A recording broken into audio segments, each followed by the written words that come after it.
Gotta hit it twice. If everyone gets settled in, please. Welcome to the May 2026 Code Enforcement Board meeting. This meeting is an evidentiary hearing beginning at 8:30 a.m., followed by consideration of lien release requests. Lien certifications are heard by a special magistrate in a separate hearing. During this evidentiary session, we'll hear testimony from property owners and the city's code compliance department about whether a property is in violation of the city code. We will hear testimony from the city's code compliance department even if a property owner who has received notice of this hearing fails to appear. A property owner who arrives late after his or her case has been called, heard, and decided by this board will not have a right to be heard. The hearing will be conducted as follows. The city shall present its case first. After each witness has testified, the property owner may, through the chairperson of the board, cross-examine or ask questions of the witness. When the city has presented all of its case, the property owner may present his or her case. An attorney or some other representative may represent you.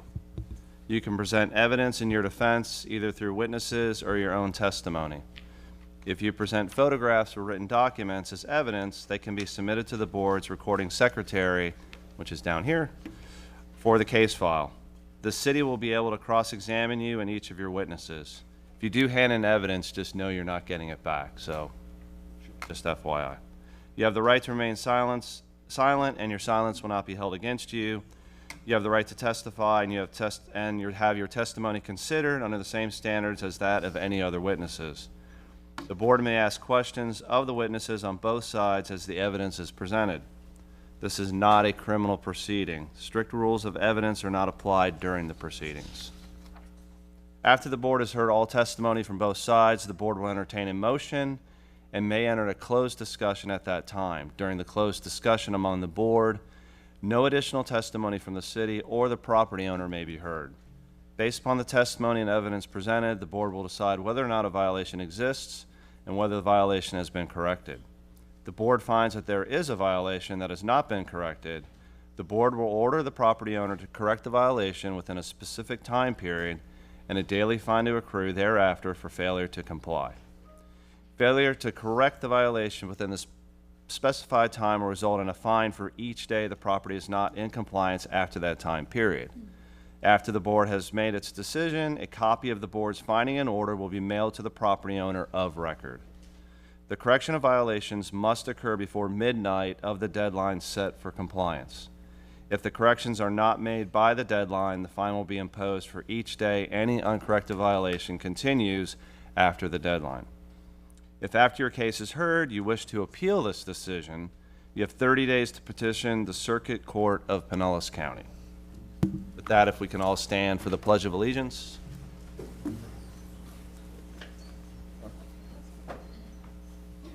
I pledge allegiance to the flag of the United States of America and to the republic for which it stands, one nation, under God, indivisible, with liberty and justice for all. Please raise your right hand. Do you swear or affirm that the evidence you're about to give is the truth, the whole truth, and nothing but the truth?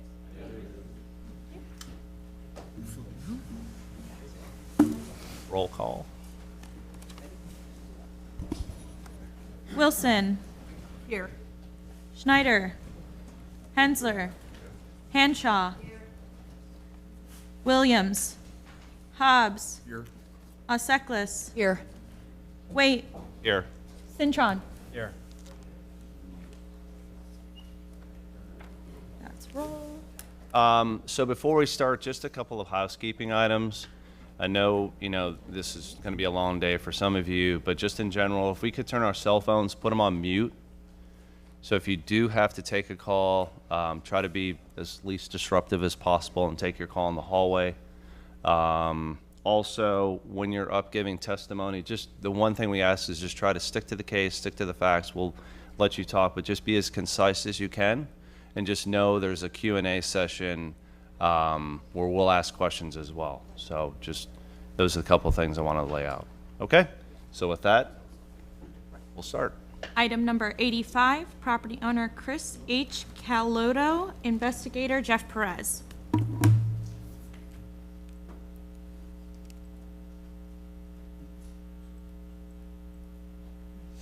Is he here? Yeah, I don't know what he looks like. Oh, please step up to the podium.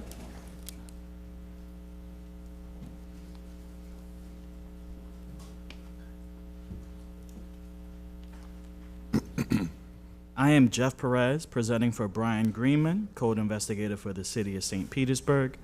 Testifying in reference to item number 85, case number 2600000498, regarding property located at 661 13th Ave South. I was sworn in at this meeting. This is a single-family structure and is occupied by the owner. This is a citizen's complaint case. The property was first inspected on January 14th, 2026, and a violation notice was sent to the owner with a compliance date of February 6, 2026. The property was last inspected on May 12, 2026, and the following violations still exist. Roof has missing shingles. Crawl space is open. Accessory structure, 634 12th Ave South. Roof has missing and lifted shingles. Fascia has rotted, cracked areas with holes. Surface has loose areas. Accessory structure, 634 12th Ave South. Peeling and chipping paint, including but not limited to fascia, window frame, and exterior walls. 4 out of the 8 violations have been corrected since this case began. Notice of hearing was sent first class, posted at City Hall, sent certified mail, and was posted at the violation address on May 8th, 2026, which is at least 10 days prior to this hearing. Ownership was confirmed in county records, book 13444, page 1019. During the course of the investigation, last contact with the owner made prior to today was on May 12th, 2026. The owner did not indicate when the violations will be corrected. The department recommends 25 days and $100 per day thereafter non-compliance. I would like to enter into evidence Exhibit Number 1, photographs which were taken on May 12, 2026, document 0512264998-BNG-CEB, photos number 1 through 8. And I would like to enter this fact sheet into evidence as Exhibit Number 2.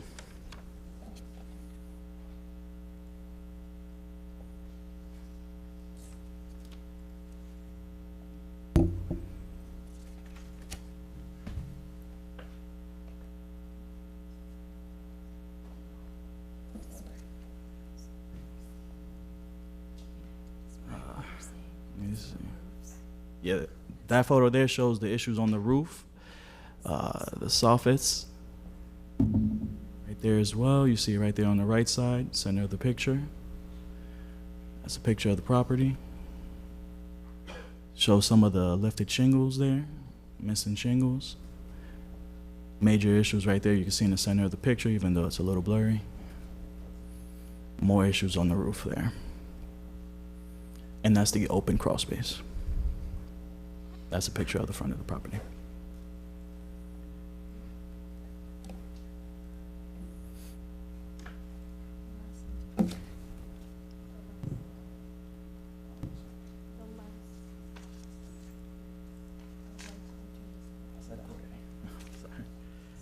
And again, I would like to enter this fact sheet into evidence as Exhibit Number 2. Thank you. So a couple questions. You said 4 out of the 8 violations were corrected. So what, in your view, is still open? So say it again, you want me to say the ones that were corrected already? Whichever. So the violations that were corrected previously, one is fences leaning with broken areas. Another one was grass, weeds, and vegetation located on the private property was over 10 inches in height. Another one was owners of private property are responsible for regular maintenance of vegetation and plant material on private property. Let me see this one here. Items including but not limited to pallets, drums, miscellaneous items were stored on the property outside. And the other one was an inoperable vehicle. Went away. Okay. And then there was, in the picture, so you're referencing accessory structure for repairs and paints. Mm-hmm. Are those still open? I couldn't tell from the pictures which were which in the photos, which was the primary residence and which was the accessory So structure. The secondary is the one that has the paint on the board. There's no paint on the board. It looks like it's covering the window, Okay, so. thanks. And then as far as the roofing, looks like there was some damage to the fascia and soffit. Do you think that would require a permit, or is that some simple repairs? Picture was a little blurry. I would think you Just would. some of the roof damage? Repair for that section, just for that section, no. No? I mean, the whole roof needs to be replaced, so typically, if they're gonna hire a contractor, they would do the roof and all the fascia and soffit. You could get that all incorporated in one permit. Okay. Any questions? So the roof pictures that were shown, were they for the accessory unit? Or the house? It appears to be both. Both, okay. Thank you. And I'm sorry, would you tell me your name again? My name's Jeff Perez. Okay. The pictures that you showed us, the first several pictures were the main house, and the last, what, 2 or 3 were the accessory structure, is that correct? That I'm not too sure. The very last photo was the photo of the main house, Yeah. and that's the main structure. That's the main structure, okay. All righty. It's making more sense to me. Okay. Thank you. Any other questions for staff? Okay, can you please state your name and address for the record? Chris Collado, 634 12th Avenue South. What was the address again? 634. The property that's cited is 661 13th Avenue South. Okay. And where do you live? Where do you live? 634 12th Avenue South. Okay. So what's your relationship with this property then? Is it a rental property? No, it's my homestead. There's the main building, which is 661, and then the accessory building behind it, which is 634. Okay, thank you. And you live in the accessory structure? Yes. Okay. You good? Well, so I'm really happy with the findings. That's great. I've been working really hard on this. Regrettably, I also had more code cases. I had 3 cases opened on me in the space of 2 weeks. Okay. So I've worked really hard on the one thought I could finish, and I did. That case has been closed. So I still have 2. I've got this one and another one. So this one, that it looks like I only have active the roof and the fascia. Yeah. And the crawl space. I can do the crawl space this week. That's easy. I've already been to a buildings and permit, and I got permits for the roof and the fascia. So on one of the pictures, you can see the old roof and then a little piece of a metal roof. So I did the metal roof in 2019 on the main building, which has like it has like the front gable and a back gable. So I can do this, I've done it. So my intention is to do both of these roofs in metal. Now, they're small roofs, they're gable, I can do it. I've already done it, you can see the picture of the metal. I got a permit, I did it in 2019, and it was approved by the buildings and permits. So I would ask, I can fix the crawl space this week, that's easy. And I just have the roof and the fascia, I have active permits for that. If I could please just be given time for the duration of my permit to work on this. And I also have that other permit, that I've got that other building, so I want to get that done and get that case closed, and then I will concentrate on this. Okay. And are you doing the work yourself on the roof, or did you hire a contractor? No, I'm going to do it myself. Okay. And the permits are active right now? Yes. You told them they are active? Yes, they are. Approved? Yes, Okay. So then basically the only thing you have left is crawl space correct. and the peeling paint? Well, I can't get to the peeling paint or the fascia until I do the roof. The reason I have rotted fascia and peeling paint is the water getting through the roof and going down the side of the house. So it'd be pointless to do the paint or the fascia until I do the roof. Okay. So when we think about time, unfortunately, you're going to wait, because with an open permit, and then if you were able to complete the other items, this gets put on hold. But if you want to wait to do the other item after the roof is done, how much time do you think it's going to take for you to do the roof and then do the painting of the structure?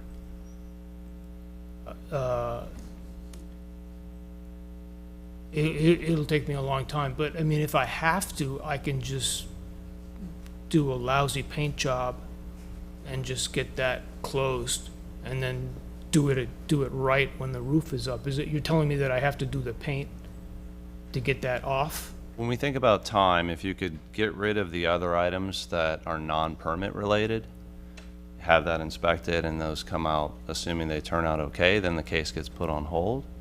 But if you leave one of those items open that are non-permitted, then we just are thinking about, as a board, how much time to give you to get this done, right? And that's why I asked the question. So obviously, we don't want you to do unnecessary work that, you're gonna have to do stuff in duplicate, but then we also can't let this go on in perpetuity where you're gonna say, hey, it's gonna take 6 months for you to get your roof done. Well, if the inspector could tell me what does it say I've got? Because if it's the peeling paint around the window, I can do that.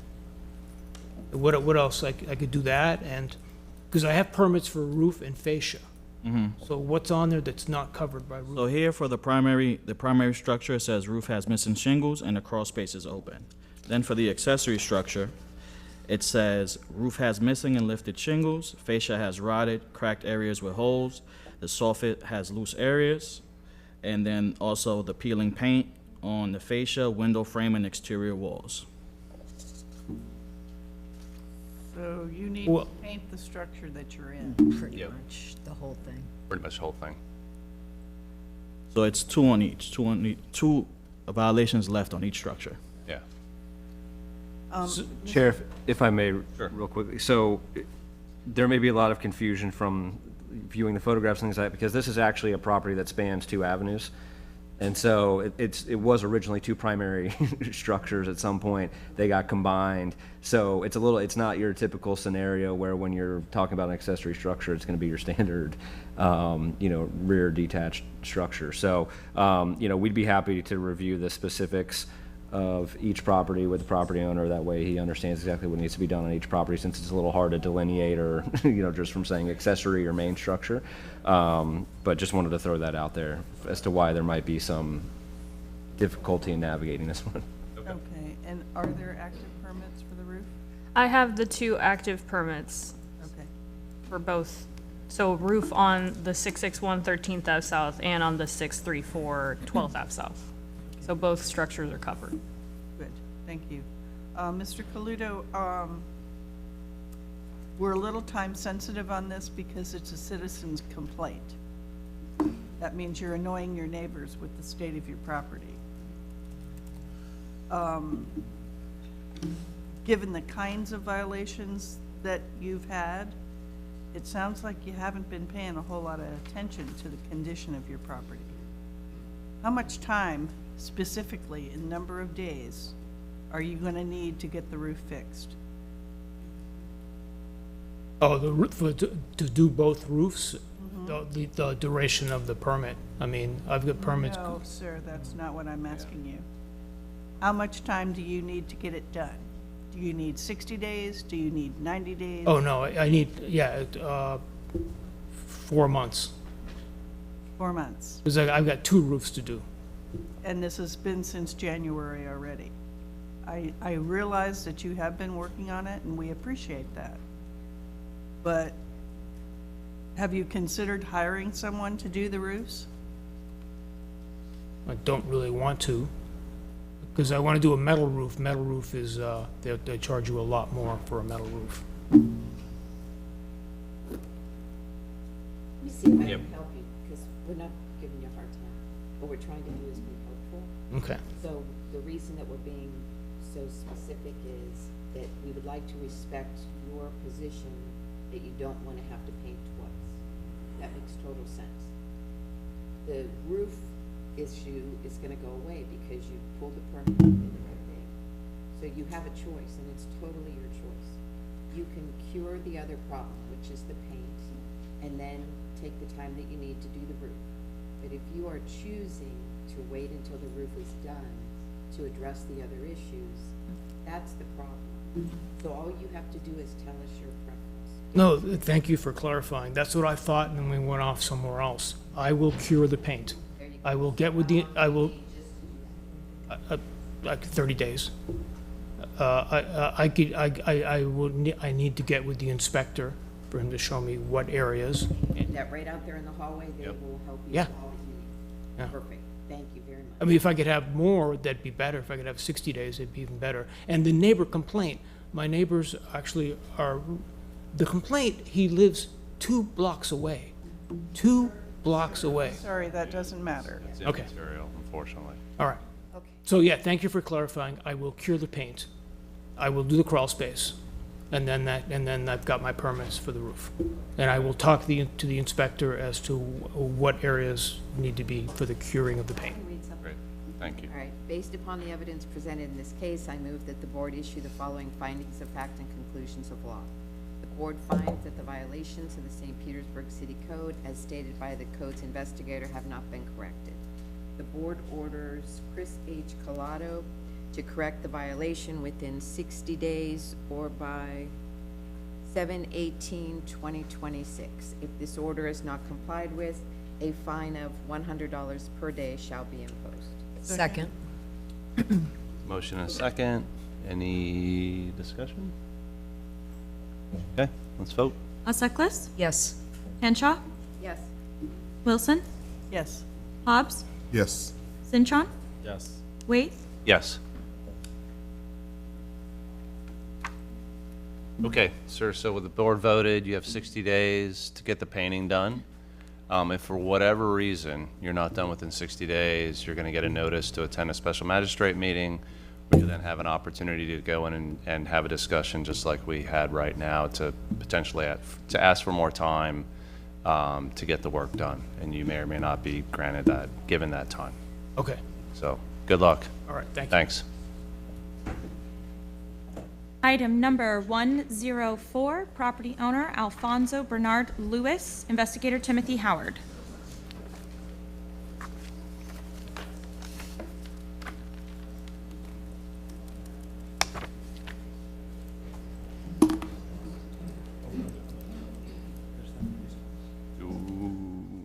Go stand at that podium over there.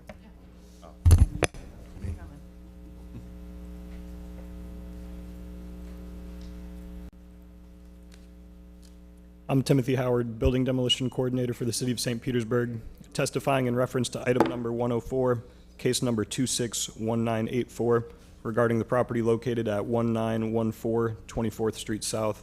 I was sworn in at this meeting. The property is a single-family structure and is vacant. This is an internal complaint case. The property was first inspected on February 2nd, 2026, and a violation notice sent to the owner with a compliance date of March 11th, 2026.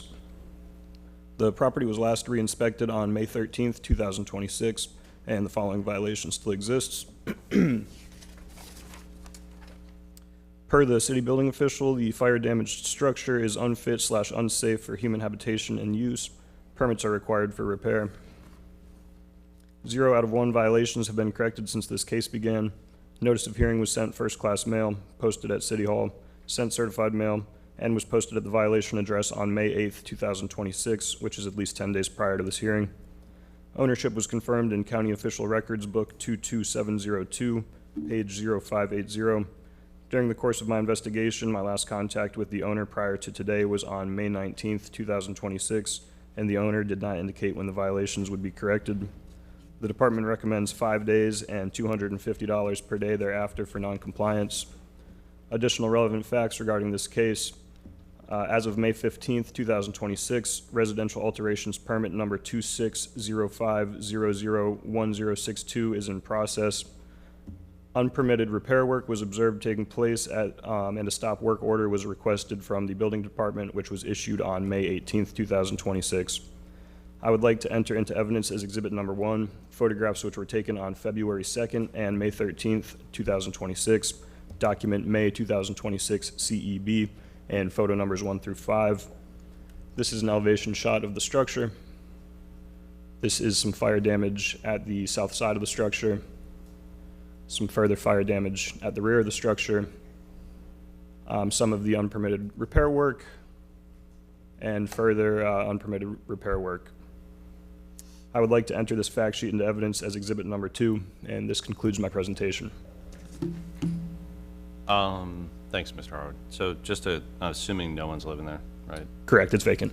Okay. And then you said the permit's in process? Yes, sir. Kind of an all, do you know anything about the permit? Is it all encompassing? It should cover the full scope of work. Okay. And then, it looks like some of the unpermitted work, stairs out back and some siding put on. Yes, sir. Okay. And a new deck. Any other questions for staff? Yeah, do we know the status of the in-process? Has it been returned for correction, or? It is ready for corrections as of May 15th. Okay, perfect, thank you. Okay, if you could state your name and address for the record, please. Whoever wants to go first.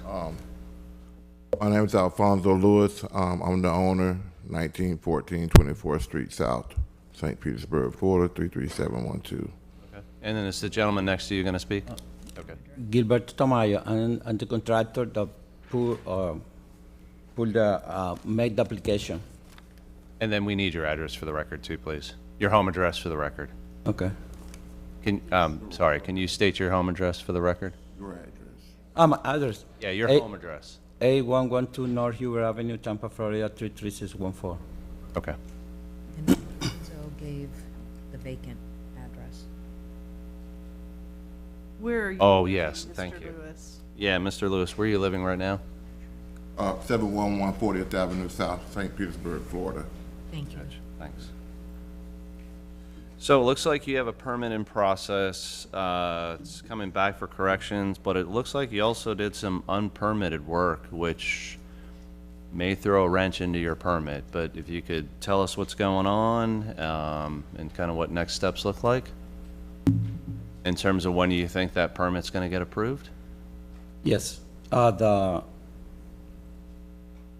applied for a permit. Then I have an architect is working in make a blueprint. When the blueprint is ready, I submit the blueprint, then the permit will be approved. So, That's the correction. Yeah, so it sounds like on May 18th, which was just a couple days ago, We need, the we document need, was sent back for corrections? Are you aware of yeah, that? yeah. We need more time, around 1 month, around 1 month to the engineering, done with the blueprint, to submit the blueprint to the building department. so that was the correction, you needed to submit engineered plans, Yeah, okay. and you're working on that? So you think in 30 days you're going to have an approved permit? 30 days for the engineering done with the blueprint, maybe 10, 15 days more. 45 days will be good. Okay, I'll read something. okay. Based upon the evidence presented in this case, I move that the board issue the following findings of fact and conclusions of law. The board finds that the violations of the St. Petersburg City Code as stated by the codes investigator have not been corrected. The board orders Alfonso Bernard Lewis to correct the violations within 45 days or by July 3rd, 2026. If this order is not complied with, a fine of $250 per day shall be imposed. Second. Motion and a second. Any questions, discussion? I don't think 45 days is gonna get it. I think it's gonna be. Well, if he's saying he's gonna get the plans in 10 to 15 days, and then it gets sent into the city, I think got a we'll end month? up with the special magistrate personally, because I don't think he's gonna. okay. I'll amend item number 104, case number 261984, that the violations are to be corrected within 60 days or by July 18th, 2026. If the order is not complied with, a fine of $250 per day shall be imposed. Second. Okay. No discussion, let's vote. Osaklis, Yes. Henshaw, Abstain, I walked out. Wilson, Yes. Hobbs, Yes. Cintron. Wait, Yes. Okay, so the board's giving you 60 days, fines $250 per day to get this done. If for whatever reason you don't have the permit within 60 days, you'll get a letter to attend a special magistrate meeting. You say 60? Yes, 60. Okay. Okay, Hold on one second. And then you'll get a letter to attend a special magistrate. So if you don't have the permit within 60 days, you'll get a letter to attend a special magistrate meeting. Okay. You'll have a chance to come in, present the case just like you did. You'll probably get more time to then get your permit. Okay. So one other comment, you were cited for doing unpermitted work. Heed that, don't continue any further. You're just gonna make your life so much more complicated, okay? Okay. Okay, thank you. You got a question? yes, sir. I mean, cause I'm baffled, to be honest with you, because my house caught on fire. These supposed to be licensed contractors. I understand I ain't got nothing to do with you, but, it's like I'm getting punished for the work that they did that I didn't do. As, you know what I mean? The way that this is set up, but I'm the one that's gonna suffer the consequences of it. Well, hopefully, We're gonna solve the problem. Excuse me. You have a remedy against unlicensed contractors. That's not our jurisdiction, but you have a remedy. So it doesn't stop here. You should talk to an attorney, see how that would work, follow up on that, because you're absolutely right. There's vultures out there, they need to be discouraged. So you're absolutely right. So you have a remedy. We're not cutting off your remedy. We're just Okay. dealing with our little piece of it. Okay, I do got one other question. Okay, so the 60 days, is that just only for the permit part, or the 60 days is for the permit and also the correction of the work? no, so yes, yes, and yes. So once the permit's approved, this gets put on hold, Okay, right? So then you can start your work and get your work done. You just have to show to the city that you're doing work. You can't get the permit pulled and then just do nothing, right? So you get the permit pulled and start doing work. So once the permit's pulled, just to be clear, then this gets put on hold, okay. Okay. okay? So that's the goal for you, is you and your contractors get this permit approved. Okay. One last one. So that's just only a warning right now that they do not do any more unpermitted work, correct? It's just a warning, like, so to Okay. speak, no punishment? This is just unsolicited guidance, right, for you. Like, I can't control what you guys decide to do or not do. Just know that your life's more complicated if you continue to do work without a permit that's supposed to be permitted work. All right, thank you. Okay? Thank you, sir. Item number 19, property owner Right Fit Homes LLC, investigator Brayhan Gay.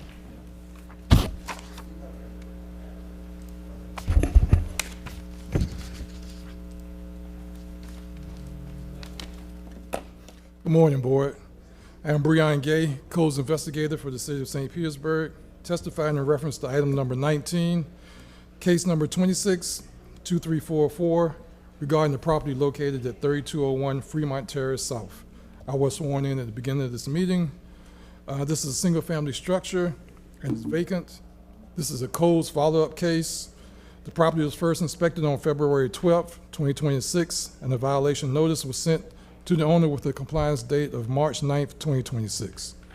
The property was last re-inspected on May 11th, 2026, and the following violation still exists.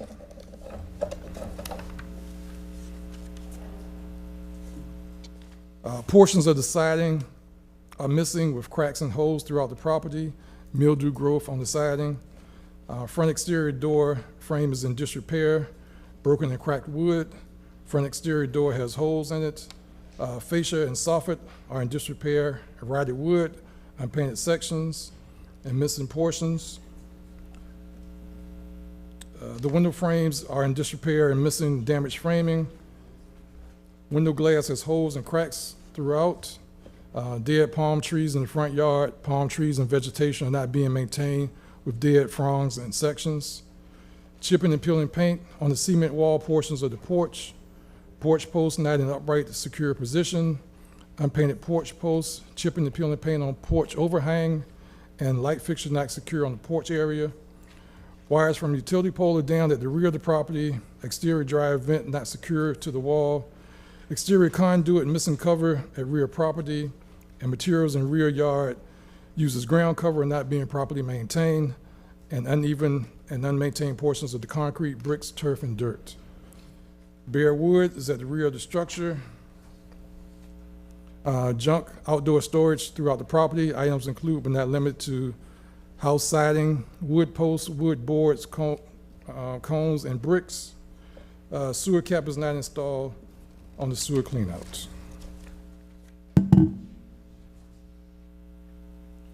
2 out of 13 violations have been corrected since this case began. Notice of hearing was sent first-class mail, posted at City Hall, sent certified mail, and was posted at the violation address on May 5th, 2026, which is at least 10 days prior to this hearing. Ownership was confirmed in county official records, book 17-273, page 1868.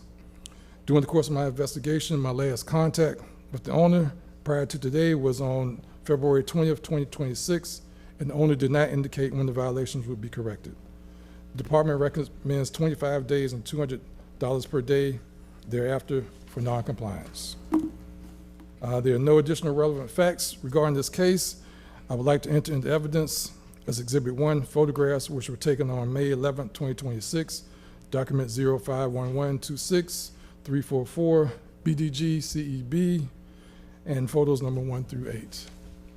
I believe the first photo was the frontal elevation. Last photo was of cracked windows. This photo of the rear with organic substance on the siding and bare wood on the rear as well. Also, the ground cover is not maintained. Again, picture of the rear. You see the wires are coming down, as well as the crack cases for the conduits and the vent for the dryer. And this is actually the fence violation was in compliance because they took the fence down, but they did leave part of the fence there, which is junk and trash now. And this is the sewer cap which was not covered. This is part of the porch, showing the chipping and peeling paint and the unpainted wood on the porch structure. Again, chipping and peeling paint on the wood, on the concrete surface. More cracks in the wood around the front door. And light fixture unsecure. Palms, and then this is the siding missing on the front of the house as well. More soffits and fascia with rotted wood, and front elevation of the structure. I would like to enter this fact sheet into evidence as exhibit number 2, and this concludes my presentation. Thank you, Mr. Gay. Does any of this work, you think, require a permit? Is this all kind of TLC, just minor repairs? Most of it's probably TLC. I'm not sure about the windows. As far as doing the framer and the windows, they may replace the windows, which would require a permit. Okay. And Mr. Gay, this is a codes follow-up case, so Yes. that you've been watching. Well, it was follow-up. It started as a tenant complaint case, and when the investigator who does the interior tenant complaints saw the exterior violations, it came to me as an exterior case. And then the tenants moved out. Correct. Thank you. When did that complaint first come in from a tenant? It came in February 5th, Oh, 2026.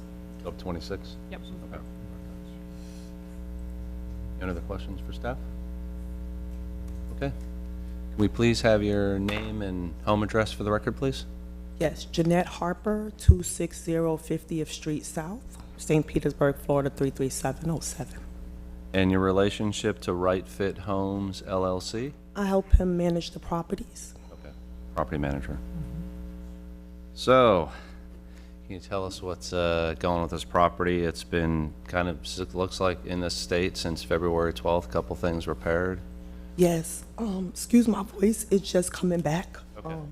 So the property is actually under contract and will be sold on May 29th.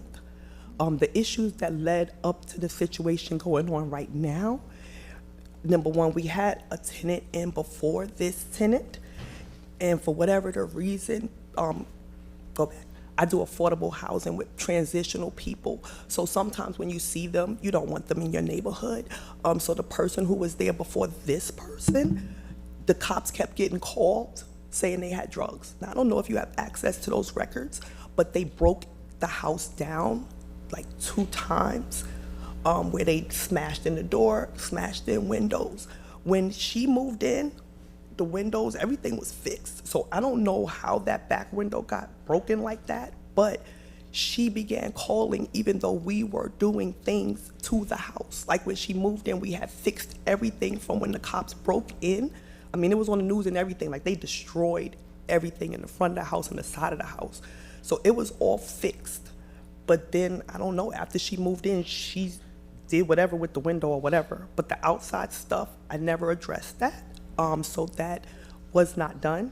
Once we did get the codes, we started doing stuff, but the numbers are gonna be way higher than what the return on investment would be. So he has decided to sell the house. The new owners understand the situation and they're gonna renovate the entire property. So once they take over the property, it's gonna, be completely done over.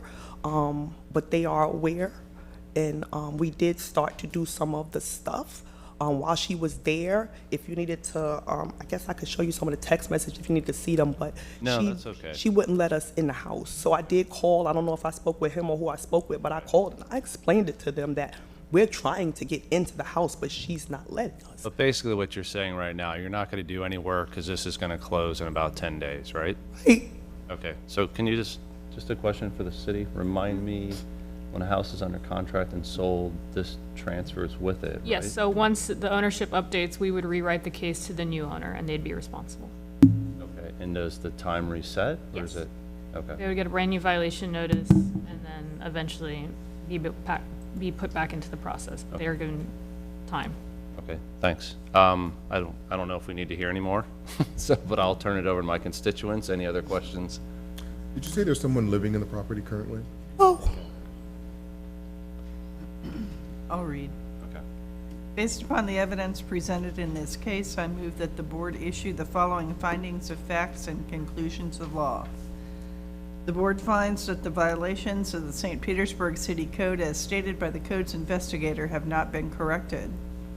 The board orders Right Fit Homes LLC to correct the violations within 20 days or by the date of June 8th, 2026. If this order is not complied with, a fine of $200 per day shall be imposed. Second. I have a question. Oh, no, No question. just give us a second. Okay. Any dialogue? Okay, let's vote. Alseklis, No. Henshaw, Yes. Wilson, Yes. Hobbs, Yes. Cintron, Yes. Wait, Yes. Okay, you've been given 20 days, well past the closing, a fine of $200 per day. Before I wrap up, you had a question? I was just going to ask her to be 30, but just in case there was any issue with the closing, I just was gonna ask for 30, but it sounds like y'all already. Yeah, we've already voted, sorry. So for whatever reason, if the home doesn't sell and, you go back to the drawing board and this isn't resolved in 20 days, you're gonna get a letter to attend a special magistrate meeting where you'll then be able to come in and kind of talk about whatever situation you have at that point in time. Okay? Good luck. Thank you. item number 91, property owner Gary Robert Zellner, revocable trust, and Gary Robert Zellner, investigator Milka Stevanovic.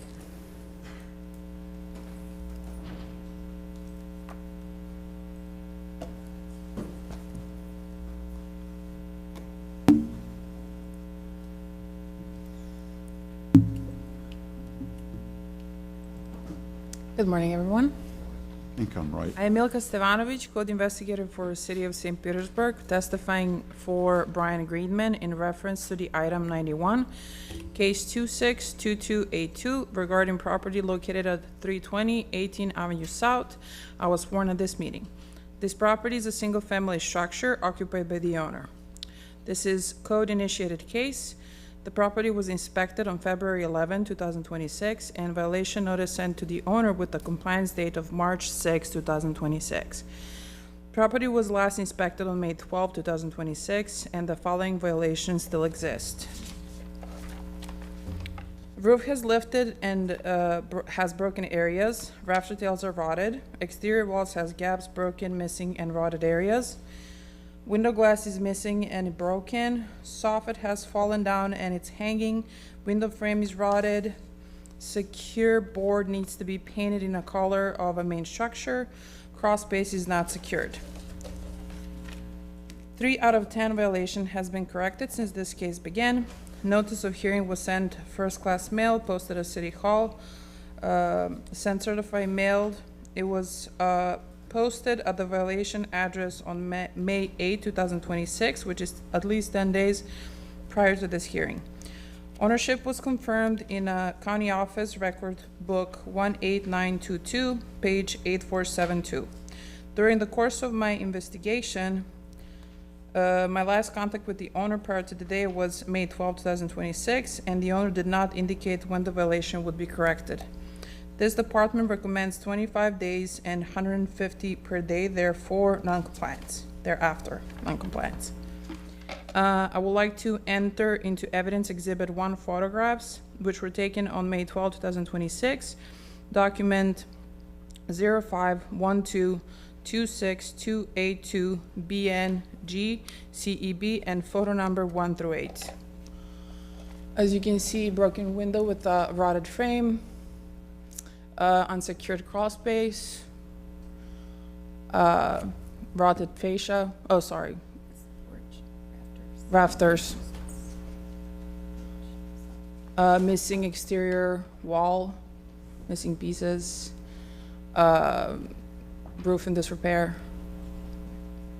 rafters in the roof, again, elevation photo of the property. And then the secure board that's not painted in the color of a main structure. I would like to enter the fact sheet into evidence as Exhibit 2, and this concludes my presentation. Thank you. A couple of questions when you showed the hole in the rafters. Was that the overhang in the front? Was that out back? That would be the front part. In the front? Okay. And then the some of porches. the roof, some of the roof damage, was that on the main roof or just the portion covering the porch? That is above the porch area, yes, the main roof. And then in terms of the main roof itself, was there any damage to the, it looks like there's two roofing components. You had the front porch and then you had the, Oh, I believe I don't have that photo as an example, but yeah, the roof is damaged as well. okay.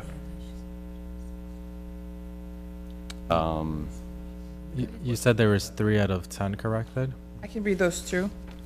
The corrected ones are, the exterior door was broken, so that's in compliance now.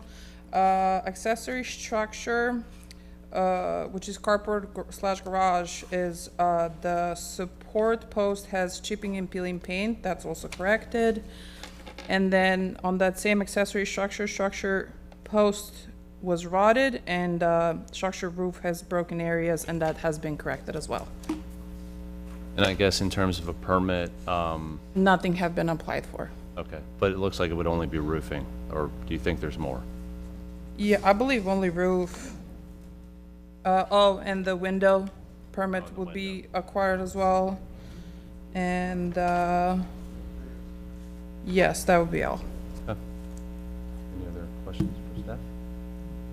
All right, sir, can you please state your name and address for the record, please? I'm Gary Zellner at 321 18th Avenue South.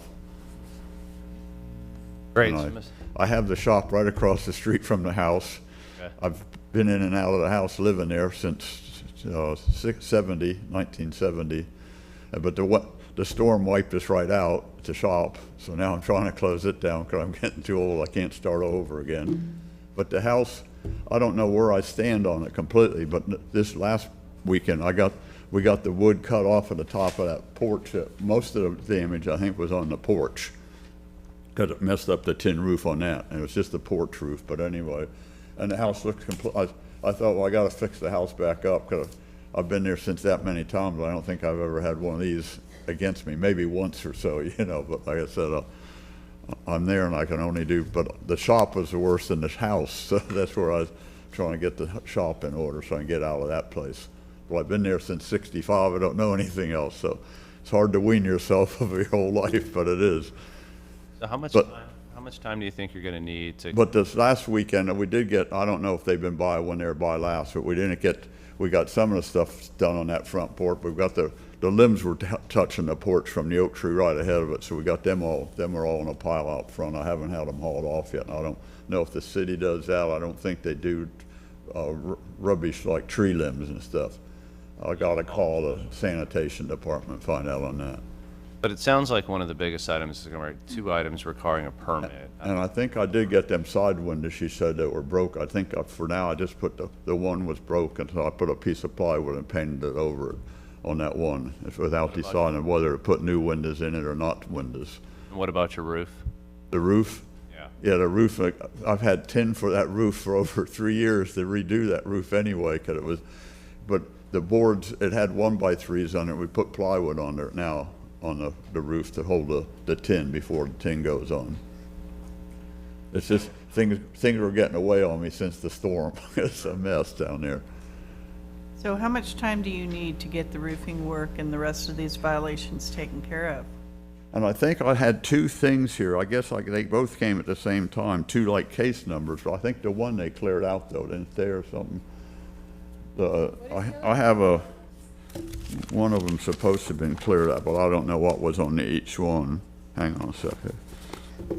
Yeah, the 260002 2282 is the one that still was standing, but the other one, the last numbers were 2284. That's supposed to have been closed out, is that That right? was for a different case, that's not. I didn't know that till Brian came by and got me, he come by and looked at what I had to do, so that's what we put it in order, because at first it was a mess, like under the carport out back next to the garage, it was a mess, some of. So are you, We had stuff stored under there, stuff that'd been stored there too long, but that's all got cleaned up, that part, I think, and all. so do you think you're aware of everything you need to get done, and then how much time? Yeah, I think it's, the biggest part now is the front porch roof. Okay. But the house looks like a complete different house. Before it had jalousies, and I've been going to do that forever too. It had jalousie windows along the whole front porch. Now, we took the jalousies out so we can make an open front porch like it looks like it should be, instead of. So just give us a little help. We need. But Brian I mean, was we the can- one that helped me. I don't Yeah. think I ever got to talk to her much. Sir, No, I'm just. We never communicated too much since, but Brian got me. sir, we're kinda- trying to help you out here. Well, that's what I said. I don't know. I just need to know what I gotta do first to get it done and off my back, that's all. Yeah, and so in light of everything you just saw, how much time do you think you need Uh, your house into compliance? probably another 60 or 90 days or so. Okay. I got another thing. I just went to my first therapy for my dang shoulder. I fell a while back, and so I started therapy on that, but I think I only got 10 sessions that they let me have, so Okay. that'll be a couple of weeks is all. But I worked on it over the weekend good. I thought, and it gave me more therapy on my shoulder than I think the therapist did, but I'm still working. You just hold one. Any other questions for? Is this where you live full-time? Pardon? Is this where you live full-time? Yeah, well, sometimes I'm there, and sometimes I move out to another place, but I'm there all the time. Yeah. And I'm right, the shop's right across, dead straight across the street, that's what, Would you be doing the So work it's- yourself or somebody you'd be hiring? Would you be doing the work yourself or hiring contractors? the The work for the house, would you be doing? work. No, I do it all myself mostly, I've always have, but I've always kept it up, but then the worst part was all the extra stuff got piled under, and not me, another guy that helps me all the time, got piled under the carport, and it looked like heck, it was a mess. So, But, are you repairing the roof yourself? yeah, it's just a porch roof, it ain't over the part of the house. Part of the house. Yeah, yeah. And the structure's pretty, they're open now because there ain't nothing. At one time, it even had a roof and then a shingle, just like drywall or something under it, but it ain't, it didn't need it under it. But it was leaking, so I needed to do it. It wasn't, Okay. leaking. Is there, to the staff, is there a safety concern? Safety concern? Yes. I mean, we have not evaluated this. This hasn't risen to the level of evaluating for an unsafe, especially if it's not consistently occupied. And it seems that the homeowner's already, like he testified to, he's cut back the branches, he's working on it. So at this time, there's no safety issue. Question? I can read. Okay. All right. Based upon the evidence presented in this case, I move that the board issue the following findings of fact and conclusions of law. The board finds that the violations of the St. Petersburg City Code as stated by the code's investigator have not been corrected. The board orders property owner Gary Robert Revocable Zellner and Gary Robert Truss Zellner to correct the violations within 60 days or by the date of July 18, 2026.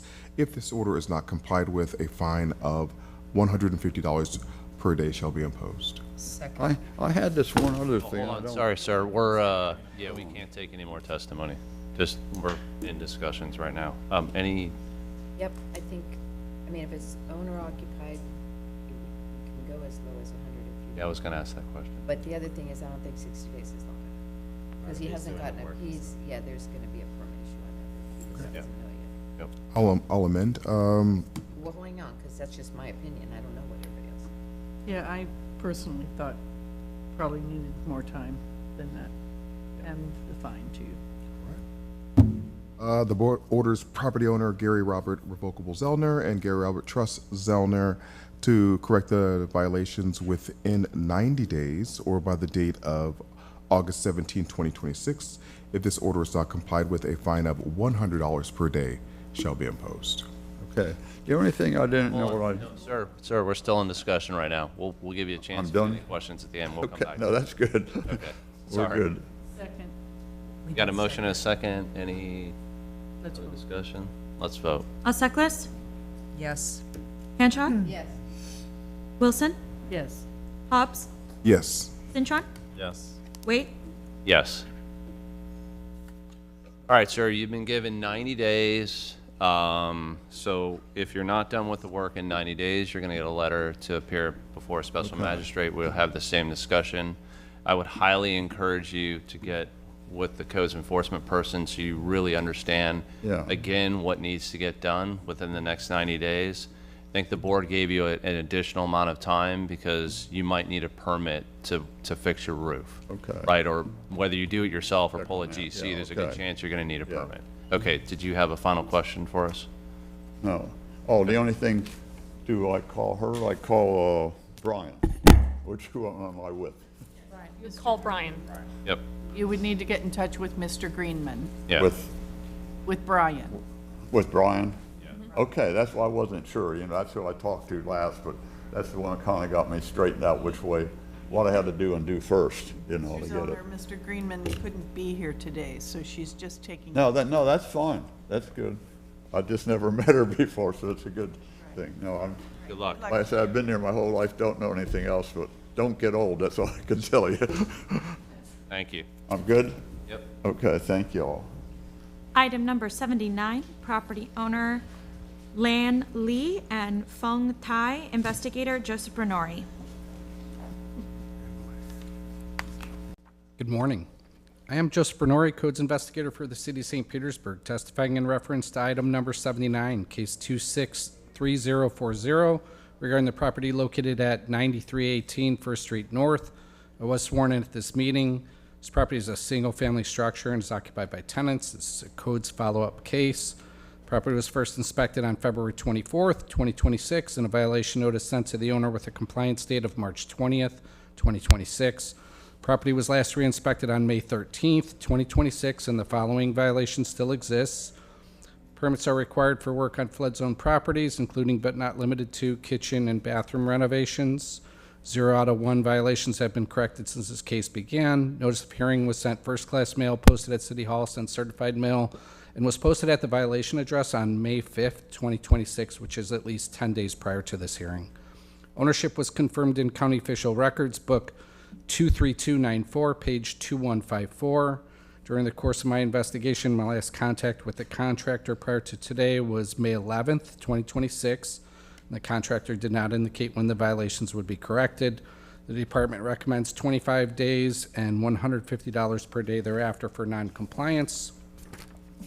I would like to enter into evidence as Exhibit 1, photographs taken on October 27th, 2025, and May 5th, 2026, document MAY 26CB, photos 1 to 6, some of the renovations of the bathroom, elevation, kitchen, second bathroom.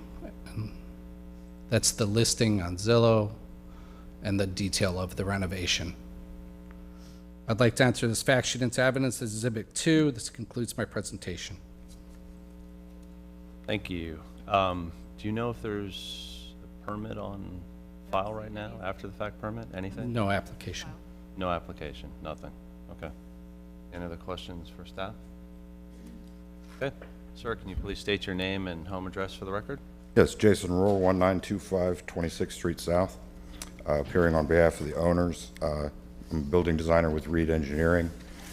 We were contract. 1 second, do we have any Yeah. Okay, we're good? If it's a permit issue and we have the contractor engineer, that's fine. Okay, perfect. Thank you. All right. So they contracted with our firm on March 20th to do an investigation. They purchased the property in September. The previous owner disclosed that it had flooded and been repaired, but failed to disclose that they didn't get a permit. So we went in and inspected all of the work. All of it is in compliance with the code. We've got private inspections. We're requesting 90 days to complete the plan set and pull the permit. So pull the after the fact permit. right, and slight correction, it is not occupied. They listed it, but then found out there was a violation and pulled the listing, so. Thank you. Okay. How long has it been since it was? I'm sorry? How long has it been? Since what? Since it was sold or pulled out from the listing? Oh, they listed it and then they got the code violation within a month and they had never gotten a tenant in there. I've been to the property myself half a dozen times, there's nobody living there.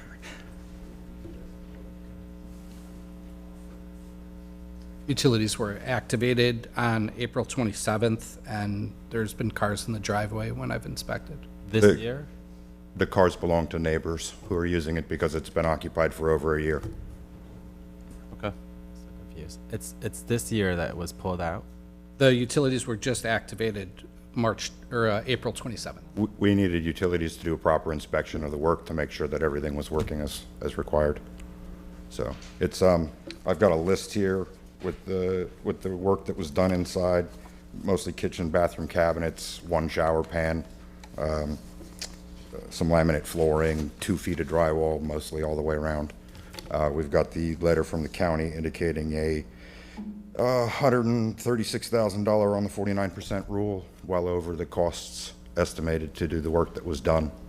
So So the new owners that purchased in September, are they gonna occupy this property? no, they had purchased it originally because they have family in the area and we're gonna use it as a vacation. Family moved, so they were gonna list it for rent. And once they listed it for rent is when all of this started, so. Now they're gonna flip it? No, they're gonna rent it out once all of the violations are cleared, yeah. Investment property, that was what I was asking. Yes, ma'am. So our firm is doing the plans. We have July 1st is the completion date for that. We estimate 30 days or less for permitting. And then, as I said, we've already contracted and completed after the fact inspections. So once the city approves the permit, we submit the inspection reports, everything closes out and everybody gets on with their life. Got a plan? Any questions? Want to vote? Or read something? Yeah, I'll read. Based upon the evidence presented in this case, I move that the board issue the following findings of fact and conclusions of law. The board finds that the violations of the St. Petersburg City Code as stated by the code's investigator have not been corrected. The board orders Fong Tai and Lan Li to correct the violations within 60 days or by the date of July 18th, 2026. If this order is not complied with, a fine of $150 per day shall be imposed. Second. We have a motion and second. Any discussion? Do you think that's enough time, Captain? I had asked for 90 days. Sorry, we're, in discussion right now, then we'll give you a chance to. I did 60 days because it looks to me that the can keeps getting kicked down the road here. Yep. And I want some eyes on this. We have no idea, and neither do the current owners, of what the quality of the work was done. They're gonna do private inspections. So I don't know how I feel about that whole thing. Our goal is, if they're gonna turn it around and rent it, that we want it in rentable condition. So I really would like a tighter leash on this. I can amend to 90 if that's what the group wants. long. 90's too. Yeah, your reasoning makes a lot of sense. Okay, motion and a second. Let's vote it out. Alseklis? Yes. Hanshaw? Yes. Wilson? Yes. Hobbs? Yes. Sintra? Yes. Gray? No. Sir, you've been given 60 days to get the permit approved. If for whatever reason you're not done in 60 days, the property owner on record will get a letter from the special magistrate to attend a meeting. You'll have the opportunity to come in, kind of present your case, talk about where you are in the process, and most likely get more time to then get your permit approved. Okay, I doubt the permit will be approved within 60 days, so. Okay. Both 60 and 90 days takes it to the same hearing. Yeah. In August. Thank you. So I don't know if you heard that. No, I didn't. So 60 days still takes it to the hearing the following month. So Okay, by virtue of that, you might get theoretically 90 days. okay. Okay, thank you. What's the date of the 60-day? When does that end? July 18th. 18th of 2026. Okay. All right, thank you. Okay, thanks.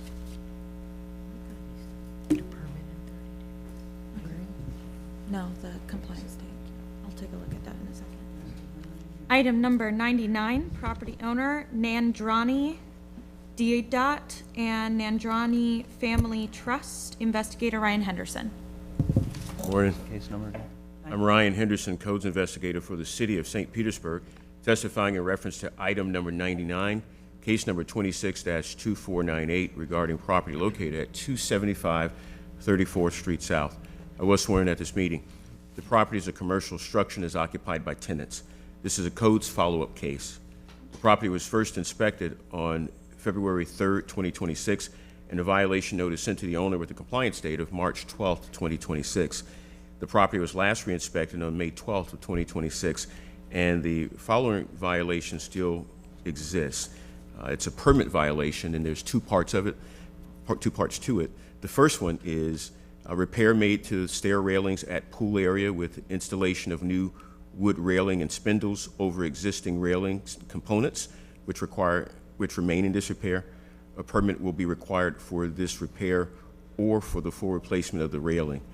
And then the second portion of the violation for permit is that electrical permit number 23-07001807 expired on March 6th of 2024 for replacement of two 200-amp breaker boxes without a final approved inspection.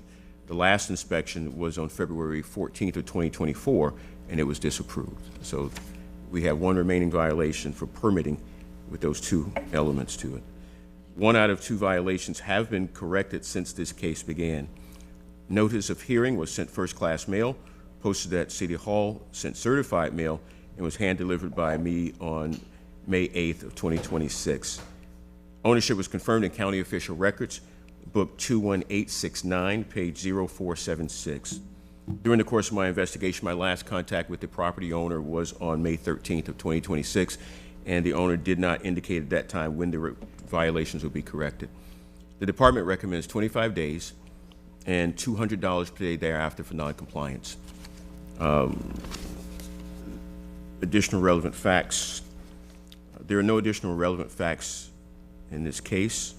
I would like to enter into evidence as exhibit number 1, photographs which were taken on February 3rd of 2026, as well as photographs that were taken on February 2nd of 2026. The document number is 0512264998 RL8CEB.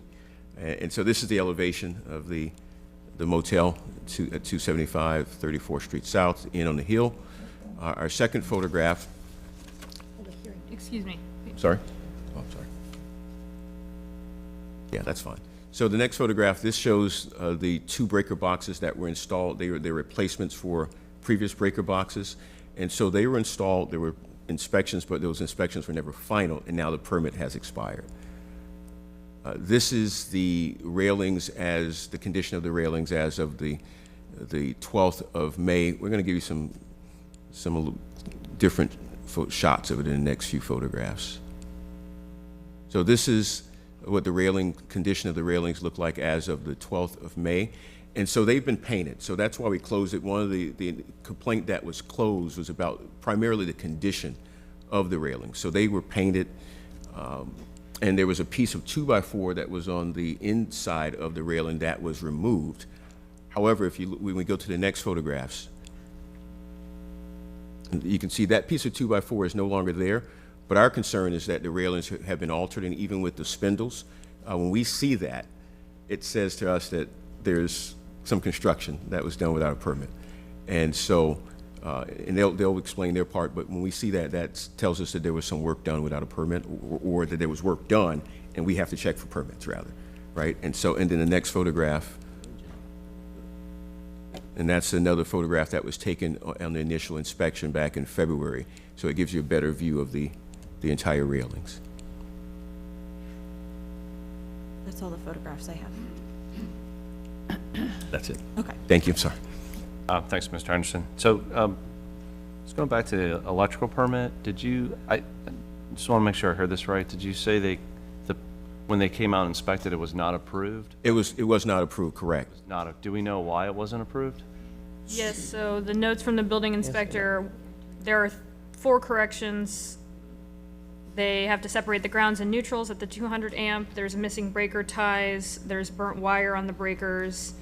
And I'm not sure I understand the note number 12 on 30 amp breaker 310.15. So I think it's specific to like the components that are being used. But this was provided to the property owner and the contractor when the inspection took place February 14th, 2024. So then there hasn't been any additional inspections called since then. The permit's expired.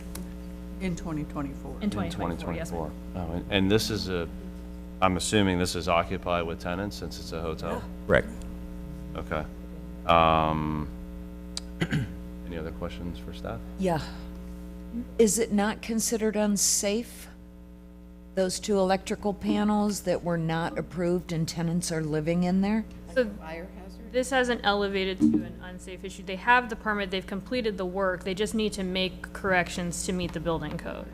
So if the building inspector goes back out and notes an additional concern, they could escalate it at that time, but when the inspection took place, they did not elevate it, excuse me, and so all they would need to do are make those corrections to be able to get the approved final, and it looks like the property owner also would like to discuss that part, so.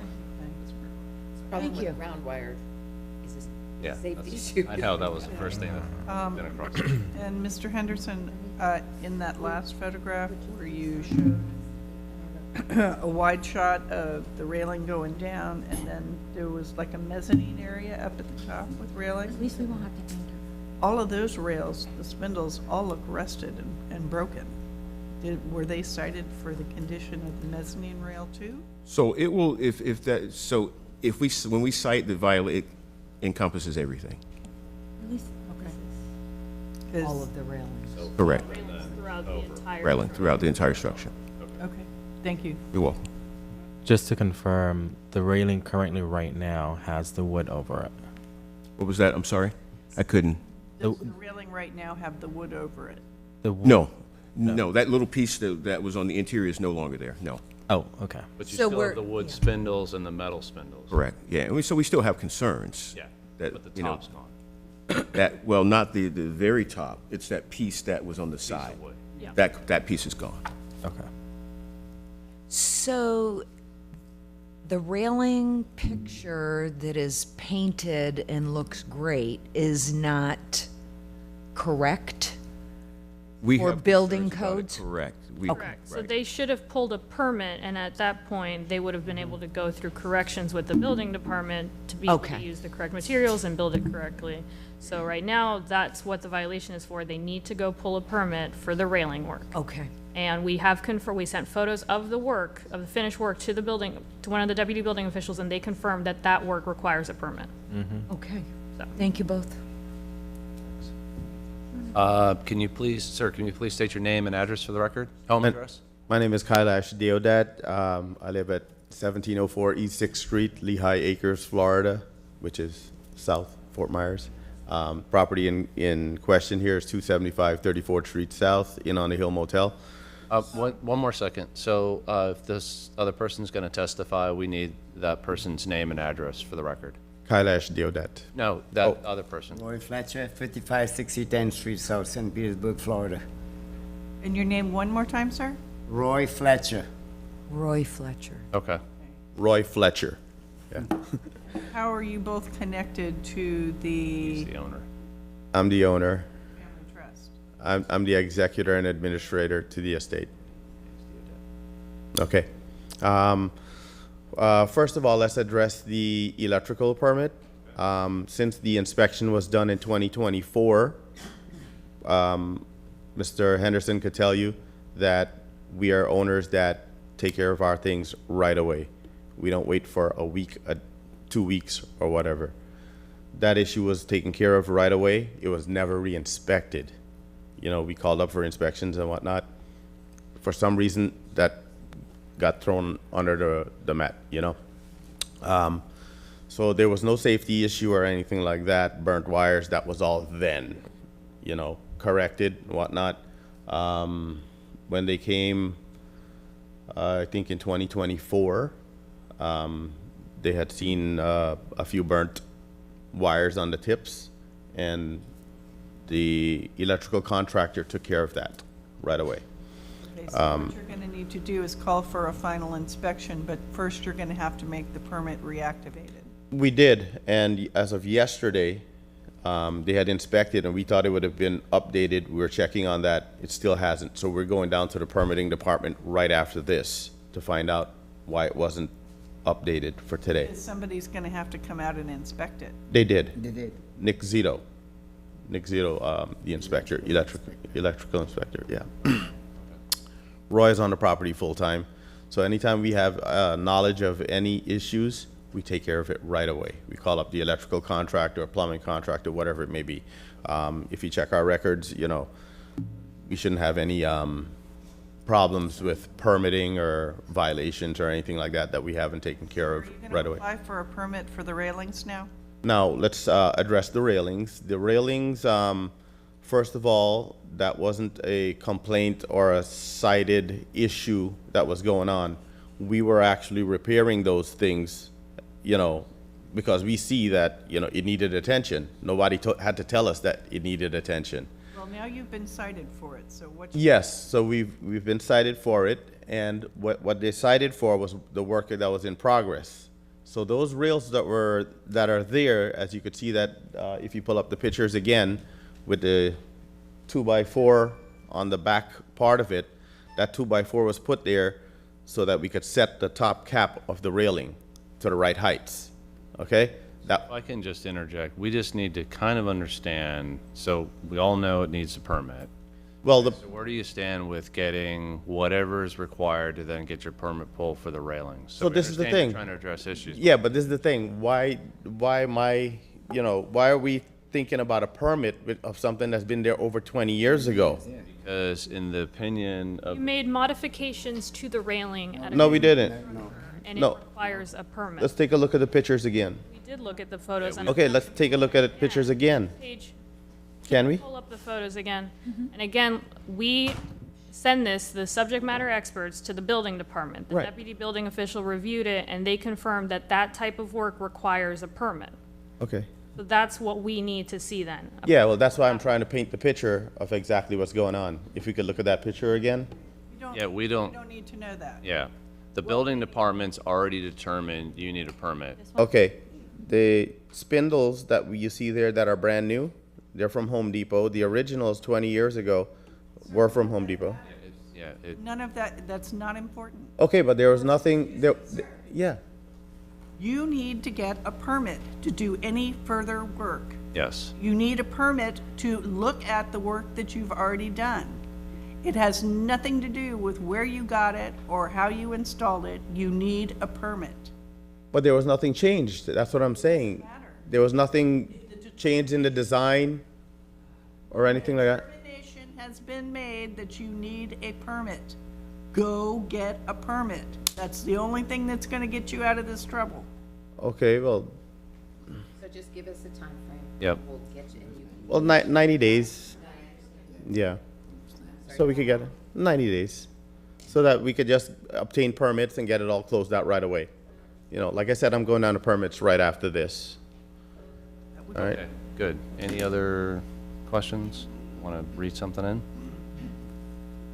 I'll read some. Based upon the evidence presented in this case, I move that the board issue the following findings of fact and conclusions of law. The board finds that the violations of the St. Petersburg City Code, as stated by the code's investigator, have not been corrected.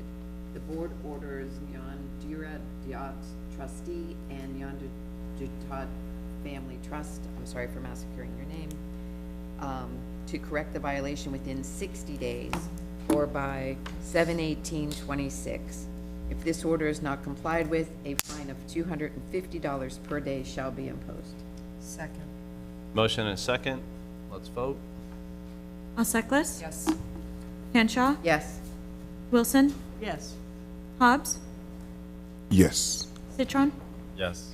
Wait. Yes. Okay, the board's giving you 60 days to close out both items. Okay? And No problem. whatever reason, if you don't get the permit for the railing and you don't get the inspection done and approved for the electrical box, you'll get a letter to attend a special magistrate meeting, go to that meeting, have the same discussion you had with us, may or may not give you more time to get it solved. Okay? Okay. Good luck. thanks. No problem. Appreciate it. You're welcome. Item number 107, property owner Casey Lee Shepherd and Cynthia Ann Shepherd, investigator Timothy Howard.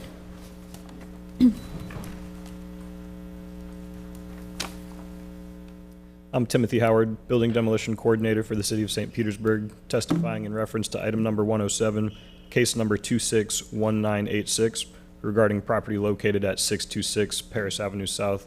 I was sworn in at this meeting. The property is a single-family structure and is typically occupied by owner, but currently vacant due to fire damage. This is an internal complaint case.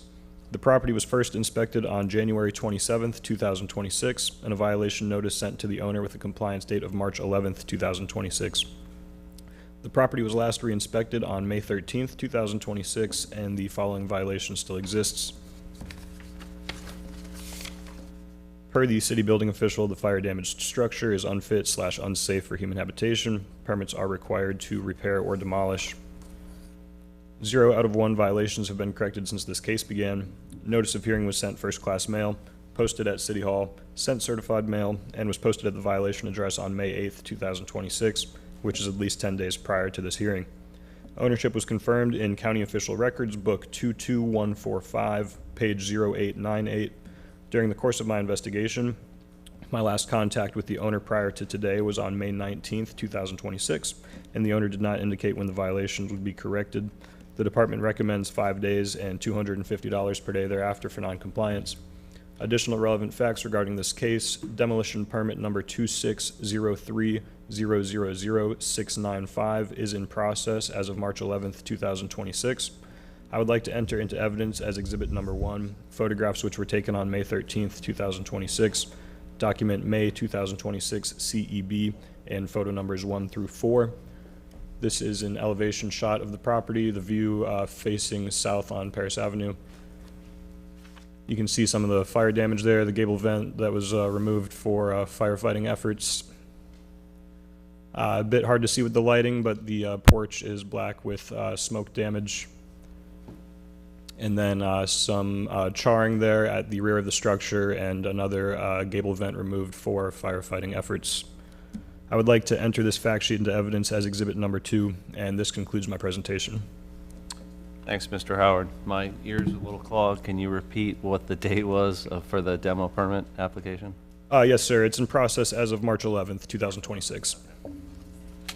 Are there any corrections? Has it been returned? It looks like it hasn't been able to get through that first step because there's pre-screen corrections.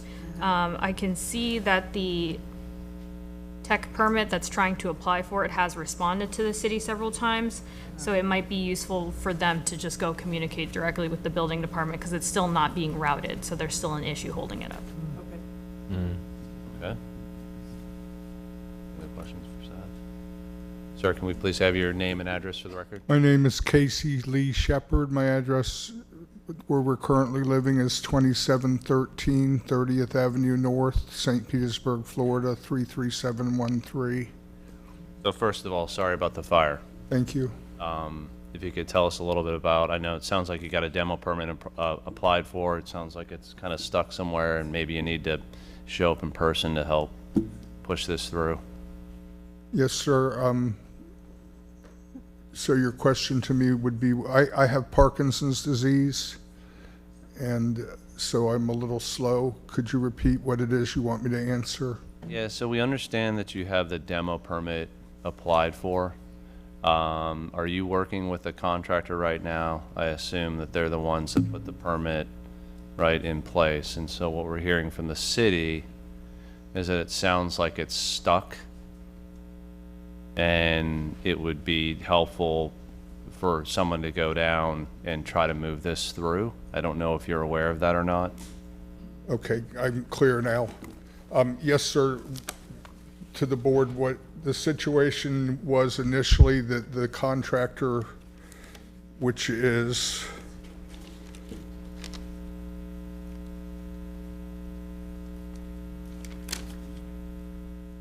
Advanced Building Construction, had prevented, they hadn't been current on something, so they needed to become current in order to pull the demolition permit.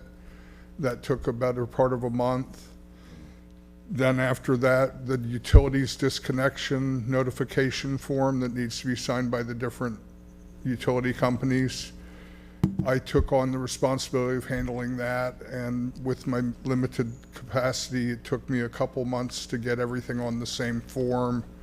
Our computer was burned, our printer was burned, and so therefore I'm working without a lot of documentation. That form was submitted 2 days ago by the contractor. I was able to get all the necessary signatures and the sunshine digging permit number, and so that form was recently submitted. I spoke with the City of St. Petersburg Permits Department yesterday. They explained to me that the form is currently under review, so I believe things are moving forward. However, I would like to ask for 6 months extension. Mr. Howard and I have spoken extensively. He's been very supportive in the process and knows of my medical conditions. And that would be more, I believe that would be more than ample time to get this permit pulled. The permitting department said that they are running slower than usual because of all the stress that's been put on them by the recent storms. So I want to have a window to where it would be more than sufficient, although our intention is as soon as we are permitted to schedule demolition within a couple months. So if I can just ask, is your contractor involved in the discussions with the city? Because I just heard you say you made a phone call, but if your contractor is the one that submitted the demolition permit, where are they in the process, and are they communicating with you? And they giving you any indication as to when they think the permit will be approved? The city did not give me any indication. The contractor, I just this week was able to get his phone number and name. Our son teaches at the Votech and has a small air conditioning heating business. He's been working with us, but his house is currently under repair because of hurricane damage. It took a couple of years for the permits to all be issued. So I have no definite answer. Mr. Samir, who is the contractor with Advanced Building Construction, is a personal friend of my son, and he's giving it his full attention, but he doesn't, he's basing his information on what the city is telling me, which is that it's under review. Apparently everything has been submitted now. So I think the concern of the board is we have an unsafe structure sitting there. I mean, obviously no fault of yours, but we just can't let it sit in perpetuity. So it's good you've got a contractor, but it sounds like this contractor needs to be more active with the city in terms of getting this pushed along. Because what we just heard from the city is that it's sitting right now. And their guidance was to have somebody go down there and have an in-person discussion to get this moved along and give them whatever information that they need. If he's just recently submitted paperwork, though, that takes some time to go through. Yeah. So it could be that what we're seeing in the system is not Not what reflective the of, current situation actually is. right. The specific documents, I apologize, Ms. Wilson, to cut you off. The specific document that's holding it up is the utility sign-off. So if the homeowner is saying that they recently submitted it to the permitting department, and he himself submitted it to them, not through E-Plan, maybe they haven't uploaded it yet. As long as he has that confirmation that it has been accepted and they're reviewing it, that's what the major holdup was on the permit. Did you follow that, sir? I did. I'm a little hard of hearing with the Parkinson's. What I understand she said is that because the utility disconnection was the holdup, that I have confirmed with the city, it was submitted by the contractor through the E-Plan, but that was just done yesterday. So I don't see that it's still uploaded, but that doesn't mean that he couldn't have emailed it into them, into the E-Plan team. So either you or the contractor can follow up with the building department and see, make sure that they've received it. And then that should be the last thing that they need in order to move the permit forward. And if I may, I can attest to the form does exist. I've been CC'd on an email with it, whether it's been filed or not. I'm at the building department. It does exist. It's filled out. I had a question for the city. The house appears to sit back off the road, so is this a situation where kids are gonna be in there, people are gonna be in there? I don't think so. The rear yard's fenced off. The structure's secured. There's no immediate risk to the right-of-way. Perfect, that was the magic words I wanted to hear. Yeah. So we're looking at just some time for them to actually Exactly. physically review the form and Yeah. issue the permit. Right. Yeah. Any other questions, or do we want to vote? I mean, read something? Jeez. I'll read some. Based upon the evidence presented in this case, I move that the board issue the following findings of fact and conclusions of law. The board finds that the violations of the St. Petersburg City Code as stated by the code's investigator have not been corrected. The board orders Casey Lee Shepherd and Cynthia Ann Shepherd to correct the violations within 120 days or by September 16th, 2026. If this order is not complied with, a fine of $150 shall be imposed. Second. Motion and second. Any discussion? So I gave him time and I reduced the fees. I think that's fair. I think he needs some time with this contractor so that he doesn't come back to the magistrate. Sounds like the property is secure. And it sounds Or like the not. A yes, hazard to the yes. neighborhood. Okay, let's vote. That's my thought. Alseklis? Yes. Henshaw? Yes? Wilson? No. Hobbs? Yes. Cintron? Yeah. Wait? Yes. So, sir, the board's giving you 120 days. Really hope it doesn't take that long for everybody's sake, right? For whatever reason, if the demo permit's not pulled by then, you'll get a letter to attend a special magistrate meeting where you'll be able to come in and have this same discussion with them.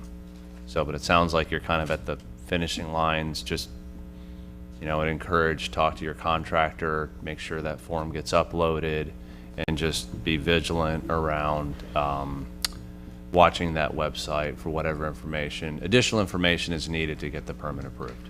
very good. Yeah, good luck. Thank you for your service to the community. We appreciate your help. Thank you. To all of you, thank you. Good luck. So I can speak with Mr. Howard about Yes. Sure.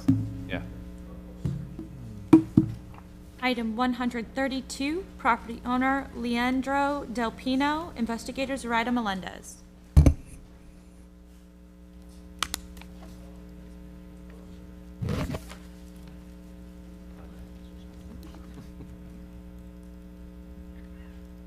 Good morning. I am Zoraida Melendez, co-investigator for the City of St. Petersburg, testifying in item 132, case number 26216A regarding property located at 736th Avenue South. I was sworn in at the beginning of this meeting. This property is a single home and is occupied by tenant. This is a code follow-up case. The property was first inspected on February 3rd, 2026, and the violation notice sent to the owner with compliance date of February 24, 2026. The property was last re-inspected on May 12, 2026, and the following violations still exist. After the fact, a permit will be required for alteration made to the structure, including but not limited to relocation of the front door, removal and infill of windows, installation of new windows and windows in new locations, addition of the rear exterior door, electrical work and plumbing work for outside hookup of washer and dryer, and interior renovation to include addition of wall and entryway area. Chipping and peeling paint on the soffit, no stairs for rear exterior door, junk items, and outdoor storage throughout the property, included but not limited to building materials, door, tarp, wood boards, wood posts, cinder blocks, bucket with mini fridge, gutters, and other various items. Inoperable truck without license plate stored on the side yard of the property. This truck and any other inoperable vehicles on the property are not allowed to be stored outside of an enclosed structure. Bare wood about windows as side of the structure. Flooring tiles finished on rear porch is not properly attached, and there is no made of outdoor usage. Multiple areas of bare and rotted wood with chipping and peeling paint on porch structure. Spray foam used to seal gap between main structure and porch roofing. Spray foam is not an approved building material. Multiple portion of the siding missing on exterior wall. Windows awning broken and collapsed against window at side of the property. Exterior portion of the window AC unit held up by piece of wood. Multiple foundation issue observed at the property with piece of wood used to brace foundation and fill gaps. Supporting wood beams on the porch, bowing, cracking foundation, pillars, including where porch support beams is located. Cinder blocks used as the foundation pillars, and posts not properly situated on the cement blocks. Permit might be required for those repairs. Chipping, peeling, and fade paint on accessory structure at the rear of the property. Tarp on the roof and rotted wood on fascia. A permit might be required for the repairs. Exterior walls and window frames in this repair. Exterior door does not fit. Overgrowth of grass and vegetation throughout the property. Owner or private property are responsible for regulation of maintenance of vegetation and plant materials on private property. Turf grass, or other hibiscus growth should be maintained at minimum over height of 10 inches or less.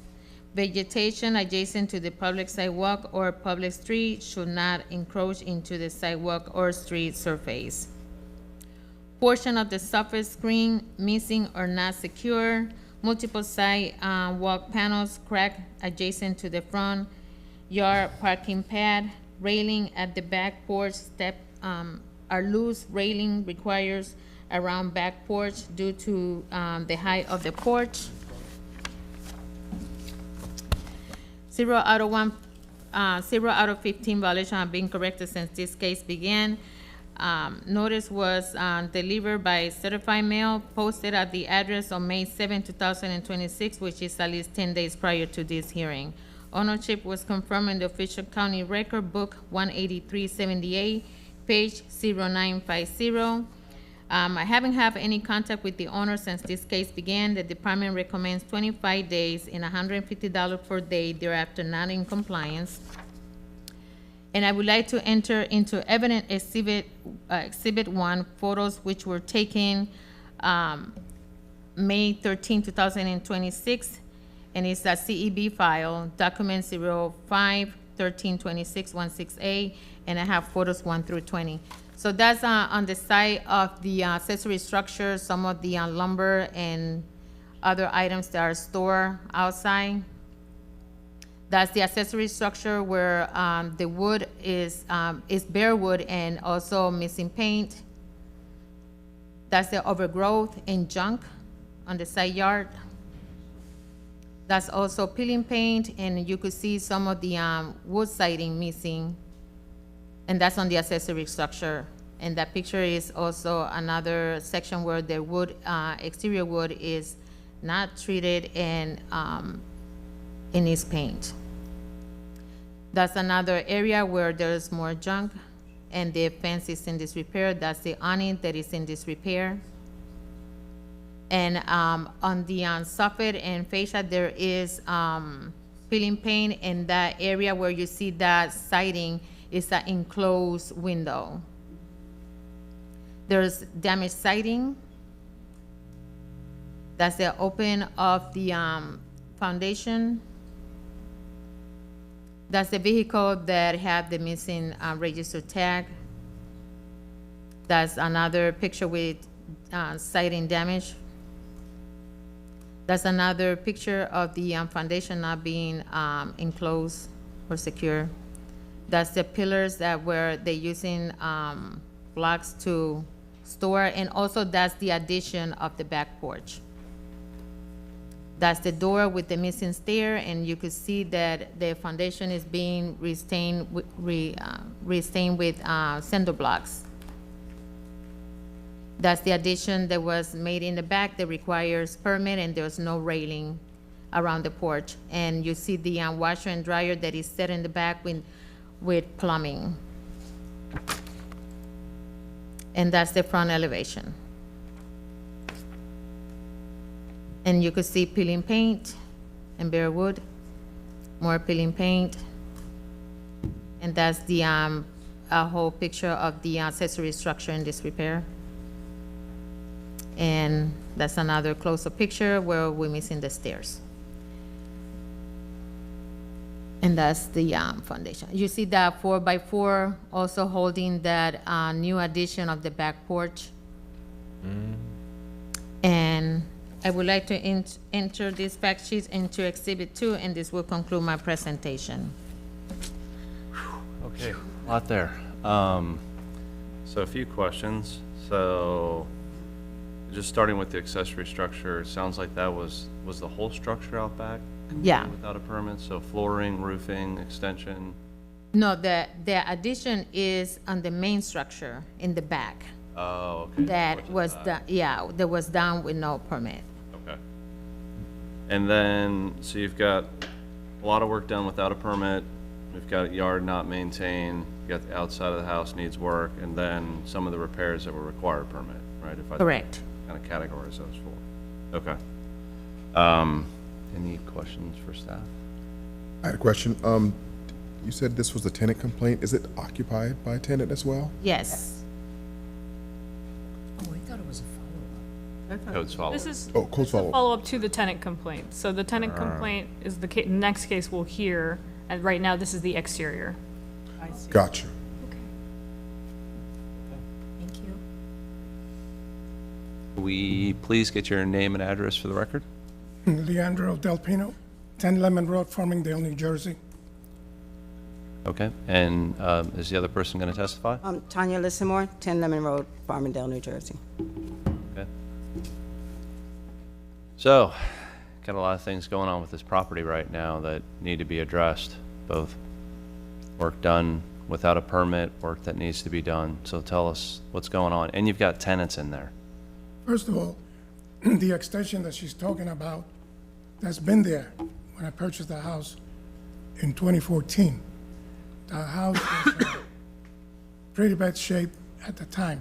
I did a lot of work to the house for 3 years when I first purchased it. And the other problem that I have is I found out that he's a professional renter. He has sued other landlords in the past and made money. All right, I don't think that, I'm just going to cut you Okay. off. I don't think the issue is the tenant right now. I think what we're talking about is the state of the property and everything I think you just heard from the state. So that's really what we want to hear about. I understand. When the tenant notified us of certain issues with the property, we drove from New Jersey January 22nd 1,200 miles. to address the problems that he said there were issues in the property. Okay. When we arrived, he would not let us in. Okay. He would not, he wanted us to leave the property right away. He called the police. Ma'am, with all due respect to both of you, you are out-of-state owners of a property that looks like it's severely deteriorated. What are your plans for fixing it? As soon as the tenant is evicted, we hired a lawyer to have him evicted. We'll be able to enter the premises and repair. We went yesterday to the building department for the after-the-fact permits. All this work was done back when he first purchased this property, 2014. You're going to get an after-the-fact permit for the first part of it. Yes. What are you going to do about the rest of it? We can't do anything. The police told us we're not allowed back on the property at this time. Have you filed for eviction? We have a lawyer, and she said she will. She will, but she hasn't. She hasn't filed yet. She did the first, I guess, the preliminary paperwork. Has the lawyer given you an indication of when they think the person will be evicted? She said it in Florida, it usually takes 30 to 60 days. Most 30 usually. I have some questions. So you've collected rent on this property, correct? Yes, In fact, you were paid a year in advance. yes, he paid. So what is the basis of the eviction that you're using for this? Not allowing us access to the property. And so which lawyer did you hire? Ms. Rodas? Rodas? Yes. And when you said the original paperwork was prepared, what original paperwork are you referring to? I guess the first notice, when you notify the tenant that they're, not, I'm sorry. It's like a 3-day notice, Florida notice to quit. 3-day notice is non-payment. We know you're paid through September, correct? No, it's not non-payment. It's a notice to quit, which means the tenant is, what do you call it? 3-day notice to quit is for non-payment. It's also for violation of the lease. And I'm going to give you every opportunity to respond. Okay. A 3-day notice is limited to non-payment, and you've just acknowledged that you pocketed a year's worth of rent despite the condition of those premises that clearly pre-existed this tenant. So the notice that you're talking about is not a 3-day notice. So you haven't even seen a notice that's being prepared yet by this lawyer? No, correct? not yet. Okay. And so your plan is to evict them because they won't let you in. How about the exterior repairs? Where He won't even let us on the property itself. Okay, when you say he won't let you, Mm-hmm. tell me that exactly. So you show up, did you give the 24-hour notice? Yes, we did. And when you showed up after giving the 24-hour notice, it's your testimony under oath that a police officer said to you, despite giving a 24-hour notice, you are not allowed to be on these premises. Is that your testimony under oath? Okay. At that time, okay, this is the police report. I'm not asking about the police report. I'm asking you if your testimony under oath Yes. is that you gave them a 24-hour notice and a police officer with the St. Petersburg City told you that you're not allowed on your own property. Yes. Yes. So your position today is that you're asking for an extension to do work that you claim you did 3 years ago. I believe there's an old case against you from that period of time where you did work without permits as well. So now you're doing it again. There's all this work that was done without being permitted. This is clearly an unsafe situation. So what are you asking for today? How many days are you asking? At least 60 days 60 days to do what? to have the tenant evicted, first of all. And after that, we can then go on the premises and get everything fixed. Okay, and at this point, have you applied for any of your permitting? No, we just came from New Jersey just 2 days ago. 2 days ago. We just Okay, but drove. you were advised of this months ago, correct? Yes. Well, the lawyer, No, But- you were advised from the city code's office, you were told that you have all, this is the longest list I've ever seen in my life. right, We too. professional renter. I said that too, no. Which is not something to laugh about. That's pretty No. No, I know. years worth of rent in advance, and you put these people in this house, and now you're here asking for sympathy, you're not getting it. So, having said that, you're asking for 60 days, have you hired a contractor? No, he's always done the work himself. Okay, so you live in New Jersey, so did you rent a place to stay while you're down? Yes, Okay, where are you staying? Because you didn't give that address. at the Comfort Inn. $100 a day. Comfort Inn, Okay, so you're staying at a hotel for the Yes. next 60 days? until we can find out from the lawyer. We have an appointment with the lawyer too. We're going, Had your appointment with the lawyer. no, we had to do it all through emails and texts and, So you haven't even retained a lawyer yet? yes, we did. Yes, we did. Okay. Karen When wrote was us. your appointment with the lawyer? I'm trying to get it for tomorrow. And I'm sorry, what was her name? Miss Rodus, Rhodus. I don't have any further questions. I also had to come up with $5,000 just to start with a lawyer. So this all takes time. It isn't that, this is not the only property that I Well, own. I think what you're asking us is you want 60 days, right? You think you can get all of this resolved in 60 days? Yes. Yeah, I And to see how I can come in, think that's possible, but, okay. But we're going to try our best. I mean, I can't. Any other questions? And you were charged $5,000 for an eviction case? No, it's not an eviction case. It's for, I had to come up with yes, $5,000 that's what to she pay wanted. It's a for the civil lawyer case. to start. To see if we can get, this is where I want to enter into evidence, is these police reports. We would like to see those, please. Okay.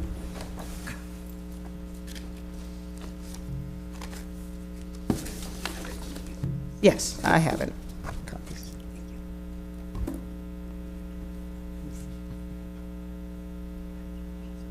She can read them faster than we can. And he also threatened me when I came in January. I have the police report.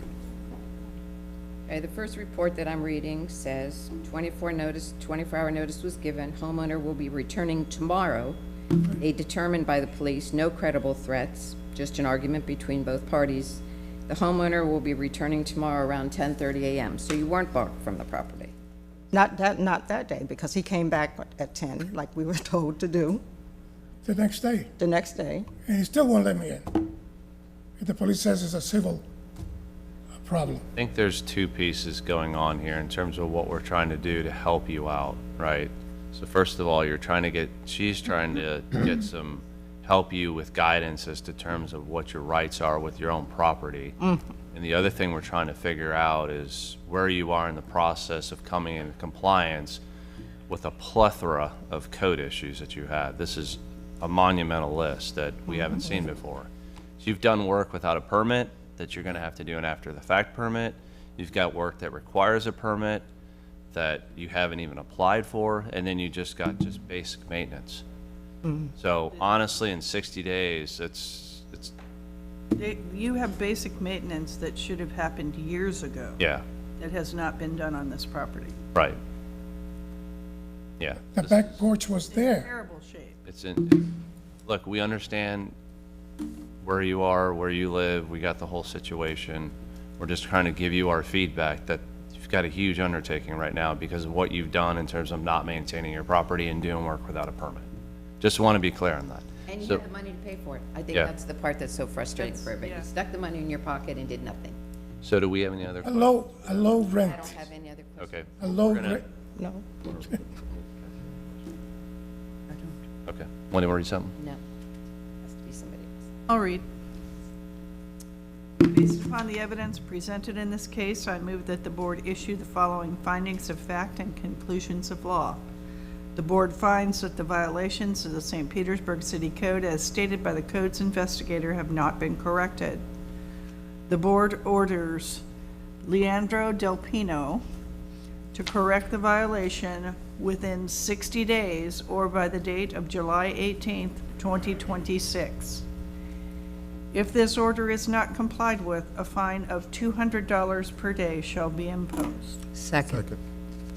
Motion and a second, let's vote. Does Alsaklis? anybody want to talk about it? Or Nope. are we all okay? All right. Alsaklis? Yes. Henshaw? Yes. Wilson? Yes. Hobbs? Yes. Cintron? Yes. Wait, Yes. Okay, so the board's giving you 60 days. If you're not in compliance in 60 days, you're going to get a letter, right, to the address on record to attend a special magistrate meeting where they have an opportunity to come in and have the same discussion. But encourage you to get with Ms. Melendez and understand everything that you need to do if you don't think you understand completely all that needs to have happen, okay? Okay. Great. Thank you. Good luck. Thank We're going to take, we've been at this for a couple hours now, we're going to take a The next one, It's them. Chair, it's the same owners, if we want to hear it really The quickly. interior case. This is, do you think it's going to be quickly? It's not gonna be quick. Don't go anywhere. No, don't go anywhere, you're next. You got another one. So we've been at this for a couple hours, so let's take about 12 minutes. We'll reconvene at 10:40. we're taking a break until 10:40.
Now we're resuming the meeting. We're coming back with item number 7, property owner Leandro Del Pino, investigator Kylie Noonan. I am Kylie Noonan, Special Projects Coordinator for the City of St. Petersburg. Testifying in reference to item number 7, case number 26-1142, regarding property located at 736 Avenue South. I was sworn in at this meeting. This property is a single-family structure and is occupied by tenants. This is a tenant complaint case. The property was first inspected on February 3rd, 2026, and a notice of violation was sent to the owner with a compliance date of March 6, 2026. The property was last re-inspected on May 12th, 2026, and the following violations still exist. Cracks on walls in first bedroom closet and in front entryway area. Crack on ceiling in first bedroom closet. HVAC vent not secure in ceiling and has been taped in place. The first bedroom off the living room does not meet egress requirements. No window or door leading to the exterior present in the room. Heat is not operating properly.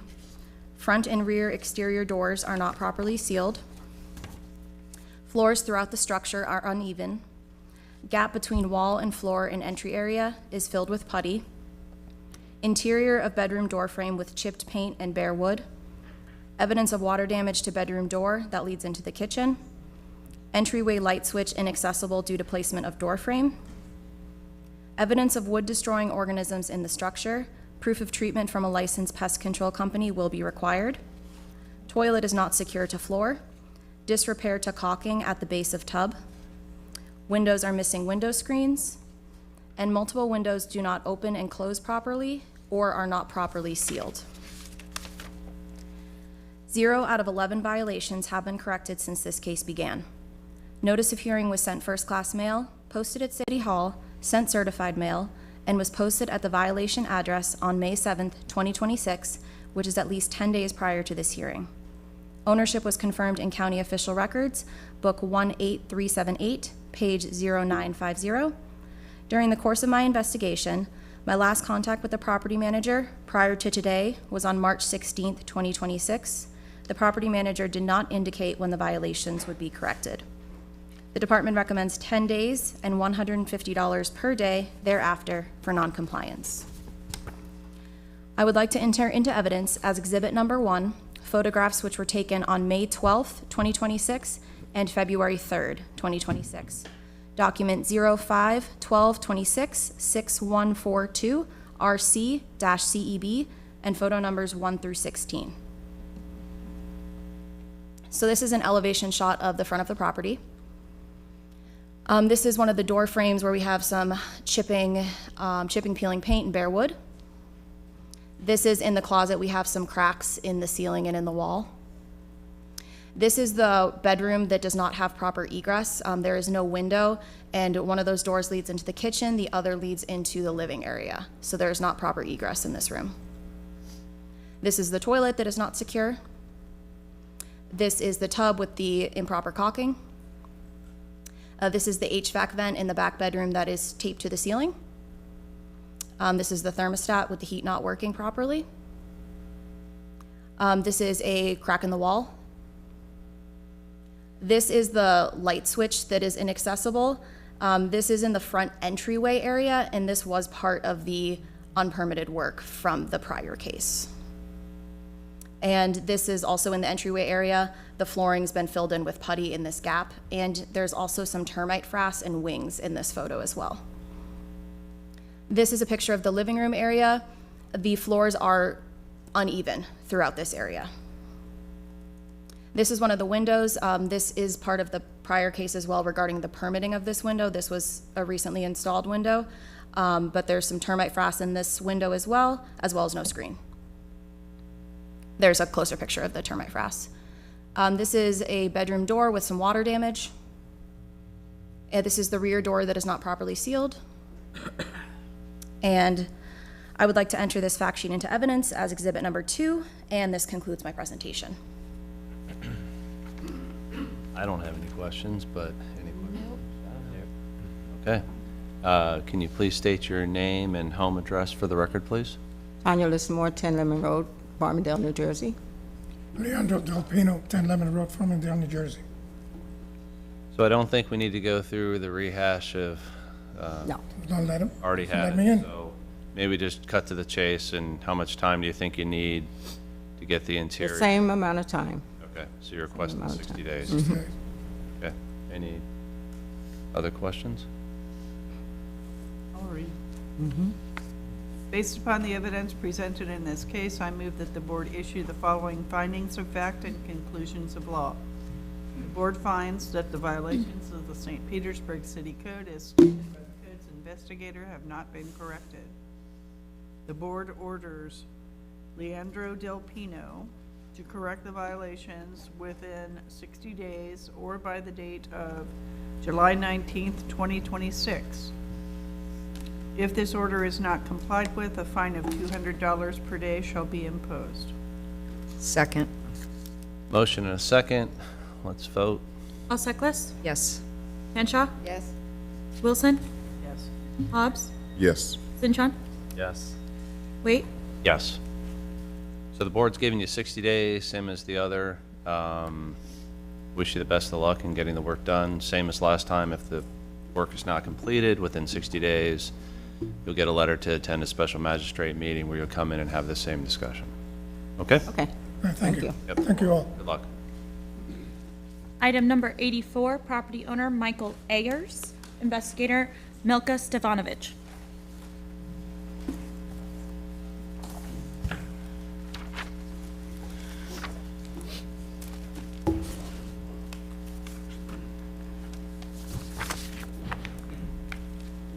Hello again. I'm Milka Stefanovic, code investigator for City of St. Petersburg, testifying for Brian Greenman. Reference to the item 84, case 261856, regarding property located at 344 20th Avenue South. I was sworn at this meeting. This property is a single-family structure, and it's occupied by the owner. This is code-initiated case.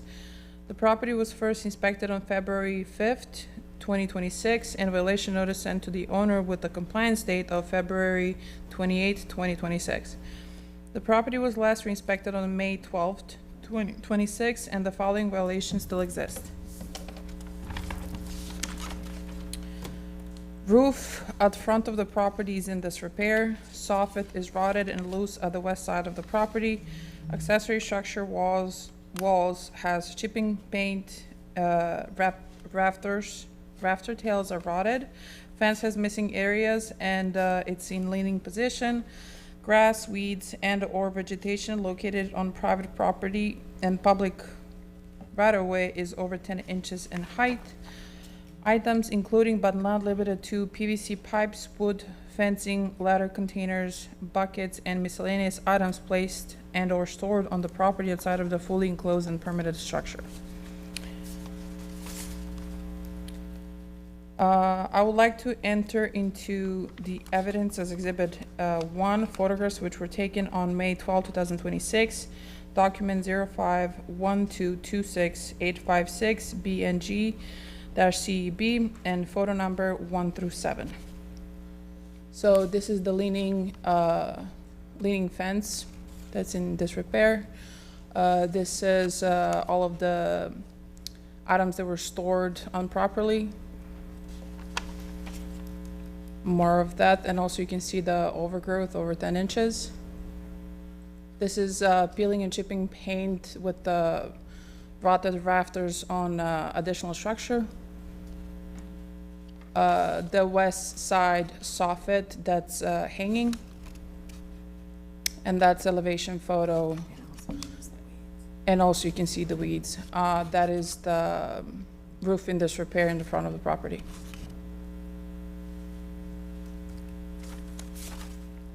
I would like to enter this fact sheet into evidence as Exhibit 2, and this concludes my presentation. Great. Thank you. What's your time and days? Time and days? Oh, sorry. Oh, I skipped that. I apologize. Time and days, 25 days, and $100 per day thereafter non-compliance. Thank you. You're welcome. Just a couple questions. I know with roofing, there's a 10 by 10 area, I think, that if it's a roof repair, you don't have to pull a permit. Like in your view of the property, you think that roofing work will require a permit, or is it kind of a TBD? Yeah, it seems so, yes. What's that? Yes, I believe so. Yes, you believe so? Okay. The underlayment, Yeah, I know. It's yeah. wonky. Any other questions for staff? So the only thing that they would need for a permit would be the roof? Correct. Um, We have cited yes. yes. Correct. The rest, they can take care of. Correct. Great. Can we have your name and address for the record, please? Michael Ayers, 344 20th Avenue South. Great. So looks like, what's up? Okay.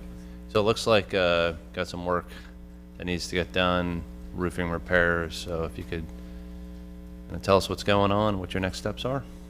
Well, I disagree with needing a permit for the roofing repair. That one that shows the front of the house, that's me dropping a tree branch on it when I was cutting that tree out. Okay. And I just cracked the fascia. Okay. Making the divot in the, and the other one is a small, very small section of soffit that just needs to be replaced. So given the list of everything you have on here then, how much time do you think you need to bring your property in compliance?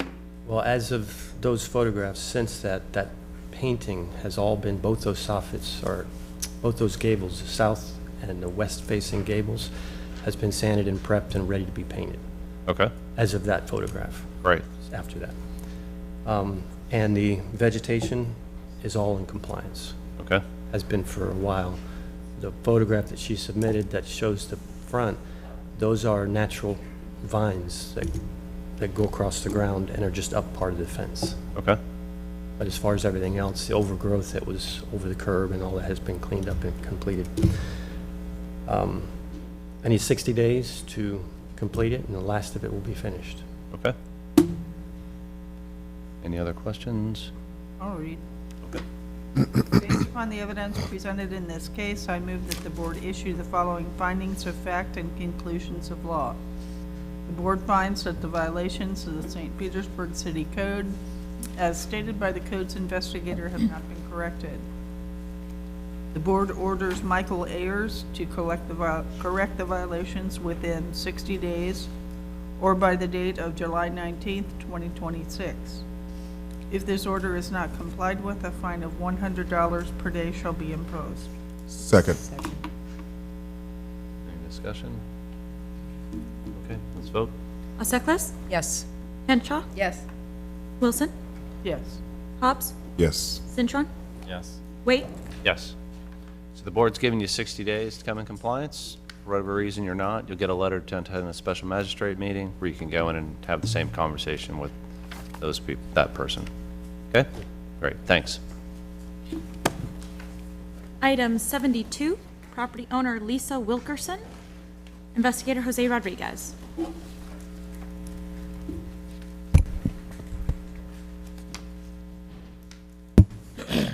Good morning. I'm Jose Rodriguez, codes investigator for the City of St. Petersburg, testifying in reference to item number 72, case number 26-1152, regarding property located 3936 48th Ave South. And I was sworn in at this meeting.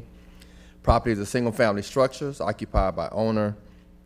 This is a codes follow-up case. The property was first inspected on January 27th of 2026, and a violation notice sent to the owner with a compliance date of February 20th of 2026. Property was last re-inspected on May 13th of 2026, and the following violations still exist.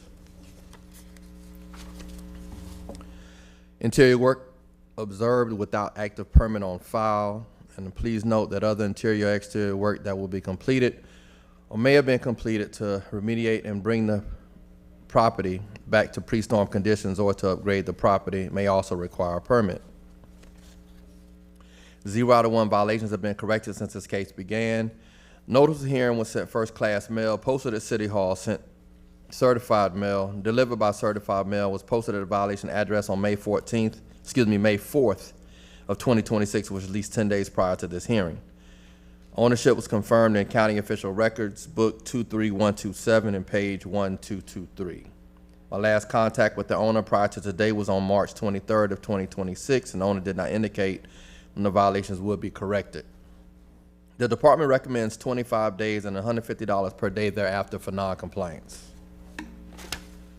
Additional relevant facts regarding this case are there's a post-disaster emergency permit number 26-03001456, which remains in process. The last action as of March 24th of 26 was ready for corrections. I would like to enter into evidence exhibit number 1, photographs which are taken on 5/13 of 26 and 1/15 of 26, document CEB 05132615 JR in 1 through 3. This is just some evidence of some of the work that was being done at time of inspection. It's elevation of the structure, and again, work that was being done at time of inspection. I would like to enter this fact sheet into evidence as exhibit number 2, and this concludes my presentation. Thank you, Mr. Rodriguez. A question for the city. So the permit's been sitting there waiting correction since March of 2026? Correct, and it looks like through the revision, they noted that the water heater had been replaced by the previous owner, so now they have to add, that current owner has to add that into their scope to permit it. So that's the correction that was requested in March, Okay. So that's the only thing that's remaining? as far as I can see, yes. Mr. Rodriguez, I saw that there was like newly constructed concrete in that last picture. Are they building something as well I think that's in the the back? lot next door. Oh, that's next door. Okay, couldn't see that, couldn't tell. Thank you. Any other questions for staff? Okay. Sir, if you could please state your name and address for the record. My name's Tim Morgan. I live at 4230 48th Avenue South, which is right down the street. And I have an authorization to represent Lisa Wilkerson, who is my partner. Could you please give the authorization to? We have it in the. It's been submitted already. Yes. Okay. Okay, perfect. Perfect. Thank you. Copy. We don't need it, we already have it. Thank you. We had submitted and been going through the E-plan process to get the PDAP permit, kept hitting some hurdles, and finally went down and met with them. And the holdup was the need for a elevation certificate. At that time, we engaged John Brindala and Associates to perform that work for us. They've come out, collected the information, but they haven't issued the elevation certificate yet. Everything else that's needed for the post-disaster permit, we have, and we're in a position to do it once we receive this. I kept reaching out to them because they were engaged on May the 5th, and then last night at 5:31, they sent me an email. It says we have all the information, including the photos for the FEMA elevation certificates, and we'll get those out to you very soon to be completed. So our hands have been kind of tied until we get that back, and then we'll proceed with getting the permits and the required inspections completed. So Just a quick comment to interject. It sounds like there's the permit you have in there right now is waiting for corrections. I don't know if you heard what the city said. So there's a hang up with you had a permit installed, you had a water heater installed. that was actually done before we did the house, but we told them we would do any portion. But your permit's not going to move forward until you get that corrected, right? So you've got to go, someone has to go into the system and address that. So I know you're doing all this other work, which is great, because that'll help keeping the permit moving forward.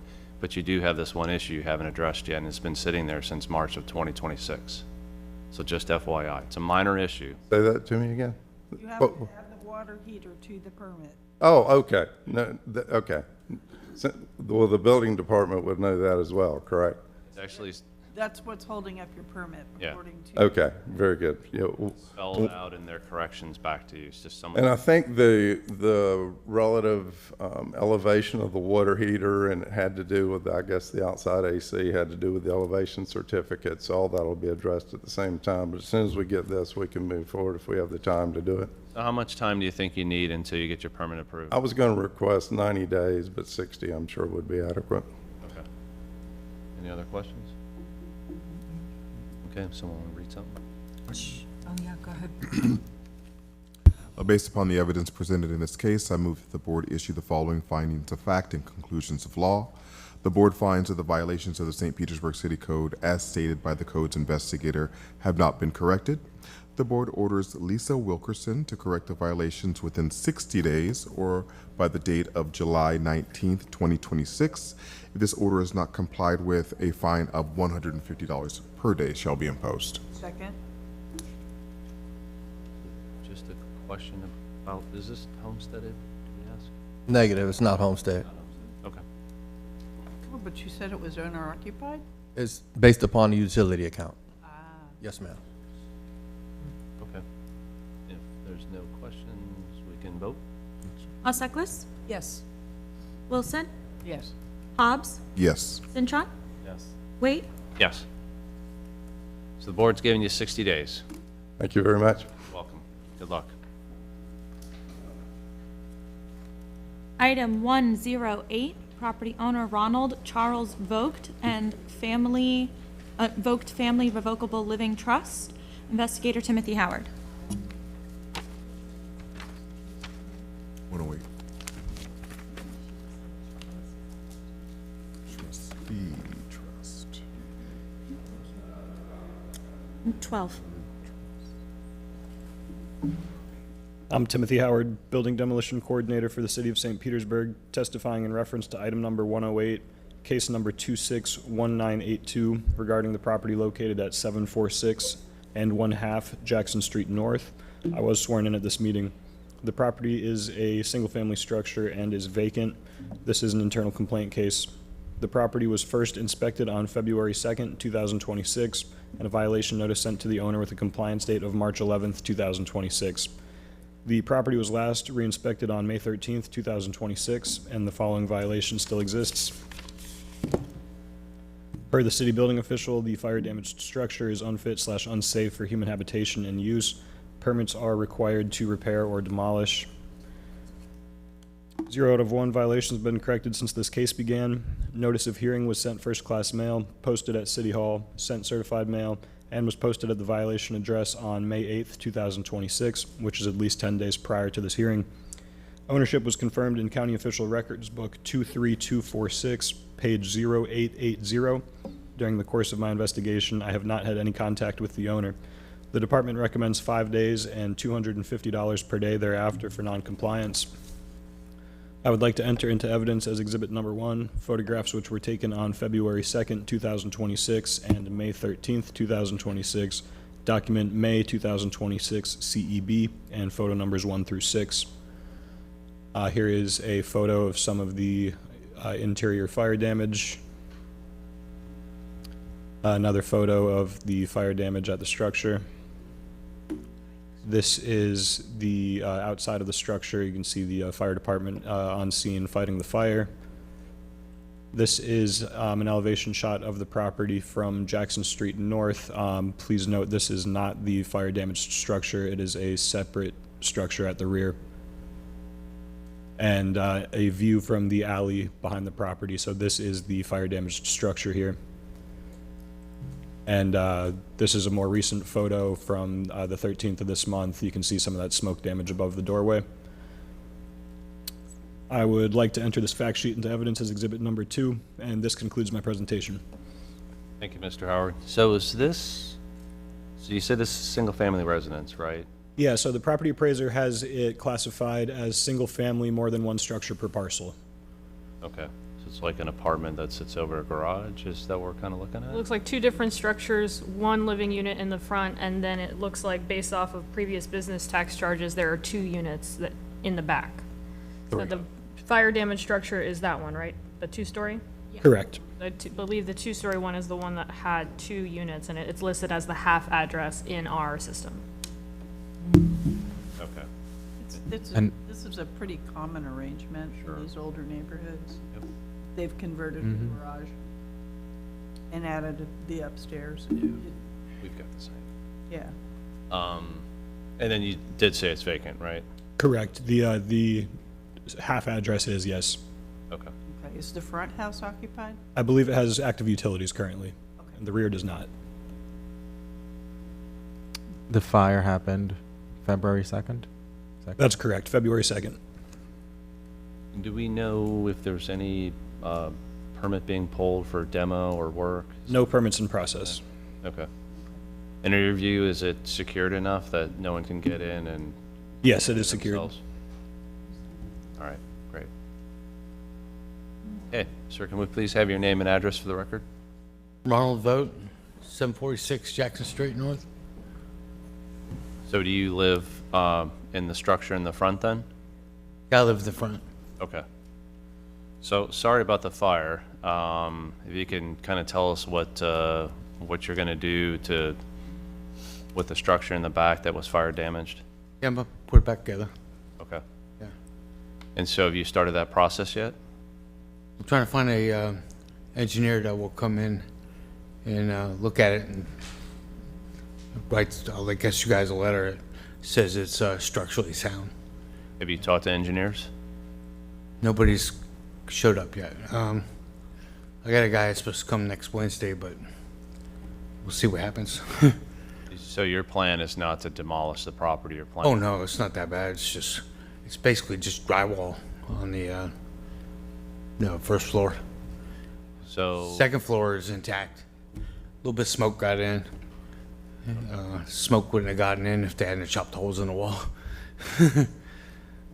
So have you made any progress on this since the fire happened? So what sort of progress have you made since February of 2026 till now? Well, I cleaned the place up. Cleaned all that you've seen. That's it. Okay. That's all I can do because you want a permit for everything else, you know. So there are 2 units there? There's 3.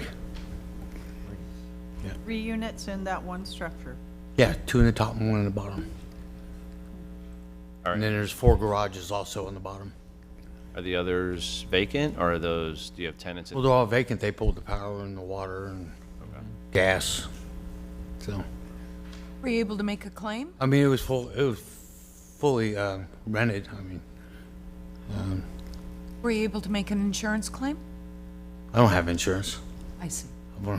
We've owned the place since 75, something like that, 73. Okay. Yeah. So we're trying to figure out how much time to give you, right, to get the problem solved. So if you can give us a little help here with what your time horizon is in terms of, because it doesn't sound like you're making much progress in I getting. don't know. 120 days. As soon as I get an engineer or somebody to come in and want to commit themselves to signing something that says it's structurally sound. The city don't have anybody that will come down there. The city don't want to stick their neck out and say, "Oh, structurally sound," you know. So I've got to find some private company to come in. After you get the engineering report, have you spoken to a contractor about actually? Oh yeah, I'll jump right on it. So did you already reach a contract with a contractor? Do you have Yeah. Who's your contractor? What's that? Who is your contractor? My nephew, he's got a GC. So she's a I licensed. got a builder's license too. It's lapsed right now, but So you have a licensed contractor? Because typically if you're. yeah, my nephew, he's got a general contractor. Trying to help. Typically, if you have a contractor, they can find you an engineer. Yeah. So are you not doing it that way? You're trying to do that on your own, and then your niece is just kind of gonna sign off on things so you can do the work? Yeah, we're trying to find somebody to come out. Nobody will show up so far. Everybody's busy. After the hurricane, you can't get nobody. Sir, You can't get roofers. sir, you've had 90 days. Yeah. 90? How about 120? No. No, it's already been. No, so Been far. 90 days. Huh? You've had 90 days to address the engineer issue. I got 90 more days? No. No, Or it's been 90 days? it's been 90 days. Yeah, And you've done nothing? it has. And you've done nothing. You say I haven't done nothing? You've done nothing. Oh, you mean I haven't picked up a phone, called people, and they don't want to do anything? They don't want to show up? We need you to have a sense of urgency here, and you don't appear to have it. Well, yeah, it's just a sense of urgency. See, for me, you know. So But everybody's busy. if I can just interrupt for a second, I think. Yeah, the go ahead. concern that you're hearing and you're trying to get some guidance from one of my peers is it sounds like the route you're choosing is not working, right? And I think that they're saying, hey, maybe choose another path to get an engineer out there. I think you're also. Another path? hearing- What kind of? Hold on, let me just what are we gonna finish. I do? think the other thing you're hearing too is that you're not moving fast enough. We have an unsafe structure, right, sitting. Yes, it is. It's deemed unsafe by the city. You can shake your head, but that's how it's been deemed.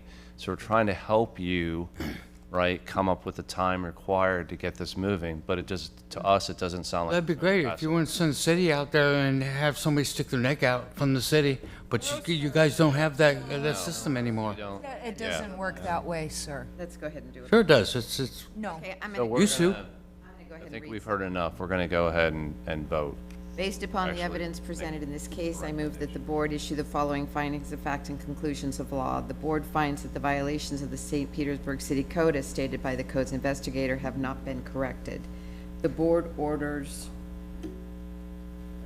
Ronald Charles Voigt, trustee, and Ronald Voigt, living trust, to correct the violation within 60 days or by 7/19/26. If this order is not complied with, a fine of $250 per day shall be imposed. Second. after 60 days. Hold on. No discussion. Let's vote it out. Osaklis? Yes. Hanchak? Yes. Wilson? Yes. Hobbs? Yes. Cintron? Yes. Wait. Yes. So, sir, the board's giving you 60 days to either get a permit to demolish or a permit to rebuild, okay? And if you. Yeah, I guess and if 60 you- days to get a hold on, permit. Just let me, so if within 60 days, right, you're not in compliance, you'll get a letter to attend a special magistrate meeting, where you'll then be able to come in and have the same discussion with the special magistrate, and they will most likely give you some more time, okay? Sure. All right. Only if you're working on it. Yeah. Thank All right, thank you. Thank you. Because you guys just want to tear buildings down in the city. No, we want you to fix it, sir. Item 82, property owner Elnora Allen, investigator Jeff Perez.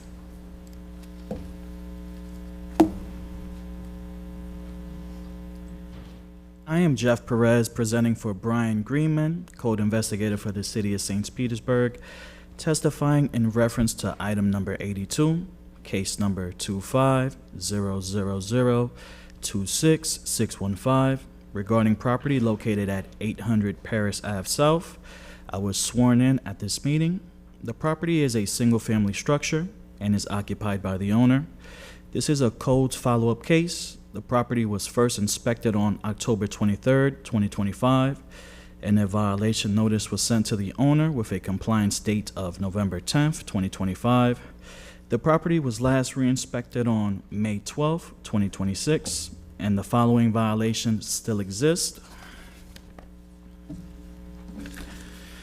Items including but not limited to a large amount of scrap metal, parts, junk, large amount of tires, cans, containers, wood, coolers, and non-city issued trash cans and miscellaneous items placed and or stored on the property outside of a fully enclosed and permitted structure.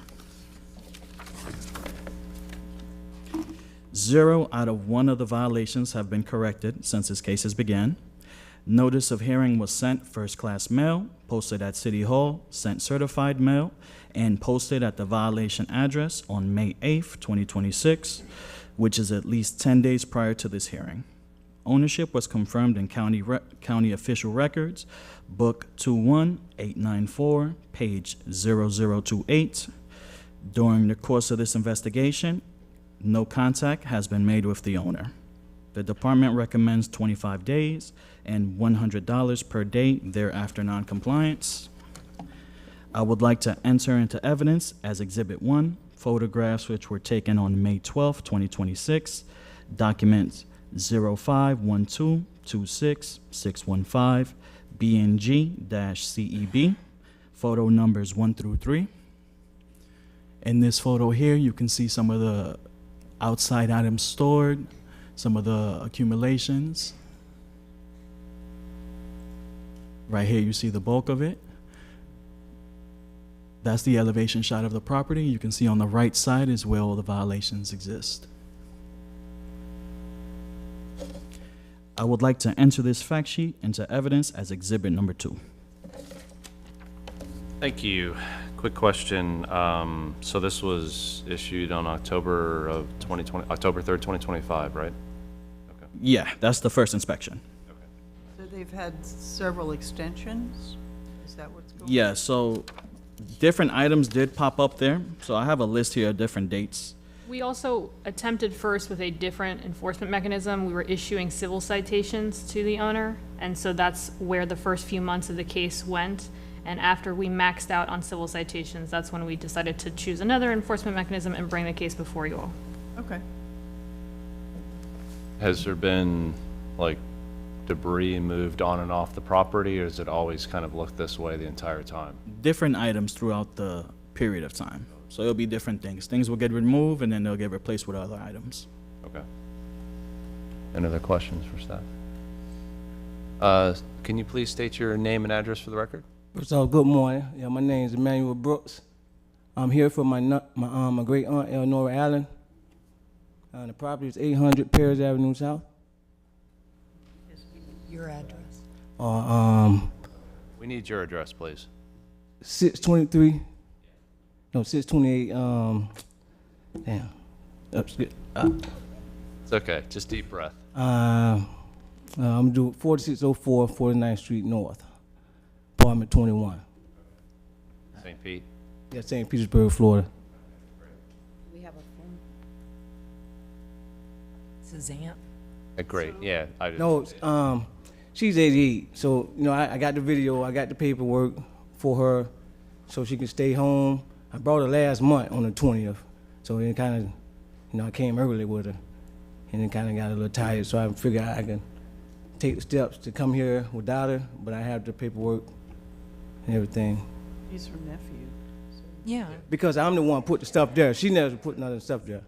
So it sounds like, from what I'm hearing from the city, so it sounds like problem gets resolved and more stuff shows up, problem gets resolved, maybe resolved, and stuff keeps showing up. So how much time do you need to get all of this stuff off the property to come in compliance? I take 25 days. 25 days? Yeah. Okay. Okay, so, and is there a plan to keep the stuff from coming back? See, now that's the problem. I usually just find stuff in the neighborhood and just take it, help her with her bills. I didn't know it was a problem because I'm just picking the stuff up out of the community. And it just, so, but I just know not to bring it there no more. Or at least have it in front of the property anyway. Very good. Yes. Just tell her keep it behind the. No, it wasn't her. It was me. You? Yeah. Yeah, it was him. Yeah, she was astonished when she seen the boat. I kind of figured that when they seen the big yacht out there, they were like, oh, yeah. But at least you're coming in here, standing in front of us and having the conversation, so I appreciate that. Absolutely. Yeah. Okay. Oh, and then I did take pictures. Yeah. A lot of stuff was moved. and That's okay. all right. Okay. So, Any other questions? I'll read if everybody's okay with that. Mm-hmm.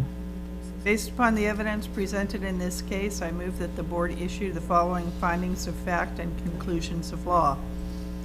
The board finds that the violations of the St. Petersburg City Code as stated by the code's investigator have not been corrected. The board orders Elnora Allen to correct the violations within 25 days or by the date of June 14th, 2026. If this order is not complied with, a fine of $100 per day shall be imposed. Second. Motion and a second. Let's vote. Auseklis? Yes. Hanshaw? Yes. Wilson? Yes. Hobbs? Yes. Cintron? No. Wait. Yes. So the board's giving you 25 days. If for whatever reason not completed within 25 days, you'll get a letter to appear before a special magistrate, come in and have the same discussion, and then they may or may not give you more time. Right. So good luck. I also want to say appreciate your honesty and just forthcoming with what's going on. Thank you. Right on. All right. Appreciate Take it. care, You're one. a solid and get rid of that stuff. Item 131, property owner Linda Barnett, investigators Rita Melendez.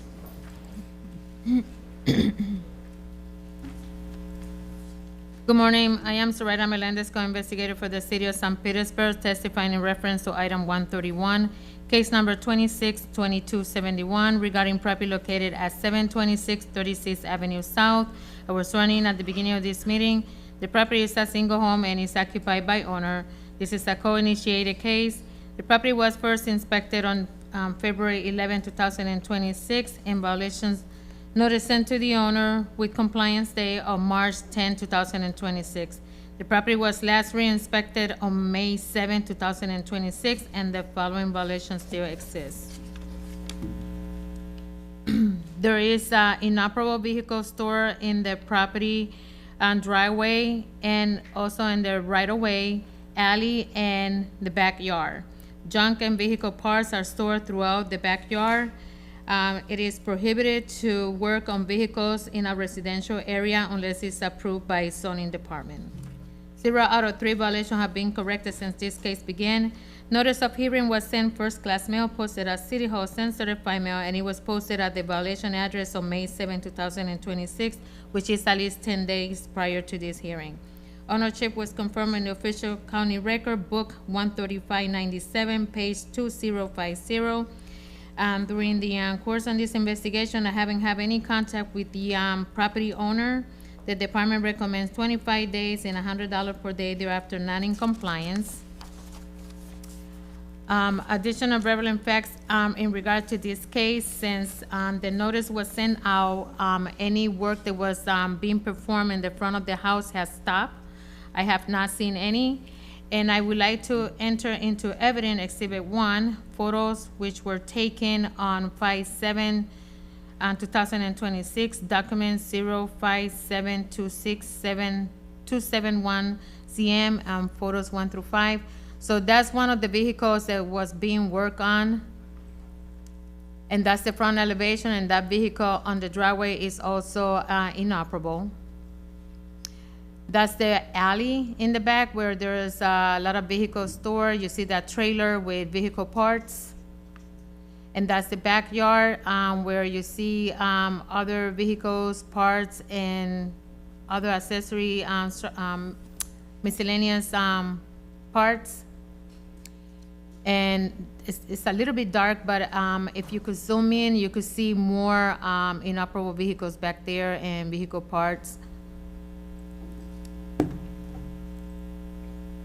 And that's just another shot of the backyard. I would like to enter this evidence into fact sheet Exhibit 2, and this will conclude my presentation. Thank you, Ms. Melendez. Any questions for staff? Can you please state your name and address for the record? Andre Gant, excuse me, 726 36th Avenue South. Your relationship to Linda Barnett? Son. Okay. So it looks like somebody stopped working on the car, so thank you. But you still have some things left to be done to come in compliance. So how much time do you think you'll need to come in compliance? I need to know clarification on what I'm working on. You can't have the vehicles and the car parts stored there. No, the question was, what am I working on? Well, it sounded like you were previously doing repairs and work on vehicles on the property. At least that's what the city observed. And they said that they haven't seen, and there's been no evidence of that since then. So it sounds like that violation has been corrected. You still have the other violations around inoperable vehicles on site and other junk and debris that still needs to get corrected. Okay. Could you pull your pictures back up, please? Can you tell us exactly, are you saying that no, you don't have any cars stored there on that property? No, I want to address each photo, if I could. That one runs. I just don't drive it. Is there a tag on it? Yes, everything has current tags, license, insured, everything. Everything runs. The only one that I don't have the tag on is the trailer in the back alley. Okay, I'm actually going through all of my almost cussed stuff in the garage. I got that parts truck to surplus my addiction. Okay, so that's why it's still on the trailer. The guy I got it from is giving me a runaround about the title, so I can't get rid of it. So I've been cleaning out the garage, throwing stuff on that. The Grand Prix that does run The first photo? was parked in front of that car over there. That one? No. Okay, while that's up, so I see two vehicles there, so both of those are properly titled and they. Yes, absolutely, yes. And are they parked where they're allowed to be parked? Yeah, those two are fine. The ones in the alley are vehicle parts that should be removed. The one in the right of way, it needs to be removed as well. Yes. But where should I put that? In the yard? Would that be good enough? It has to be on an approved parking surface, so it can be on the driveway. It can't be in your front yard. Right. With regards to the tree that's currently in the front, the first photo. Okay. That tree, the car that's in the first photo.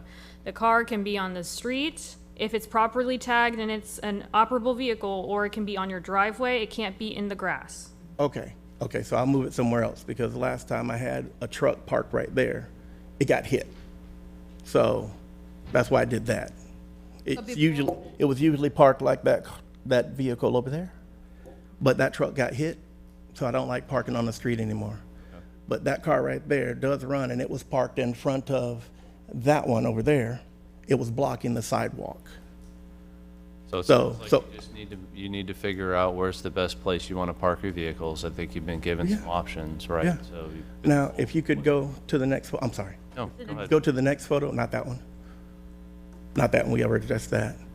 Okay, This one? no, the one before that. Actually, we can go to the next one. That one right there facing where we're facing the back. No, not that one. I'll get to that one in a minute.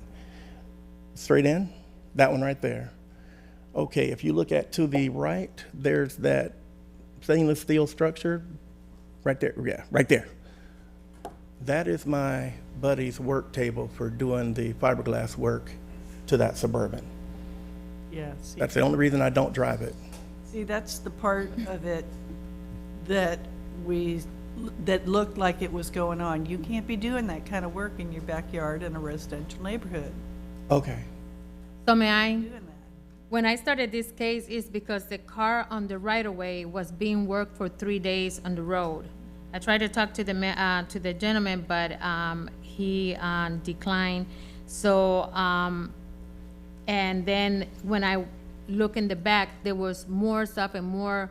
It looked like more work was being done in the backyard. So that's why the zoning case was open, and there were, it's a lot. Yeah, you have way too many cars that aren't parked properly, and you can't be working on them. This is not, you can't use your mother's property as an ad hoc repair shop and car storage. And you got notice of this in February, so we appreciate you being here today, and we appreciate that you've kind of broken it down and said, good, I'll move that when I get home, but you've had since February. I didn't know that there was a problem since everything is like tagged, and Did you not get the notices? I got notices, yes, and I didn't think there was a problem because everything is tagged. So how she said she saw something going on for 3 days, I know nothing about that. I don't know what she's talking about. There's never been any kind of indication. Hold on. Now that you've been made aware that you've got a whole plethora of problems, how many days do you need to put everything right? I guess 30 days, I'm just gonna reposition everything in the backyard. If that's what you want. I mean, I'm not trying to be a smarty. I mean, Well, No, that's. 30 days. Yeah. No, I mean, look, the board will discuss and we'll come up with a proposal. Well, we'll 'cause come up with. two of those vehicles don't even belong to me. They're just sitting there for my buddy. Well, if I can make a suggestion before we have a discussion, it sounds like you need to be talking to Ms. Melendez and not assuming you're in compliance because you're not, and truly understand what it's going to take to get in. It Correct. sounds like you want to be. But she said right? And she's. she can help you. She said she's made attempts to talk to me. This is my first time actually seeing her. Oh, Mr. she's tried to talk Yeah. to your mother. Yeah. Oh, okay. I didn't know that Before part. we go, swap information. Yeah, I didn't know that part. My bad. Yep. All right. So, yeah, and I counted at least 5 vehicles. You say a couple of them don't belong to you? Yes, the one in the, I don't care which one. yes. Doesn't matter. They're just sitting there because he's having some work done at his house. Have your buddy take his cars away. Okay, easy. Down to what, 3 vehicles? Something like that, yeah. Okay. And get those legally parked. Ms. Melendez can help you know where that would be. Okay. Legally park them. Okay. And then figure out something to do about that trailer. Yeah. Park it in the yard, backyard? Ms. Melendez is more qualified than I am to tell Okay. you where you can park that. Because it's on pavers. Well, the majority of it is. We're trying to prevent a lien from being applied to this house. So we're. I understand. That's our job. I'm just trying to get clarity. They're here, and that's why when they give you a notice, they tell you how you can contact folks. Yep. So that you don't have to spend your day down here with us, although we appreciate you come. I don't mind being So here. that's where we're at. So I think, do you want to try reading one? Sure, but, Go ahead. okay.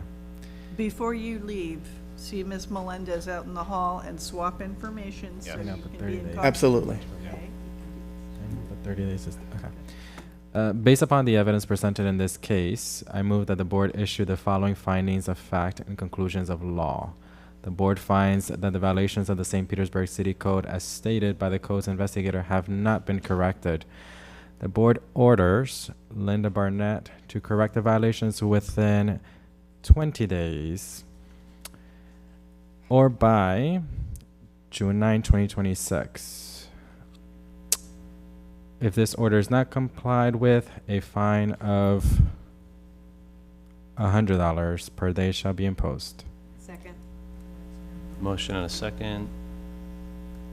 Discussion. Okay, let's vote it out. Seckless, Yes. Henshaw, Yes. Wilson, Yes. Hobbs, Yes. Cintron, Yes. Wait, No.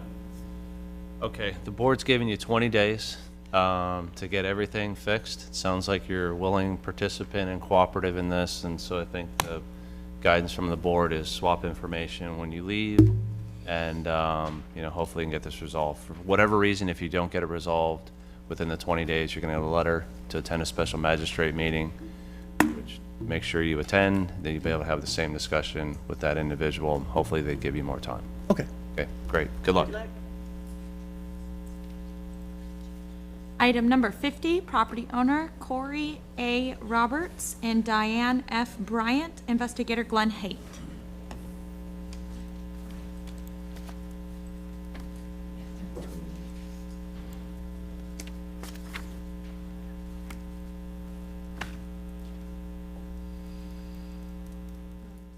Hi, I'm Glenn Haight, Codes Investigator for the City of St. Petersburg, testifying in reference to item number 50, case 24-3751, regarding property located at 5597 Pershing Street Northeast.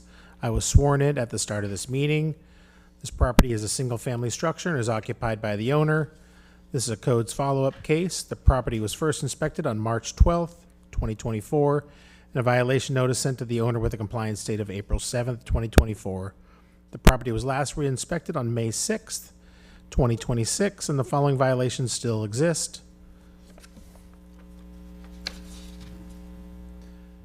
Various areas on the main structure have missing chipping and peeling paint. Fascia on the main structure has missing paint and rotting wood, repairs and paint needed.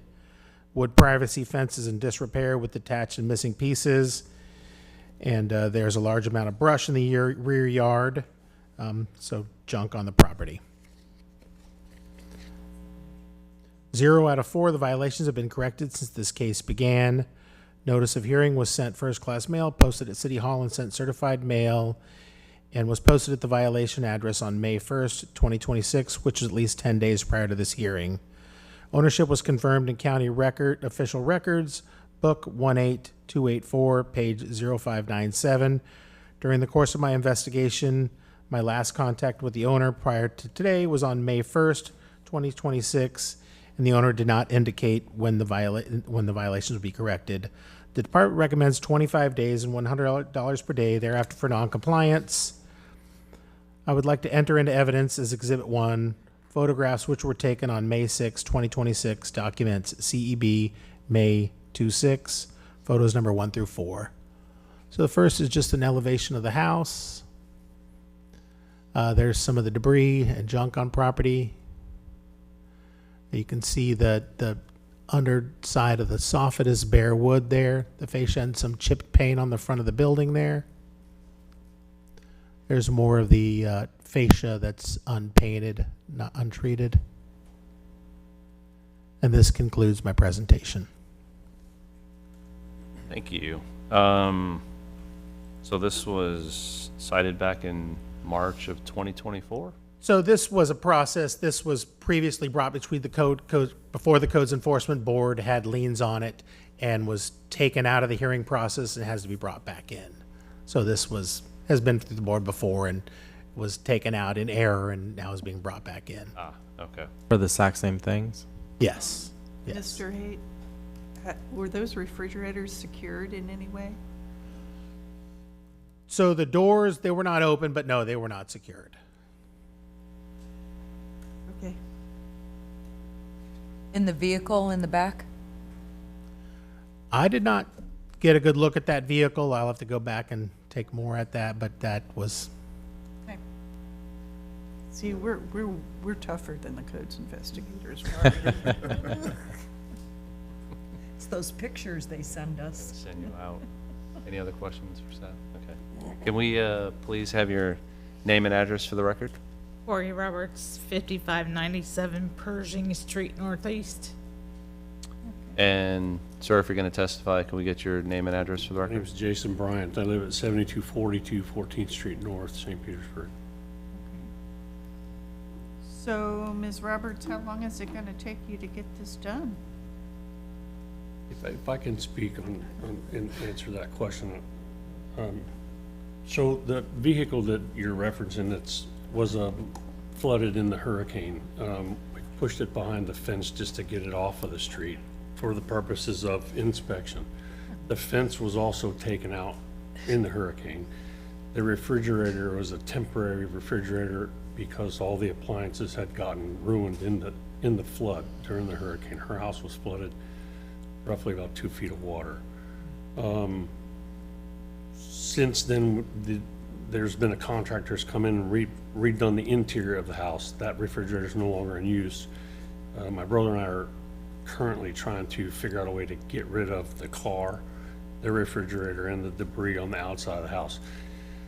I don't have a vehicle that I can tow a trailer with. He does. It's just trying to find a trailer that we can use long enough to be able to get rid of the debris. Car in reference, we're trying to just sell it outright, to either part it out or just outright sell a car because it's not operable at this point. There was some debris in the back of the yard from palm branches that got blown around in a hurricane. She's since removed that stuff. The soffit that he's talking about in the front of the house, there's none of that is unpainted. All that is painted. It might be at a point where could it use a repaint? Maybe. It being unpainted is not true. There's no wood on that soffit of that house that's unpainted at all. Like I said, the paint job, it's older. I don't know how old. I don't know when the house was repainted the last time, but. So how much time do you think you need? So there's just a handful of items on here to bring the property into compliance. If I could ask for 60 days, only just because of the simple fact of trying to be able to get a trailer. I know it doesn't sound that difficult, but to find somebody that has a trailer that we can use. And then just the opportunity to be able to, I'm not sure how long it's going to take for somebody to want to come and try to buy that car. Yeah. It is a flood vehicle. She didn't have insurance at the time because she had not been driving it. It always don't. So to find somebody that's going to want to take that off our hands is the other issue. I don't know how long that's going to take. Okay. If you go online, there are a number of firms around who will buy that from you, and they'll come take it away. They'll pick it up. As long as you have the title to it. Correct. Yes, we do. None of that is an issue. That's fine. So it sounds like 60 days. I think the other thing to do is you've heard from my colleague up here is, you know, for your own safety and to secure those refrigerators, right, if they're sitting there. So Absolutely. just be really careful with It's not that. an issue.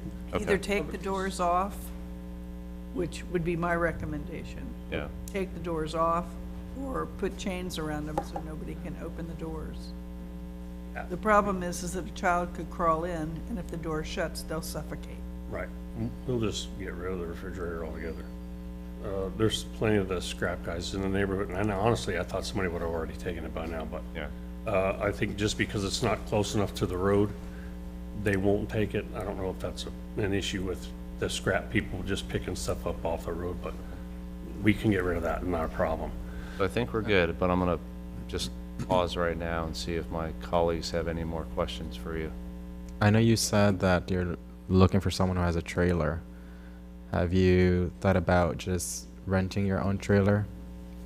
You can go to Home Depot, rent a trailer. I'm not aware that well, I guess they do rent smaller trailers. I don't know. I haven't looked into that, but I can.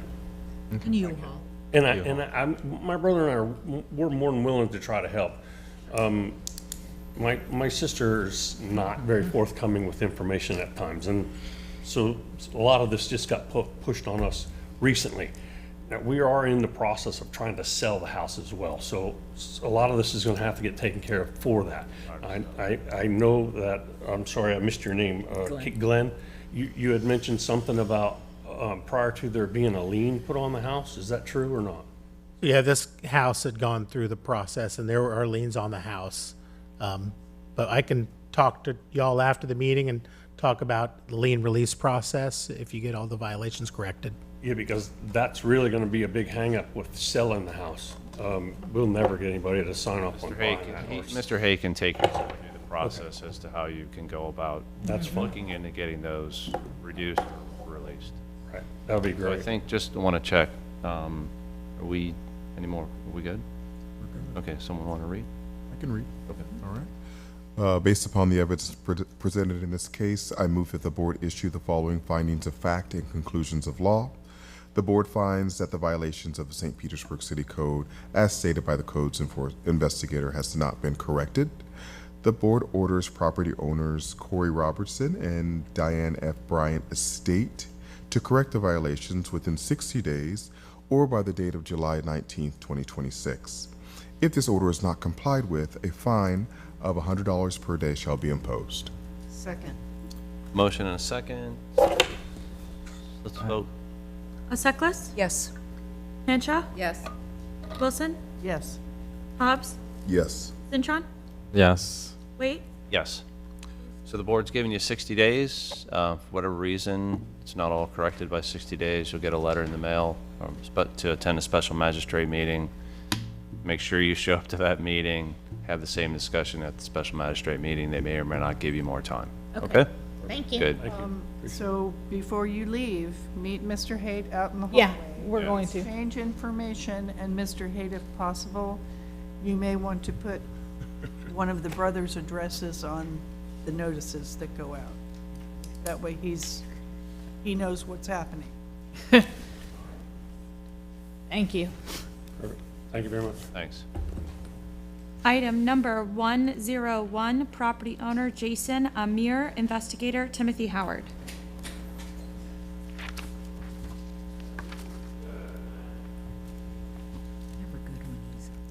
I'm Timothy Howard, Building Demolition Coordinator for the City of St. Petersburg, testifying in reference to item number 101, case number 262548, regarding the property located at 5234 9th Avenue North. I was sworn in at this meeting. The property is a single-family structure and is vacant. This is a codes follow-up case. The property was first inspected on February 17th, 2026, and a violation notice sent to the owner with a compliance date of March 4th, 2026. The property was last re-inspected on May 13th, 2026, and the following violation still exists. Per the city building official and fire marshal, the southwest addition operating as boarding rooms is unfit and unsafe for human habitation and use and must be vacated. The improper occupancy constitutes a fire hazard based on the quantity and improper use of numerous extension cords throughout supplying power to the addition.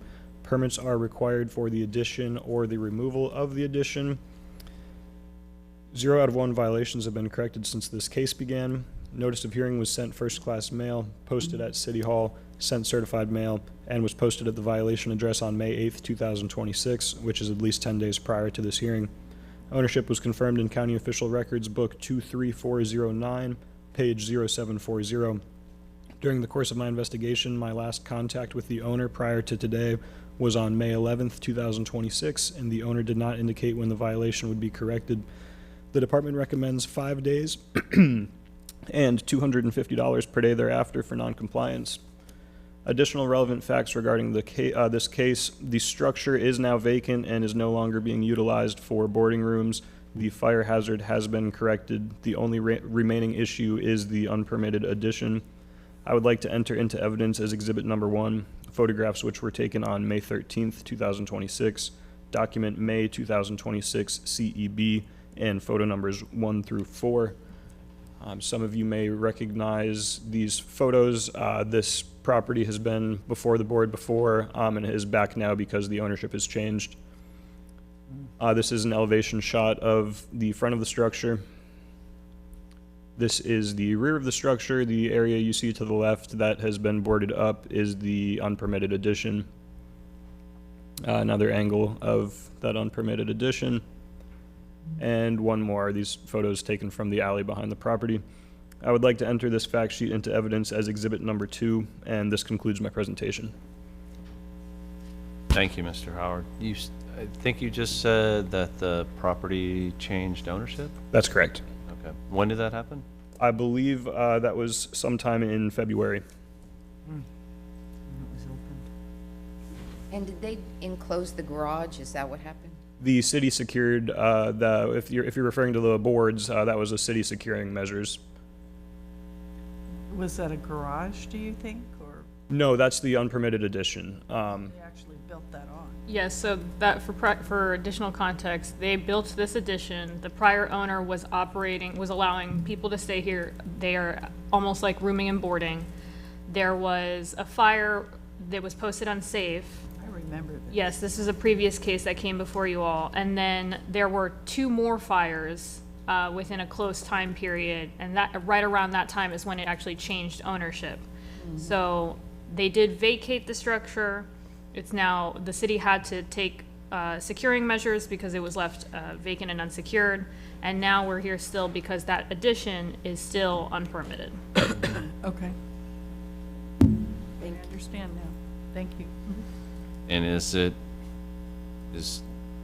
when you said the fire damage, the fire hazard has been corrected. That's correct, yes. What does that exactly mean? The fire hazard was because they were operating with generators. There was no they weren't hooked up to the power lines. There was no electricity service at the property. They were running generators and running extension cords to an adjacent property. Okay. I was thinking something different. I remember this case. Yeah, I remember this wow. case. Any other questions? Okay. It was third world. Yeah, sounds like it. Can we please get your name and address for the record? Jason Amir, 3530 Southwest 27th Street, Ocala. So, if I could just Here. explain real quick. Oh, sorry. You're Are you the owner? Yes. What was his name? Jason Amir, and he's Yeah. got an Ocala address. Yeah, he's out of town. Apologies. Oh, that's okay. No, I thought I missed something. So, Mr. Amir, tell us what your plans are for this property. Well, I just took over the place, and I knew there were issues with it. I had no idea how big the issues were. I was out of the country. I had a child custody case in Russia, and I got stuck there because of the conflict and whatnot. But I came back 3 weeks ago, and I actually just rented a place just down the street from there to address this house. Now, the first thing I did, or when I went in and just saw how bad it was, I mean, it was just it was decades and decades of garbage and debris inside and out. It was unimaginable. So I had it all cleared out completely, all the electrical things, everything. I mean, the place is completely blank and empty. because I couldn't even make head or tail as to what's illegal, what isn't. I mean, the photos you saw, you couldn't see any of that before. It was just covered outside with hundreds of pieces of furniture and decades of rusted So can I appliances. just interject here? Yes. real quick? We kind of understand the history of the property. I think for us, we want to understand what are Okay. your plans, what are your next steps, and how much time do you need to? Okay, so it was finally cleared out just last week. So on Monday, I went to the building department to get applications for a permit for the addition. You're going to keep the structure, you're going to demo the structure? Well, I'm not sure. I have left messages at contractors because I wanted them to come and look and see. But if it was all built bad and it needs to be knocked down and rebuilt, then I just want to have it all knocked down. And I hope to have the whole thing resolved, 90 to 120 days max. It's actually not that much to knock down. If it needs to be knocked down, I hope to have that clarified within the next few weeks. I have to get a survey and all sorts of legwork done first. Okay. Was the permit that you applied for, was it a demo permit? No, I was looking to get a permit an after the fact for the addition, but I don't know if it's going to be allowed. I just can't tell right now, and that's why I'm just right now back and forth with some general contractors who can come and start the process. When did you buy the house? Beginning of January. Yes, and I left a couple days right after, and I got stuck overseas. I couldn't return. Yeah, so that's where your time gap is. Yeah. Okay. I mean, I was on it within a few days after returning. And it sounds like you're here local to try. Yes, I rented a place just down the street to deal with it. Okay. So, Mr. Amir, our memories are sort of against you at this point, 'cause I don't know if you know it or not, but we saw pictures of the inside of that house. We know what it looked like. Yeah. Oh yeah, it was. It was pretty bad. Yeah, it's nothing like that now. Okay, so what we need from you is all speed. Okay. Getting someone in there and giving you a yes or a no on the addition. Okay. Because if they tell you that it's okay and you just need to go back and get an after-the-fact permit, that's one way. Or if they tell you it's not okay and you have to take it down, you're gonna have to apply for a demo permit, Okay. okay? We just need you to make speedy progress on making that decision. Okay. Because once you apply for and receive a permit, whichever route you take, this case goes on hold Okay. until you either demolish or get the after the fact. So if I'm gonna just remove those pieces of plywood, I need a demo permit? You're gonna have to take down that whole addition. If you want to demo the whole. Well, it looks like it was always there. It was a carport that they just put plywood. I'm not going there with Oh. you, sir. So, Doesn't matter what was Doesn't before. matter. You're it now. okay. Be very careful, because what the city said is that they helped secure that property so that somebody didn't get hurt. You Right. don't want to be undoing what they did to protect the neighbor. Right. So talk, make sure you know what you're doing before you do it. Okay. So when you said, I'll just tear down the wood, please don't do that. Okay.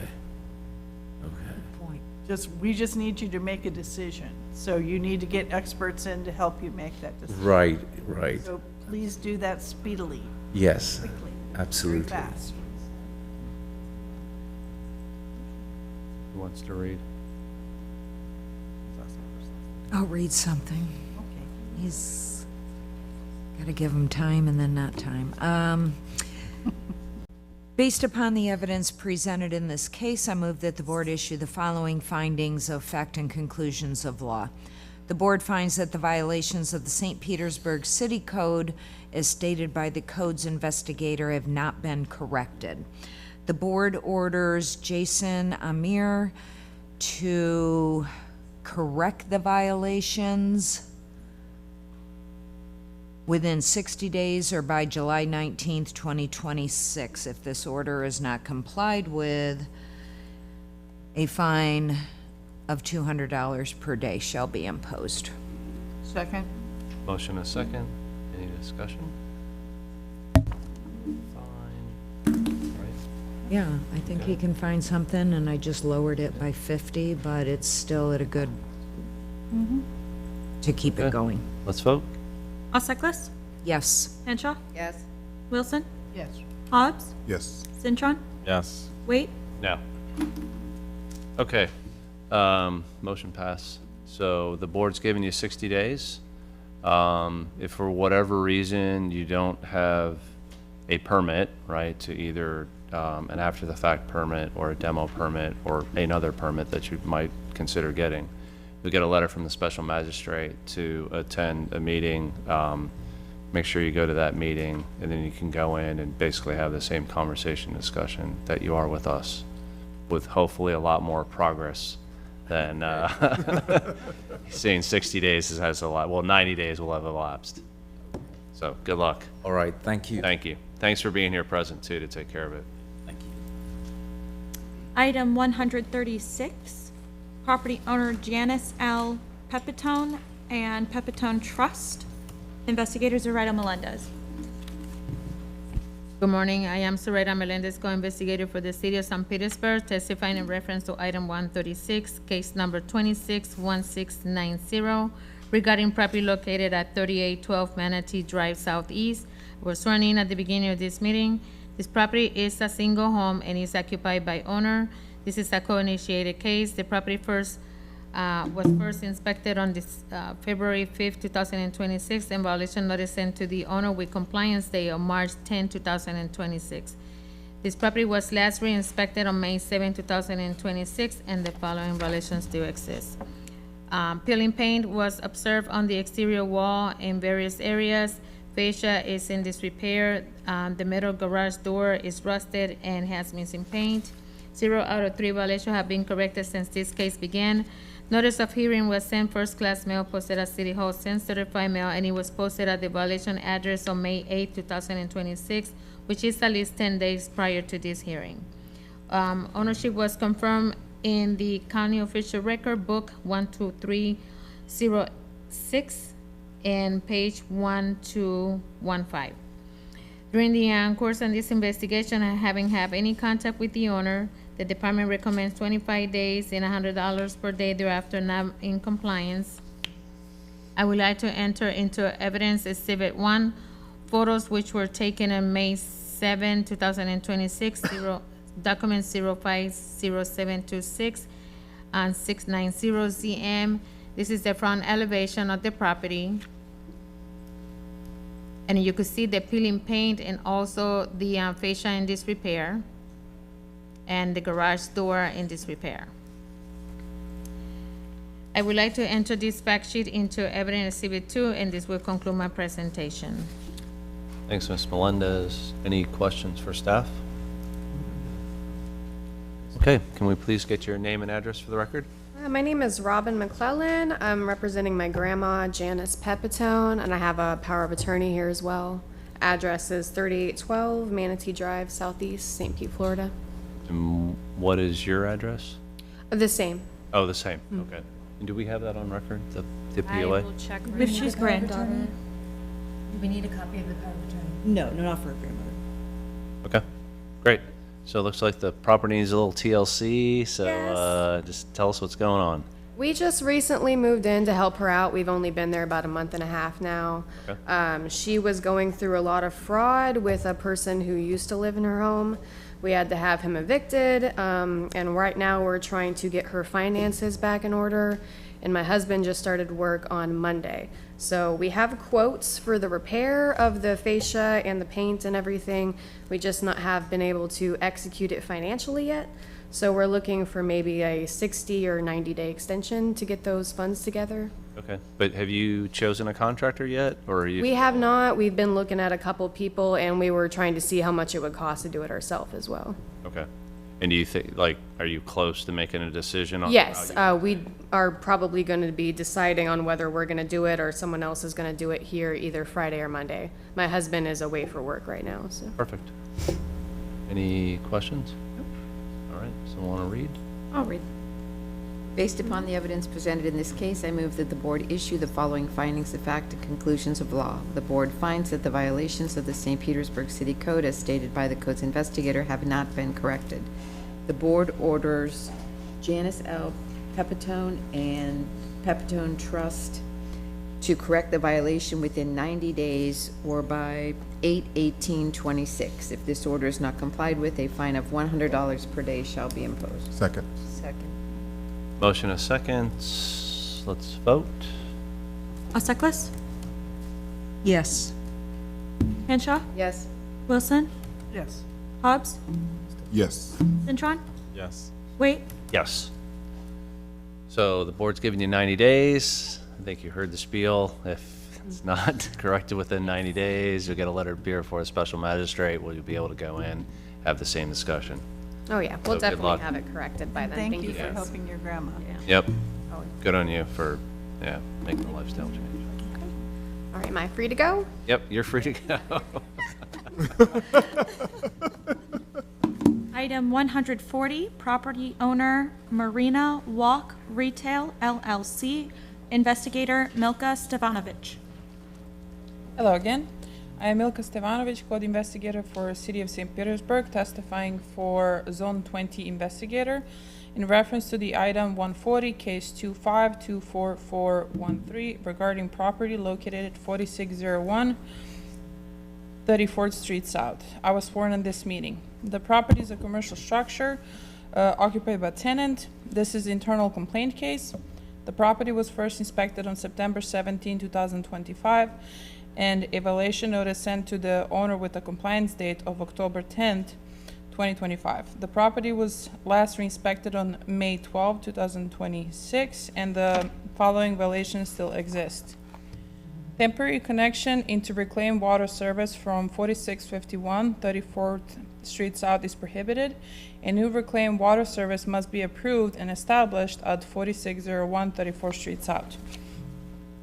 0 out of 1 violation has been corrected since this case began. Notice of hearing was sent first-class mail, posted at City Hall, sent certified mail, and was posted at the violation address on May 8, 2026, which is at least 10 days prior to this hearing. Ownership was confirmed in a county official record, book 21988, page 1576. During the course of my investigation, I have not been in contact with the owner. The department recommends 25 days and $200 per day thereafter for non-compliance. Additional relevant facts regarding this case are: City Code requires each parcel to have a separate reclaimed water connection. The parcel currently shares the reclaimed water connecting with neighboring parcel containing Marina Walk apartments. The owner will be required to complete an extension of the reclaimed water main to directly serve the retail parcel. There has not been any significant progress made at this time. I would like to enter into evidence as Exhibit 1 photograph, which were taken on May 12, 2026, document 0512264113BNG-CEB, and one photo. So that's the elevation shot of the commercial property. I would like to enter this fact sheet as evidence as Exhibit 2. This concludes my presentation. Thank you. Thank you. Time and fines. 25 days, 200 per day. Oh, I'm sorry. Thank you. So this was Chair. decided, yeah, It's the first for you guys, so. Yeah, it is. yeah. And first for us, honestly, too. Yeah, yeah. So essentially what happened was there was one large parcel here that had a reclaimed service to it. It was split, and then a new reclaimed service was never established, and it was just they tapped into the old service. So I believe at some point we disconnected that service, but then there was obviously complaints from the tenants at those locations because they weren't able to water their landscaping and things of that nature. So our Public Works Administrator worked with the property owner developer to let them know that we're going to allow you to tap back into that service. That way, your tenants can continue to utilize the reclaimed water to irrigate the landscaping and things like that, with the understanding that this will result in a code violation, and there needs to be active progress on getting the new reclaimed established at that location. It has been several months,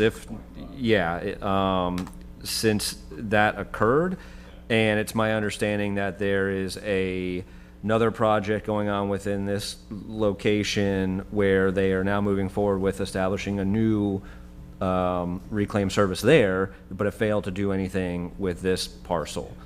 Yeah. So before we go much further, there's like condos, and then there's a retail development in the front, and that's what we're talking about, the retail development? Yes, I believe so, yes.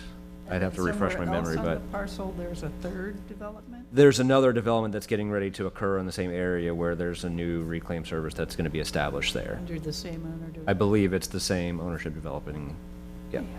Okay. And so when you use the word active, that's obviously the operative word. We're not seeing any activity. What would be deemed as active? Yeah, so I think the concern here is that, they've been notified of this issue for a while now, and while maybe they were attempting to make progress on it, now there's another project that's occurring where they're full, this is gonna happen, they've gone through the entire process, but they failed to address this issue that's been outstanding, where we've been considered in allowing them to continue to use the old reclaim service, and I don't wanna speak to it as 100% facts because I'm not the subject matter expert in it, but I believe the work that needs to occur for the new one that's going in, if this could be done at the exact same time, it is better for all parties involved rather than doing it in two separate projects.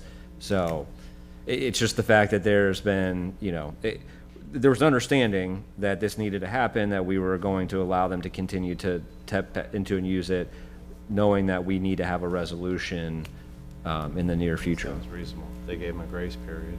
Yeah. So they're gonna need a permit for a plumber to come out and install a new tap line? That's what I was gonna. It's a little bit more complicated than that, I believe. It's a whole process through the Water Resources Department, so. They actually have to make an application to tap into the line? Yeah, they have to get a whole new service established, and yes, yeah.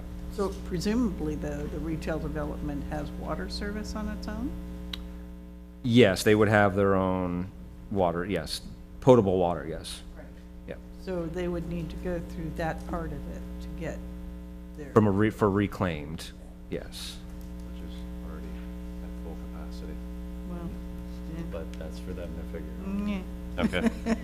So a permit would be necessary on their end for a plumber to come dig and connect in? They would be working through the water, and that's what I'm saying. This is not kind of a standard, we're getting a new water meter put in or running a new line to a single-family home. Plans were gonna be. No, I think it's a little bit more complicated in understanding that Water Resources is already going to be working on a project in the same area for another parcel. This could kind of all be kind of tied in together at the same time. Yeah. That's it. All righty. Okay. Thank you for giving us time to get our act straight. Yep. Not a problem at all. Please get your name and address for the record. My name is Jack Doherty, and my address is 3680 46th Avenue South. And you want... Maybe before we do on, so your relationship to Marina Walk Retail LLC? I'm the owner of that property. You're the owner? Okay. Correct. I'm Ron Shea Brown. My address is 4611 34th Street South. I'm a tenant in the space there. Okay. And then if you're... Louis Murphy Jr., tenant in the space as well. Okay. Okay, so let me just go... They said tenant in the same space. We have different addresses. Go ahead. Correct. 4621. Is there like an apartment number, or is there like a... Unit numbers. Can we get the unit numbers? Yeah. We gotta have completeness address. My address is 4611 34th Street South. And that is the actual That's address. the actual address. Yes, sir. And so we need your... 4621 34th Street South. And unit... That's his exact retail address. space. Okay. You got it. Thank you. Okay, so let me go back and give some history. It's important. In 1977, the city of St. Petersburg received a grant from the federal government for the installation of reclaimed water lines throughout the northeast part of St. Pete and throughout the southeast part of St. Pete. Southwest part of St. Pete was added in 1981. So can I just, sorry, we kind of understand the history of reclaimed water. We really just want to address the issue right now. So, I don't mean to cut you off. right, so the important part, You've already heard what the city has said about, right, the grace period given, and you got another project going on. So we just need to understand, how much time do you think you're gonna need, right, to get this particular reclaimed water service in compliance with what I think you realize compliance looks like? we disagree that it's not in compliance. Well, So, okay. so that's why I was going back with the issue.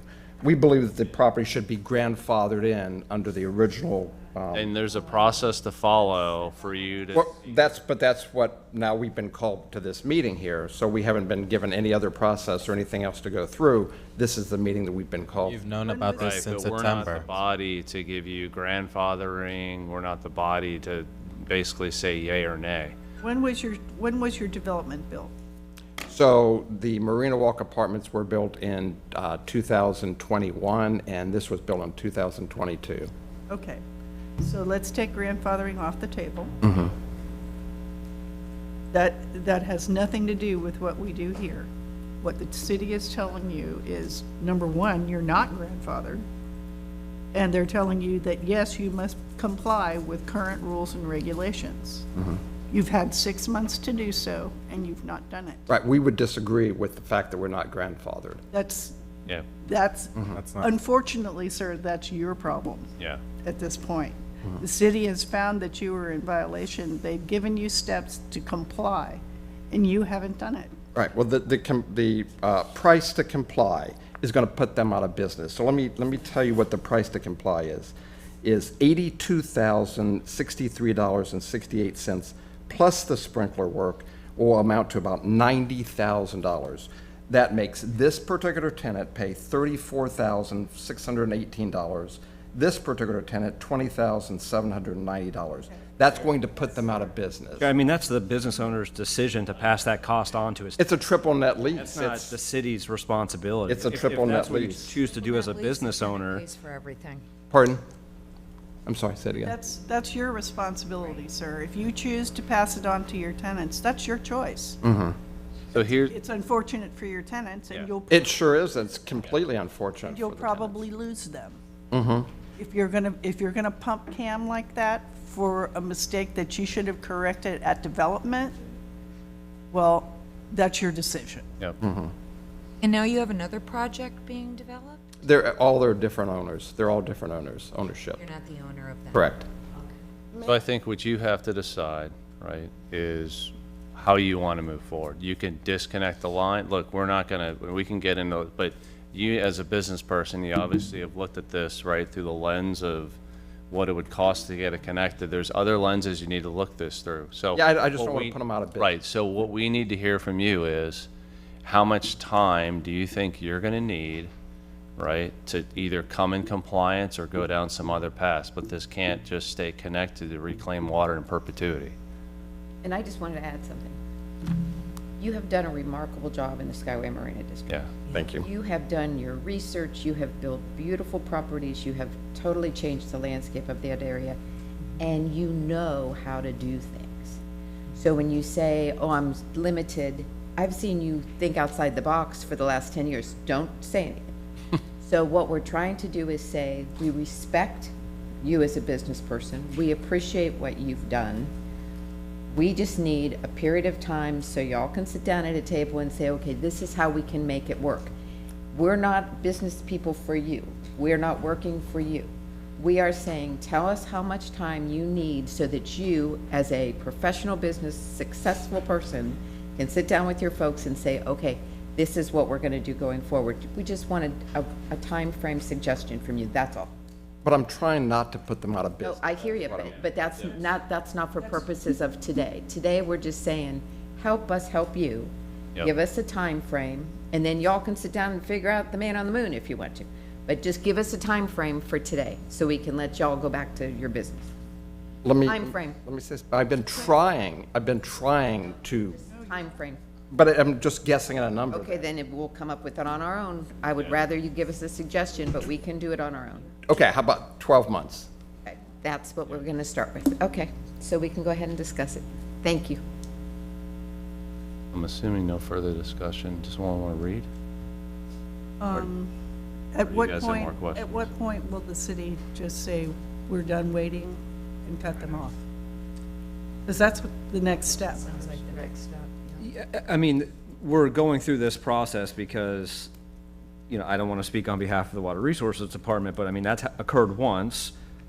We heard, you know, concern from the tenants at the locations, and we thought that this was a reasonable way to, you know, accommodate both their needs and then the city's moving forward.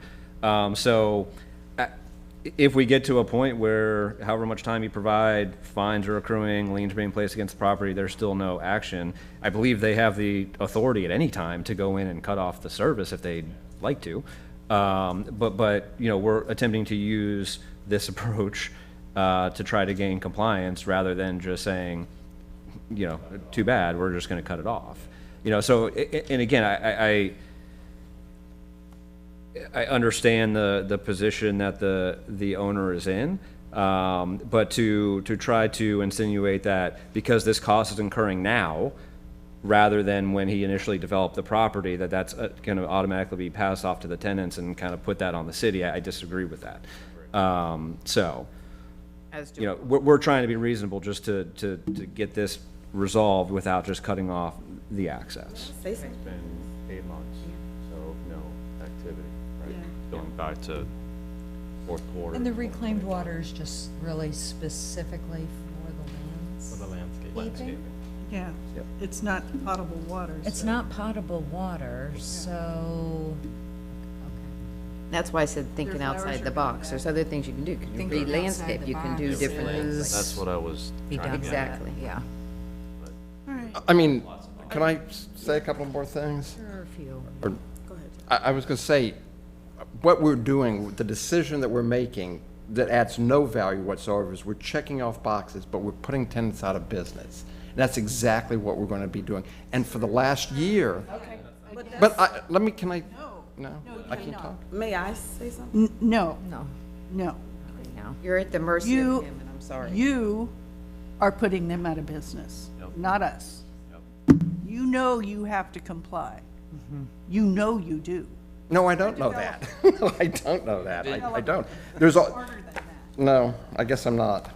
Look, I think we're, So, Chair, if they're trying to make an argument that they're not in violation, I mean, they tapped into a pre-existing, which it's clear that I can read the ordinance for you if you would like to, No. but it specifically references the unauthorized, you know, tapping into the system. Right. And That's not part of the ordinance back in 1983 when this was first put into place. Your building wasn't built until '22. Stop arguing. yep. We're done. So I can't say anything? I mean, I'm done with not. that. Well, no, so I think what they're trying to say is, you're referencing something from many, many, many years ago. This ordinance existed as it's written right now, and then you violated that ordinance after your development was done by tapping back into that. So there is no grandfathering. It was already there. I didn't move anything. I didn't change anything. It was already there. Okay, look, here's the biggest issue I have with this, right? And then we're gonna read something, sorry. The biggest issue I have is you have not addressed this with the city. No, I have not heard anything from you in this testimony where you said, I have attempted to work this out with the city. They've given me this grace period of XYZ time. I've not heard that from you, so, at all. I've not been allowed to talk. You're just I saying- can say it if I'm allowed to talk. I've spoken with Claude Tankersley. I've met with him. I've spoken And they're to... telling you the same thing then, and then you're coming in here telling us you don't think you violated anything, right? So they're clearly telling you have, right? And that's the thing that I struggle with. You need to work that out with them, right? That's not our decision. I think that's what we keep telling you, and you're telling us that we're putting you out of business. We're not putting you out of business. That's your business decision to make. That's, look, landlords, business owners, commercial property owners, that is their decision to make, right? You're a business owner, right? You have to decide what's best for you, and you have to decide what's best for your clients or your tenants. Bottom line. Which is why I'm here. Which, For these people. right. We'll give you time to figure it out, Okay, and that's And all you're we here can do. because of the code enforcement violation. correct. Well, no, Yes, you're here on behalf of your tenants, but you are here because you received a notice. right, okay. Yep, You're okay. the property owner, you're ultimately responsible, and when the fines start to accrue, they're going to accrue against your property. You understand that, right? Yes. Okay. So if you do not comply within the time period that we give you, you're going to have another chance to explain it all to the special magistrate, who may or may not give you more time. That's right. And then fines are going to start. Do you understand your property is going to be leased? Oh, I know exactly how it works, thank you. I know exactly how it works. And I think that's our frustration, is that you know. We're trying to help. I'm trying to help my tenants. I'm seriously trying You to can help help them. your tenants by bearing the cost. Pardon? I said, you can help your tenants by bearing the cost. There's no such thing as a free lunch anywhere. There's no such thing. If you had done it right when you developed the property, Free reclaimed water. and you didn't, I think we're at a point now, let's. We just- are. Yeah, Let's- if you, can someone read something? yeah, Are you going to? sure. Okay. Based upon the evidence presented in this case, I move that the board issue the following findings of fact and conclusions of law. The board finds that the violations of the St. Petersburg City Code as stated by the code's investigator have not been corrected. The board orders Marina Walk Retail LLC to correct the violations within 90 days or by the date of August 18th, 2026. If this order is not complied with, a fine of $200 per day shall be imposed. Second. Motion and second. Why are we giving 90 days?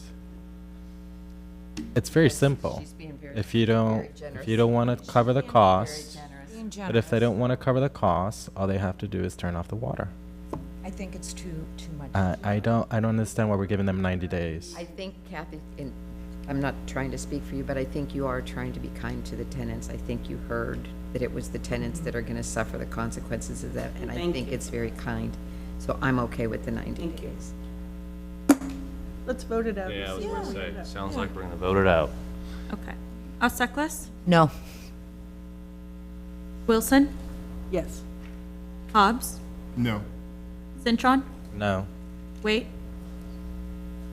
No, doesn't matter. You skipped me, but I'd say yes. oh, you weren't here at the very beginning of. Okay, but I did hear, okay, whatever, that's fine. So, Okay, so we need Somebody else read. someone else read. Go ahead, you can I'll read. try, oh, Go ahead. go ahead. Yes. Oh, they're gonna hit me. Based upon the evidence presented in this case, I move that the board issue the following findings of fact and conclusions of law. The board finds that the violations of the St. Petersburg City Code as stated by the code's investigator have not been corrected. The board orders Marina Walk Retail LLC to correct the violations within 25 days or by June 14, 2026. If this order is not complied with, a fine of $200 per day shall be imposed. Second. Okay, motion a second, so we've got 25 days. Can I just say one thing? I think that's going to be a real problem in landlord-tenant law. Just so y'all know. Most likely Because it's passing going to that be a on. violation under the lease, and you're going to have to go through those steps. I don't think 25 is going to allow for even a legal process under landlord-tenant law. What about 45 days? I think that, They're getting free water. yeah, and I don't have, I'm, that's enough time. yeah. it's a triple net commercial lease. Right, it's a He violation. doesn't do it right away. He'll do it at the end of the year when he calculates count. When he does his cam. I think 45 sounds better. Do you want to revise Just to amend. 45 days? And all you have to do is say that. Or do you want us to, I think we'll have to reread if we vote on the 25. You can amend. You want me to read, you want me to I can read? amend. I can amend. Yeah. Okay, yes. So you just have to read the last portion of the motion. Okay, if amend, the board orders Marina Properties LLC to correct the violations within 45 days or by July 4th, 2026. If this order is not complied with, a fine of $200 per day shall be imposed. Second. Okay, let's vote. Alseklis, Yes. Henshaw, Yes. Wilson, Yes. Hobbs, Cintron? Yes. Wait. Yes. All right, Okay, the board's giving you 45 days. get it figured out.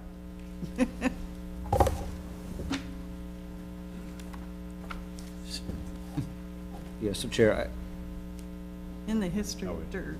Yeah. How many we got left? We have 8.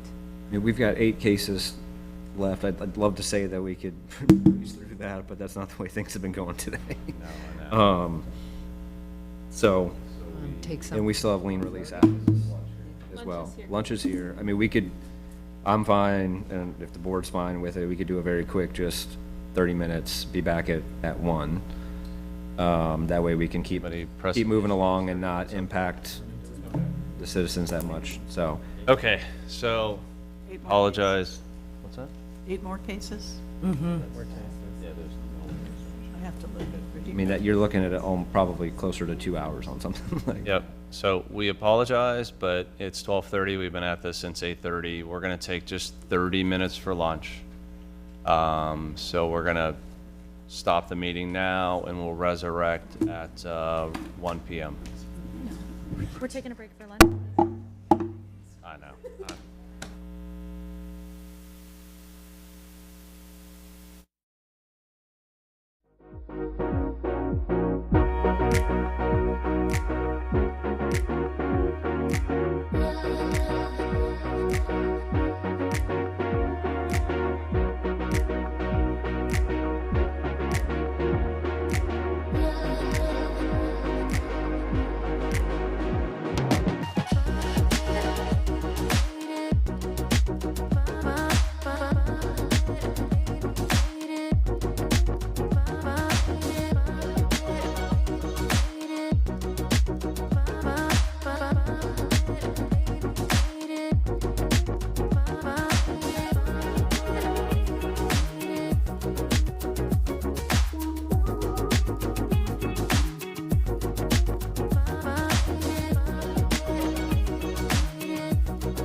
Okay, let's resume the meeting.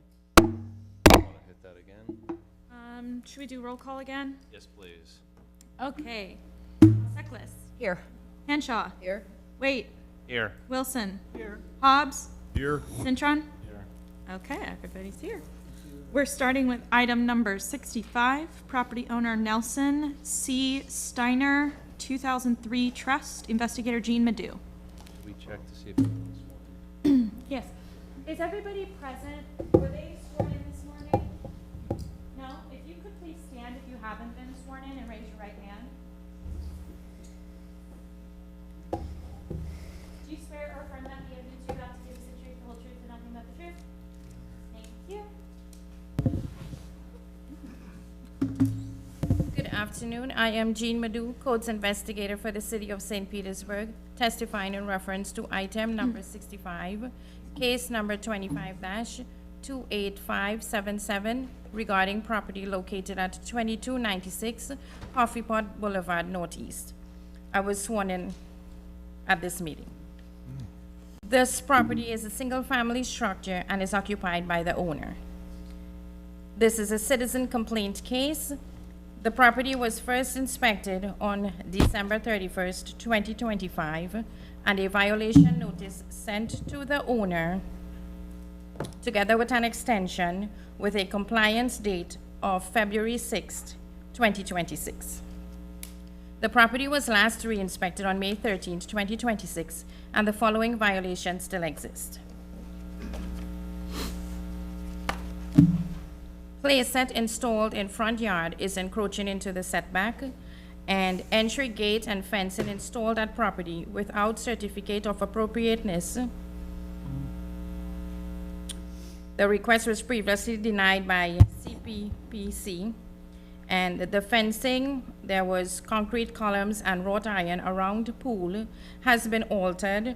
The wrought iron has been removed without a certificate of appropriateness. Playset has been erected without certificate of appropriateness. 0 out of 2 violations have been corrected since this case began. Notice of hearing was sent first-class mail, posted at City Hall, sent certified mail, and was posted at the violation address on May 5th, 2026, which is at least 10 days prior to this hearing. Ownership was confirmed in County Official Records, Book 23343, page 1041. During the course of my investigation, my last contact with the owner prior to today was on February 5th, 2026. The department recommends 25 days and $100 per day thereafter for non-compliance. Relevant facts regarding this case is that there was an ARES permit 23-08001504, which is in the in-process status, ready for corrections as of September 7th, 2023. And that permit was for the masonry columns and fencing. So it was never approved. I would like to enter into evidence as Exhibit 1, photographs which were taken on May 11th, 2026, document 05112026J1MCEB, photos 1 through 3. That there is an elevation shot of the house, this property. That's the playset, and to the back of it you can see the concrete columns, and those there are the other concrete columns. I would also like to enter this fact sheet into evidence as Exhibit 2, and this concludes my presentation. Thank you, Ms. Madu. I'm trying to unpack this. So there's an Aries permit filed for masonry column fences. Is that? So Well, I was just, are those the ones that were, is that for the certification of appropriateness that got shot down? So it doesn't matter that the permit is in process anyways, because it's for something that's not going to be, that was not approved? So the permit predates the case. It looks like they began a permit for the masonry columns and fencing, and part of the corrections requested were from historic at the time, saying you need a certificate of appropriateness because of the historic district. Then those weren't ever addressed. The permit was left in process. Then we received the complaint regarding the playset that had been installed and the fence and the columns. So that's where the codes case started for the playset being in what would be the front yard. And then for the columns and the playset that were installed at within a historic district without a certificate of appropriateness. Dates after your. So the gate and columns are on the exterior of the property, on the property line. That is what was previously denied by the CPPC, I believe. But it was installed anyways. And then the columns, the individual columns that you saw around the pool, they had, I believe it was wrought iron pieces in between them, which was approved, but then when they altered that and removed them, that would require then another certificate of appropriateness.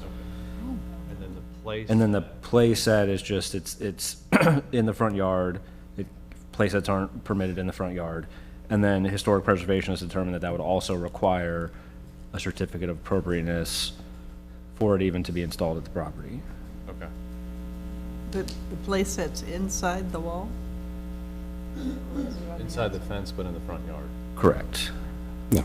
Not allowed to be in the front. And our last communication with the Historic Preservation Division was earlier this month on the 4th, where they confirmed they had not yet, they had met with the property owner and their representative. They had not yet received a certificate of appropriateness application, but in their last meeting, they had realized that the gates and columns were installed in the right-of-way.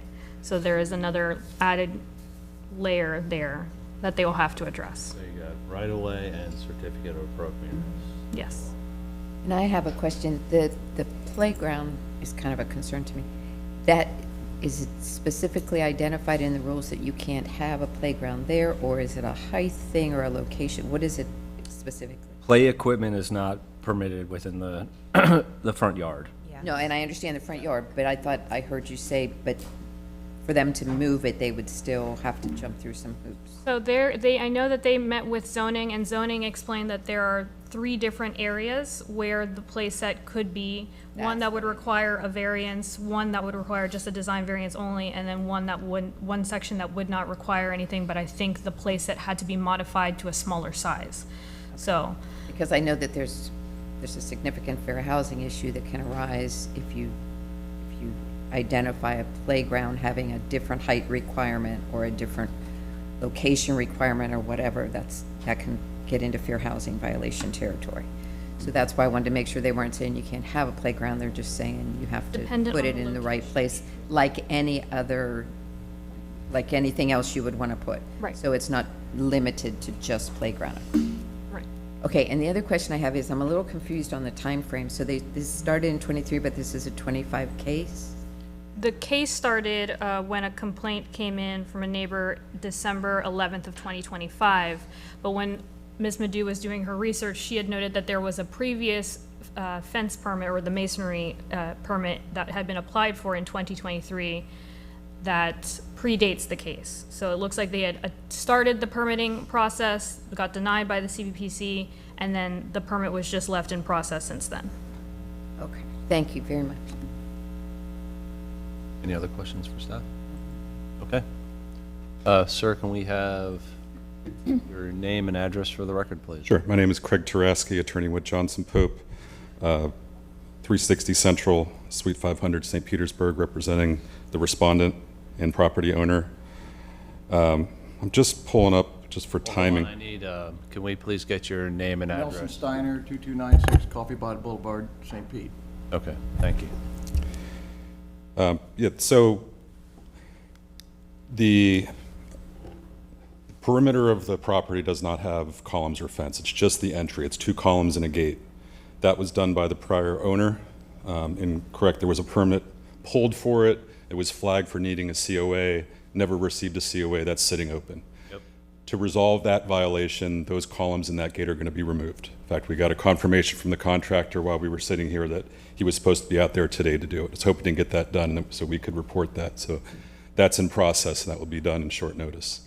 The play equipment needs to be relocated, and like staff said, I did work with zoning staff to identify a location that meets the code requirements, does not require a variance.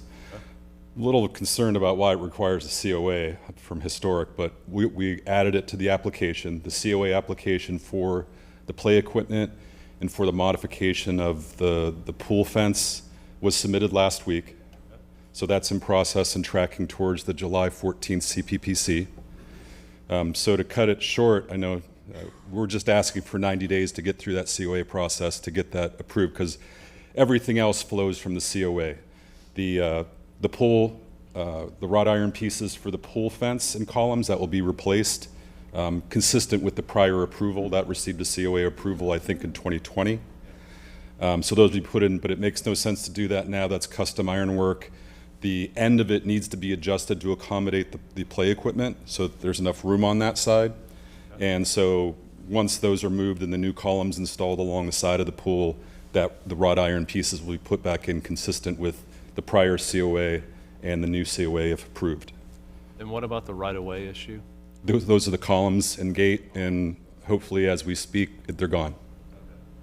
Yep. And so were you retained, because this has been going on a really long time, so the homeowners are saying... It's actually only been going on for a few months. The 2023 is a prior issue. 25. Okay, yeah.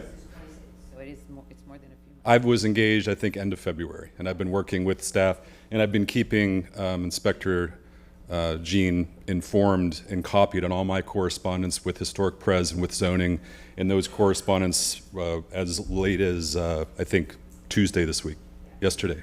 That's what I was trying to confirm. Yeah. The homeowner is, in fact, recognizing this is something that needs to be addressed now, and that's why they brought you in to try and get this done. Correct. And when did Mr. Steiner purchase the home? Yeah, I was trying to pull up the deed. We've been there 3 years, I believe. Okay, so you July bought of 2023? 23, I believe. But you weren't the ones that put in the initial permit? No. Oh, okay. And Chair, on the timing, there was a little bit of delay from when the complaint came in to where we actually issued the violation notice, because we just wanted to make sure we covered all of our, checked all the boxes with the different departments before we issued the notice, so. Yeah, the timing wasn't really bad. Do those meetings, I know they're asking for 90 days, just as we think through how to talk about this as a board. Does that seem reasonable? Well, they've got to go to the hearing. No, I know. That's what I'm just asking. July. Once we also if they were to confirm with us that they were scheduled for a hearing, we would defer the case until after that hearing. Okay. Now, the one thing to consider with that is if it was not approved, then, right, so whether or not the board would want to make a decision of, okay, if it's not approved, we're just going to give enough time to get through that hearing, and they can provide an update to the magistrate, or some cushion in there to where if it's not approved, they have some time to rectify it before they'd have to come back to the hearing. And I don't mean to speak out of turn, but the 90 days takes us to the July 14th plus 30 days, essentially. 30 days lands on a weekend that's Monday, August 17th, I think. Will they need a demo permit to take down The playset, if they decide, or you mean the walls and stuff?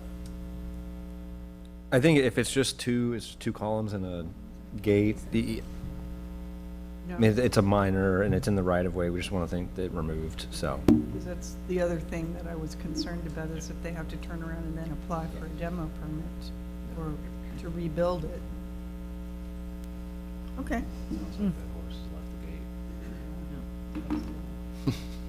I'll read something. Okay. Based upon the evidence presented in this case, I move that the board issue the following findings of fact and conclusions of law. The board finds that the violations of the St. Petersburg City Code as stated by the code's investigator have not been corrected. The board orders Nelson C. Steiner, trustee, and Nelson C. Steiner 2003 trust to correct the violations within 90 days or by August 18th, 2026. If this order is not complied with, a fine of $100 per day shall be imposed. Second? Motion and a second. I think we got to give them time. Yep. Okay. Okay, let's vote. Auseklis? Yes. Henshaw? Yes. Wilson? Yes. Hobbs? Yes. Cintron? Yes. Wait? Yes. Thank you. Okay, board's giving you 90 days. Good luck. Item 67, property owner Kyle Kenyon, investigator Jose Rodriguez. Did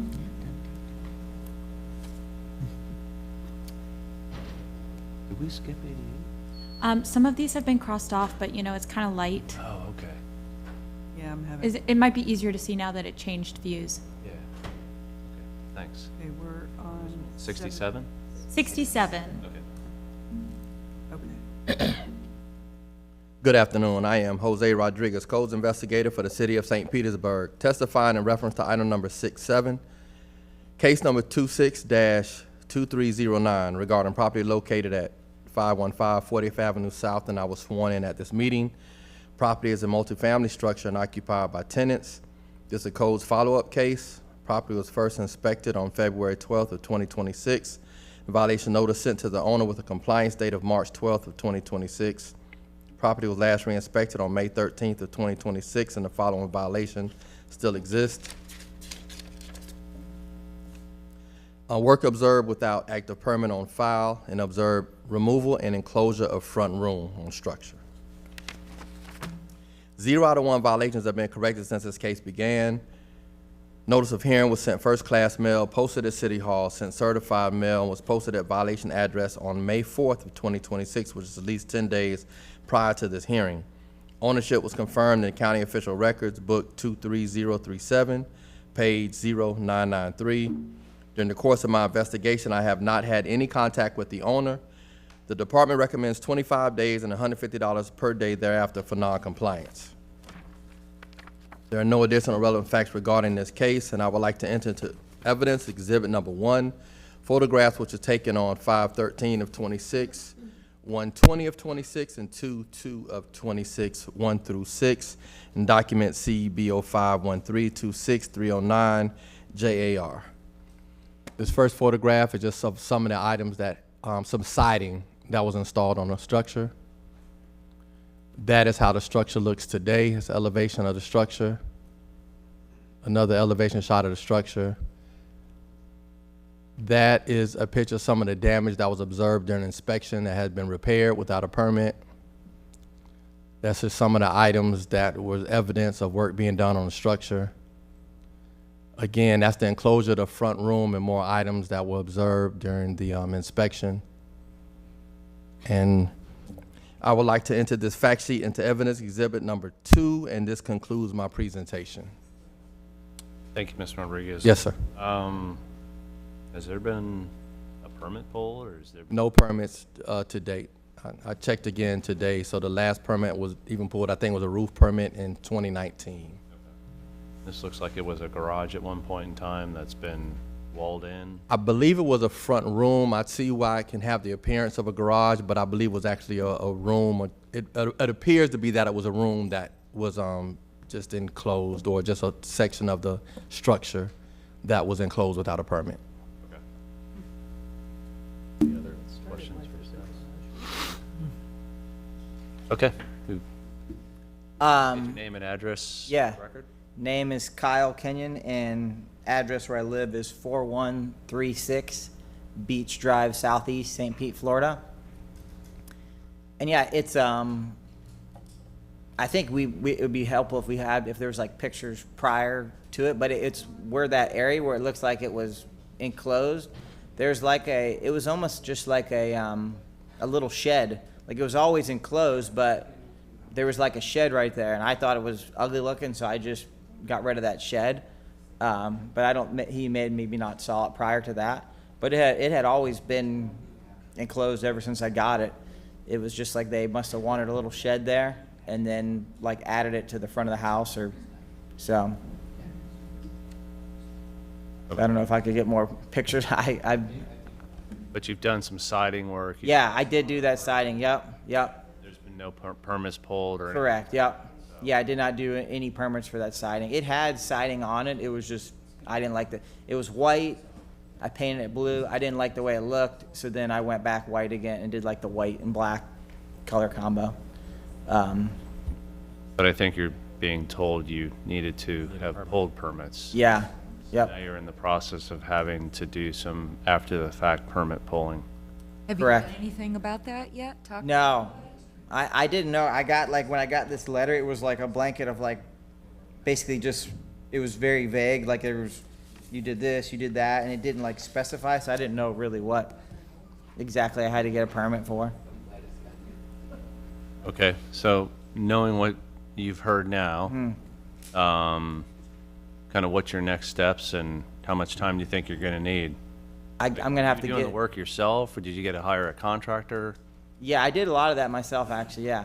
I'll have to get a permit to get for the siding, and, I'm sure it's tricky to get a permit. So, like, I did a new construction home, and it took me like 6 months just to get that permit. So I know there's a lot of steps, you know, to do it. Then you're gonna have to address whatever you did to that lower area as well. So it's not Yeah. just siding, it's gonna be that. Yeah.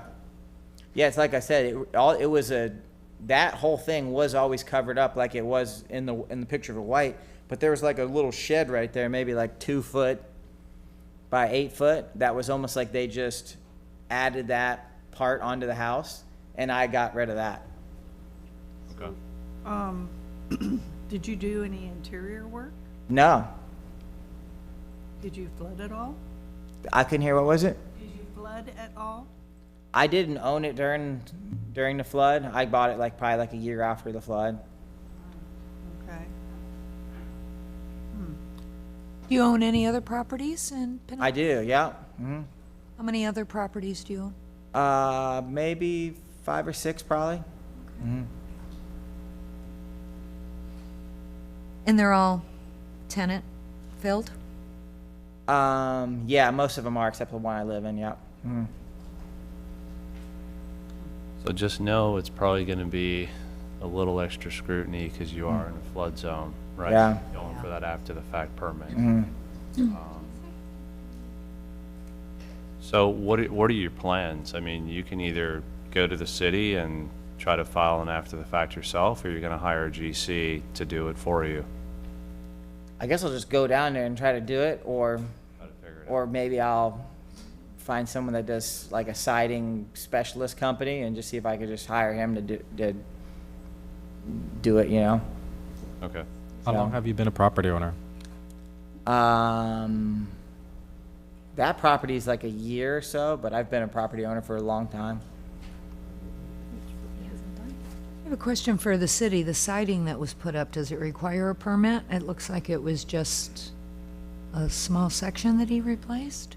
Well, one of the issues is he's in a flood zone, so due to being in a flood zone, I got you. Yes, ma'am. Sorry. Plus, it looked like it was a lot of siding based on the number of. there was damage that was Okay. also, I doubt he just covered that up. Okay.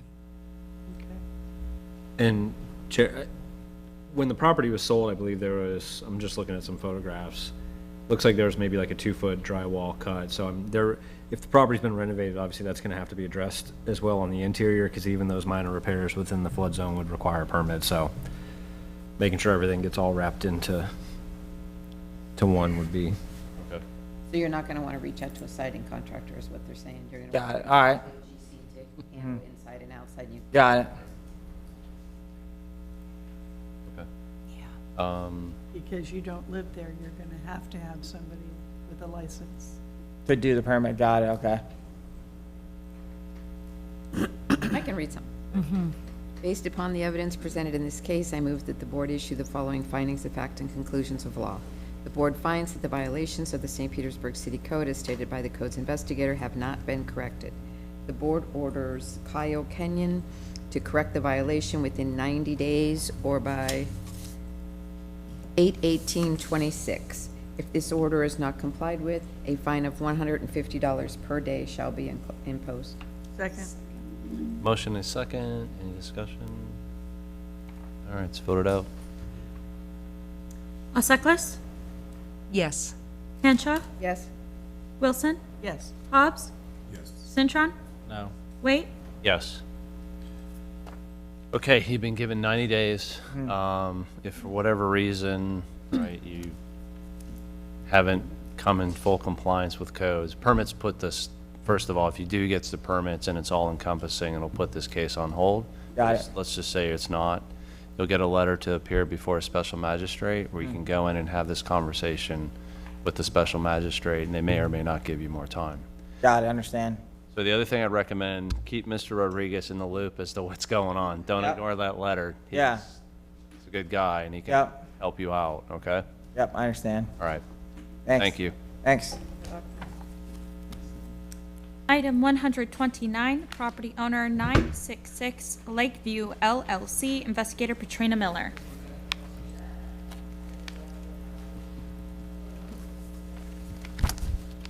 I am Katrina Miller, Codes Investigator for the City of St. Petersburg, testifying in reference to item number 129, case number 26-1148, regarding the property located at 966 22nd Avenue South. I was sworn in at this meeting. The property is a multi-family structure and is occupied by tenants. This is a citizen's complaint case. The property was first inspected on February 4th, 2026, and a violation notice sent to the owner with a compliance date of February 27, 2026. The property was last re-inspected on May 13, 2026, and the following violations still exist. Interior renovation of units without an active permit on file. 4 out of 5 violations were corrected since the case began. Notice of hearing was sent first-class mail, posted at City Hall, and sent certified mail, and was posted at the violation address on May 6, 2026, which is at least 10 days prior to the hearing. Ownership was confirmed in county official records, book number 23296, page 0463. During the course of my investigation, I have not had any contact with the owner. The department recommends 25 days and $200 per day thereafter for noncompliance. I would like to enter into evidence as Exhibits 1 photographs which were taken on February 2nd, 2026 and May 13th, 2026, document 0202261148BNG and 0513261148CEB, and photos 1 through 12.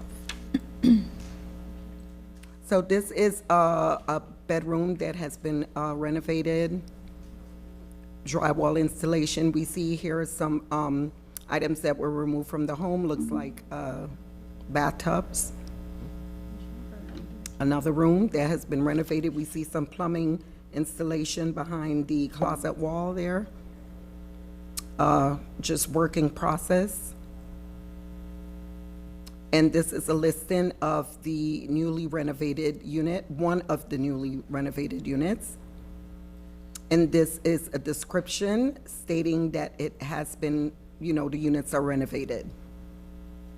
This is what the units looked like prior to the renovation. The bathroom prior to renovation. Bathroom after renovation. Kitchen and living room, master bedroom looks like after renovation. Bedroom in process. Those are the photos. I have the elevation shots. Yes. Aren't loading. They're not coming up, okay. I had 2 elevation shots of what the property looked like out, outside. I would like to enter this fact sheet into evidence as Exhibits 2, and this concludes my presentation. Thank you. Couple of questions. You said 4 or 5 items were corrected? Yes. So the items that were corrected is there was disrepair to the gutter.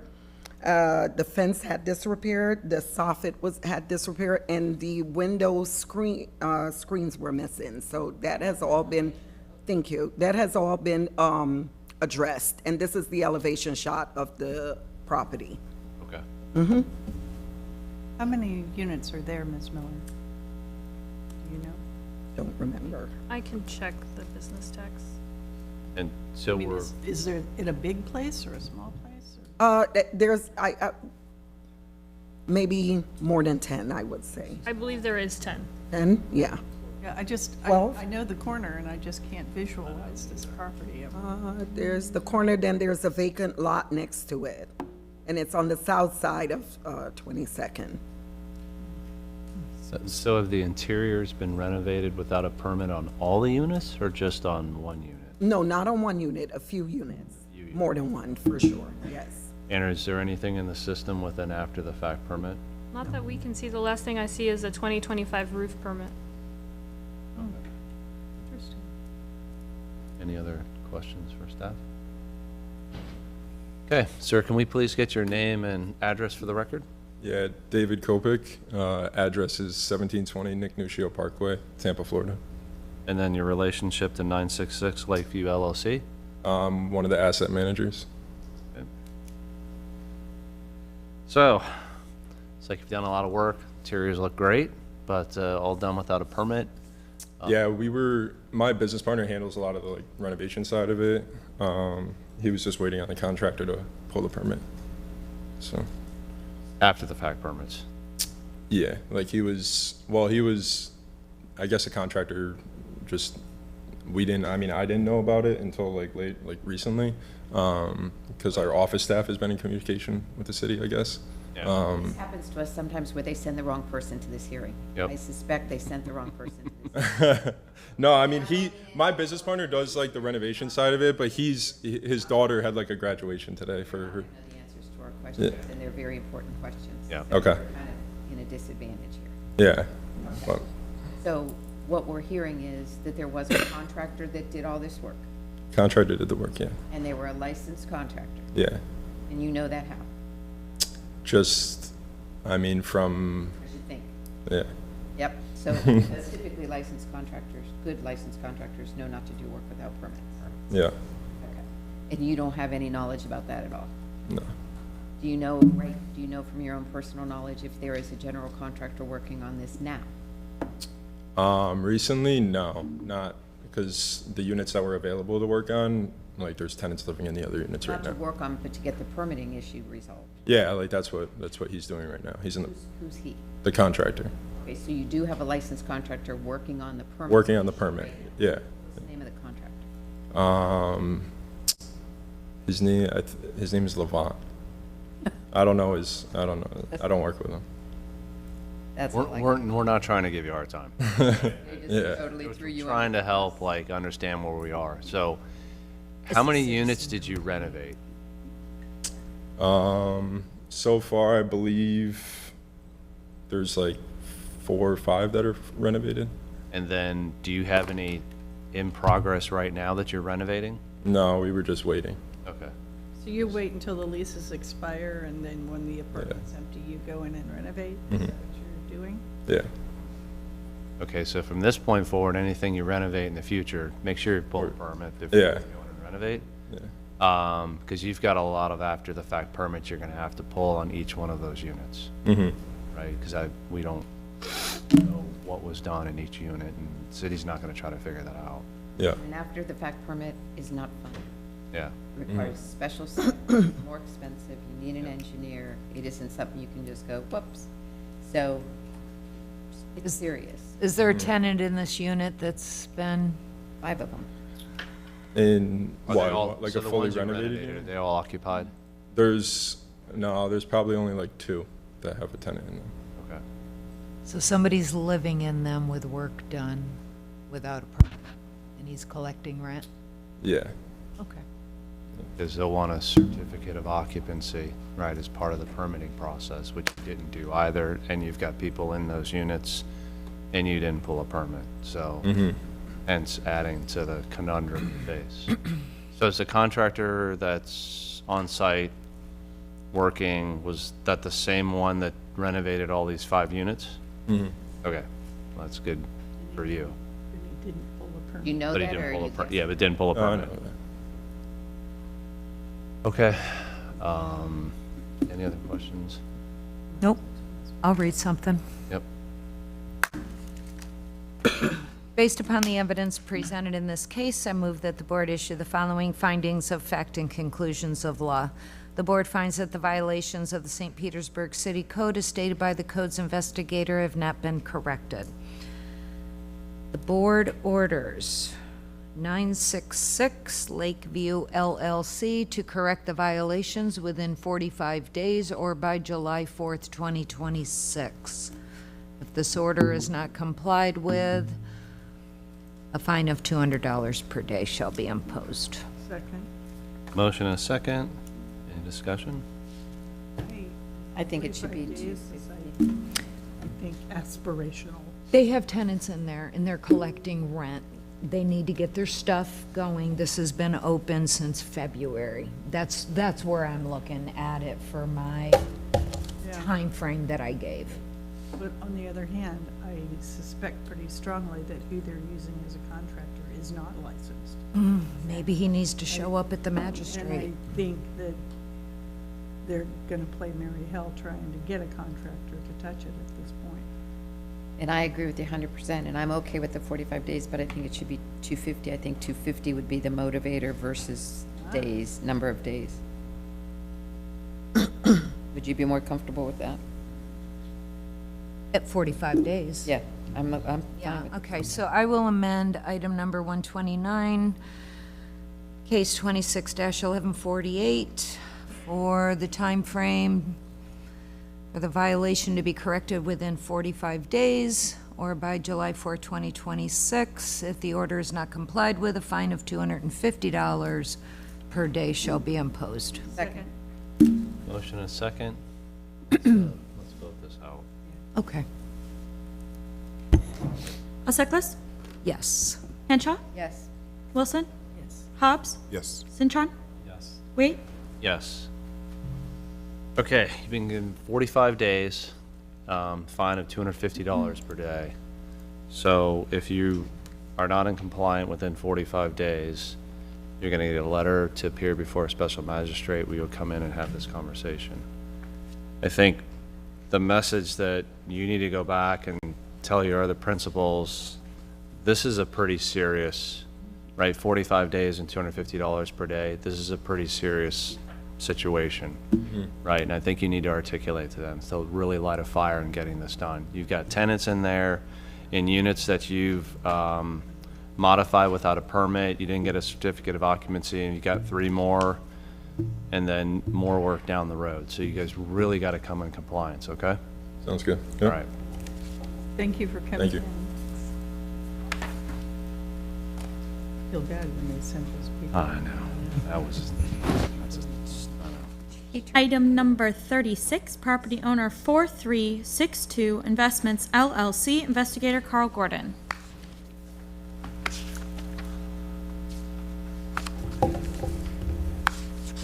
Okay.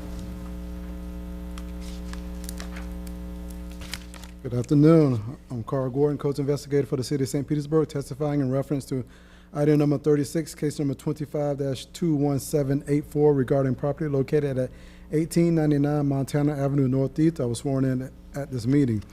This property is a single-family structure and occupied by tenants. This is an internal complaint case. The property was first inspected on August the 7th, 2025, and a violation notice sent to the owner with a compliance date of September the 2nd, 2025. The property was last re-inspected on May the 6th, 2026, and the following violations still exist. A permit is required for any interior renovation, including but not limited to drywall, flooring, cabinetry, plumbing, and electrical work. 0 out of 1 violations have been corrected since this case began. Notice of hearing was sent first-class mail, posted at City Hall, sent certified mail, and was posted at the violation address on May 6, 2026, which is at least 10 days prior to this hearing. Ownership was confirmed in County Official Records, Book 23035, page 0115. During the course of my investigation, I have not had any contact with the owner. The department recommends 25 days and $150 per day, therefore for non-compliance. Additional relevant facts to this case is that this case was originally scheduled for the November CEB hearing, but was pulled to be renoticed back to the owner.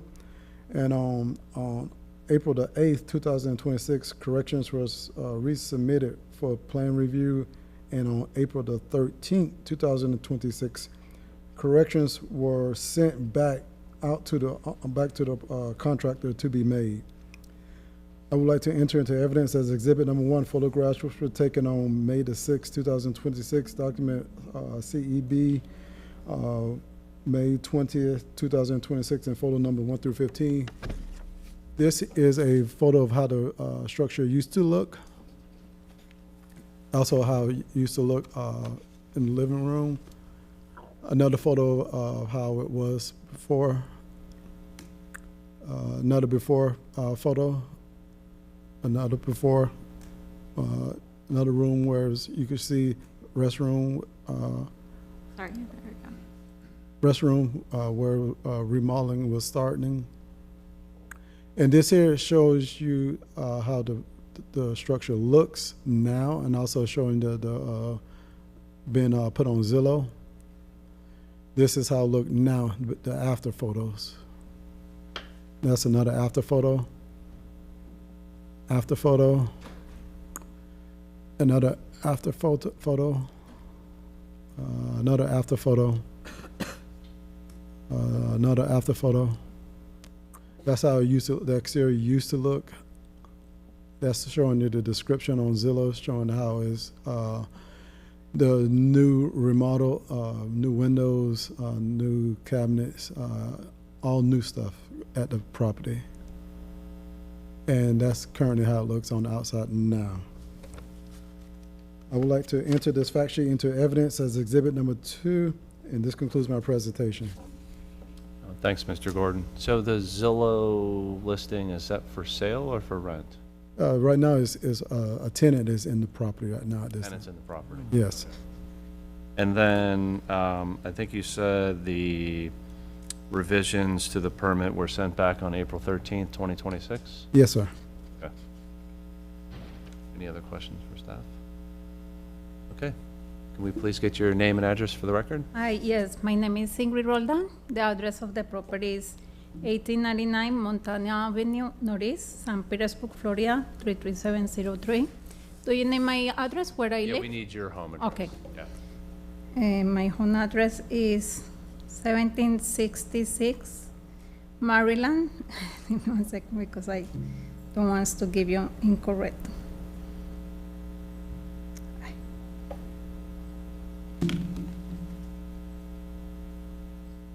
Maryland Avenue Northeast, St. Petersburg, Florida, 33703. And then your relationship to 4362 and. Yeah, I'm the owner You're of the the owner. LLC, yeah. Okay. So it sounds like your after-the-fact permit is in progress. It sounds like corrections were sent to you on April 13th. Yeah, I write down what I want to say because my English is not very well, and I don't remember everything what I want to say. We can have someone help you. Okay. Oh, okay. Just give us 1 second. We got. Okay. Oh, I write down in English. I can read it. That's okay. We Or want to someone make can sure read. we're helping you with the conversation. Okay. Yeah. We can help you with that. Yeah. You are going to read for me? Yeah. No, ellos están diciendo si usted necesita a alguien que hable español. Okay. For translate? Yeah. Okay. Okay. Because it's better if I read it because I understand now better in English. Okay. After the hurricane, Elaine, I bought a house and I don't know about very well the rule, 49 rule. We submit the permit with the contractor. Then we are in the process and then we have to respond to the second part of the process, the round 2. And in the comments have shown that the process is more, okay, I noticed that it's more technical and I would like to do correctly how the process need to be. And at this moment, I am asking for more time because I don't want to bypass any rule. And I would like to contract an independent state certificate real estate appraisal to produce an actual cash value for the structure.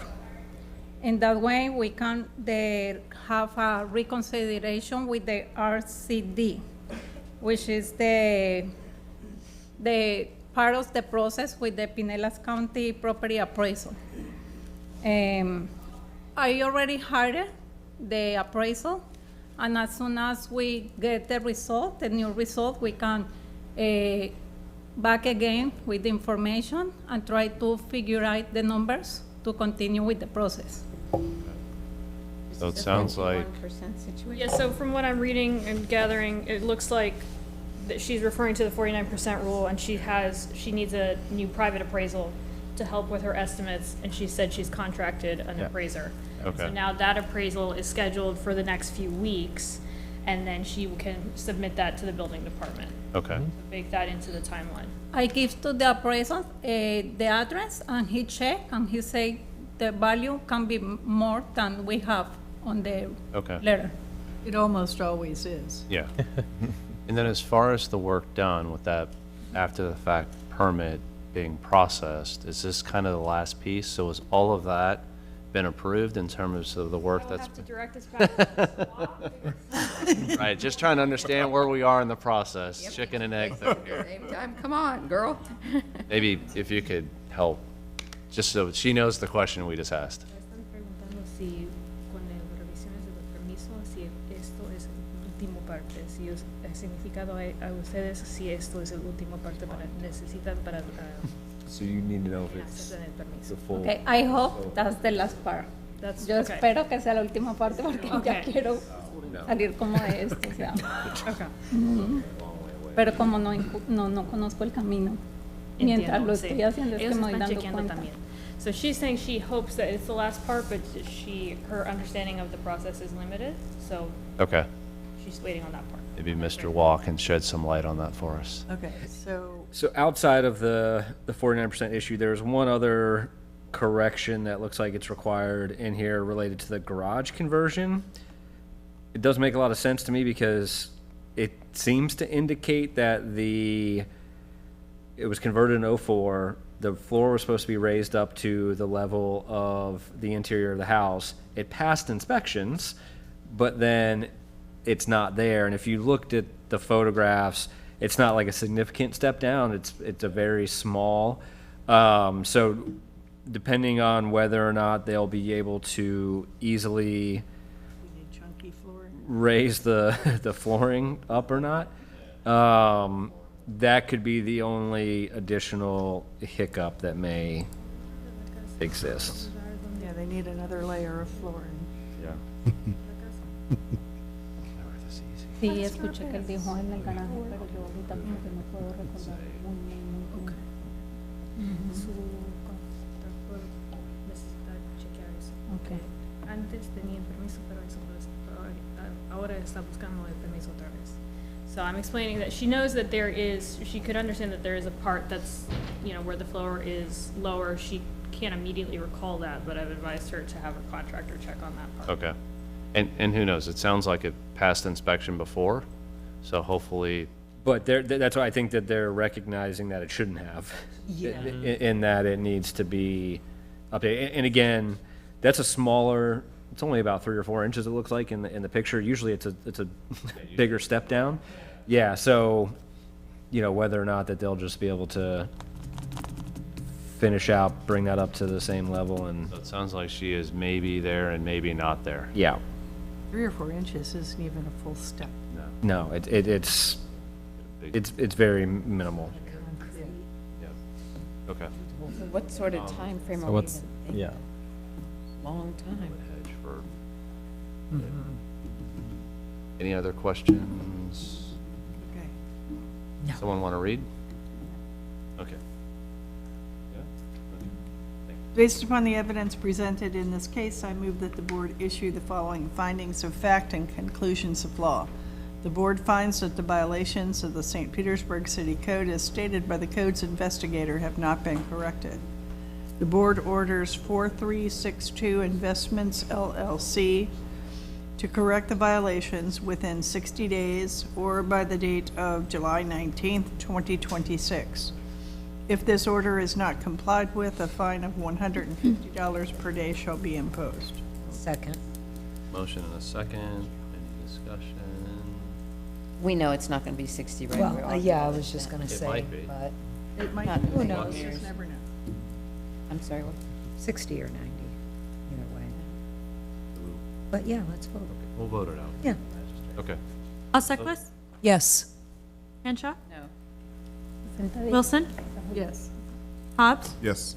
Cintron, Yes. Wait, Yes. Okay. Oh. So, the board gave you 60 days.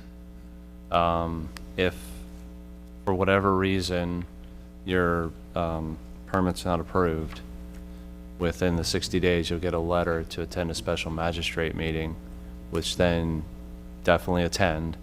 You'll be able to, have the same discussion at that meeting. Okay? Let's, fingers crossed that it gets approved, but if it doesn't, that would be the next steps. Okay, Okay? thank you so much. You're welcome. Good luck.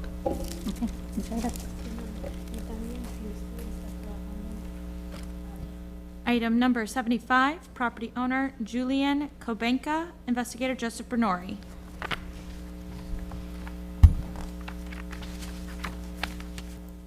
I am Joseph Bernori, Codes Investigator for the City of St. Petersburg, testifying in reference to item number 75, case 263045 regarding the property located at 536 89th Avenue North.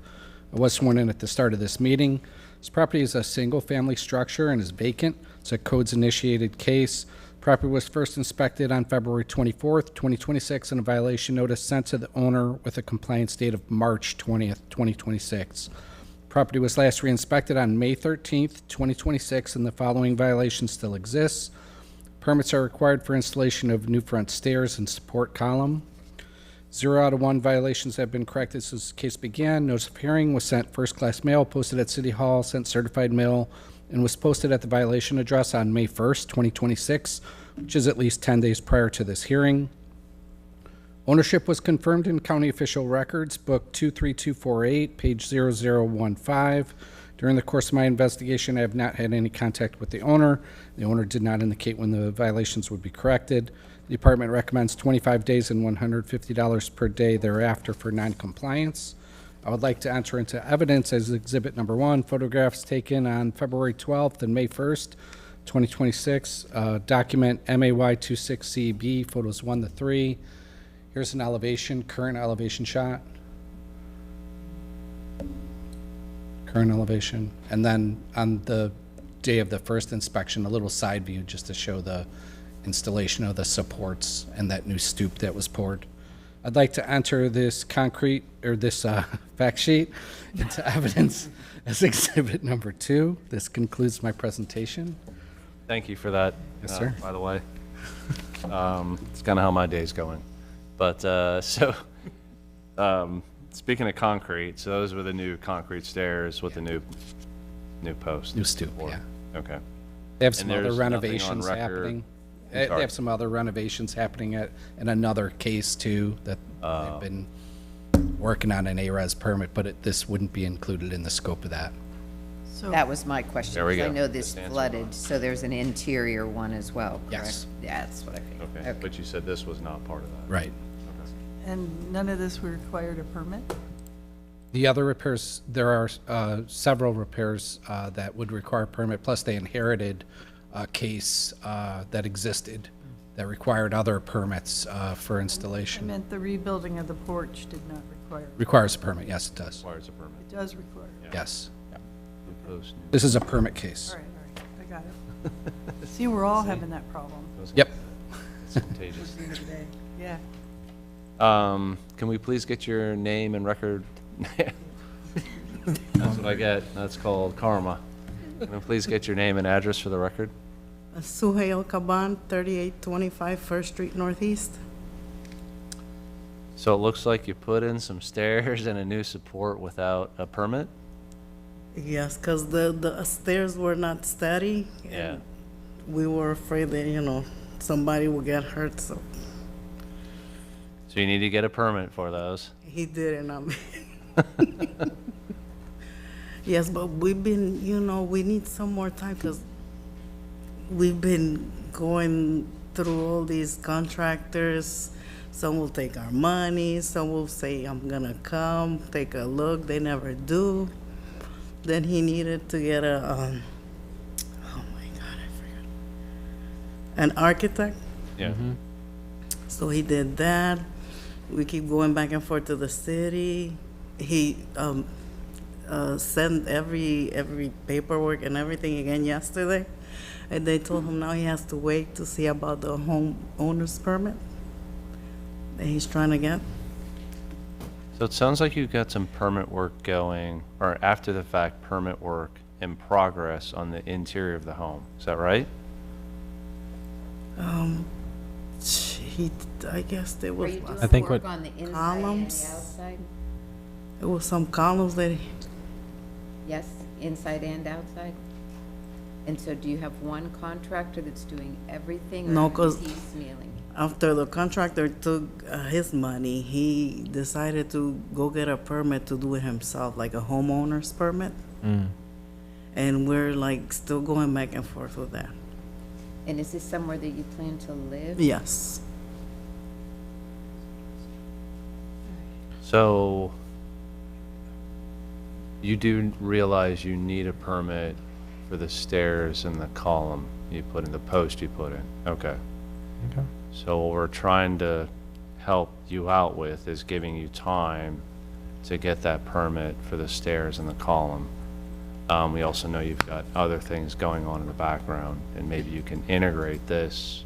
Yeah, Chair, if I may, so the permit for the most recent corrections does reference that everything that we have cited, including the case before you today, needs to be incorporated into that. So they're not going to approve that permit until it covers the full scope. So it'll all be captured underneath the one that they're trying to work on right now. Which is good, that's good. Yeah, that is. Yeah, excuse me? Permit is under the homeowner. Let me take a look. I think they did take it over. Yeah, it's an owner permit, yep. Okay, perfect. So did you understand what just the city No. just said? Okay, I'll attempt to explain it, and if you don't understand, please let us know whether you do or you don't. So it looks like there's a permit that's been submitted for the other work that you're doing, whether it's interior work, exterior. So the city won't approve that permit because it does not include the stairs and the post. You have to add that. You have to add that to that permit. So that means he has to come to the city again and add that? Or Yes. Yes. So it'll be an addition, right, to the permit you have in progress. They're gonna wanna see, whatever information and materials they need on the stairs and the post, right, to then approve everything together. They're not gonna approve in pieces. So this is a good thing. Now you won't have to keep doing this one, this one, this one. You're gonna have gonna one be all permit, together. one inspection, everything. Okay. So you'll have to do a little more work now Yeah, at the that's- front, but then everything's covered. You won't have to keep doing this. Yeah, that's why And we. you'll have one person you'll deal with, so that's good. And tell your husband this is how he has to do it. Yes. Okay. It is. Sometimes they don't listen. Oh, no, they don't. No, they don't. Then they send the women over here. All right. No therapy sessions here. The sisters are doing it for themselves. Yeah, because mine does the same Okay. thing. Any other questions, or No, Okay. I can read. want to read? I can read if you want. Please. Based upon the evidence presented in this case, I move that the board issue the following findings of fact and conclusions of law. The board finds that the violations of the St. Petersburg City Code, as stated by the code's investigator, have not been corrected. The board orders Julian Kobanka to correct the violations within 60 days or by July 19, 2026. If this order is not complied with, a fine of $150 per day shall be imposed. Second. Motion and a second. Any discussion? Okay, let's vote. Aseklis, Yes. Henshaw, Yes. wait. I did it out of order. Wilson, No. Hobbs, Yes. Cintron, Yes. wait. Yes. Okay, so the board's giving you 60 days. What that means is, once the permit's approved, this case gets put on hold. Okay, so it's really important that you move this forward, get the stairs and the column included in your permit process, right? Because then this case gets put on hold. Okay? If it's not, so let's just say the permit is not approved, you'll get a letter to attend a special magistrate meeting, where you'll then be able to send your husband and have him talk to the special magistrate and hopefully get some more time. The other thing I'd recommend is stay in contact with your inspector, because he can also answer any questions you may or may, because we know it's a complicated process, right? So he can help out with answering some of the questions you might have. Okay. Okay? Well, thank you. Thank you so much, everybody. you. Have a great day. Yep. Good luck. Item number 15, property owner Moses Rivera, LLC, investigator Bonnie Green. Hello.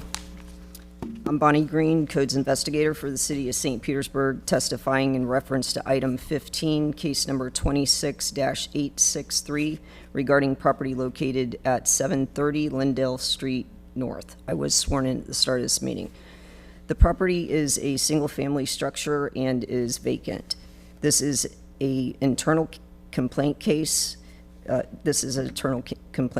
property was first inspected on January 21st, 2026, and a violation notice sent to the owner with a compliance date of February 13th, 2026. The property was last re-inspected on May 6, 2026, and the following violation exists. Permit required for interior and exterior renovations to include but not limited to kitchen, bathroom, new flooring, and exterior windows and or doors. 0 out of 1 violations have been corrected since this case began. Notice of hearing was sent first-class mail, posted at City Hall, sent certified mail, and was posted at the property address on May 5th, 2026, which is at least 10 days prior to this hearing. Ownership was confirmed in County Official Records, Book 23183, page 1577. Excuse me. During the course of my investigation, my last contact with the owner prior to today was on February 22nd, 2026. The owner did not indicate when the violation would be corrected. The department recommends 25 days and $150 per day thereafter for non-compliance. Additional relevant facts regarding this case, I just wanted to note that this was in a flood zone area, the property. I would like to enter into evidence as Exhibit 1 photos which were taken from the internet on August 2022 and January 2026. Documents 050626863BG, photos 1 through 6. This is a photo from Google in August of 2022 prior to the renovations. And this is Zillow when it's for sale, showing the after the renovations of the exterior. And this is from Zillow as well, just showing the upgrades to the property. And this is the kitchen. It was fully renovated, the floors, countertops, cabinets. And the one on the left is the renovated bathroom, and it's just showing the flooring in one of the rooms. And the living room showing flooring throughout. It's been changed out, the windows and possibly door as well. I would like to enter this fact sheet into evidence as Exhibit 2. This concludes my presentation. Thank you, Ms. Green. So is there anything in the system where there's an after-the-fact permit? No permits. Okay. Questions for staff? No. Okay. Get your name and address for the record. Sure. My name is Moses Rivera, 10814 Rockledge View Drive in Riverview, Florida. And I got to ask the questions anyways. I'm assuming Moses Rivera LLC is... I am the owner. Okay. So, did a lot of work here without a permit. Yeah, so so when I bought the property back, it was last year that I bought it in May. Before purchasing it, I got a chance to look at it. So the one reason why I purchased it and decided to purchase it to just do cosmetic work, and this is just my lack of a lot of knowledge that I'm like learning now. So when I seen it, I didn't see any like water damage on the walls or anything. So I said, okay, well, I know it's in a flood zone, but I didn't look into details to know if it was flooded or not. I went in visually assuming that it wasn't flooded. So I purchased the house and I did a lot of work that was cosmetic, you know, trim, drywall, I did the kitchen, and tile. But I didn't do like any additions or tearing down of any wall. I left the house as it was. So because it was mostly cosmetic, I thought that it was things that could be done without a permit because I didn't have to put a roof or add plumbing or electrical. But then I later find out that even for work like that, you actually do need permitting. Plus you put in AC too, so. Yeah. So I received a letter, and since then, I have contracted a general contractor. He's already ordered a field survey. So then based on that, we can add the details, because way after I did the cosmetic fixing, I later decided to do the windows, because it only made sense. The house looks very nice, and to have windows from 1960 didn't make sense. So can I just, sorry, I know this, the place looks great, right? It's obvious. you. But, so for us, right, you've got to get an after-the-fact permit. Yes, that's in the process. So he said, just help us, sounds like you've hired a GC, sounds like the wheels are in motion. yes. How much time did the GC tell you that they thought it was going to take for you to get the permit approved? Well, the survey part, he says that possibly by the 24th of Yeah, this there's month. going to be more than just a survey, there's going to be. Yeah, so after the survey, we got to mark it up and then apply for the permits. Yep. That part, he didn't tell me how long it was going to take. Okay. I've never ordered permits. So Well, I the don't other know. thing too is you're in a special flood zone, right? So you're gonna have to pass that 49% rule. So you need to be thinking about how much money you spent, what the property's worth. And you already heard in here today, somebody stating that they had to get their home reappraised so they can meet that, right, that value ratio. So it's something else you need to be thinking about. He just bought the home I know. last year, so it should be stepped up in value. Unless he pays cash, then it wouldn't be appraisal. So, and in the city records might Yeah. not be up to date, so. The property appraiser who processed the deed is the one that Yeah, controls the but value. that's just the city value, not the appraised value. Anyways, you'll have to figure that out. Yeah.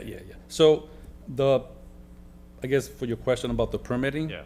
The general contractor hasn't told me how long that's gonna take, but he did assure me that after he received the survey, we gotta mark it up, and then he's gonna apply for the permits. Okay. I think we have an idea. Yeah. Okay, someone want to read? There's no questions.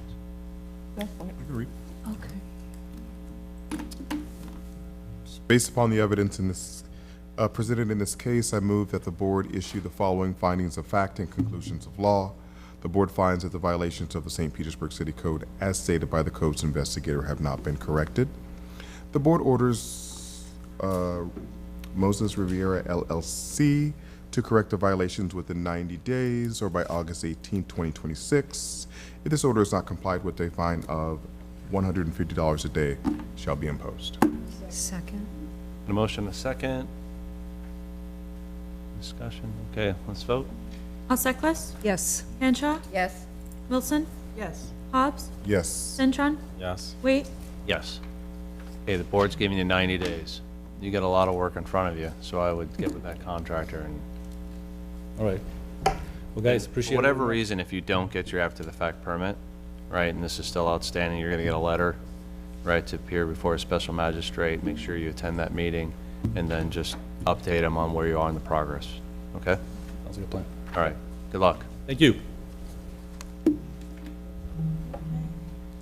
I didn't have anything. Read it, Todd. The agenda. 9150, yes. Well,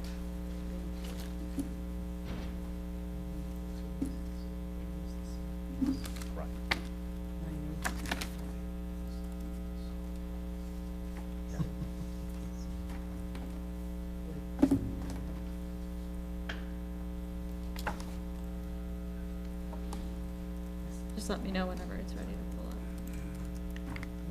up. You're good.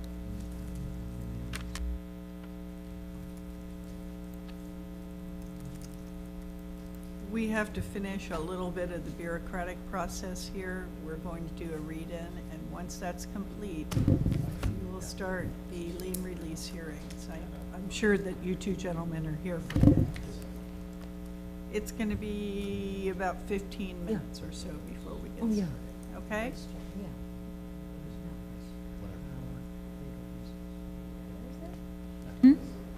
Yeah, sure. For you, anything. You beat mine? No. Or public agenda, there it is. Poor little jet-lagged Jeff. Anything. You just remember I said that. There we go. We writ it down right now. Will you need Natalie at all for lien release on this computer? No. Okay. Yeah. You ready? Have you been sworn in? I have. Okay. Phone call, which I know I'll have. Item number 1 has been removed. Item number 2, Catherine A. Bryn and Colin J. Bryn. I'm Angela Roberts, Codes Inspection Supervisor for the City of St. Pete, testifying in reference to item number 2, case number 26-2859, regarding property located at 5849 4th Avenue North, and I was sworn in at the start of this meeting. The department recommends 25 days and $100 per day thereafter for noncompliance. Fact sheet and evidence. Item number 3 has been closed. Item number 4, Alana E. Pomerantz. Case 25-28043, regarding property located at 6563 Bougainvillea Avenue South. Department recommends 25 days and $100 per day thereafter for noncompliance. Fact sheet and evidence.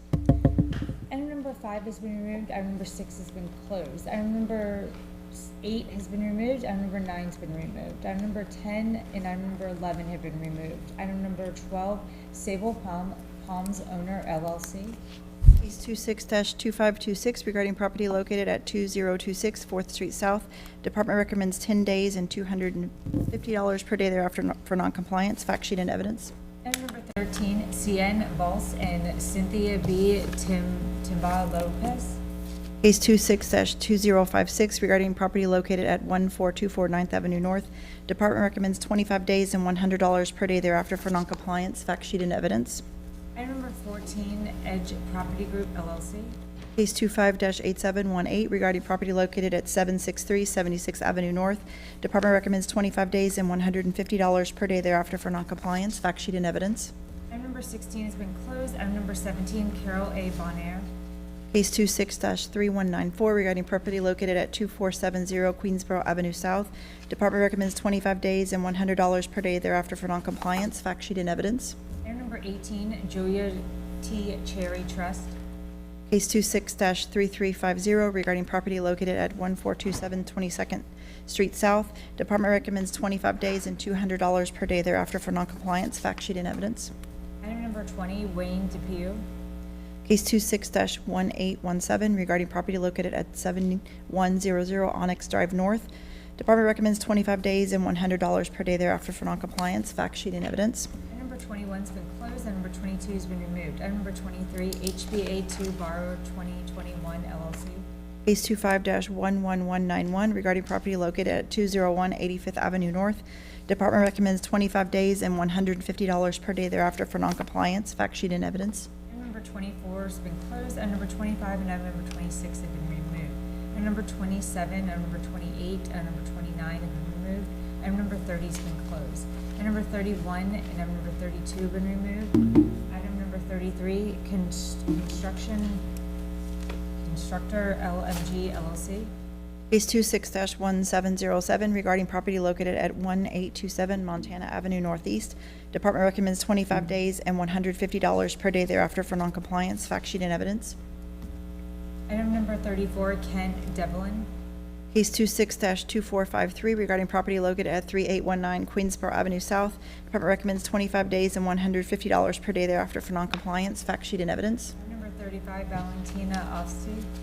Case 26-2677 regarding property located at 4034 13th Avenue South. Department recommends 25 days and $150 per day thereafter for noncompliance. Fact sheet and evidence. Number 37's been removed. Number 38, Hotel Detroit Condo Association Incorporated. Case 26-686 regarding property located at 215 Central Avenue. Department recommends 25 days and $200 per day thereafter for noncompliance. Fact sheet and evidence. Item number 39's been closed. Item number 40, JJ Aller LLC.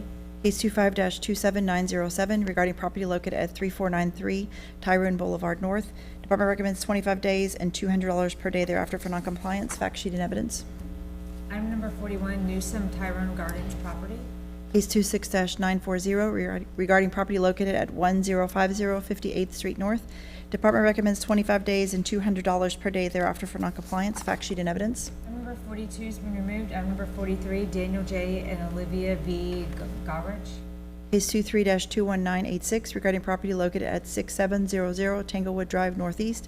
Department recommends 25 days and $100 per day thereafter for noncompliance. Fact sheet and evidence. Item number 44, Catherine Chatham Holmes. Case 25-24830 regarding property located at 521 43rd Avenue North. Department recommends 25 days and $100 per day thereafter for noncompliance. Fact sheet and evidence. Number 45's been removed. Number 46 has been closed. Number 47's been removed. Number 48, Ian Quigley. Case 22-19859 regarding property located at 4801 Dr. Martin Luther King Jr. Street North. Department recommends 25 days and $100 per day thereafter for noncompliance. Fact sheet and evidence. Number 49, Rebellion Assets and Property. Case 26-2516 regarding property located at 5560 Kelly Drive North. Department recommends 25 days and $150 per day thereafter for noncompliance. Fact sheet and evidence. Number 51, Roma Invest Group, Florida LLC.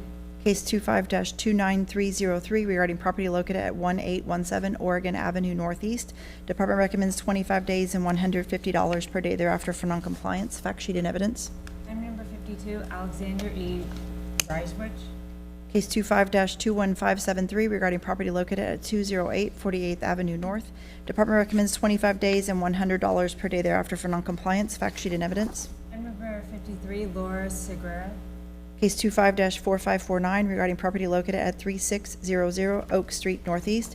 Department recommends 25 days and $100 per day thereafter for noncompliance. Fact sheet and evidence. Item number 54 is removed. Item number 55, Nicholas T. Traster. Case 25-18652 regarding property located at 5831 Denver Street Northeast. Department recommends 25 days and $150 per day thereafter for noncompliance. Fact sheet and evidence. Item number 56 has been removed. Item number 57 has been closed. Item number 58, Clara M. Worsham Estate. Case 22-197 regarding property located at 721 44th Avenue North. Department recommends 25 days and $150 per day thereafter for noncompliance. Fact sheet and evidence. Item number 59 has been closed. Item number 60, Zachary Jara. Case 26-1393 regarding property located at 1660 31st Avenue North. Department recommends 25 days and $150 per day thereafter for noncompliance. Fact sheet and evidence. Item number 61 has been closed. Number 62 and number 63 have been closed. Item number 64 has been removed. Item number 66, Bari L. Johnson. Case 26-3093 regarding property located at 1635 14th Street South. Department recommends 25 days and $200 per day thereafter for noncompliance. Fact sheet and evidence. Item number 68, Pathways to Success Incorporated. Case 26-358 regarding property located at 1230 Union Street South. Department recommends 25 days and $200 per day thereafter for noncompliance. Fact sheet and evidence. Item number 69, Pathways to Success Incorporated. Case 26-361 regarding property located at 1209 Upton Court South. Department recommends 25 days and $200 per day thereafter for noncompliance. Fact sheet and evidence. Item number 70, Pathways to Success Incorporated. Case 26-364 regarding property located at 1217 Upton Court South. Department recommends 25 days and $200 per day thereafter for noncompliance. Fact sheet and evidence. Item number 71, Pathways to Success Incorporated. Case 26-370 regarding property located at 1245 Upton Court South. Department recommends 25 days and $200 per day thereafter for noncompliance. Fact sheet and evidence. Item number 73, AVBH Bel Air LLC. Case 26-3043, regarding property located at 1200 102nd Avenue North. Department recommends 25 days and $200 per day thereafter for noncompliance. Fact sheet and evidence. Item number 74 has been removed. Item number 76, item number 77 has been closed. Item number 78, SW1 Trellis Owner LLC. Case 26-2042, regarding property located at 11401 Dr. Martin Luther King Jr. Street North. Department recommends 25 days and $200 per day thereafter for noncompliance. Fact sheet and evidence. Item number 80, Richard H. Witt Estate. Case 26-2920, regarding property located at 547 75th Avenue North. Department recommends 25 days and $150 per day thereafter for noncompliance. Fact sheet and evidence. Item number 81, 845 Land Trust, Diana Martinez, trustee. Case 23-8406, regarding property located at 845 88th Avenue North. Department recommends 25 days and $100 per day thereafter for noncompliance. Fact sheet and evidence. Item number 83, Arska Real Estate and Construction. Case 25-4523, regarding property located at 4430 First Way Northeast. Department recommends 25 days and $150 per day thereafter for noncompliance. Fact sheet and evidence. Item number 86, Jim 4241 LLC. Case 26-1084, regarding property located at 2421 4th Street South.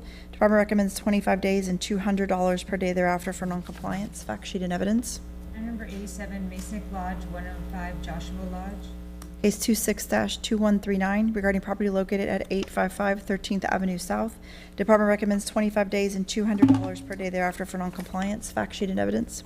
Item number 88, Michelle Ho Win. Case 24-5190, regarding property located at 2855 Valencia Way South. Department recommends 10 days and $200 per day thereafter for noncompliance. Fact sheet and evidence. Item number 89 has been removed. Item number 90, Dow Voker trustee, St. Petersburg Title Trust. Case 25-13989, regarding property located at 615 10th Avenue South. Department recommends 25 days and $150 per day thereafter for noncompliance. Fact sheet and evidence. Item number 92, 22 Twos LLC. Case 25-10667, regarding property located at 214 45th Avenue Northeast. Department recommends 25 days and $150 per day thereafter for noncompliance. Fact sheet and evidence. Item number 93, Tessie A. Lee. Case 25-27419, regarding property located at 5415 5th Avenue North. Department recommends 25 days and $100 per day thereafter for noncompliance. Fact sheet and evidence. Item number 94, Mary V. Rara. Case 26-278, regarding property located at 5558 21st Avenue North. Department recommends 25 days and $100 per day thereafter for noncompliance. Fact sheet and evidence. Item number 95, trust number 5100, John Linhan, trustee. Case 25-28464, regarding property located at 5100 5th Avenue North. Department recommends 25 days and $150 per day thereafter for noncompliance. Fact sheet and evidence. Item number 96, Kenwood Management LLC. Case 26-1138, regarding property located at 3433 3rd Avenue South. Department recommends 10 days and $200 per day thereafter for noncompliance. Fact sheet and evidence. Item number 97 and item number 98 have been closed. Item number 100 has been closed. Item number 102, Art Exchange Property LLC. Case 26-1974, regarding property located at 22096 6th Avenue South. Department recommends 5 days and $250 per day thereafter for noncompliance. Fact sheet and evidence. Item number 103 has been closed. Number 105, Lisa McKenzie and Charles Blaine Carter. Case 26-3326, regarding property located at 5907 17th Avenue North. Department recommends 5 days and $250 per day thereafter for noncompliance. Fact sheet and evidence. Item number 106, Hung Ki Wen. Case 26-860, regarding property located at 3501 30th Avenue South. Department recommends 5 days and $250 per day thereafter for noncompliance. Fact sheet and evidence. Item number 109 has been removed. Number 110 has been removed. Number 111, Florent Group LLC. Case 26-1808, regarding property located at 4027 Huntington Street Northeast. Department recommends 25 days and $150 per day thereafter for noncompliance. Fact sheet and evidence. Item number 112 has been closed. Number 113, Beth M. Jewell and Holly S. Aubert. Case 26-2912, regarding property located at 3715 Ithaca Street North. Department recommends 25 days and $100 per day thereafter for noncompliance. Fact sheet and evidence. Item number 114 has been closed. Number 115 has been removed. Item number 116 has been removed. Number 117 has been 2018, Aaron Lloyd Starker and Gloria Jean Einer. Case 26-2360, regarding property located at 4082 40th Avenue North. Department recommends 25 days and $100 per day thereafter for noncompliance. Fact sheet and evidence.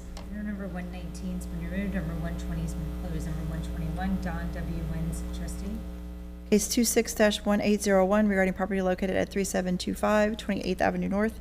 Department recommends 25 days and $150 per day thereafter for noncompliance. Fact sheet and evidence. Number 122's been removed, number 123's been closed, number 124's been removed, number 125's been removed.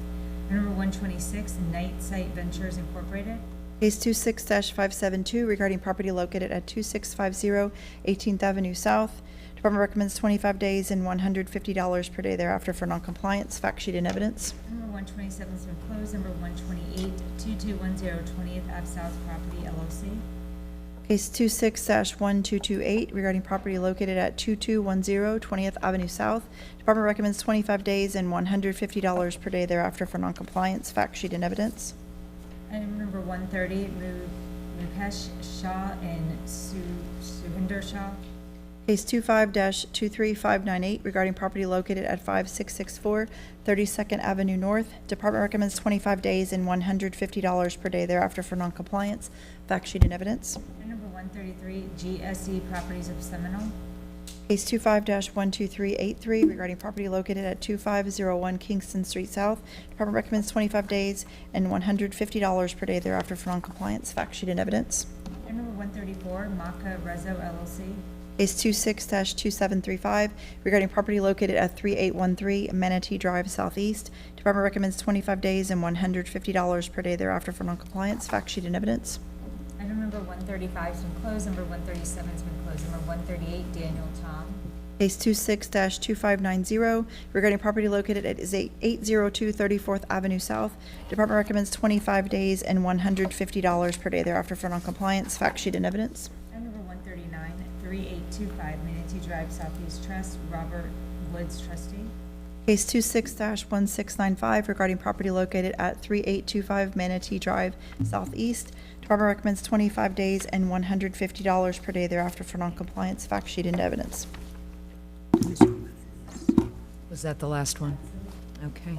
I move that the board make the findings of fact and conclusions of law as set forth in the standard written order of the board in each and every case just presented by the codes investigator, in order that the compliance timeframes and penalties as recommended be imposed for each case. Need a second. Need a second. Second. Second. Motion and a second. Let's vote. Alseckless, Yes. Hanshaw, Yes. Cintron, Yes. Wilson, Yes. Hobbs, Yes. Wait, Yes. Okay. This concludes the May 2026 Code Enforcement meeting. I like my gavel. Okay. Welcome to the May 2020, you guys, sorry. You guys good? Okay. Yep. Lonnie, good? Yes. Okay. No, I just want to make sure. Welcome to the May 2026 Code Enforcement Board hearing. At this time, we will hear lien release requests. These are cases where a code enforcement lien has been certified and the property owner or their agent is now seeking release of the lien. We have received a written report regarding each of these requests. These cases will be heard as follows. The City Code's Compliance Department will announce each case with the address, applicant, case number, and applicable liens. We will hear testimony from the applicant regarding their request. We may ask any questions of either the applicant or staff. After hearing the testimony and answers to any questions, we may do any of the following. Take no action, which will leave existing liens in place, or take affirmative action to direct staff to release the lien in its entirety, or release the lien in consideration of payment of a specified amount of the lien within a specified period of time. Once heard by the Code Enforcement Board, lien release requests will not be reconsidered by either entity for 180 days unless the property ownership changes. were either of you sworn in at the, okay. We need to do a swearing in, and then we'll do a roll call. Yeah, it's got no facts.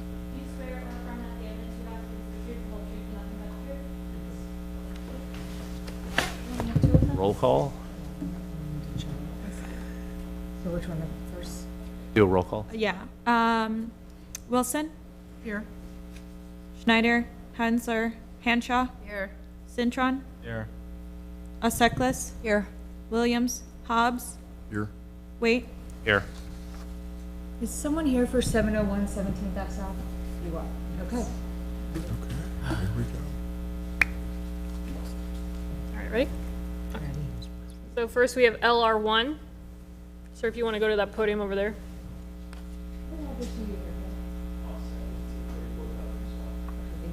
So number 2. This is for property address 701 17th Ave South. The current owner is Pocket Properties LLC. And this is regarding liens associated with case number 20-341. The violations at the time the first lien was certified were for permits. They had a garage area enclosed to convert it into living space without permits, a bathroom slash shower area that was enclosed, a breezeway area between the main structure and garage that was enclosed, and a previous mechanical permit that was never closed with approved final inspections.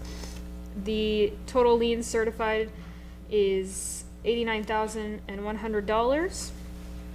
So for the case, this case was actually re-noticed to the new owner from a previous case under previous ownership under case 18-485. We sent the March notice of hearing to the owner and it was returned signed by DG. We posted the notice of the hearing at the violation address on March 5th, 2021. There was no attendance at that March Code Enforcement Board hearing, so the board gave 25 days, and that order of the board was mailed to the owner and returned signed, but was not legible. There was no attendance at the April Special Magistrate hearing, so a lien was certified in the amount of $1,000. There was attendance at the May Special Magistrate hearing, and the lien was extended for 60 days. There was then no attendance at the Special Magistrate hearings from August 2021 through February of 2022. No, I apologize. All the way through April of 2022. Then there was attendance May of 2022 where the lien was extended again for 60 days. There was no attendance from August of 2022 through January of 2023. And then there was attendance at the February and May special magistrate hearings with the liens being extended 60 and 90 days respectively. There was again no attendance at the September 2023 hearing, and a lien was certified in the amount of $24,500. There was an October special magistrate hearing where the staff recommended deferral due to the permits, and then the case was closed December 6th of 2023. And your name, sir? My name is Joshua Neitz. So we have Joshua Neitz here attending, Representative That's not, Bowman. he's on the, It isn't. So I'm one of the 3 owners. okay, perfect, because he didn't add you when he was doing the paperwork, he said he was gonna be the other one.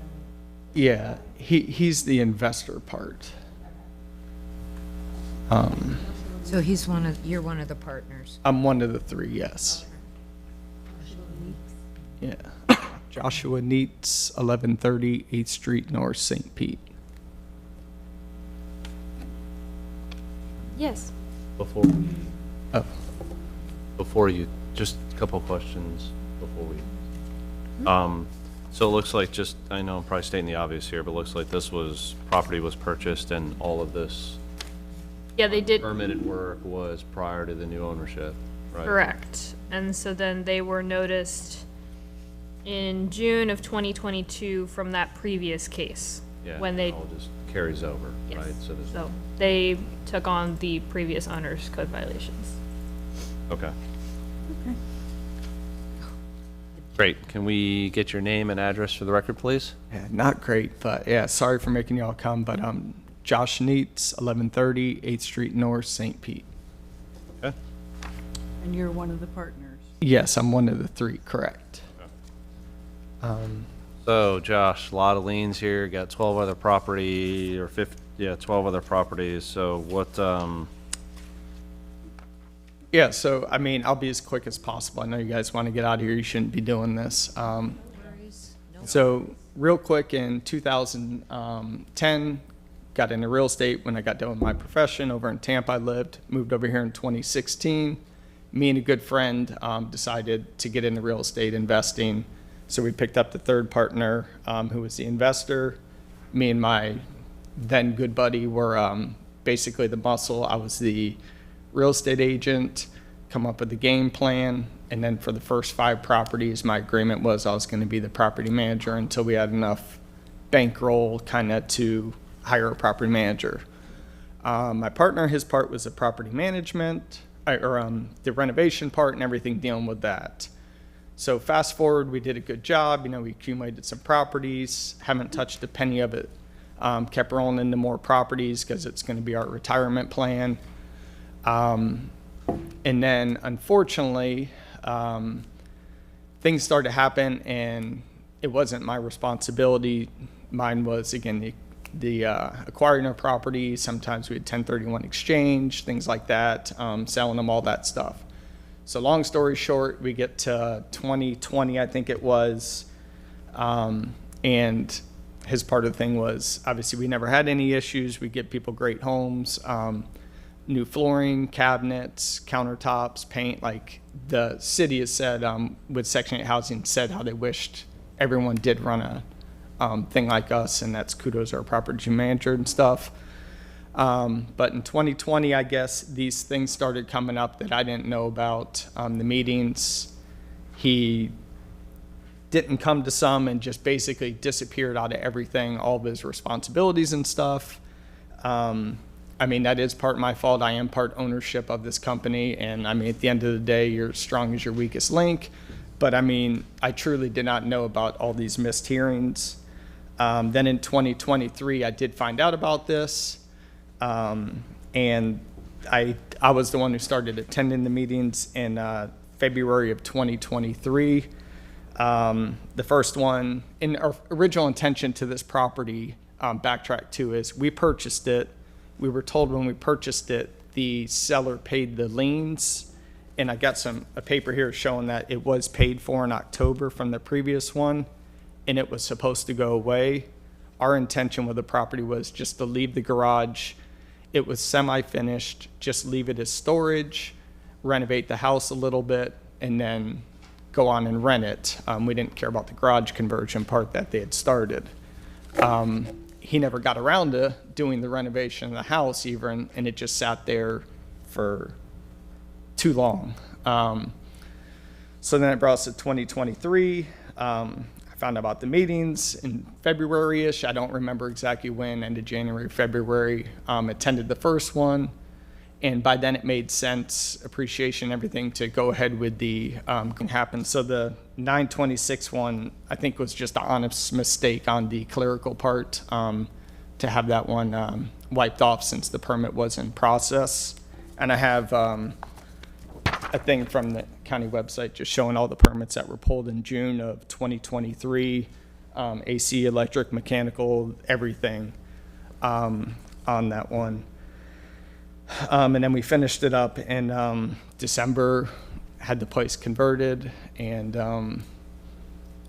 yeah, and that's the story. And I mean, I'd love to say, like, hey, wipe it all away, but I get it's a job and everything, like, and you guys did put manpower, hours and stuff like that.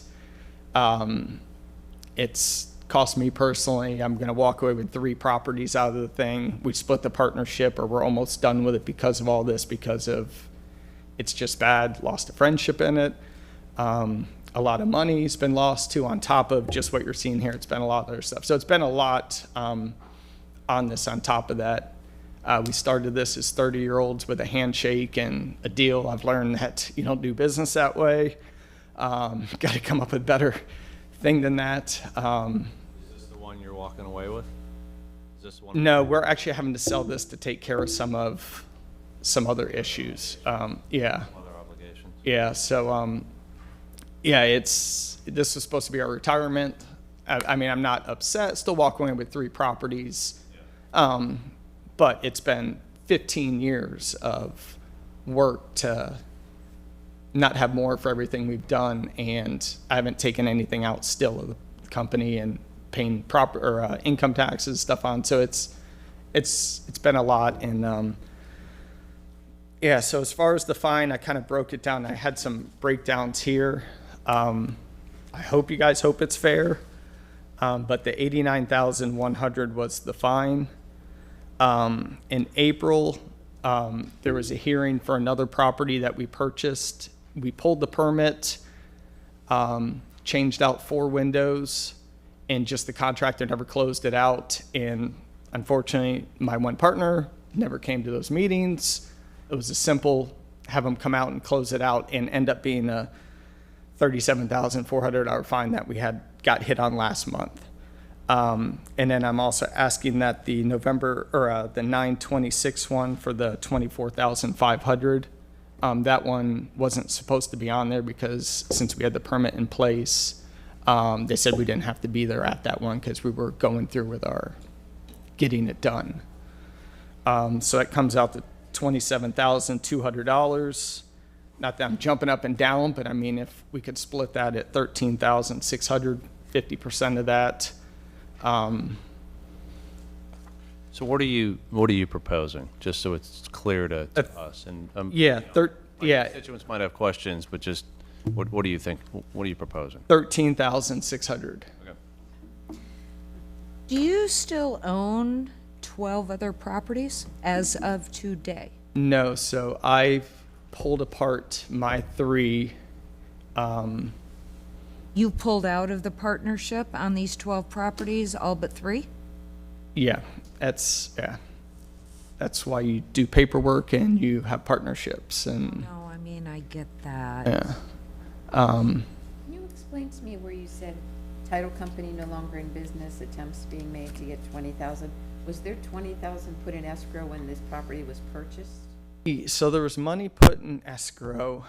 Another thing we're still trying to uncover. So there's money put in escrow because of this. This way back then, yeah. So yeah. And so you're still working on getting that 20,000? Yeah. So it's conceivable that you're gonna get 20,000 to put toward this lien? I would love to, but But you just wanna pay 13 of that? well, yeah, I'd love to get. Because this was something under a different owner. Yeah, Lonnie, he's mentioning 14,300 certified under the previous owner. Right. Right. Those They were released. Yeah. They were paid or released? Oh, you're Paid in talking full. about the, Under the previous ownership, yeah. yeah. From previous owner, yeah, not from current. So the 14,300 and the 20,000 are not in play at the moment. All we're really talking about Correct. is the 89,100. Is the 89. Yep. And he's proposing to pay 13,600. 13,600 Yep. out of that. Is that correct, sir? Yes, ma'am. So And all this was done, we purchased it. We were told that this was done. It wasn't, it was wiped out. And I get the not showing up part. There's no excuse well, for the that. That's a liens were simple. paid, but the issue was never resolved. Right, so you got to separate the two, unfortunately. Whatever liens were due were paid. Mm-hmm. The issue was never resolved with the unpermitted work. So where do your partners stand, right? You're here, you're talking to us, you got 2 other partners in this. Why are they not here? Where do they stand? Are they just saying whatever? The one, unfortunately, he's been my friend for 26 years or something. Whenever things get going not good, he just sticks his head in the sand. Okay. And that's what happened on all the stuff. So what about the investor? Yeah, he's the one who helped actually prepare all this stuff. Okay. He couldn't make it today, unfortunately, but yeah, he prepared the original exhibits or something you got, I guess. And Yeah. is your position that on the 9/26 hearing was scheduled by accident because a permit had already been put in place by 9/26? Yeah, on The pipeline in place. Oh, it was in place 6/7. Yeah, June 7th, we had that in place, the permit. I want to make sure that we understand and we're talking about the same thing. It doesn't count if the permit is applied for but not issued. Thank you. Right, and that's what he. Unless the permit was actually issued, the clock is still running on all of this. And it's important you understand that because you own other properties, Correct. okay? So when was that permit issued? October 5th, 2023. October. So Five it was days. simply 10 pending days. prior to October. It was pending from, The owner is correct, it was applied for June 7th of 2023, but it was not approved and issued until October Till 5th. October. I think you just misunderstood the way it works. He was saying in You don't get process. credit because it's in the pipeline, because something can be in the pipeline forever. Yeah. You get credit once it's issued. Has to And be it wasn't issued. issued at the time of the hearing. I want you to understand that, because you have other properties, and I'd hate to see this happen to you again. But out of 20 meetings, out of 20 possible ways to avoid a lien, your partner availed himself of 4 of them. 4. And this thing was in process for 8 years before it was all settled. Yeah, with him saying he didn't start showing up till the end, Yeah, because no one else was doing their job like they were supposed to. I get it, but, I know it's a collective. Choice of you know, ownership. just- yeah. It's a collective. And we appreciate that you're trying to salvage what you can out of Yeah. your investment. And that's why Absolutely. you're here today. We get that. That's a business thing. But we did chase you for 8 years. it wasn't quite 8 years. It started in June of 2020, and when was it done? In 2023, so three But the and a issue half. began 8 years ago. Yeah. Albeit, In albeit We didn't own it then, we didn't buy it till 2019. under a different owner, Yeah. the issue has been going on for 8 years. And you bought it with it attached. I mean, you knew that. Yeah, and that's something I've learned from too. I mean, And you're young, and you have another 50 years to use the knowledge that you... I don't want to. I got a 7-year-old, I want to enjoy life with them. Glad word. No. I've learned enough tough lessons. So, I don't know if you guys got any more questions or want some. I mean, he's suggesting half Of the 27, of the, yeah, and I, which is 13. right, And which is... I don't agree with that. No, I was going to say, if he feels half is correct, then it should be half. Right? You want to read something? It is. Okay, but I got to do the math.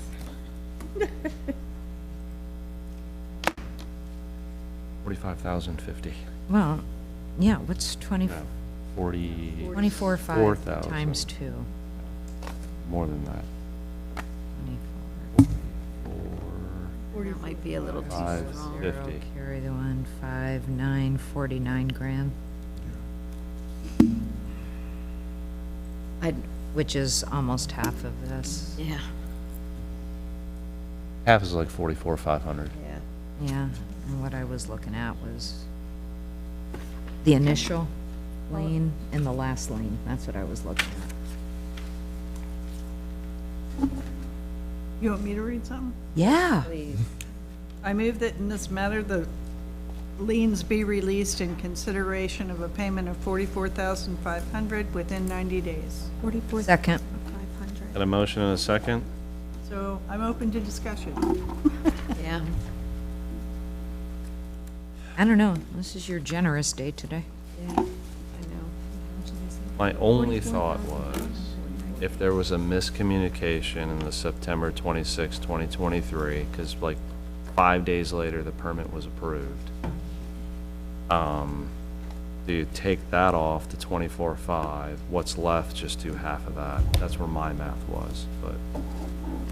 So you're saying 89. So it'd be 90 less 1, 25. which 89 is 1 minus 65, so 24.50. half of that's roughly 33. But the liens that were accrued on that date date back to February. Right, and he said, so if I heard his testimony right, he said he was going to those meetings. He said he made a phone call about the September meeting and was told his permit was approved, He was president. which is why he didn't go. He was told that he didn't need to go to that meeting. So I thought, okay, well, maybe there's a miscommunication. I mean, I know they own 12 other properties, but that's just what my math was. You take off the 24.5, what's left, it's half of that. And he's down to 3, and it sounds like he's the one that's gonna take care of this and not the investor or the partner. But he's selling the property. Right, and I'm looking, I mean, they, even though they didn't do the work, they inherited the benefit of the work. Yeah.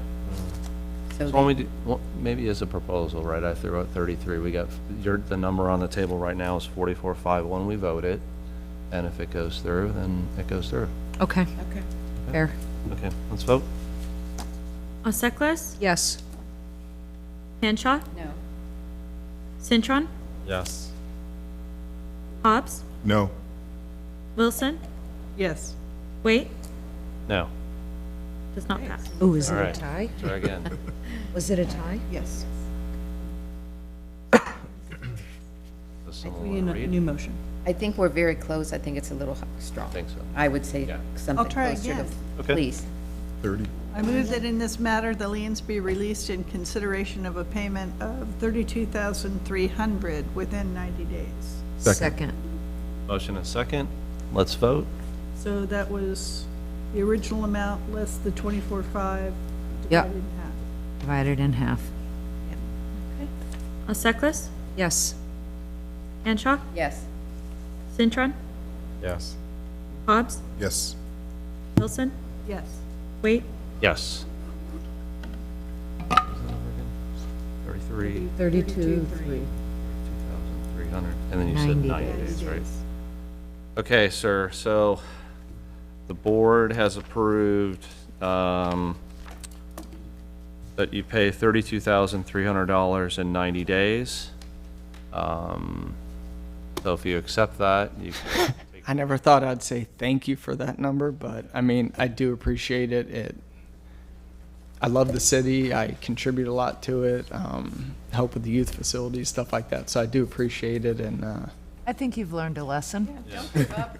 I mean, you learned. trust. That's the important thing. At the end of the day, you I have, and I've even learned some things. some younger people who wanted to get into investing. I've actually told them everything you don't want to do, and then it's easy to figure out the things you want to do. But I've got a great grounds to tell you what not to do. But thank you. Good luck. All right, thank you.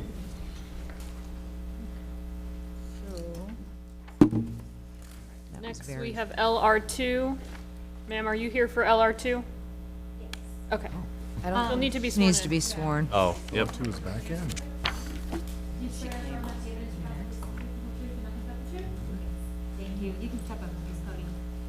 All right, so for LR2, this is for property address 655 Paris Avenue South. The current owner is Brian Brazil 2022 Trust. This is for liens associated with case numbers 22-24532 and 23-4003. The violations were for paint, chipping and peeling paint located on the main and secondary structure, bare wood on the secondary structure needs paint, and for a legal premise agent that needed to be on file. The second case, it was for a pipe coming from the garage and running along the fence, discharging water into the alley, needs to be connected to sewer line with a permit. The lien total is $20,550. For the first case from 2022, we mailed the notice of hearing to the owner. It was returned unclaimed in March 8th of 2023. We posted the notice of hearing at the violation address. In April of 2023, there was no attendance at that code enforcement board hearing, so the board gave 25 days. The order of the board was mailed to the owner and returned unclaimed. There was a June special magistrate meeting where there was no attendance and a lien was certified in the amount of $5,550. In July of 2023, there was an email sent informing the property owner that the legal premise agent needs to be updated to close the case, and then July 22 of 2023, the case was closed. For our second case, April 7th of 2023, the CB notice of hearing was mailed to the owner and return attempted, not known. The posting of the notice of hearing was posted at the violation address. There was no attendance at the May Code Enforcement Board hearing, and the board gave 25 days. The order of the board was mailed to the owner and returned unclaimed. There was no attendance at the June and July 2023 special magistrate hearings, and a lien was certified at both hearings. An email was received from the property owner about the liens on the property. The investigator explained the process and how he can designate someone to represent him at future hearings. There was again no attendance at the August and September special magistrate meetings, resulting in liens certified both times. There was then a telephone conversation between the investigator and the owner, informing him that he needed an authorization to represent form, not just the legal premise agent. Informed him that no permits had been pulled and provided information for construction services. There was attendance at the October special magistrate meeting, and the lien was extended by 45 days. Then the case was closed January 19th of 2024, and we have Angie Lee here to represent the property. Good afternoon. Good afternoon. Any questions? Okay. Can we please get your name and address for the record? My name is Angie Lee. My address 3314 River Cove Drive in Tampa, Florida, 33614. And we're clear with, okay. So, it's like you've got some, you're in here to talk about the liens. So what are you thinking? Take us through your thought process and how we got here. Okay, sounds good. I'm a real estate agent. I was contacted by Brian. I sold him this property back in 21, so he wants to go ahead and either split a lot, build, or sell. So when he called me, he was telling me that he got this notice about violations. He corrected them, and he's not sure why he is going through all of this as he hired a professional.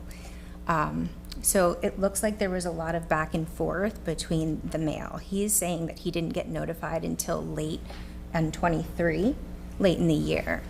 The guy who did all of the repairs were complete within 30 days. So in his mind, he's in California. He's got a different process. So in his mind, he hired somebody, it was taken care of, it's done here. Now, he went back to the original contractor that did the plumbing repair. He retired, so he asked him to please help because he's the one who certified the repair in the first place. Through some back and forth and playing volleyball, that gentleman did pull the permit, and he did not. Yes, he did pull the permit. He pulled 2 permits because there's 2 structures. So one of them was left open for a while, and it turned into like a very messy situation with permitting. They finally were able to close out the permit. It looks like now we're just working on discussing the fines associated. I think there's a lot accrued. I think it was like 20 grand, so I'm here. 20,550. Yeah, it's quite a bit. So does your client live at 3604 Bellwood Court in Modesto, California? Yes. So that's where all the notices were mailed. Yes. So the fact he didn't get them, is claiming he didn't get them, having a hard time. And then there's also written record in the records by the city that he received an email from the property owner. So the property owner sent an email about the liens. The process was explained to the property owner, how he can designate someone, and then still didn't show up the next couple of meetings. Yeah, I think that was back in Right? August. So this, but what you said was through him, right? I know you're the surrogate, that there's a lot of back and forth and he didn't get anything. Right? So I have a really hard time with, Yeah, back and forth, I think, with the plumber. So the plumber. oh, the plumber. Okay, I Yeah. thought it was with the city. And we didn't decide to act on any of the meetings because we were told that it wasn't solved. Like, the permit was never pulled, so, if we can come here and talk about it, but he didn't even discuss that, so he thought he had. You have all the liens is because he didn't show up to the hearing. Yeah. And he Or was have someone told go. that he Yeah. needs someone to represent at future meetings, and the next Right. 2 meetings, he chose not to send anybody or show up Yeah, himself. I don't have any excuse for that, honestly, but, Sure. What are his plans for this property? So we are under contract. It's being sold soon, probably within the next 2 to 3 weeks. We couldn't exactly get the lot split to build, so this was a property that he's liquidating. During the time that he owned it, he had it rented out and he was collecting rent on it? Yeah, this one was a tough one. It's an older 100-year-old bungalow, so lower income. It's definitely not a cash cow for him, so he's trying to liquidate. Well, Does he own? he actually was making something on it. Oh, yeah, I'm sure. I don't know his mortgage, but I know that the flood insurance is crazy. His mortgage is not our problem. No, mine either. Why did he buy here? Why in St. Pete? So he lives in California. Obviously, he's telling us, well, not obviously, I'm sorry about that. I'm a little nervous. I've never been to one of these, but he's telling us. We're friendly people. Thank you. He said the landlord laws in California are not very friendly. Yes. So he thought Florida would be a better market. He also invests in Alabama because the profits are large. He also believed in what we were doing with our city, and I agree with him. So he did make some acquisitions all at around the same time. He's got 3 properties total, but he's ready to cash out. There's been a lot of late rents in these past months, so he's done. So he owns 3 other properties in Florida. Was this I'm sorry. Was this a single family property? This one is Yes. a duplex. It's a duplex. And the other ones are single family by the stadium, by Tampa side. So I saw in here, he did check both boxes, either release the liens in their entirety or some reduced amount. Was there a number in mind? Well, he says that he thinks they should be released because he corrected the problem. Sure. But I also know that, essentially he wasted all of your time because he never showed up in any of the meetings. So, I'm fair, I understand that situation, but, I've never discussed these situations before, on real estate. I just stick to my zone. So I don't know what's appropriate to ask, and I couldn't advise him. So his request was, Sure. of course, to drop everything, but. And I think we'd be just a little more sympathetic if he wasn't collecting rent all this time. Yeah. Because this would have been such an easy fix for him. And I understand he didn't think it was necessary, but he was getting notice. The fact that he wasn't reading the notices is really not our fault. Yeah. So I understand, you're trying to represent his best interest. And I'm glad that he's, able to sell the property, because right now that's not the easiest thing. Yeah. He's also said to me that he didn't get notice until later in the year. Full of poop. Yeah, It's not, no. He said, she said, but. Yeah, because the notices went to that address. Yeah. So, both cases. I mean, maybe his dog ate his homework. It's not our problem either. Yeah, no, I understand. Chair, if I may. Yes. So, just a clarification real quick on the 22-24532 case. The only violation that was still active at the time that the lien was placed was the LPA violation. So it had been, I think that the paint violation and everything else had been corrected prior to that hearing date. Okay. So it was basically just, These were egregious. yeah, no, and that's why I just wanted to bring that up because, it was just a form. I don't know exactly when we ended up We received. getting it.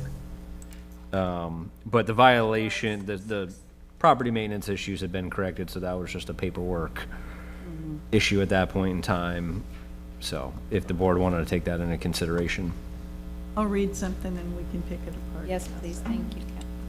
I move that in this matter, the liens be released in consideration of a payment of $15,000 within 30 days. Second. Okay, 15,000 is the total of the liens less that first case of 5,550. Fair. Okay. And, providing the mail gets to Modesto, Well, he he's, should have no trouble paying it within 30 days if he's closing in a couple weeks. Right. I would think that he would have incentive to close, to pay this before it closed. Yeah. yeah, 15,000. he's definitely not making a lot of money on this one. So 15,000 within 30 days. Let's vote it out. Did somebody second? Yes. I'm sorry? Sorry, there were points everywhere. Oh, we did a second. Aseklis did, okay. Aseklis? Yes. Henshaw? Yes. Cintron? Yes. Wilson? Yes. Hobbs? Yes. Wait? No. Okay. No. Look, that's why we're bored. You're consistent today, too. I know, he's just knowing everything. So the board's recommended $15,000 to be paid in 30 days. So you can take that, get the house sold, make the payment, or in 180 days, you can come back and resubmit and go through this process again. Okay, well, what would change? In 180 days? Yeah. I don't know. Okay. I mean, it's just hard, I can't say. All right, got it. All right, so if I understood correctly, because I need to go back to him, what was reduced was the paint violation?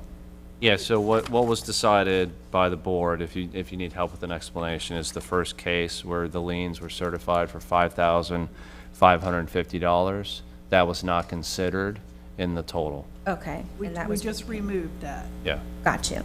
So Okay, the total liens that we considered were $15,000. okay, which is the no permit pulled for all of that time. And if he was able to come up with something to show that he wasn't receiving mail at the time or something like that, in answer to your question, you could come back, you could ask for a closing, come back, see what happens. Yeah, got you. But if All they're right. going into a closing, he's gonna have to have those liens cleared. Right? Exactly. Yeah, he Which is. would do it, yeah, you can ask for him to do it that way, yeah. Yeah, I don't think there'll be enough on the bone, so, this is his property, I will present it and let him know what you've decided, and we'll go from there. Now, will he get something in the mail too, ladies? No. Just that paper that we handed her. Okay, so you need to scan that paper and get it to him. I will. Email it. He'll get this one, I promise. I'm involved now, so I'm good at clerical. Email it. Thank you. Okay, Okay. thank you. Thank you. Thanks for coming in to represent, too. I know it's not easy. Okay, so, Now we have LR3. Property address 718 34th Avenue South. Current owner is RH Projects Corp. This is for liens associated with case number 23-8654. The violations were for window glass, windows in state of disrepair with rotted wood on sills and peeling and chipping paint, missing window screens, missing loose siding and holes on exterior walls, areas of rotted wood and chipping and peeling paint, unpainted securing boards, weatherhead not secure and power lines hanging down, and chipping and peeling paint on the structure. The total amount of lien certified is $13,950. So for the case, we sent the September notice of hearing, August 2nd of 2023. It was returned, signed, but illegible. The posting was left at the violation address for the notice of hearing, and then there was attendance at that September Code Enforcement Board, and the board gave 60 days. The order of the board was mailed to the owner, was returned attempted but not known. There was then no attendance at the December and January special magistrate hearings, resulting in lien certified at both hearings. An email was sent to the owner with guidance and contact information for the building department for the required permit. And then there was no attendance again on the February special magistrate hearing, so a lien was certified again. The case was closed March 15th of 2024, and we have Diego Restrepo here to represent the property. Thank you. Remind me, returned, attempted, not known. What does that mean again? I think it basically means that the post office attempted to deliver it, but then there wasn't a clear explanation as to why it couldn't be delivered. And the mail was sometimes, returned. yeah, and it was returned to us. Okay. It was never, yeah. So it was never. We don't always get the specifics. So that one was never, okay. Thank you. Will you please get your name and address for the record? Hey, good afternoon. My name is Diego Restrepo, and I'm with RH Projects Corp. with 718 34th Avenue South. My address is 4010 Lady Palm Court, Tampa, Florida. Okay. And your relationship again with RH Projects Corp? I'm the owner. You're the owner? Okay. Yes, sir. So. Well, honestly, I got no excuse. You know, because in December, in January, when I did get the mail, the mail did get to the house. I was out of the country for some family reasons. When I got back, I got, pretty late because I had to stay out of home for like 90 days. Basically, I'm here just to see what you guys can do the best possibly can. Was this a rental property? No, ma'am. No, I was fixing it to sell it. It took me a little bit to finish it. Actually, the house has been on the market for quite time, over a year. I haven't getting on the contract yet. Overspent money on it, so of course the price is just not helping. Gotcha. You said you were out of the country for 90 days? Do you know when that was? Do you remember? That was December, I think it was 24 when it was served. It was for family reasons. My grandfather died, and I stayed there with my mom for a little bit. 3 Okay. did not attend, 1, Right. 23, 24 did not attend. Can I ask a question? On the application, you were applied for permits long before, but too many corrections. What do you mean? What's going on here? I'm sorry? On the application, it says applied for permits long before, but too many corrections. Oh, okay, because I was doing a lot more stuff than I was cited for. I was doing, window renovations. I was changing a lot of stuff inside, like bathrooms and kitchen. So it took a lot long to get those permits done. But you knew, so you were doing the work without permits. You knew you were doing the work without permits. I'm sorry? You knew you were doing. I hired that contractor. Yes, sir. But the contractor didn't pull permit. Right. It did. It did pull permits. Yes. We go. For some, not all. Oh. The permit that was eventually approved was an after-the-fact permit for work without permit. Yeah, 'cause some of this is electric, which require permits. So you weren't doing the work yourself, you had hired a contractor, Yes, sir. and then you went out of the country For over 90 days. 2024 for 90 days. Yes, sir. So, were you renting this house out, or is it? No, ma'am. I wanted to sell it. Yeah. So you're trying to flip it? Yes, sir.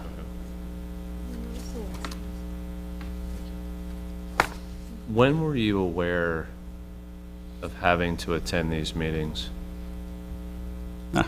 Long after, because I had to do, honestly, imagine the mail after 90 days when we got back home. It was overwhelming, so I didn't check on that, honestly. The reason I found out about it was because I had to refinance with my lender, because I had a harmony loan on the property. So when I had to refinance, the showed up, and I had to put the money on an escrow in order to refinance. Gotcha. Yeah, they would require that. So no one was checking your mail while you were gone? No, sir. No, nobody was home.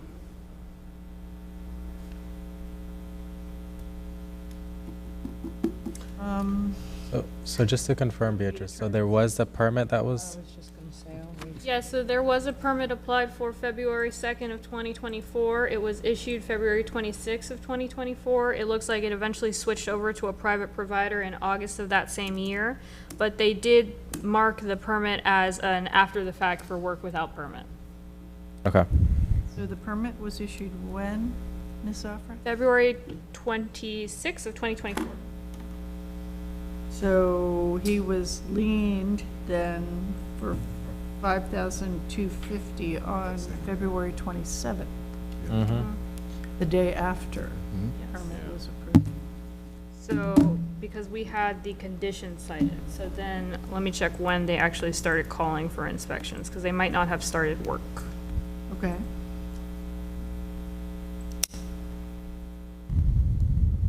I'm just trying to figure this out, as to what's fair for all involved. It looks like inspections didn't start till April. Till April. Of 2024. Of 2024, yes. It was issued February 20th. So the permit was issued on February 26th of '24. The meeting, the special magistrate's hearing was on February 27th, the next day. Yes. And then inspections weren't called for until April. Yes, Do I have that correct? that looks correct. So the unknown is whether or not work was Was going Going on. ongoing or what? So, I mean, I think it's reasonable for the board to take kind of that last lien out of the equation, understanding how close it was. It could have just been, yeah, we didn't check that same day, or the day before, so. work was going on, because it was after the fact. Yeah, well, yeah. Some work had been completed, yes. So, then you got the out of the country, so, I'll read something. all right. I move in this matter that the liens be released in consideration of payment of $2,400 within 45 days. So you're keeping the one lien that we decided to waive? We need a second.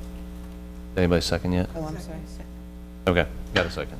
Go ahead. Well, Sorry. that was 5,250, not 2,400. Right, I thought we were taking away that one. Are we taking away the 50, we're taking away 5,250. Correct. The liens are listed in reverse order. Yeah. Oh, that's why I'm looking at it Yeah. upside down. Okay. Yeah. Thank you, sorry. So I'm looking at the first lien for what they didn't attend is $24 as of 2,400. 2,400 to be paid to the city for time and compensation. And the Well, they did it 6,300? after the fact. Because he went out of the Within country. 45 days, right? Yeah. Yeah, Is anyone out and of then the he country? was out of the country for No 90 one checking the days mail. for his grandfather, so. That's where my head was. That was at 24. I'm just, the others, I just think the initial lien should be paid back. Let's vote it out. But that's my, just. Did we have a that was my second? thought. We did, I did. You did? I seconded. Yep, she seconded. I seconded it, did. Oh, okay, let's vote. Seklis, Yes. Henshaw, No. Cintron, No. Hobbs, Yes. Wilson, Yes. Wait, Yes. Okay, so lien was certified for a lot less than what you've walked in here with. So lien was certified for $2,400, $2,400 payable in 45 days. Thank you very much. Okay, thank you, and then you can pick up the paperwork up front. Thank you. Yeah. I'm trying to collect. Sure, I had discussions. Don't forget your Oh. gavel. This Favorite part. concludes the May 2026 lien release meeting. concluded the meeting. 3:30?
nature is necessary and will help you throughout both the lulls and the highs. Clan Bay was really fun. First, we went to go learn about plankton, then we went into the water. It was really cool. We caught all sorts of fish, 22 fish to be exact. Can I hold them? We just learned about mangroves, how they like absorb, and they have like some have salt on the back and that you can eat, but you can't eat the front because there's no salt on it. And they also can protect buildings, how like if a tornado or hurricanes come, it can protect the buildings. We looked at microscopes to find plankton, and we got to draw the plankton that we saw. There was like these different organisms. It was clear. It was see-through.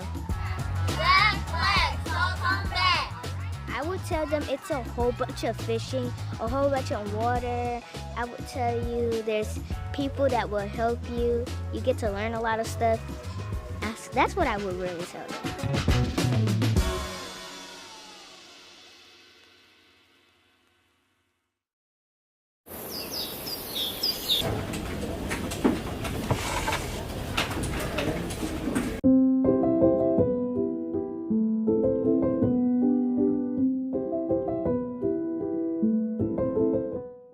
I'm Paul Laverne. I'm a library assistant 2 with the City of St. Petersburg Library System. My number one job is customer service. It's a different day every day. The tasks may stay the same, but the people that come in change your day. You talk to different people. You do story times for the kids. You see different kids. We're here for the public to use when they need us. It's a good community meeting area. The library has like quiet places in it, but it's not really deemed like a quiet place where everybody just comes in, everybody's silent. We have a kids section where they can get a little bit loud. You have your circulation desk where people are asking questions and coming in and coming out. So it's not exactly like the lady telling everybody to shush. The library's really not a slow place anymore. It's fast, it moves. Information changes, how to get the information changes. It has progressed quite a bit in the library system. We have some Blu-rays plus our computer system, and people come in all the time to use the computers. We have hot spots that a lot of people borrow. We have museum passes where people can come in and check out a pass to our museums in the city.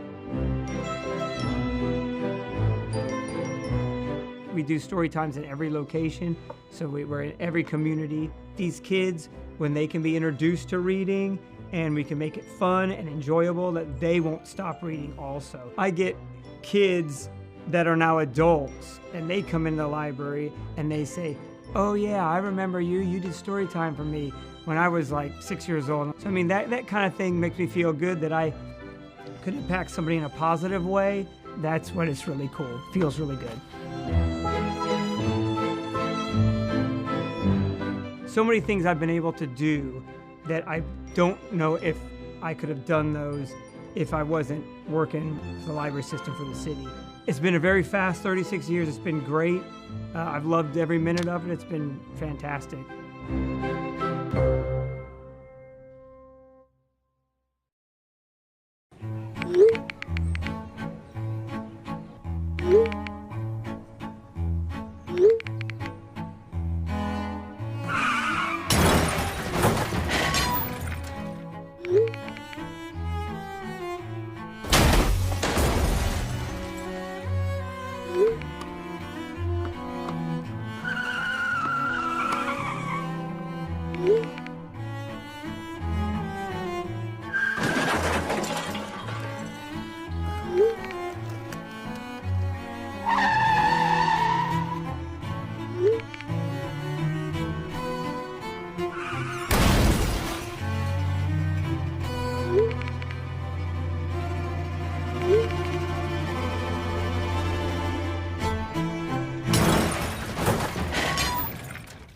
On the road, there are no second chances. When you're behind the wheel, nothing is more important than staying focused on the road. Your life and the lives of others are at risk. Put the phone away. It can wait. Don't drive distracted.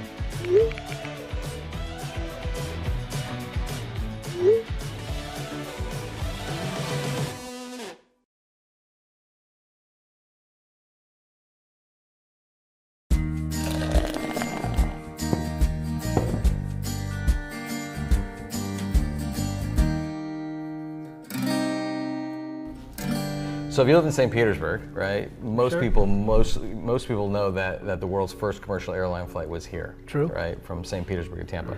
But what a lot of people don't know, could have been disastrous for the whole idea of the whole airline business. the chain came off the sprocket. The engine was basically powering a propeller like a bicycle chain on a bicycle sprocket that turned the propeller. And halfway across the bay, the chain came off, and he had to land the airboat in the middle of Tampa Bay and repair it. Remember when you were a kid and your chain would come off and you have to put it back on, your hands would get all greasy and dirty? Well, him and AC File both had to do that, and they both got their hands all filthy and stuff, but they put it back in the air and they made it. That could have been game-changing for the whole airline industry if the flight didn't work. If they'd had to come rescue these guys out in the middle of Tampa Bay after all this publicity. That's exactly right. Oh, my goodness.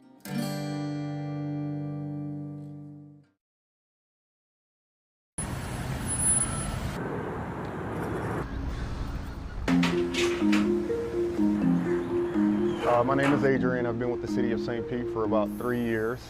My job title is environmental tech. That means strictly rodent control and basically keeping the rodents out of the structure or the home.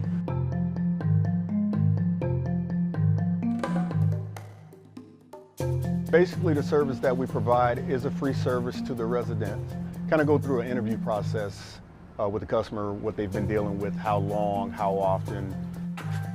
Good morning. Good morning. The City of St. Pete. Nice to meet you. Nice to meet you. All right. And then from there, an exterior inspection takes place. And then from there, it's pretty much education, which is key. The more the customer knows, the better we're going to be able to assist. But the flap's sealed right now, so that's excellent. The most common problems are going to be entry points. When we get those cold snaps, rodents are just like us. They want to be inside, they want to be warm. So the first place they're going to look for is set up inside the home. So we want to go ahead and get those places sealed off, which is pretty much the most important part of pest control. Sanitation definitely is key. Not giving them a food source to keep revisiting. My job is important because of the fact that rodents do carry a few different types of diseases. They can basically make you sick. As a last resort, we do provide bait boxes to the customer to kind of try to help control the population. I've been in the business for over 20 years now. I think it's a sense of enjoyment being able to help others that may not know exactly what to do in the field of pest control. So it's kind of a privilege and an honor to be able to help that customer and be able to walk away knowing that that customer's been satisfied with the service that's provided.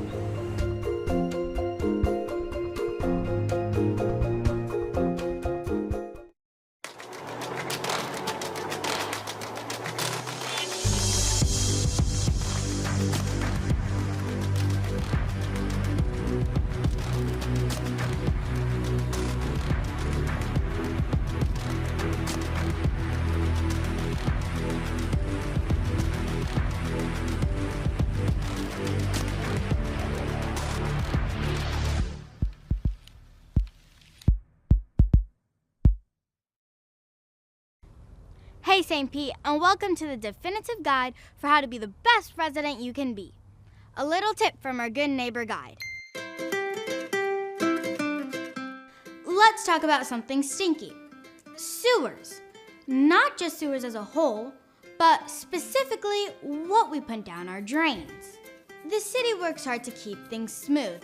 Here's how you can help.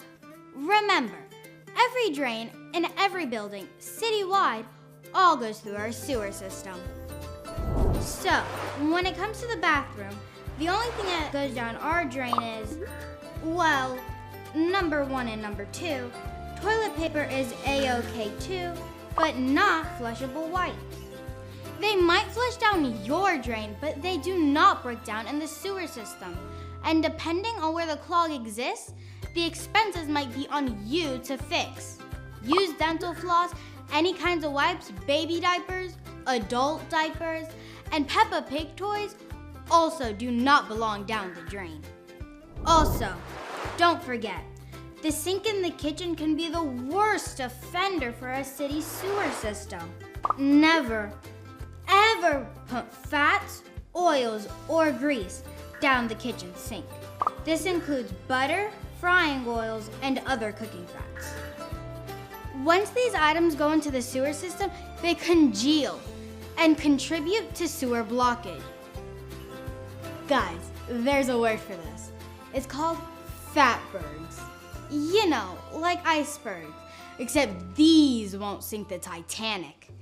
Google at your own risk.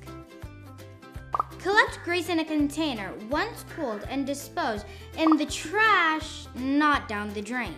Remove grease and oils from your pans before washing. Dispose of food scraps in the trash. There's a bunch more information on this topic that can be found on the City of St. Petersburg's website. Guys, it's so easy, a kid could do it. We all love our city, so let's do our part to take care of it the best we can and follow St. Pete's Good Neighbor Guide.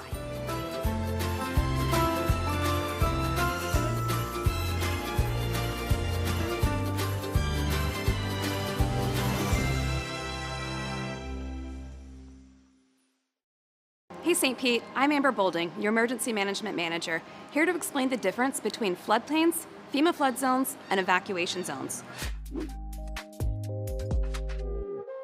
Understanding these terms is key to protecting your safety and property. First up, stormwater floodplain. This is where water naturally collects during heavy rainfall due to the terrain and our stormwater infrastructure system. If you're in a stormwater floodplain, your property may be at greater risk of flooding from heavy rain. Next, FEMA flood zones.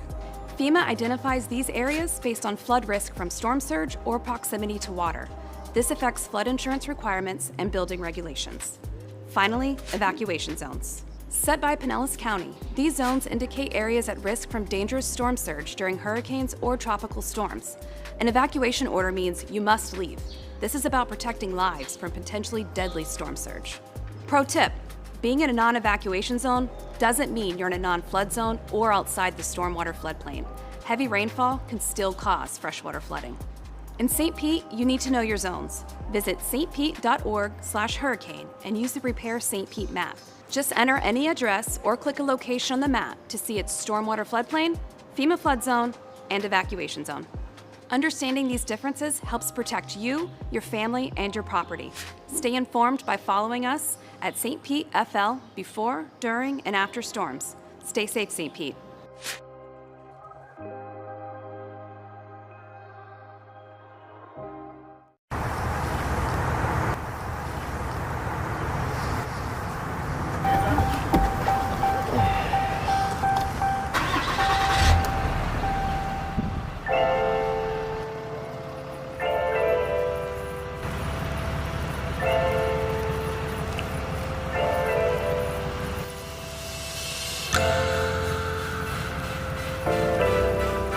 My name is Jacoby Chambliss, and I'm a traffic signal technician here with the City of St. Pete.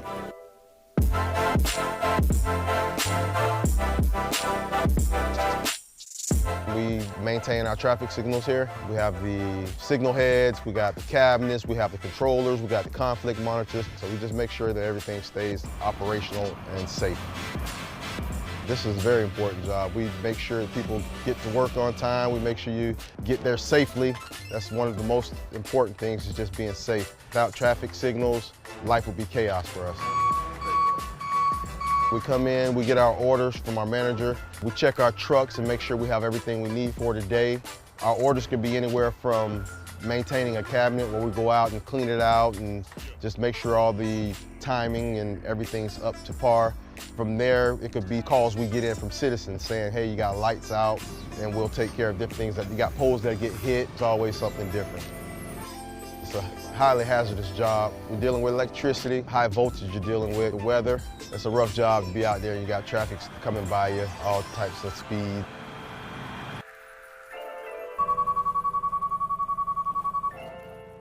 But I can tell you that the City of St. Pete, they take pride in what we do as far as taking care of our signals, and we're out here swapping our equipment out at a rapid pace here. We're trying to change out all these cabinets. We're putting in new controllers. We're doing a lot to make sure the city stays safe and to upgrade and change with the times. Every day is just always an adventure. It's always something more to learn. I enjoy the people I work with. I enjoy the City of St. Pete. I enjoy what I do. I enjoy helping the citizens. I just enjoy what I do, man. It's a great job.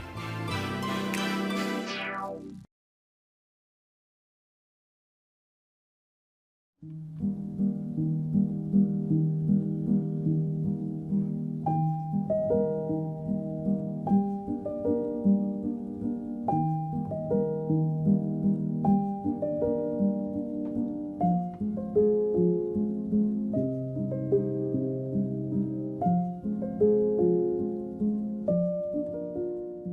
reader, you are loved more than you know. Keep smiling and shining and being who you are. The world is lucky to have you. Happy Pride to you. Celebrate like you should.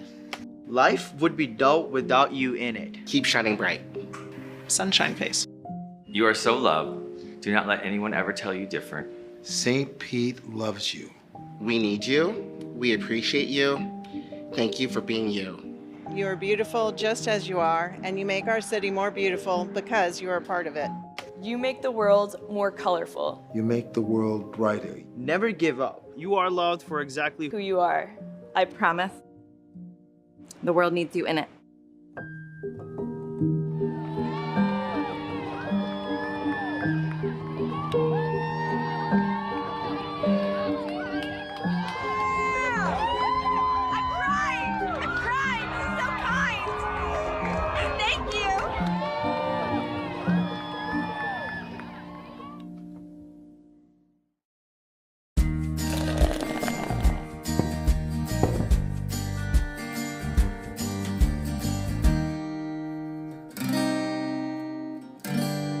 When we talk about the Indian mounds, and Rui, you may think of it this way too, I think of that big sign out on Park Street that says, Panfilo de Narvaez landed here. Everyone assumes that they landed somewhere on the Pinellas Peninsula when you can't really say exactly where. There were probably Indian mounds that covered the city from the Coffee Pot area all the way around the peninsula, up the west side of the city to to where Seminole is today, because there's still traces and evidence of them. So there are a couple that remain here and there, but what happened to the rest of them? How come we don't see them in more spots around town? When the automobile arrived in Florida and into St. Petersburg, imagine having an automobile with a tire that's that wide trying to drive up down Central Avenue and around downtown, getting stuck a lot in the sand. So a lot of those Indian mounds were used by city leaders. They used it to actually pave the streets of downtown St. Pete. That's what became of history in that regard, huh? Exactly. Wow. So every time you Central Avenue and 3rd Street, when you cross Central Avenue, you say hello to some of the Indians that may still be there. Who knows? Who knows?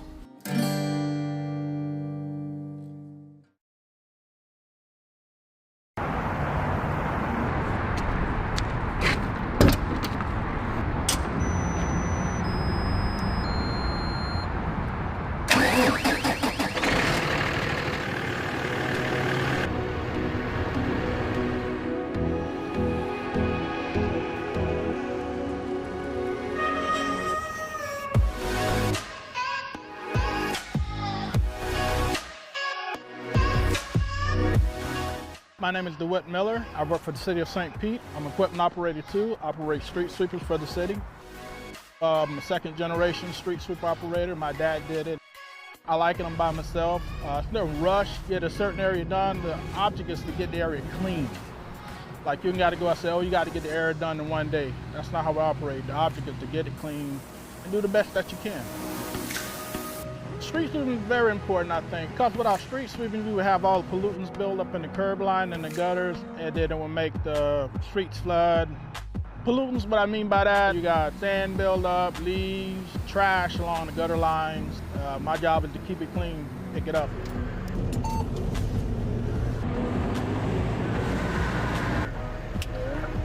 On an average day, you might get anywhere from 5 to 15 cubic yards of material. Mileage-wise, you might get anywhere from 8 to 10 miles a day sweeping. Some of the challenges we have to deal with, you have cars that are in your way, you might have trees down, palm fronds, stuff like that. We have to go around some of that stuff. We're trying to get every street in the city swept at least once a month. Enjoy seeing the citizens out, come giving you a high five, telling you what good job you're doing. I just enjoy my job. Well, as a kid, I used to get excited when I see my dad come down the street in a street sweeper. As a kid, one day I would like to do that. So I guess you could say I fulfilled the dream that I always wanted to follow in the footsteps of my dad and drive a street sweeper. Well, I get a sense of pride with every neighborhood I do. I go out and try to give it 100% because I feel like every house that I go past, it's my house. So my job is to go out and do the best that I can. I take pride in that.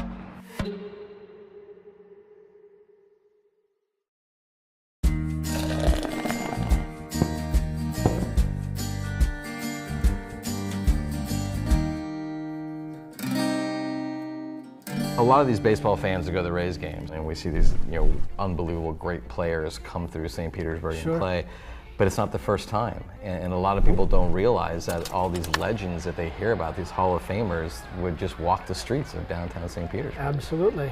I think the first baseball team came here for spring training in about 1914. 1914 was a huge year. It was a huge year for us. When you think about it.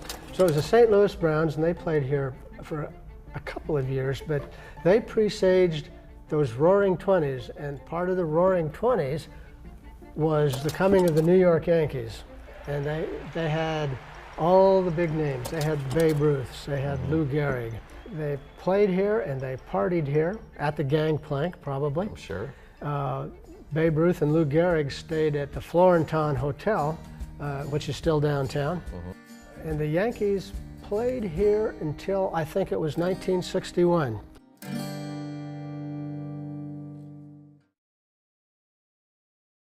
So the one thing that I would like to lift up and make sure that everybody hears is that there's two Child's Parks. There's the Child's Park that you hear about and that you read about, but then there's my Child's Park.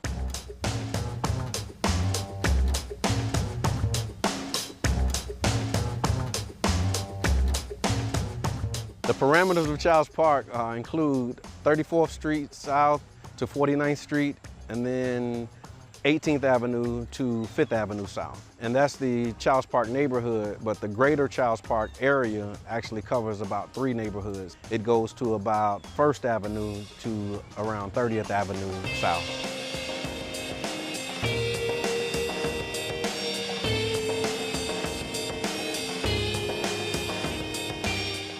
I believe through the YMCA, the library, and the Rattlers organization has become very instrumental in helping our youth and children become very productive adults.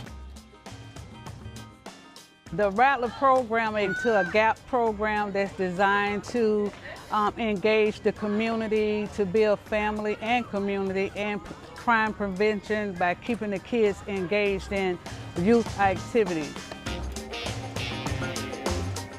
I think the emphasis for developing youth in Child's Park arises from some statistics that we received, is that Child's Park had the highest concentration of youth in the city of St. Petersburg. What we promote is family and community. So what we're trying to instill in them with the program is that we are one big family. Because a lot of the initiatives and things are always focused, they're heavy focused on programming, or some type of, regimen or awareness piece or a pledge or something else.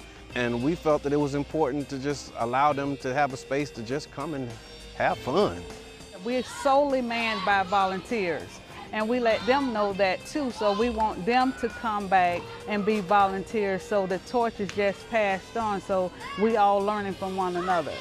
They're not just focused on the athletic aspect of it, but they also focus on youth development. So they have a tutoring program that they do. And with the YMCA, you have the Rattlers and you have the other programs that's offered. When kids get out of school, they have a place to go. They have the library there. The STREAM Club stands for Science, Technology, Reading, Engineering, Arts, and Math. We meet every Friday afternoon at the Child's Park Library. It's kind of an extra opportunity for them to get some exposure to topics they might not know about or might have heard in school and didn't quite stick. We just give them opportunities to have different kinds of experiences and hands-on experiences at that. The youth have a place to go and children have a place to come daily. Matter of fact, that's a great thing to help kids get off the street, have a place to go, a safe haven you might call it. One of my brothers, when we first organized this, he said, we're helping to create their back in the day. And I think that's important because, you know, all of us have our back in the day, and I remember back in the day when we used to do that. So our responsibility as the adults now is to help create the back in the day experience for them. And what's happening today is Friday Night Done Right, an event that we created to create a safe space for children to come on Friday nights so they can be free to be kids. Sometimes you just want to remember when you went to the pool and they let you in for free, you know, and that was it. And that's why I think it's important to help create those type of memories as well. The Childs Park neighborhood, if anyone would ask about it, I would state that it was often misunderstood. So I always encourage people to come and see for themselves. More to Child Park that I've seen more positive in Child Park than I have seen negative. And my Child's Park encompasses everything that we described today, and I hope that you will gravitate towards that and balance that once you hear the other stories and the other narratives that come out about the neighborhood.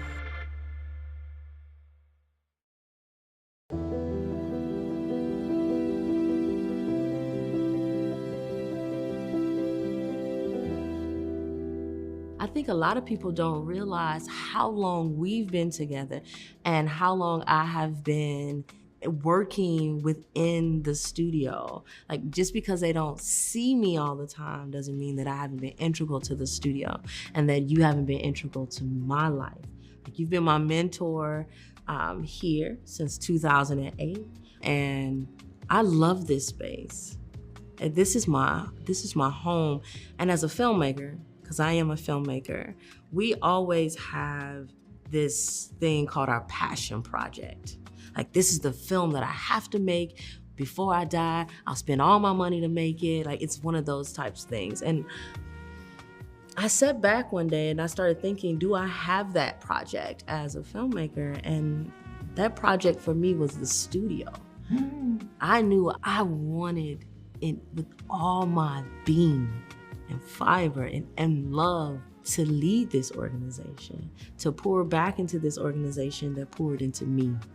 You want to actually give back without even saying, I'm giving back. It's just, you know, Oprah calls it a full circle moment. Yeah.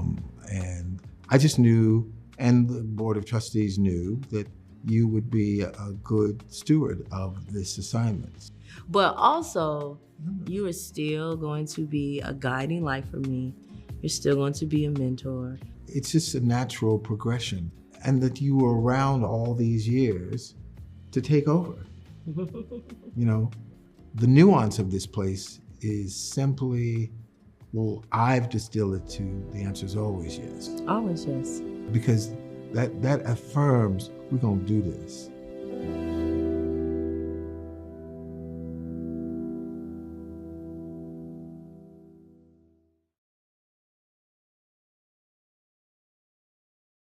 Moved to St. Pete in 2014. We drove around and walked around different neighborhoods and noticed that they had events, community gatherings, cleanups, signage, cool logos, flags, all kinds of stuff like that. And I thought, I wonder why we don't have that. For the longest time, one of the things that annoyed us was anytime we met locals from St. Pete, one of the first questions they would ask us is, what neighborhood do you live in, right? And so people would say, well, I live in Kenwood, or I live in North Kenwood, or I live in Old Northeast, or Old Southeast. And we would just say, you know, we're that neighborhood north of North Kenwood. When we were initially looking at this house, on Zillow they had it listed as North Kenwood, which we thought was a bit of a stretch. A little bit of a chin scratcher. Yeah, I think they were trying to kind of just jump on the Kenwood bandwagon. We wanted to have an identity. We wanted to have something that we could be proud of, but also that our neighbors could be proud of together. We went into this just wanting to organize a neighborhood association, and we didn't realize how much it would change our lives for the better. About a year ago, I joined up and became part of the core team reviving the Neighborhood Association, and as part of that, we decided to really start fresh, and we interviewed, asked neighbor input and talked about coming up with a new name. I started doing some research, and realized that we actually did have a name. We were Highland Grove neighborhood. Highland Grove was actually a much larger neighborhood, and we decided to split the neighborhood into two smaller neighborhoods. On the west side of 28th Street, a neighborhood formed called Station View, and on the east side of 28th Street, our neighborhood formed, and our neighbors voted to call it St. Pete Heights. So St. Pete Heights is an amazing location, actually. It's pretty central. Our big intersections are 30th Ave North and 38th Ave North. We make up a kind of a perfect square in the center there, also from 275 over to 28th Street North. The more people start to see the name, hear the name through things like signage, which we're working on now, flags and other merchandise. We just got our branding done by a local St. Pete artist. I am the guy behind the St. Pete Heights branding project. I work with the committee closely to come up with a new brand identity that represents who they really are. From the beginning of the project, our goal was to create something that can represent the people of the neighborhood. As opposed to when you're working with a business, you're thinking about the customers in mind. In this case, we wanted to represent the community, the people, and some of the things that makes them unique. My job was to find a way to tell their story through a visual identity, through beautiful typography, colors, and something that is able to showcase their passion behind the love for the neighborhood. People are going to have pride to be in this neighborhood. It's a new neighborhood. People don't necessarily know what St. Pete Heights is, probably never heard of it. Once they start seeing the logo on, signs, flags, shirts, things like that, it'll become more identifiable, and I feel like it'll bring more of a sense of community to the neighborhood. The more they see these types of things, the more inclined they're going to be to care about their neighborhood and to want to feel invested in the community. It'll just be a domino effect where over time it will become bigger, better, and a place that people just love even more. I can't wait to put that flag up in front of my house. I can't wait. It's gonna look really cool. One of the things that we do in the Neighborhood Association is have care days. There are opportunities for the neighbors to come together and volunteer, oftentimes to beautify, clean up. It really can be anything.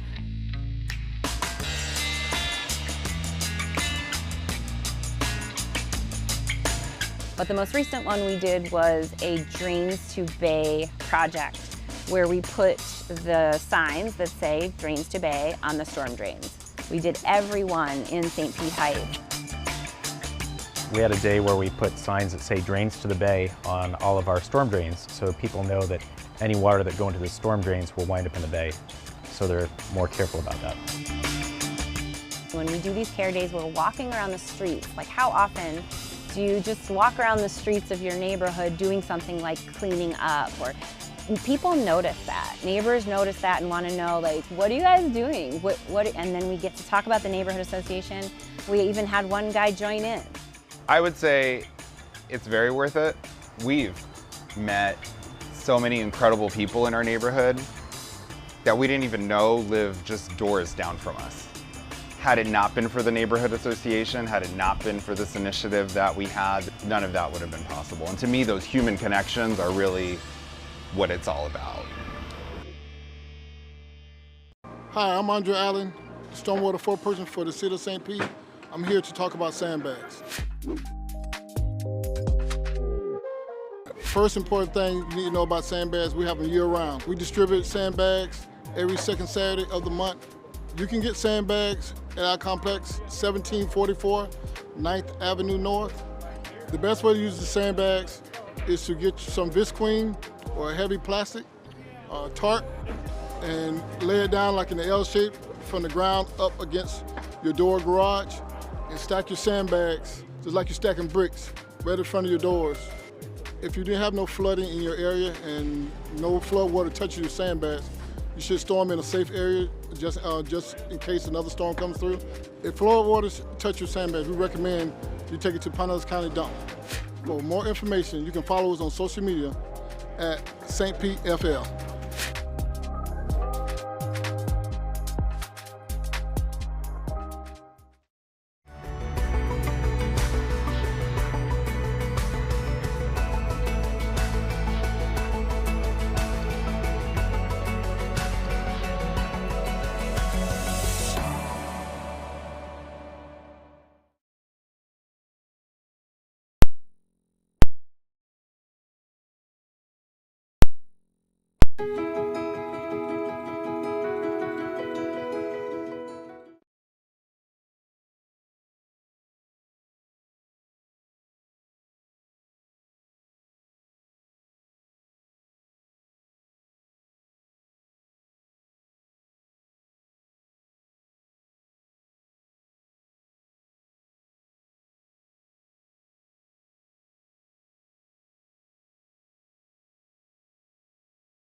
Good morning, everyone. Welcome to today's Housing, Land Use, and Transportation Committee meeting. Will the clerk please call roll? Floyd. Here. Harding. Here. Driscoll. Here. Gabbard. Givens. Wonderful. Committee members, we have an agenda before us. Do I have a motion for approval? Move approval. All in favor? Aye. Aye. All right. We also have the approval of the April 9th, 2026 minutes before us. Do I have a motion for approval? Move approval. All in favor? Aye. Aye. All right, motion passes as well. We're on to our new business for today. We're going to start with a discussion on neighborhood traffic calming. This is an item that we've had one discussion on. It was my item. You can see my new business item in here. And I really enjoyed the last discussion, and I think today will be the same. That's me being optimistic, so I'll let Evan take it away. All right, thank you, Council. We'll try not to let you down on that. I didn't mean to set expectations too high right away. That's fine. I think we can meet them. Yeah. So Cheryl Stacks, our transportation manager, is with me today. David Hegarty was here the first time. He's our neighborhood transportation coordinator. He's really the first line on this, manages the program from day to day. But he wasn't able to join us today, so just the two of us. And you can go ahead and advance it. One more slide. Too far. Too far. Sorry. Okay. So, as mentioned, we were here in November 2025. There was a typo. We were not here in November 2026, so that's been corrected. And during that presentation, we went over the status of the neighborhood traffic program. You know, it's been in existence for well over 20 years now. And we had some proposed changes to the neighborhood traffic calming policy. I appreciate the way that the referral was written, that essentially it was a successful program, but we could make it more successful, potentially with some changes, and so we've gone through that process. And then third, we alluded to potential future changes to the comprehensive plan that would consider allowing vertical traffic calming measures on our more major roadways. So we have more specifics on that today that we can share with you and see if the committee is comfortable with moving forward with that. So we have this divided into two parts. I'm going to cover the first part on just the neighborhood traffic calming update, and then Cheryl will cover the comprehensive plan potential changes. So first off, we did include in the backup a revised department policy on traffic calming that incorporated changes that we talked about before and included feedback from committee members. I would like to thank Ben James and the City Attorney's Office who helped us with that and provided some good suggestions that we incorporated therein. So right after the meeting, based on the consensus and it being a department policy, we implemented some of the changes, and then others we implemented later when we made the written changes to the policy. A couple of the immediate changes that we made was updating the speed criteria for qualifying, and then we worked on other changes to bring that forward. And those additional changes and placing it into the written policy became effective on April 20th of this year. So as a reminder, the threshold to qualify for traffic calming previously and for a long time was 35 mile an hour, 85th percentile speed. That means that 85% of drivers would be under that threshold, 15% of drivers were kind of in that excessive speeding category. And based on our discussion, we changed that to 8 miles an hour over the posted speed limit. And again, further suggestion from the chair at the meeting, we also kept in there the 35 mile an hour threshold. So it's whichever's easiest to meet, and therefore neighborhoods that have a 30 mile an hour speed limit, it wouldn't become harder to attain traffic calming. So it made it a little bit easier to attain it in the 25 and the 20 zones, and it kept it the same for the 30. Also, we talked about making the volume criteria to be a little bit more precise and prescriptive, less on engineering judgment and more on data. We don't see too many of those, so that doesn't come into play nearly as often, but it's still a good change to make. on the petition, we talked quite a bit about the petition, and some of the changes that we made is that in the past we allowed people to put, yes, I support traffic calming, but don't put a device in front of my house. And that made it difficult for us for proper placement. Oftentimes what we do is we try to place the device, the hump or the table, right on a property line. It does come with signage, and then by putting it on the property line, it's not right out somebody's front window or front door. And then, so if we had one person said no on either side of where we want to put it, then we might have to place the device further away and couldn't get our proper spacing. So we changed that, and now the petition will say either yes or no. You're either in favor of traffic calming and you're willing to work with us for placement where it needs to go, or you're just totally against it. Also, we added the text that warning signs do come with the devices. So in the past, people might have had a misperception that traffic calming humps or tables would just be a device in the roadway, but we do require warning signs with that.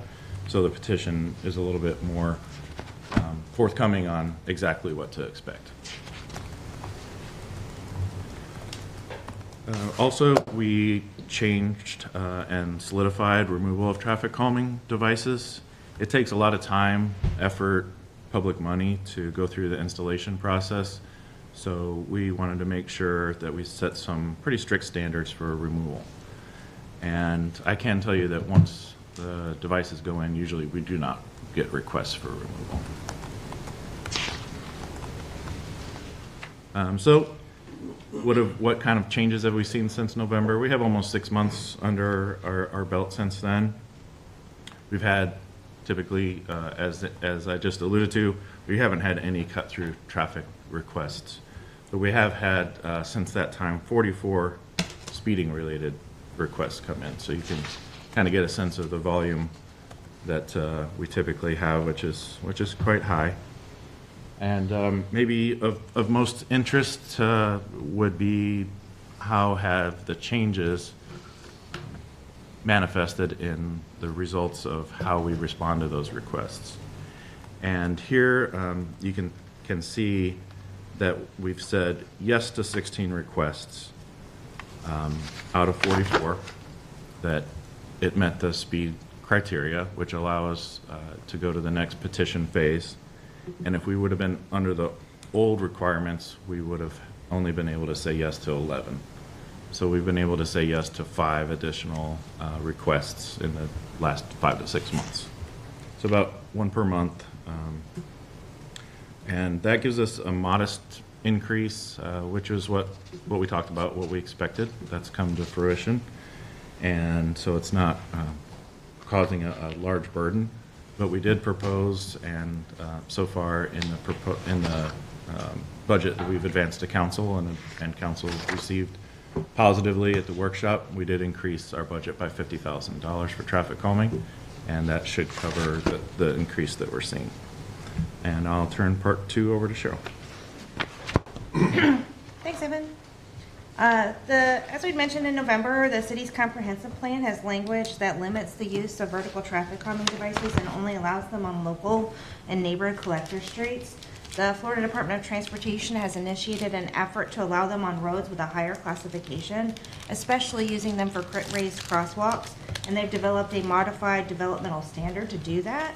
And in fact, they suggested that we install them on 5th Avenue North when that road was resurfaced recently. And here's what they had presented to us.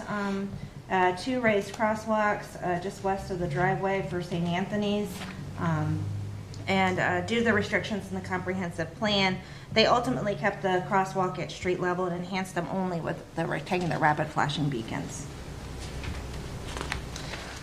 The latest edition of the FDOT design standards, which are applicable on state highways but often useful for us on local system, now include standards associated with raised crosswalks and other vertical traffic calming elements. They have a straight linear profile and do not include devices like speed humps that have more of a parabolic, more abrupt profile. They include 2 options for the profile, which varies based on the design speed that you're trying to achieve. There's one that's a sharper slope, that's a 1 to 12, and that's usually what's in our current city design standards for speed tables on neighborhood collector streets, for example. But the new one, the other profile, which is new, is the 1 to 20 slope, and that's meant for use on streets with a higher design speed, typically 30 to 35 miles an hour, and it's not meant to be an abrupt device at all.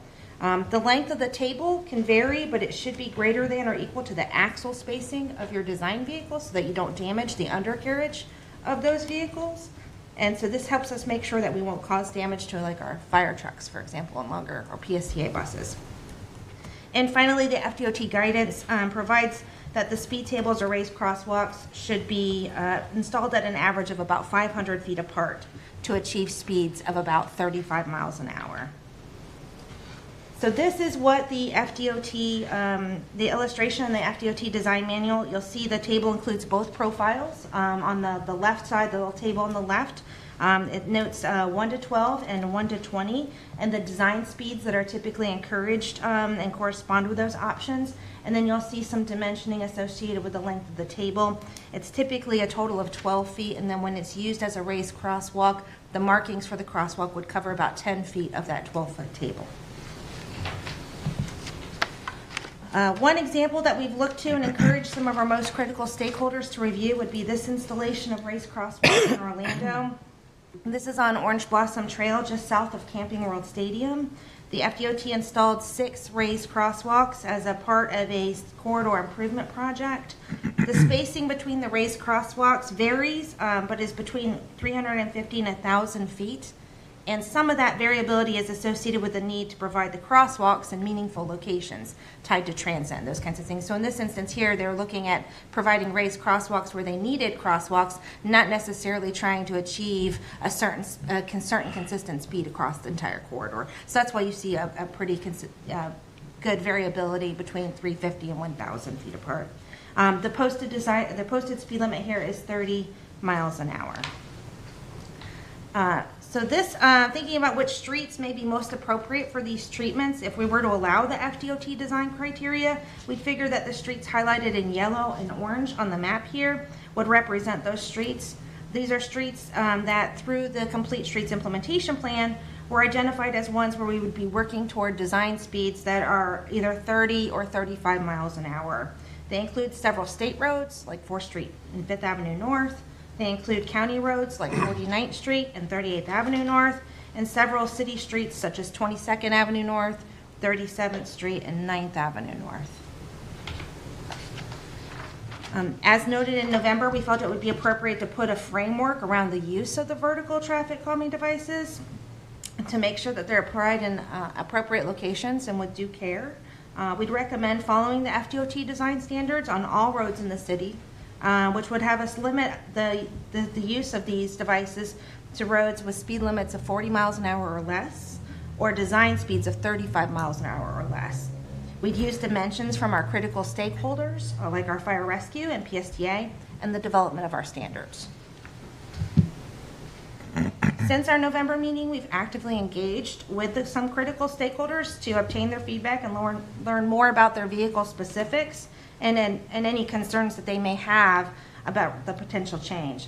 We found that the wheelbase of the largest fire apparatus is 271 inches, so we'll need to use that table length that's a little longer than 12 feet. It's about 12 and a half feet in order to accommodate our fire rescue vehicles, so we'll write that into our standards. Now, we also learned that PSTA vehicles have a rear approach angle of 8.3 degrees, but that's well accommodated with a 1 to 20 slope and a 6-inch curb height. So in all, we found that the stakeholders did not have significant concerns, provided that we adopted city standards consistent with the FDOT and provided accommodation for their vehicles. So very specifically, looking at the comprehensive plan,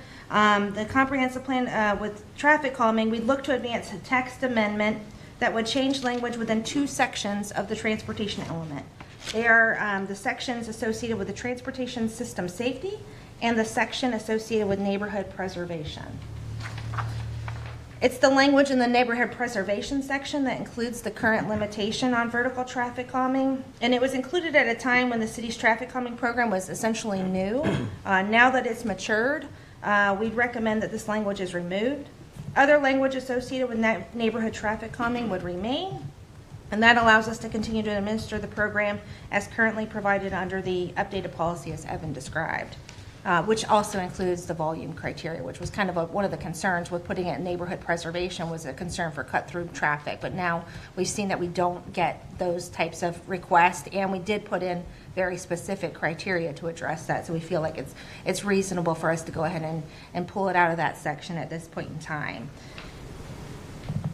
And then we would recommend that the language is added under the transportation safety section as noted in red, consistent with that framework that was presented. It would make it a permissible option to use the vertical devices. We're really envisioning this as an approach to let us add a tool in our safety toolkit. And it means that it provides a means to really moderate traffic speeds on corridors, which helps us reduce the frequency and severity of traffic crashes. And when used as raised crosswalks, they'll provide additional visibility for our most vulnerable roadway users like bicyclists and pedestrians. And with that, I think we're available to take any questions. Yeah, if we could, discussion. If we could divide this into two things a little bit, if you don't mind. One is, love to have your feedback and see if the committee's supportive of all the changes that we've made based on our discussions to the traffic calming policy and program. And then if we could also talk maybe a little bit separately about the comprehensive plan changes. If we don't move forward with the comprehensive plan changes, I think we've made meaningful improvements to the program already. And if you're comfortable with both, then we would not mind having an endorsement from the committee that would then move us forward, because changing the comprehensive plan has several steps. Last step would be back with full council. But there's other interim steps along the way. So they're interrelated, but to the point that we could separate them a little bit, that would be appreciated. And take any questions you have and feedback now. Councilmember Harding. Thank you, Chair. Evan, actually, I'll start with that. We walk through why you would want to change both if the easier gets us to where we want to go? How does it help us, or why would you want to go that road? Sure. So the way that the program is set up now, we can make improvements inside neighborhoods, but on the roads that tend to, be the separator between neighborhoods, or the medium speed streets that we have in the city, we're not allowed to do any traffic calming. We're not allowed to do any raised crosswalks. We have in mind, we might want to do a raised crosswalk for the Trails Crossing master plan, which would be across First Avenue North at 18th Street. Right. This would allow us to do that, and because the profile is gentle and not abrupt like a speed hump, we can still process high volume of traffic, have them slow down to 30 miles an hour, so that we can have a raised crosswalk where it just would enhance the crossing that much more.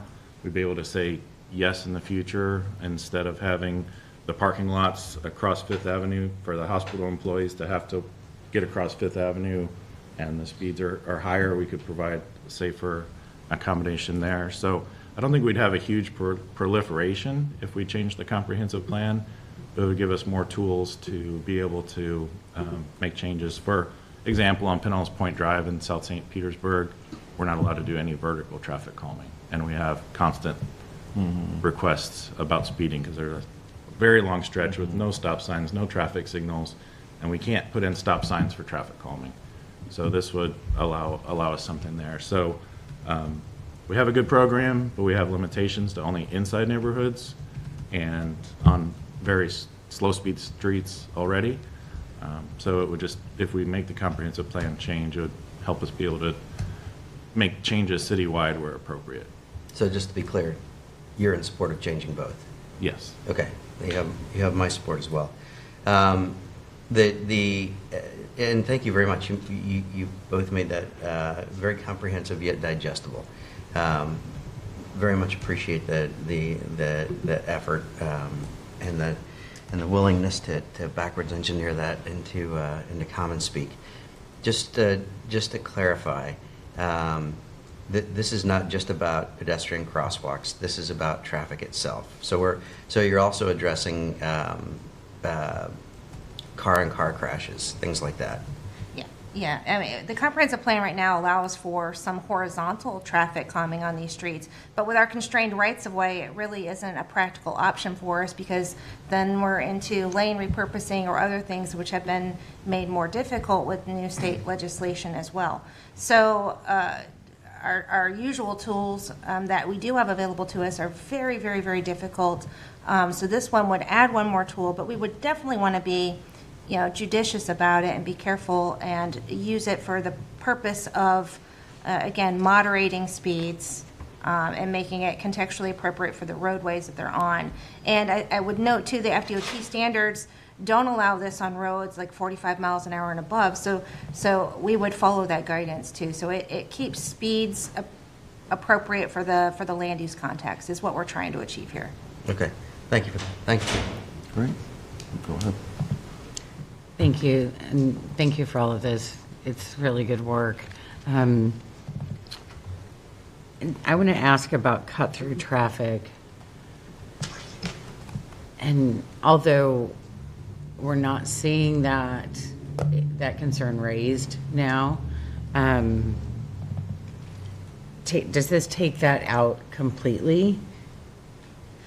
No. I mean, what if it does pop up? What if something changes and, because of some new development or, any number of things, I could see a scenario where people would start complaining about cut-through traffic and want something done about it. So I don't want to keep us from being able to address those kinds of issues. Yeah, so I'll start and see if Cheryl wants to add to it. We still can address that, and we just have a little bit more exact criteria for it. And also when people are trying to cut through, they're trying to save time. So they're likely to be speeding also. And so if we have a complaint for speeding, that oftentimes it's also because of cut through traffic. So I think that just the community is not coming forward with that very, very much, but we can still address it. Okay. I think I would add that for those roads that are most vulnerable to cut through traffic, we probably already have traffic calming devices installed there now.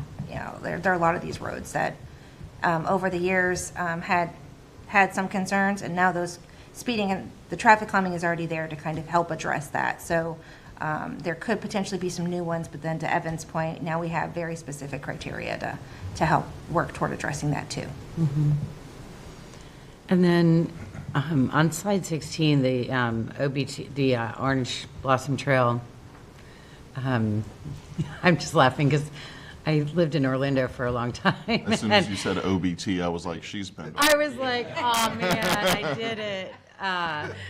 So it's just say, like, I don't know, that just came out. But, so the pedestrian hybrid beacons, what are those? We have a few of those here in St. Petersburg too. They're an overhead beacon device. It's not a signal. Yeah. These are the ones that we have on a few of the trail crossings, including the trail crossing on 16th Street by John Canfield. And it does it has a sequence that has an alternating red and a solid red for a period of time. So our rectangular rapid flashing beacons only flash yellow, which has a different kind of statutory requirement for the motorist to do versus when you have a solid red or a flashing red. So this one does provide an enhancement on that, but again, those also are overhead and those are quite expensive.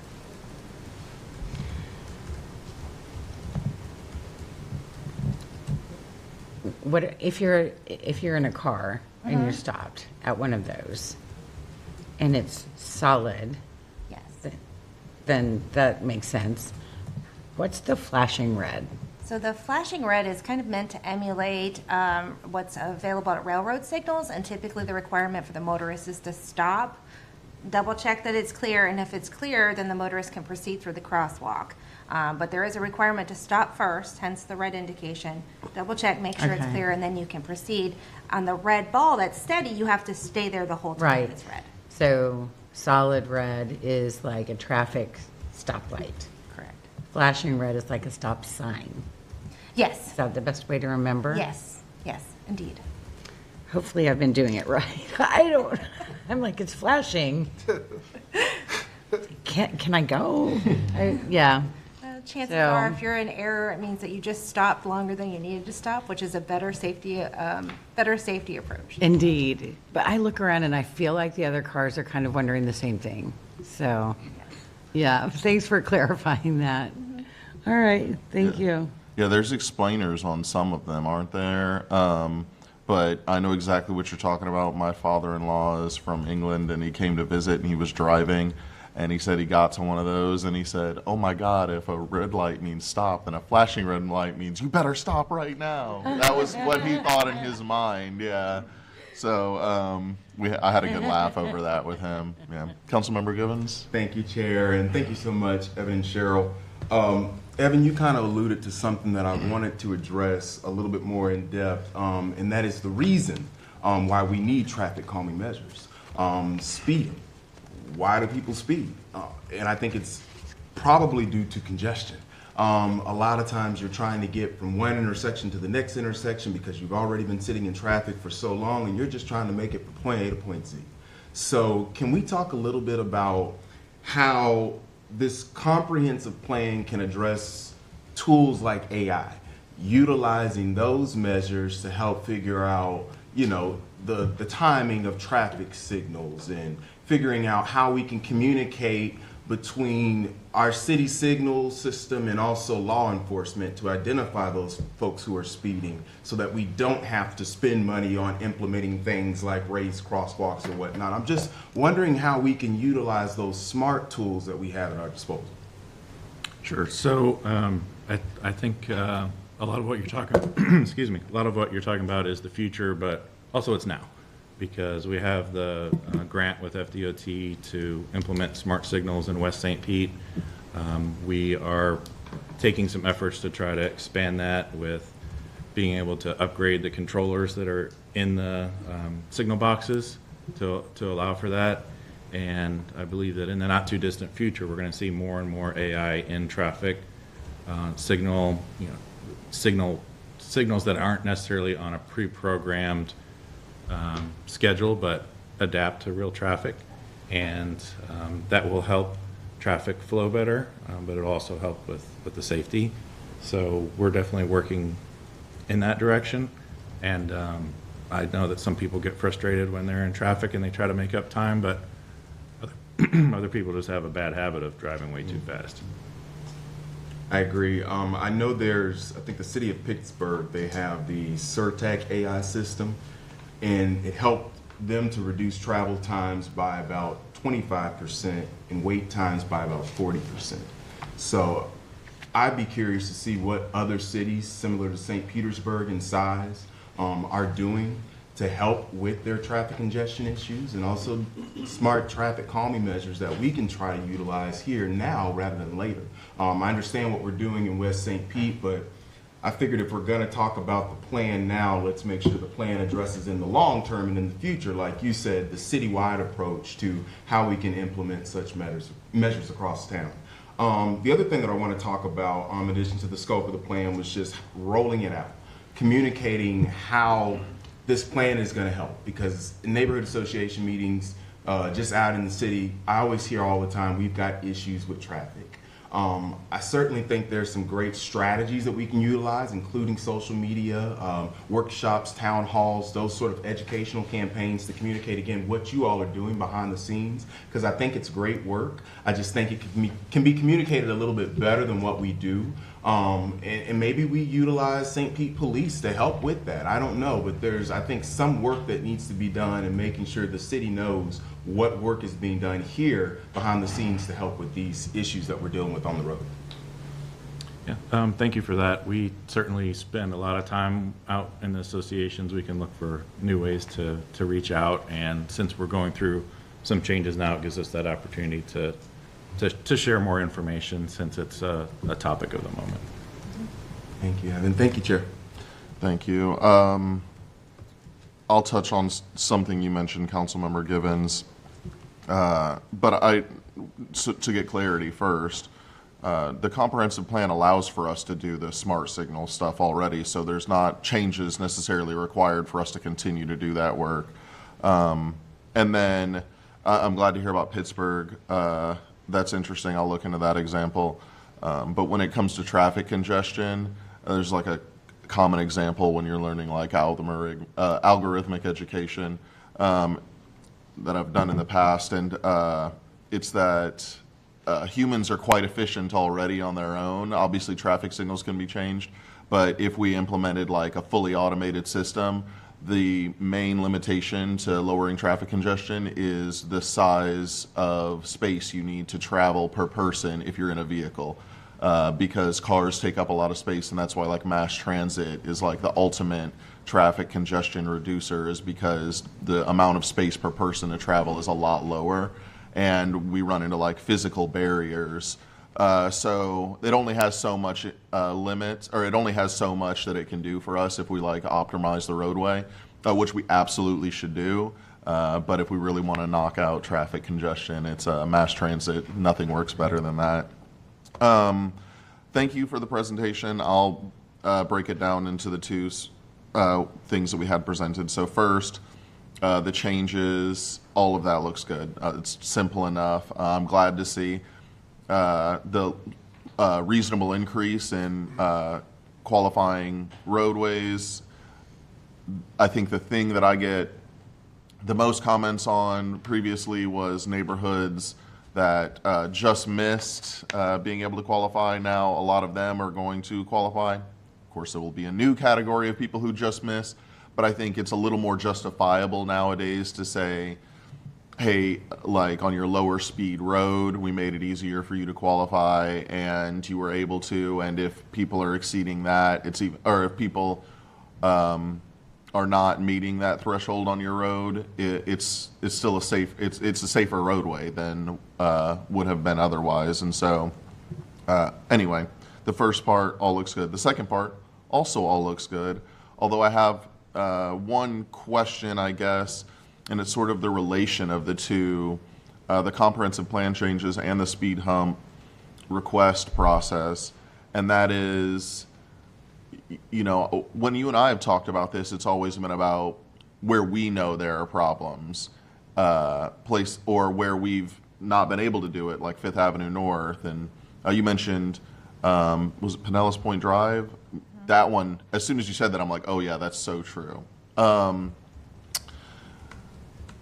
What about like a neighborhood that like knows that their main collector road has a problem like this? I'll give you the example that I get contacted about from constituents is 30th Avenue North, further west, has a lot of speeding problems. And yeah, it's really wide and it looks very welcoming to go fast on there. And it's just a neighborhood road. Like, have you contemplated a process for a neighborhood or a community group or an individual to ask for us to take a look at the possibility of doing this in the future? Or is that maybe something we want to hold off on until we actually were to do a comprehensive plan change?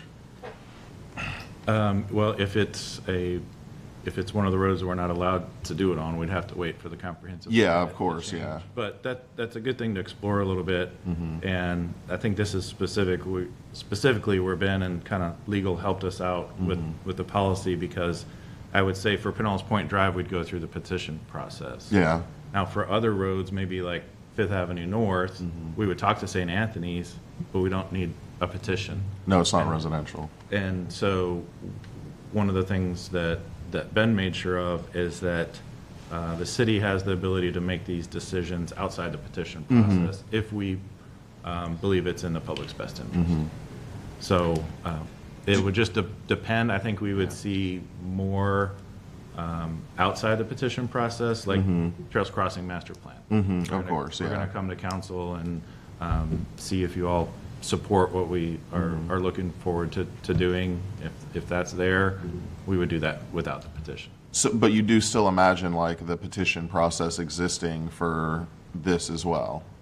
Yes, probably it would for 30th Avenue North, okay, and Pinellas Point Drive. Okay, yeah, I was just curious as to if you were imagining like, yeah, a neighbor could request a speed study in the area and then go through the petition process, same as with the other stuff. And so if that's the case, then that sounds good. And I am sure I know of at least one place that will have that conversation.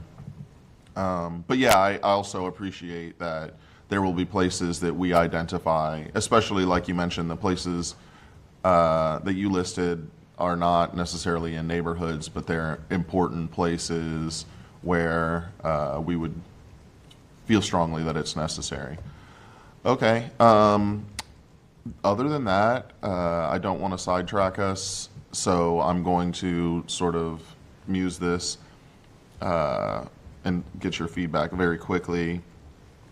I would love to have more discussions about this, but separate from this item, I think I'm optimistic that would we need a motion to move this forward, the comprehensive plan changes? I would, I'm assuming it would that at your would be discretion, safest. but yes, I think that if Yeah. you would like City Council to act on it, I Yeah. would provide a recommendation. Okay, so if we do that and the original speed hump conversation's finished, then we can get this item checked off on the referral list. But I would love to have a discussion in the future more about 20 is plenty and just moving residential roads to 20 miles per hour.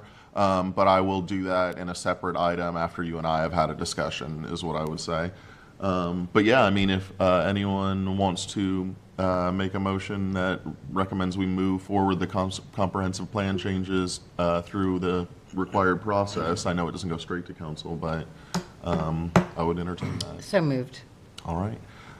No comments. All right. All those in favor, say aye. Aye. Aye. All right. Motion passes. Thank you very much, Evan and Cheryl. I feel like this was even better than the first conversation, so I'm very grateful for it. Thank you. Yeah. We have another item coming up, another exciting one, and we have about 40 minutes, 38 minutes to have a discussion on this. Thank you. We're having some items passed around right now that relate. We're going to have a discussion on an update on Yes in God's Backyard, YIGBY, which is a colloquial name for legislation that passed recently that the city supported. Specifically, the city's efforts to direct technical assistance to faith-based organizations, and a discussion on next steps.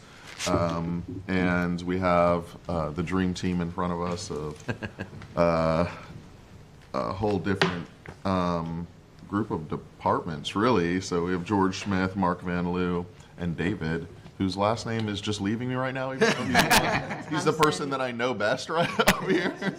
David Thompson, yeah. Yeah. So this was my item. I put it in literally just so we could talk about it. There hadn't been an opportunity for council or a committee to get into what's next for us since the state legislation passed. And so that's what this is about. So I'll let y'all take it away. Very good. Good morning, committee members, and thank you, council member or vice chair, for the opportunity to come before you to provide you with an update on Yes in God's Backyard, and specifically our initiative, the city's initiative, to provide support to faith organizations who are desirous of building, developing affordable housing on their land. We will start with David, who will give us a little background on legislative updates, and then Mark will tell us about the entity that has already started utilizing the program, and then I'll come back and share with you our specific efforts in supporting faith organizations. All right, good morning. David Thompson, Director of Government Affairs. I snuck out of Blair, so it's nice to see everybody here. So, as George said, I'm just going to give a little background and the legislative process and where we go next. So, really, this path for YIGBY began back in 2020 with the passage of HB 1339, which at the time empowered local governments to do expedited housing affordability approvals for residential, commercial, and industrial use. The Live Local Act, the 1.0, helpful as we go through this. Live Local Act 1.0 in 2023 modified that provision, and it took out the residential component of where local governments could do this expedited process. And that's relevant because the overwhelming majority of the churches in St. Petersburg are on residentially zoned property with an institutional overlay. So that took all of those parcels out. And at this point, when the bill changes, Palm Lake Christian Church in your district had already gotten underway. There were other churches who were interested in it, but the rug had kind of been pulled on for us. We could not approve projects in the same manner. And so this sparked a conversation in 2024 about how we could partner with our faith community to be a part of the affordable housing challenge that our community faces. And at Mayor Welch's direction, we and the administration began looking at potential solutions, which brought us to the national Yes in God's Backyard movement. And then with council support, we included that as part of our 2025 state legislative agenda, and requested that the legislature create a framework for faith-based organizations to develop affordable housing. And in 2025, thanks to the support of our delegation, Representative Cross, Senator Rusan, and at the time, State Representative Vicky Lopez, who was the largest bill sponsor, that YIGB provision was signed into law as part of SB 1730, known as Live Local 3.0. And we worked really closely at the time with the bill sponsor in the Florida League of Cities to ensure that this was a local government empowerment bill, not a preemption bill. And with council's action, St. Pete became the first city to adopt the Yes in God's Backyard ordinance or provision into law. This takes us to 2026. This year, during the regular legislative session, the legislature passed Live Local 4.0, which is HB 1389. And this bill created a second alternative pathway for Yes in God's Backyard projects. But this one is mandatory, and you can kind of interpret that in many ways as St. Pete and Council has been ahead of the curve when it comes to taking action on affordable housing. You saw that with HB 1339, and then they're like, you know what, not enough of you all are doing it, now everybody has to do it. It's a bit similar with the Yes in God's Backyard. We were the first and one of the few state or cities and counties to adopt the Yes in God's Backyard. States said, well, not enough of you are doing this optional pathway, we're going to create a mandatory pathway for these projects to go through. So I'm going to talk through those differences briefly.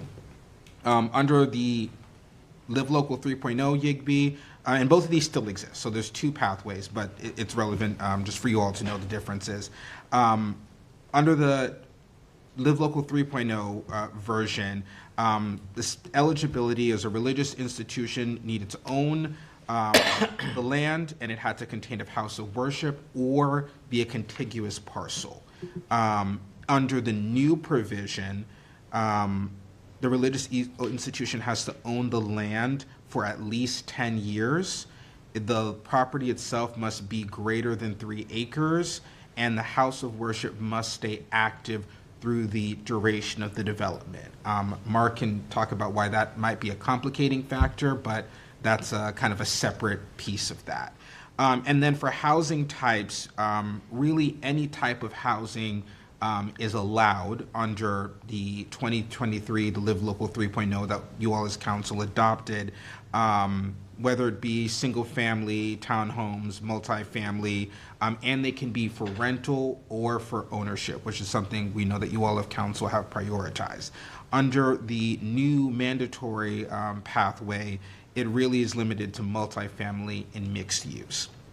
And then for affordability, under the Live Local 3.0, the 2020, the previous version, the requirement was 10% of the units be affordable to under 120 AMI. Obviously, we can change that or make different requirements for any given project, but that flexibility is given to the city. And under the mandatory alternative, more than 40% has to be affordable for those under 120% AMI. And then there's some additional provisions on, under the statute that you all adopted, we have greater flexibility on use, height, FAR, those types of things. The new version preempts us. While it may sound like it's easier for someone to use the new option, there are a lot of difficulties with that of 10 plus years of ownership for the church, greater than 3 acres, the fact that as it looks like it's written, you would not be able to sell those parcels, or it would make it complicated to do home ownership opportunities. So our option that we advocated for and that you all as council passed into ordinance still will likely be the more likely one that people will be used, just as the way that this works out in real time. And then just for y'all's awareness moving forward, we obviously did a lot of work at the state level. There's still some opportunities at the federal and national level. So this year, my former boss, Congresswoman Shontel Brown, introduced the federal Yes in God's Backyard Act. And that looks at it from a different pathway. It offers technical assistance to faith-based organizations to help them do that, which George and Mark are going to talk about how we're doing that, provides technical assistance to local governments, and it would establish a grant program for communities that adopt these policies to remove barriers to affordable housing. So that has not moved out of its first committee, but that's an opportunity for us to continue and engage and actually get some funding behind this YIGB movement here. So that's all I have to share. Mark? Good morning, everybody. Mark Van Loo, Assistant Director of Housing and Community Development. So David did a great job of outlining how we got to where we are today. I think the only thing I would add is that, as David pointed out, the recent mandatory version of YIGB was really brought about by the state because I don't think they felt enough cities and counties around the state were adopting the local optional version. So they created, in places where there is no optional program in place, this does put a mandate in place, but with some pretty hefty restrictions. And as David pointed out, because of our optional version that we adopted, which is more flexible than the mandated version, I really don't see why any developer would choose to go with the mandated version. Because of the requirement of, say, having to have more than 3 acres of land. One little tweak is what the statute says is that the faith owner has to have had an active house of worship for at least 10 years prior to applying for the housing project, and then that house of worship must continue to operate after the project, but they don't specify how would you enforce that, for how long does that need to happen, et cetera, et cetera. So I really don't anticipate anybody thinking that that's a better way to go, given our already in place optional version. I wanted to point out that, kind of give you an idea of what does that mean for St. Pete. So I went on the Pinellas County Assessor's site and did some research, and according to my research on faith-owned properties in the city, I found that there are about 260 qualifying parcels in the city of St. Pete that are faith-owned sites, that the total area of all of those sites together is 501 acres. If you were to be able to put the full 82 unit per acre live local max density on that 501 acres, it would translate to about 41,000 housing units total. Now, we're never going to see that because not all of these sites would be, it wouldn't be possible on some of these sites to do housing in addition to what's already there. And certainly not everybody's going to do this, but I just wanted you to understand the potential. And of those 260 parcels, about 45 of those parcels are greater than 3 acres and would qualify under this new mandated law. So I would estimate just informally that, if we see 20%, 25% of the potential sites eventually doing something with this, would probably be, about the most we would see, would be my guess. based on those who would have interest and those where the sites would even be possible to think about a housing project. So some of the projects that have had some legs, obviously the Palm Lake Urban Sanctuary, which predated YIGB and really came in under HB 1339 due to its early allowance of residential zone sites. But it is truly a YIGB project in spirit because it is a true partnership between the church and the developer. That is in construction right now and really making great progress. We've had Ujima Housing Solutions. They have multiple sites where they're looking at doing container home projects for kind of quick housing for veteran and other populations. So they are starting to get some progress on their site plans and on their project funding and that sort of thing. So that's coming along, and they're primarily partnered with Faith Community Partners on that. One of the projects is St. Luke's Church, 4444 Fifth Avenue North. That's one of the projects being looked at for a potential YIGB project in the early stages of pre-development. And we had been working with Volunteers of America and Christ United Methodist Church just around the corner here. They were looking at partnering to do something there. The congregation approved the idea, as did the lead pastor. It went to the United Methodist Conference for their approval, and they ultimately denied the project. And I think it raises an interesting point that Derek Kilborn will often bring up in conversations about kind of the various ways of upzoning property. The church recognized that with these new laws, the value of their property increased significantly. And so the response was, we're not sure this is sort of the best and highest use of the property and its value, and we want to further study what we might do with this, ultimately for the greatest benefit to the church. So the fact that they can now, build residential on their site, the idea was to basically eliminate the non-sanctuary portions of the building that surround the sanctuary and then rebuild new residential project there. So they opted to not move forward with that. But those are a few examples of projects that did have some legs.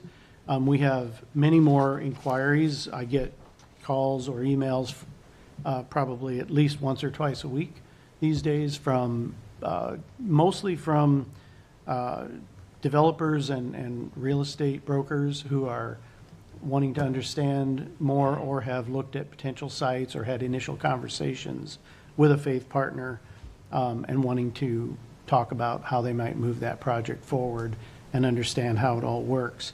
I think that leads into what George is going to share next, which is we all have some concern that there are some faith partners out there who may be taken advantage of or may not fully understand how to make sure that their interests are covered in any potential deal.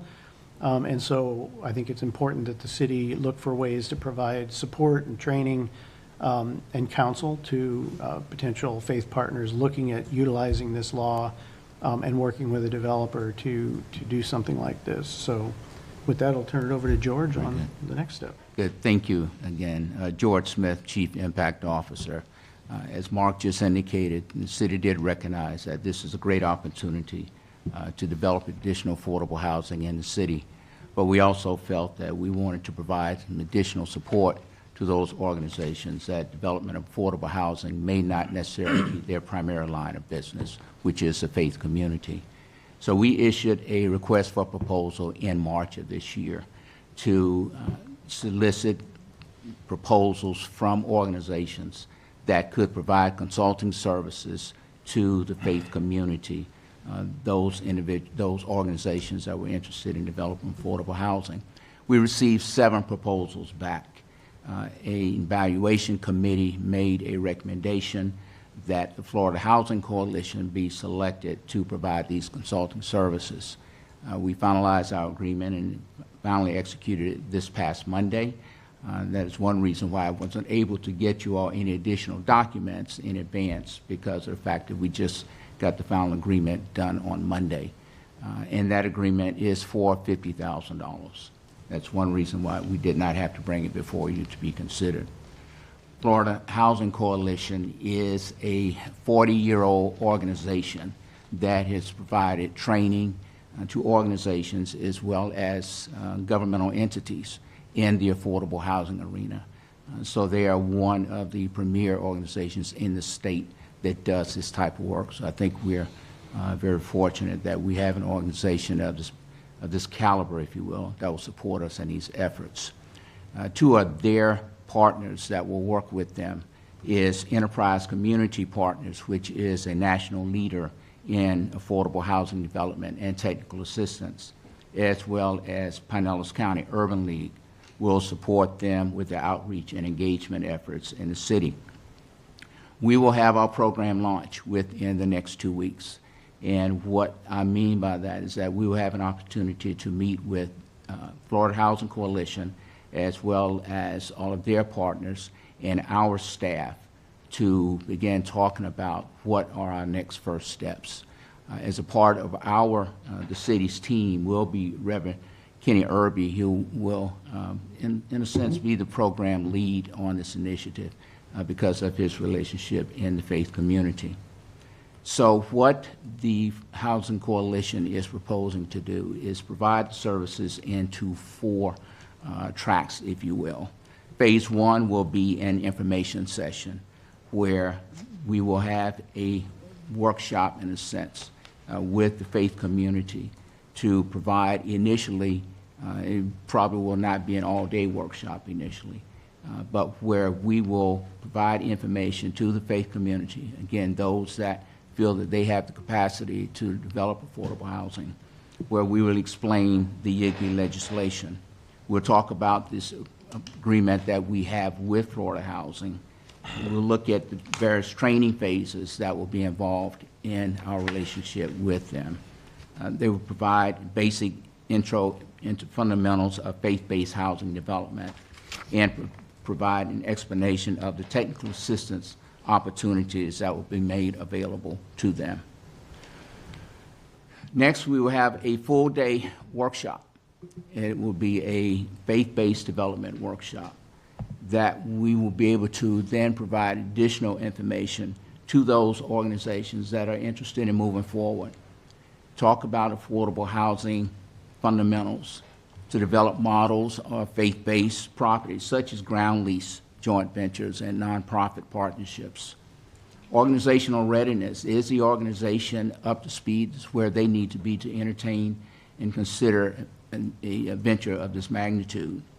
Look at site feasibility, zoning, parking, infrastructure needs. And what are the options for financing?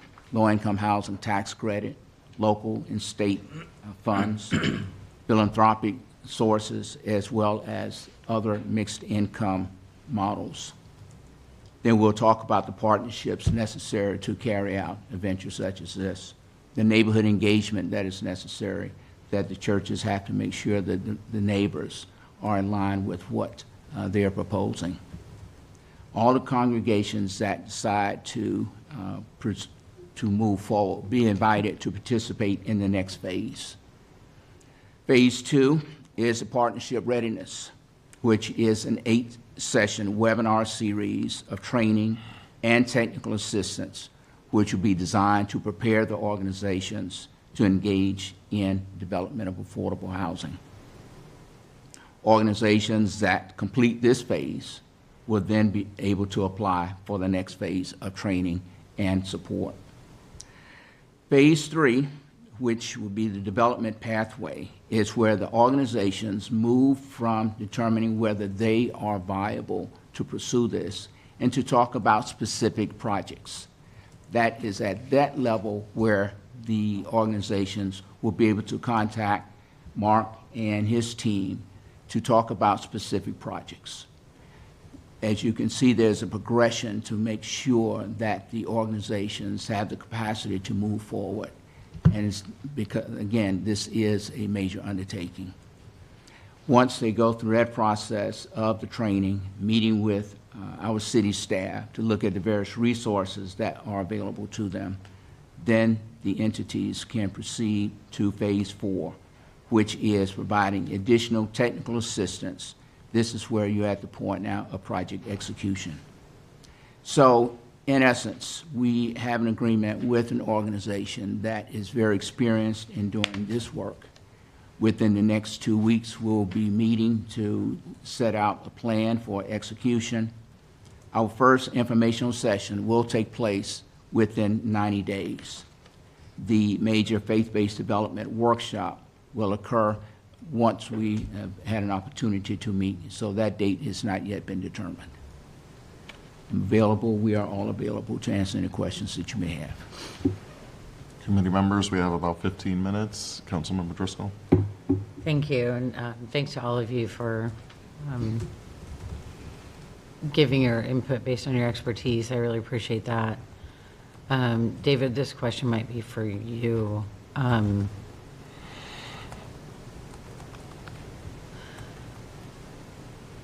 Or maybe, George, maybe it was you who said that the house of worship has to remain operational.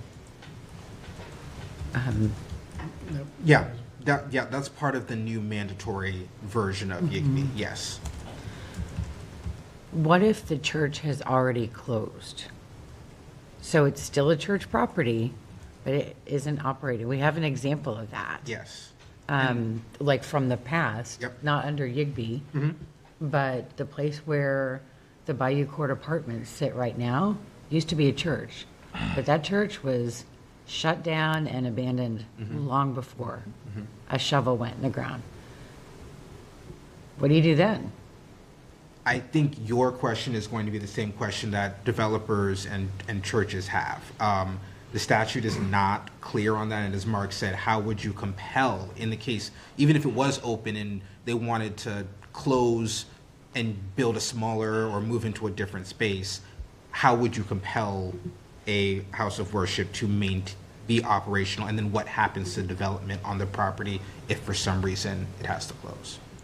Is your question more about there used to be a church here, but it's been closed for a few years, but Yeah. now they want, but it's still owned by the faith partner, and now they would like to do a housing project? Yes, and you know, in some cases, the physical church is still there. Right, so both versions of the statute, the optional and the mandatory, both state that there must be an active house of worship. In the case of our optional one, there has to be an active house of worship at the time the project is proposed. There is no back dating to how long that's been there.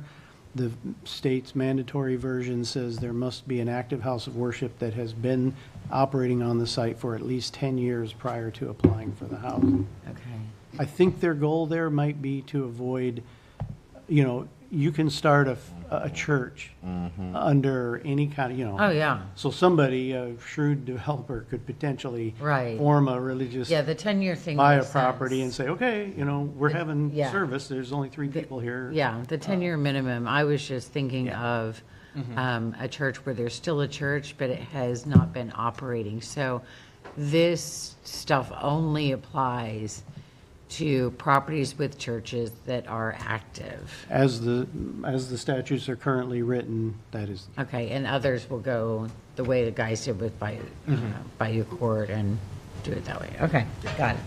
Thank you. Councilmember Givens. Thank you, and thank you all so much for your hard work on this. I do have a couple of questions, so I'll try to be quick, and hopefully you will too. How do we define, or how has the state defined, what is a religious organization? So I would need to go back and get the exact language, but the YIGBY statute references an already existing definition. So I can search for that and provide that for you. Yeah, because I have questions about, you know, organizations, you know, Catholic charities, pregnancy centers, Church of Scientology. I'm just saying, you know, who, you know, qualifies as a religious organization? I can comment that we did recently have a developer ask about a property that does not have a house of worship on it, but it is faith-owned and operates a thrift store on it from a faith-based institution. That, in my understanding of the statutes, does not qualify for YIGBY because, again, both versions, both statutes require that there's an active house of worship at the time of an application. So unless they're holding services in that thrift store every Sunday, as a multiple use, then that wouldn't qualify. But as far as how you define a religious institution, David's correct. It references a definition elsewhere, and he'll be able to find that for you. So I have so many questions about this because there's so much vagueness, in the statute, and I think we need more clarity. And I don't know if this is where legal comes in or what. But first of all, what is a religious organization? Secondly, how long does this organization have to have conducted religious worship services? Can they just have popped up last week and said, "Hey, we had prayer meeting," and now they're qualified? I don't know, and I still have questions, and I don't know. I think you all have the same questions I do. Well, and to that question, under our optional program that we've adopted, there is no requirement for how long they have been operating, just that there is an active house of worship at the time they apply. Under the mandatory version, it requires a 10-year track record of an active house of worship. So that would answer at least that one question, but you're correct. The statute is vague in a lot of areas. Every year we strive to get more clarity on these things at the state level so that it is more clearly defined. Gotcha. And if I can ask you, Mark, and first of all, I want to thank you. I hosted a conversation on this topic, and I know you, Reverend Irby and Mr. Smith, you all were present. I appreciate you all and other staff members that were there. Thank you so much. Just trying to corral the faith-based community around this topic. And being a member of the clergy, I understand how important this conversation is, but I also understand how confusing it can be to someone who does not have any experience in development. And so I'm grateful that the city is leading this charge, something I've been looking for a long time. You talked about 45 possible organizations or parcels. I just want to get clarity there, that were greater than 3 acres. I believe that was correct number 45, but I can't remember if it was organizations or parcels. I just want to... That was parcels. So of the total number of parcels that the assessor's site identifies as faith-owned in the city, there were a total of 260 qualifying parcels. 45 of those 260 were over 3 acres and would qualify for the mandatory version. Are you able to, Mark, provide us with a list of who the owners of those 45 parcels are? That would be great. I really appreciate that. And then also on that topic, the interests. Have we started those conversations? I know Reverend Irby, and I'm sure he's already on it, but what has the conversations looked like with some of these faith-based partners? Because I'm sure some of them have questions, about leasing versus selling. Some of them don't want to do multifamily housing. They may want to do a triplex or a duplex or a quad. I don't know. I just want to know about approximately, and you don't have to give me names, how many churches are ready to just come to that phase 1 meeting in 90 days and put the shovel in the ground, hopefully soon. I mean, I can only speak to, the conversations I've had with parties interested in utilizing YIGBY to develop housing.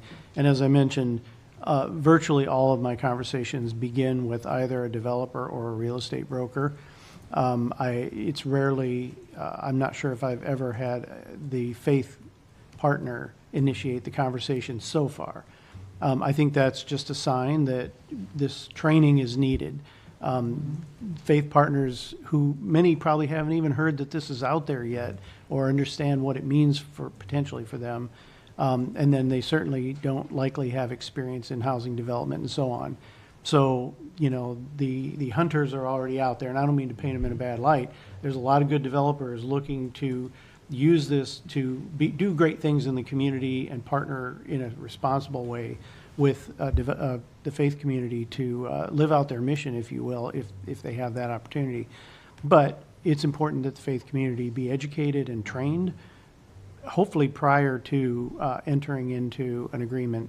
So far, my conversations have been pretty much solely with developers and real estate brokers who are, in some cases, talking to faith partners, but not always. A lot of them are just trying to figure out themselves what's in this process. When we find a partner in a property, how do we go about pursuing this? So have we as a city approached any faith-based partners to gauge their interest and to see who might be willing to start?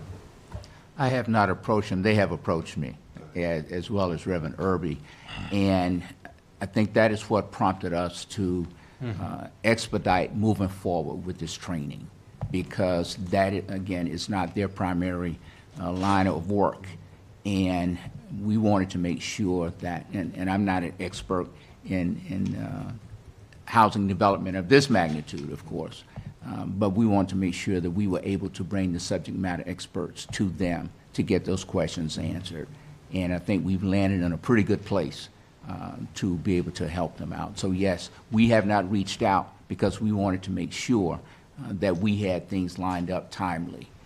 And it would be unfair to promise something and we did not have our schedule already identified.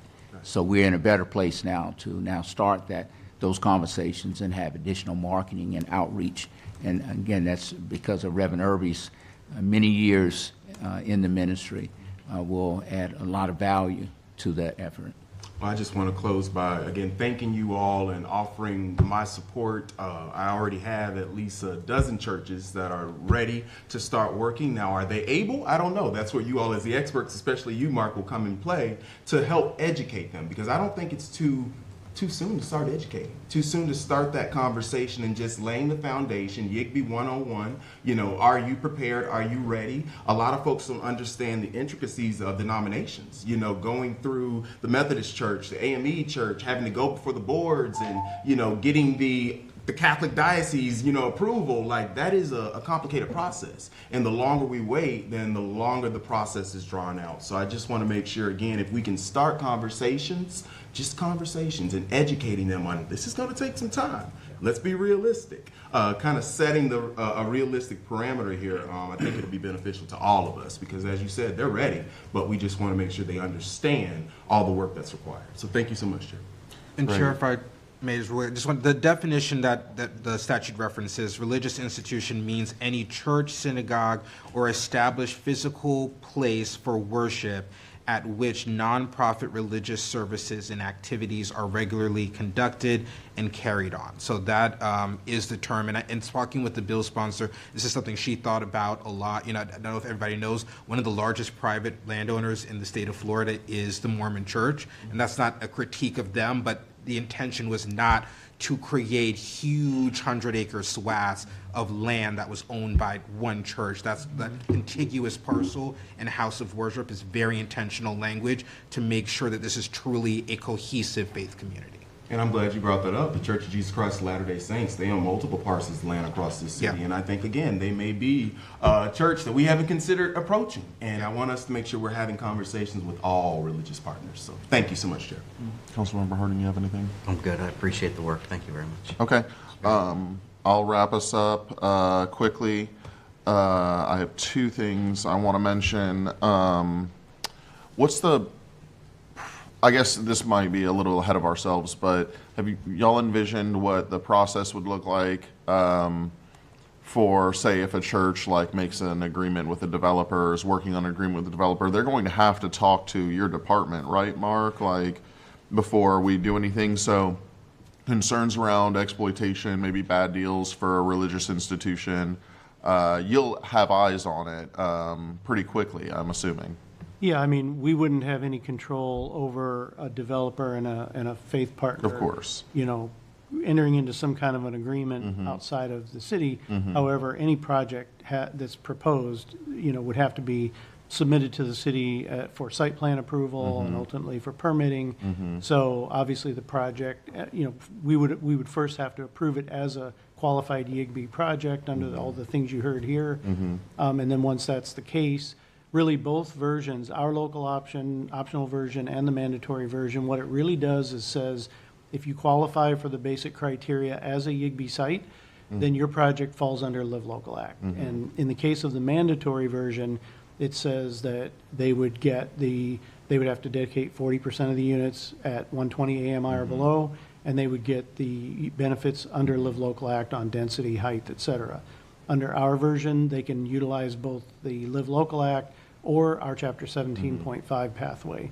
And technically, they could do that under the mandatory version as well, which has some different parameters and some greater flexibility. So bottom line is, we'd first approve them that they are qualified under YIGBY, then we would look at their site plan and make sure that that can be approved based on what they're proposing. and ultimately they'd have to, get their permitting and stuff before anything could be built. Okay, I guess I was asking that so that I could get some sort of understanding of what's possible as to if something was brought to you all and there was red flags. Maybe it did qualify, but there's red flags around the relationship between the church and the developer.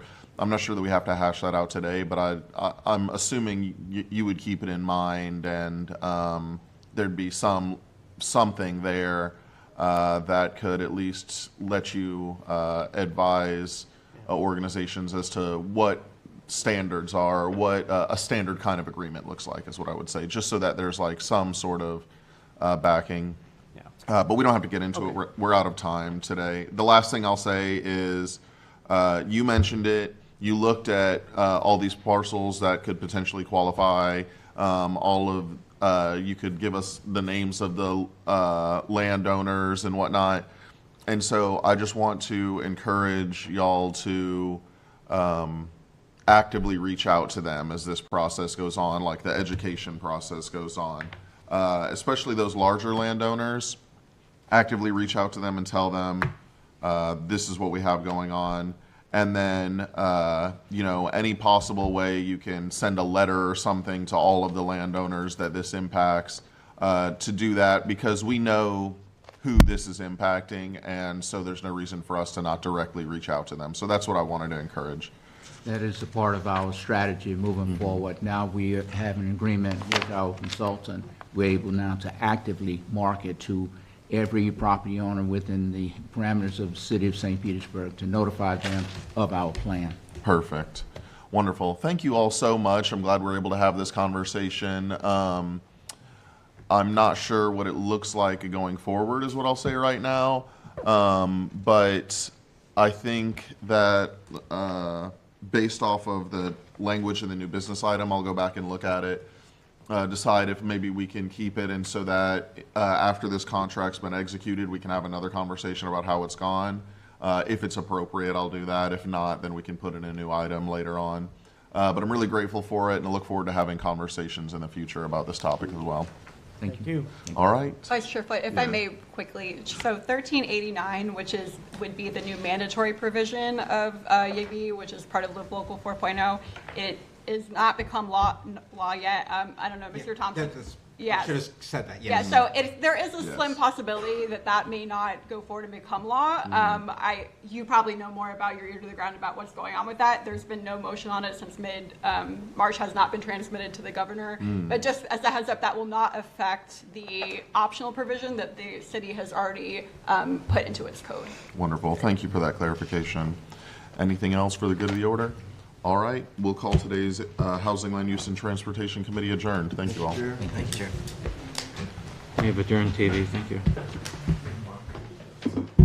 Thanks, guys.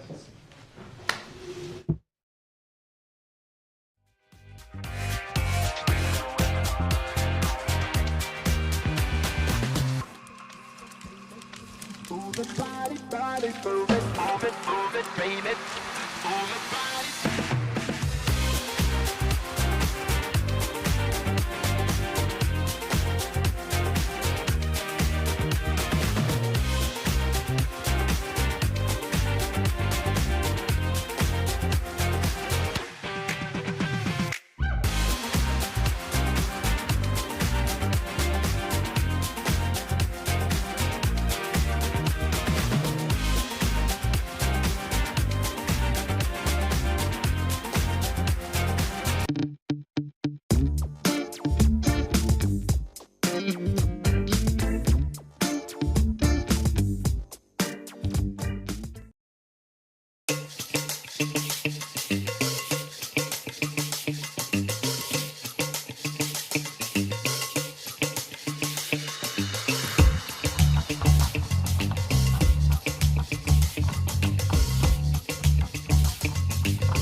2 is the northernmost district in St. Petersburg.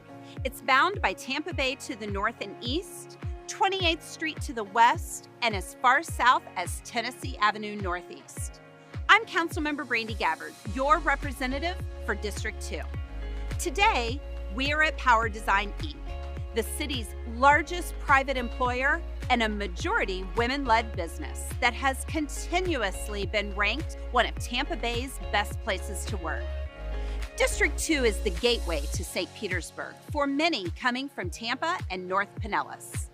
Its geography is one of the main reasons we are sought after by some of Tampa Bay's premier corporations, such as Jabil, HSN, FIS, and Raymond James.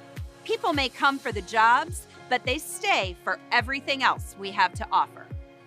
As one of the fastest growing areas of St. Pete, we have a diverse mix of housing opportunities that include neighborhoods nestled along Tampa Bay, offering residents plenty of opportunities to take advantage of the St. Petersburg sunshine. You can spend your day grabbing a kayak or paddleboard from Urban Kai, playing some beach volleyball at Rec Deck, or checking out the wildlife and mangroves at Whedon Island. One of the jewels of our district is Riviera Bay Park, with its extensive walking trails, playground, outdoor gym, and my personal favorite, the St. Pete Bee Hotel, located within the butterfly garden that is filled with native plants and pollinators. After a long day outside, you can relax and unwind at one of our great local restaurants, such as Noble Crust or Paul's Chicago Pizza.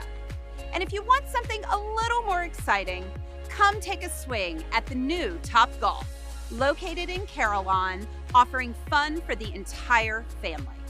I am proud to represent this diverse area of our city. You can literally do it all here. Work, live, dine, play, go to school, and worship all in your backyard. If you're looking for a new place to call home or to just spend the day, check out District 2.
My name's Jason Farina. I'm an electrician 2, Parks and Rec.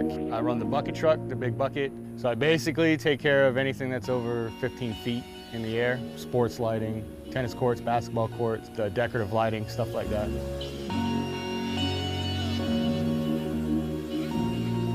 We're at Boyd Hill Nature Center, and we're retrofitting the parking lot lights with LED, so we're getting rid of the old inefficient HID lighting. Safer, better on the environment all the way around, so it's a win-win. I get a lot of one-on-one time with citizens when I'm out and about. You know, I like when they come up and ask me questions. I never have a problem talking with people. Anybody ever comes up and asks me questions, I'm more than helpful. Like the new LED lights and stuff, I get a lot of positive feedback from that. People feel safer and it makes for a nicer environment. You know, we have a lot of osprey nests and wildlife like that. Down at Lake Vista, I got to see the osprey from being eggs to being hatchlings.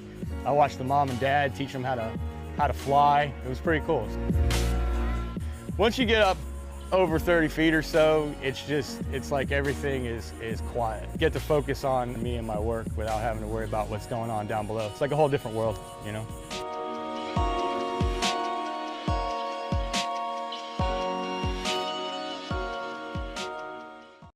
Campbell Park is a beautiful community. It is rich with culture.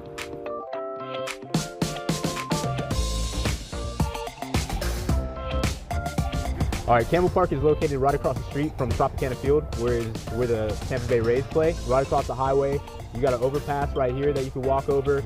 It's right down the street from the local skate shop, Anchor. It's in a pretty dope location, honestly. What I think is unique about Campbell Park is you can have a yard, you can have green space, you have this beautiful park across the street, and then you just go a little further and now you're into the density of downtown, which is really exciting to have an actual residential corridor with yards so close to a really booming downtown area.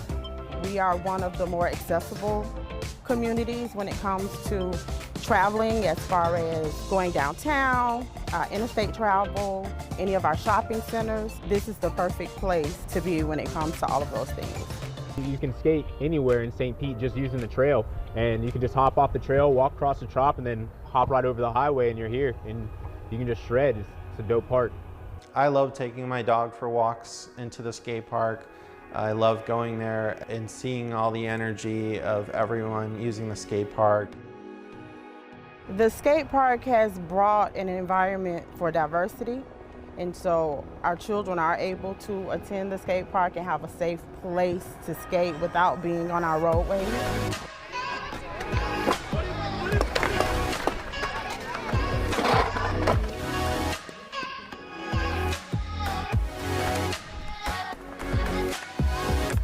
I definitely think that the skate park is going to help change some kids' lives out here, for sure.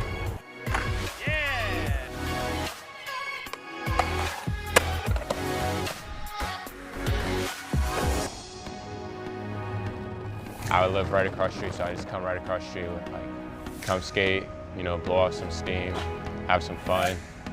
That's what it's all about, like having fun. That's what I say skateboarding.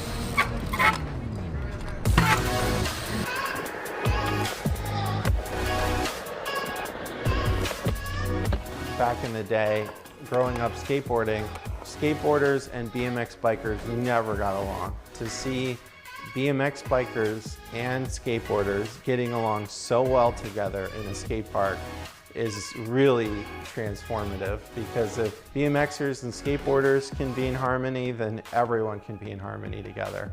Nobody's gonna be like, oh, you're too short to do this, you're too tall to do this, you know. It's more of a, you just come here and you get to do what you do, self-express yourself through the park. Definitely, since the skate park's been built, there's been a lot of more little kids like on their sidewalk, like practicing how to skate. You see kids riding down the street on the way to the skate park.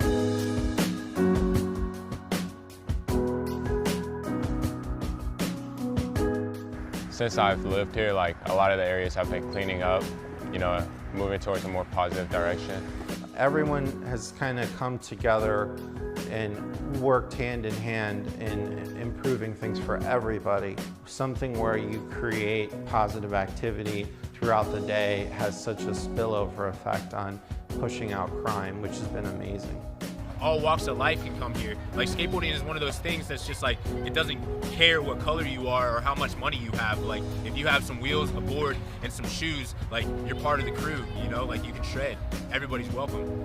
The neighborhood has changed over the years. It was beautiful when I was a child, but it's beautiful now that I'm an adult. I'm blessed to have been able to see all of those changes over my 46 years here in the neighborhood.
District 5 is at the southern end of St. Petersburg.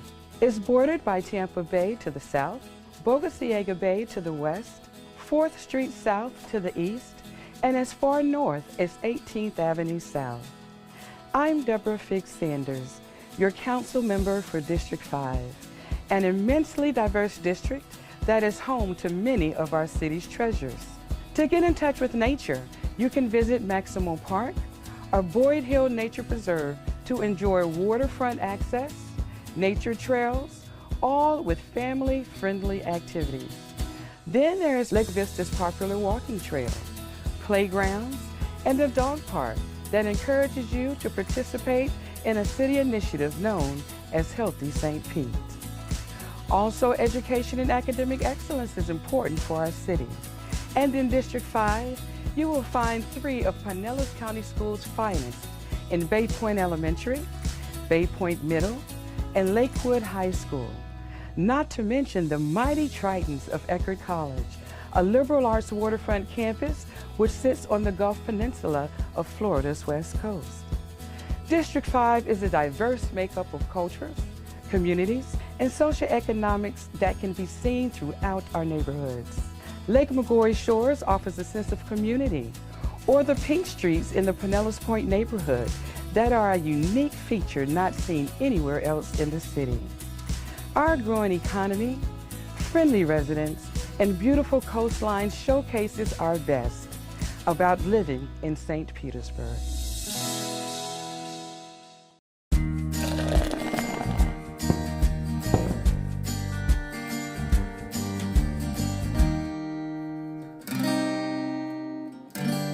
Wardsville, that was actually named for perhaps a businessman and his wife who was maybe for a while the postmistress in town. They took care of everybody's mail here, and we needed a name, and we were Wardsville until, you know, the magical day where we became St. Petersburg. And speaking of that, how did it happen? That's a great story. If you ride the trolleys, you hear a great story about, you know, a coin flip where, you know, Peter DeMenz and John Williams, who owned most of what is now downtown St. Petersburg, General John Williams, flipped a coin, right? The winner gets the name of the city, loser gets the name of the first hotel. Makes complete sense, right? The city is St. Petersburg, named after St. Petersburg, Russia, where Peter DeMenz is from. The Detroit Hotel is our first hotel, named after Detroit, Michigan, where Williams is from. Great story, but it's not true. We needed a name. And the postmaster wanted a name. Peter DeMenz had a press conference saying he was taking his train to St. Petersburg. John Williams didn't want to call it St. Petersburg. So there's all kinds of discussion. So what do you think happened after that? I think somebody, perhaps one of the partners in that railroad enterprise, said, look, we have to name this after Peter Demens, and so we're going to name it St. Petersburg, and you go to the post office and tell Ms. Ward that's what it's going to be. And that's probably about how it happened, as simple as that. It's as close as it came.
We're at Eckerd College in South St. Pete, and we're kicking off the Spark bus service, which is a great premier service that'll connect with our Sunrunner and give folks across St. Pete, but certainly Eckerd College students, a fast connection to North St. Pete and downtown. 3, 2, 1, fire! The route is really important because it's one of the busiest streets within St. Petersburg, plenty of capacity for a bus service, and it'll move people along really efficiently. One unique thing about the Spark compared to a regular bus service is that the stops are a little bit more spaced out. You don't spend as much time starting and stopping. And with the service coming every 15 minutes, you also don't really need to even look at the schedule. You just go to the stop. It's a perfect case for transit-oriented development. You know, you want your jobs, your transportation, and your housing to all connect. And you're seeing that happen on 34th Street South in the Skyway Marina District. There are a lot of new residential units coming on in the district and a lot of new retail opportunities coming along in the district. So it's really a symbiotic relationship where this bus service will help that development and it'll spark more development, pun intended. This is the next step, and as folks continue to see the benefits of having modern, dependable, premium transportation, other areas are going to ask for it.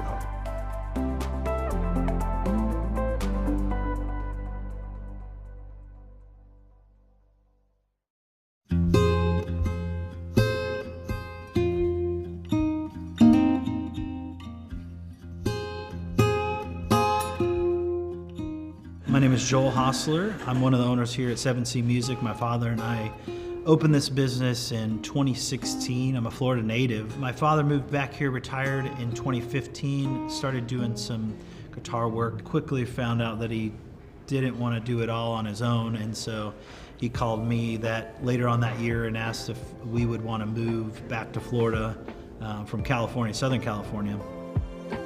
We literally moved here in September of 2016, and we opened the doors of the shop in October of 2016.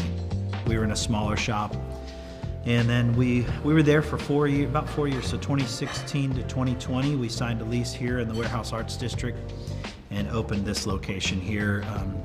Expanded quite a bit, of course. We opened a coffee shop that my wife runs. Now we're here, it's 2025, a new year. It's been good. This place has become, I think, a hub for musicians. We have a lot of times guitar players will come in and somebody else comes in and they're in the room and they just start talking and get to know each other. Then they're having coffee the next week. There's a ton of bars and a ton of restaurants that have people playing music in the corner.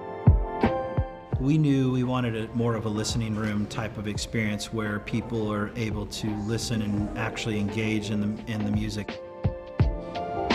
Between the coffee shop, the concerts, the guitar repair shop, and the sales, I think it's a really fun place for community for people to come and hear music, get coffee, and even learn more about guitars and stuff too.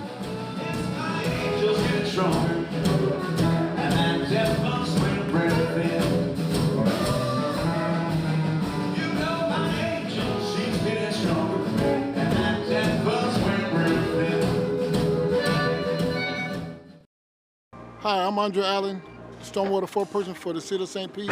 I'm here to talk about sandbags. First important thing you need to know about sandbags, we have them year-round. We distribute sandbags every second Saturday of the month. You can get sandbags at our complex, 1744 9th Avenue North. The best way to use the sandbags is to get some visqueen or a heavy plastic, tarp, and lay it down like in the L shape from the ground up against your door garage and stack your sandbags just like you're stacking bricks right in front of your doors. If you didn't have no flooding in your area and no flood water touching your sandbags, you should store them in a safe area just in case another storm comes through. If flood water touch your sandbags, we recommend you take it to Pinellas County Dump.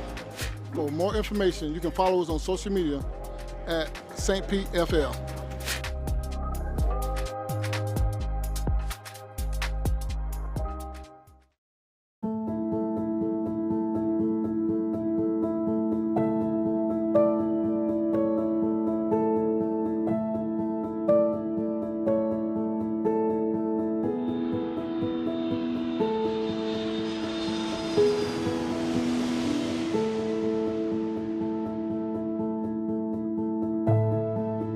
very important for people to have diverse cultural experiences so that they can better understand and empathize with people around the world. Sometimes you can take away things from those other cultures and add it into your own life, and it's very inspirational. I learned so much about the culture of Japan, what it means to be in another country, what it means to have a host family in another country. It's truly a very unique and amazing experience. It offers an immersion opportunity that's really once in a lifetime. You can't find it anywhere else. I definitely learned so much more about their culture. I learned how everyday life is lived. You learn to love the people that you're staying with. You learn to love where you're surrounded. One of the events was going to the Yashima Temple. It's a temple up on a mountain in Takamatsu, and it's otherworldly. It's absolutely beautiful.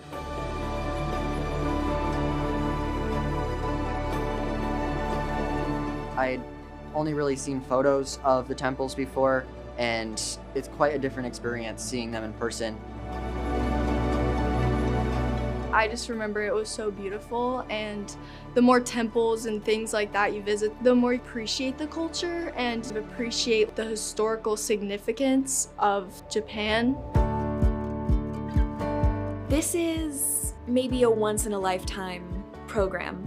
Even though Japan is on the other side of the world, I have another host family out there. I have another family out there. It's really a great opportunity to exercise that interest in culture and learn more about Japanese culture specifically.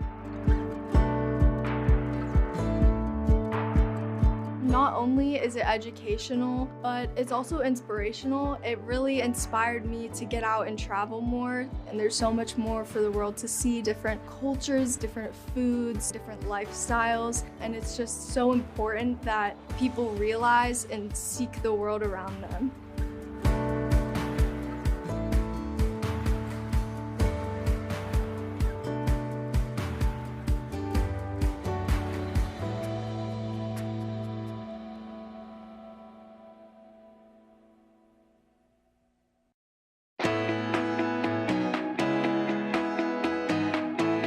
District 3 spans parts of eastern and northeastern St. Pete.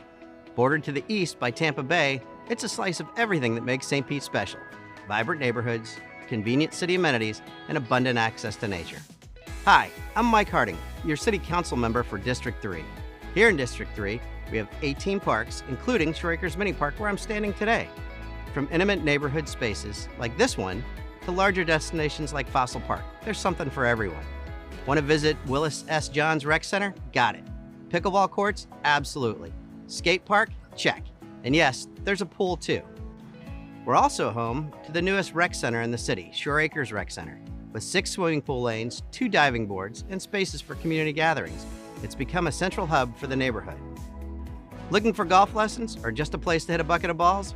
Visit Mangrove Bay Golf Course, where you'll find a full pro shop and the Cypress Links Par 3 course right next door. But what I love most about District 3 are the neighborhoods. I grew up right here in Shore Acres, spending my grass cutting money at an arcade and pizza joint where LCC's middle school campus now stands. Shore Acres is a tranquil waterfront community. Like its neighbor Snell Isle, it's just 5 minutes from the buzz of downtown, but feels worlds apart. Drive 5 minutes west and you'll wind through the hilly, tree-lined streets of Allendale. Hard to believe you're still in St. Pete. District 3 is also packed with amenities. We've got a boat ramp, 2 fire stations, a library, a water plant, a brush site, and 25 bridges. Sports organizations like Northeast Little League and the St. Pete Raiders Soccer Club are woven into our community. And yes, you'll find me refereeing youth soccer on the weekends. That's what District 3 is all about. Family-friendly neighborhoods, plenty of outdoor space, and top-notch city services. It's where I grew up, and it's where my wife and I raise our daughters today.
Welcome to the City of St. Petersburg City Council meeting.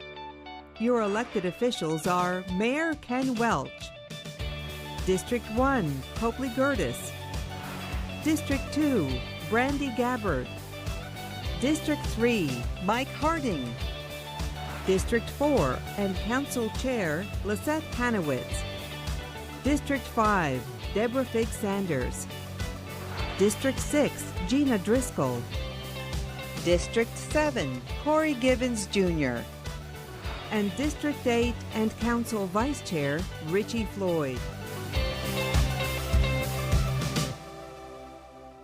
Good morning, everyone. We're going to call the meeting to order. Will the clerk please call roll? Big Sanders. Here. Driscoll. Here. Givens. Here. Floyd. Here. Gertis. Here. Gabbard. Harding. Here. Hanowitz. I now realize it's the afternoon, so good afternoon.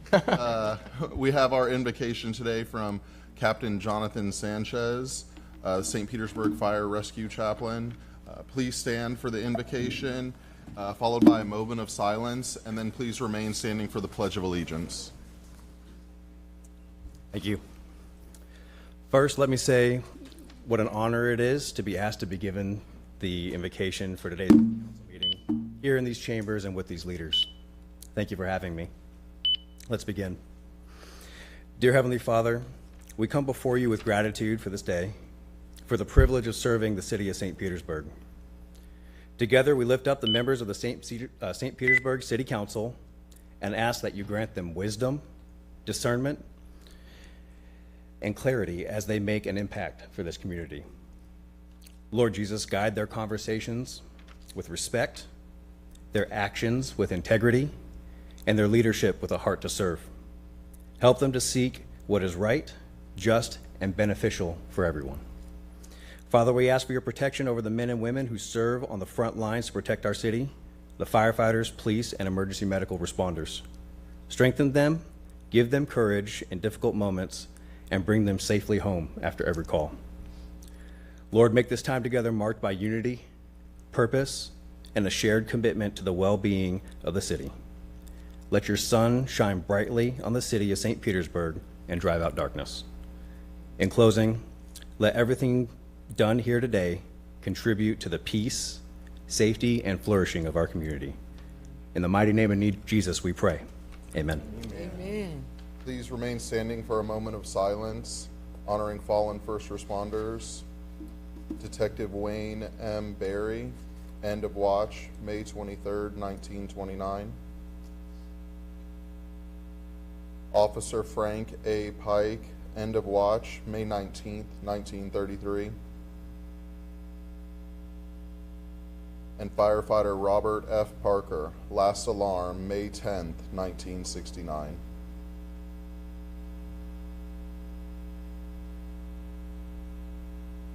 Thank you.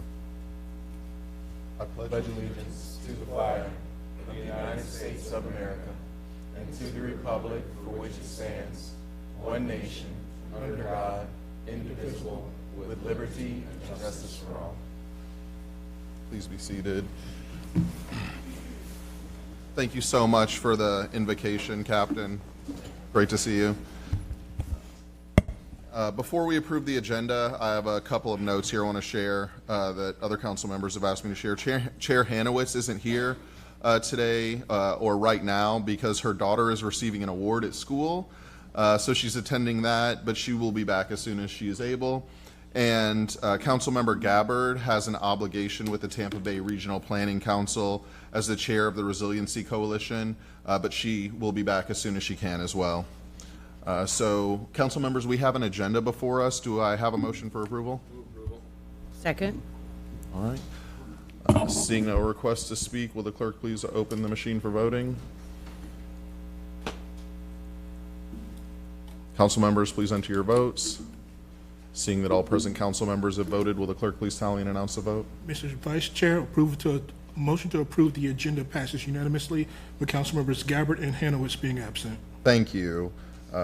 We also have a consent agenda before us. Clerk, do we have any cards on the consent agenda?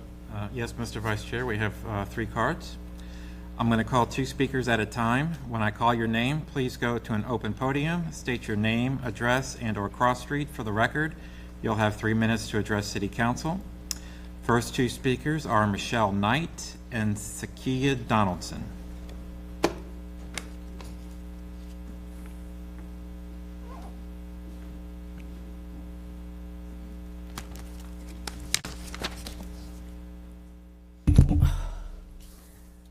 Good afternoon, Council. My name is Michelle L. Knight.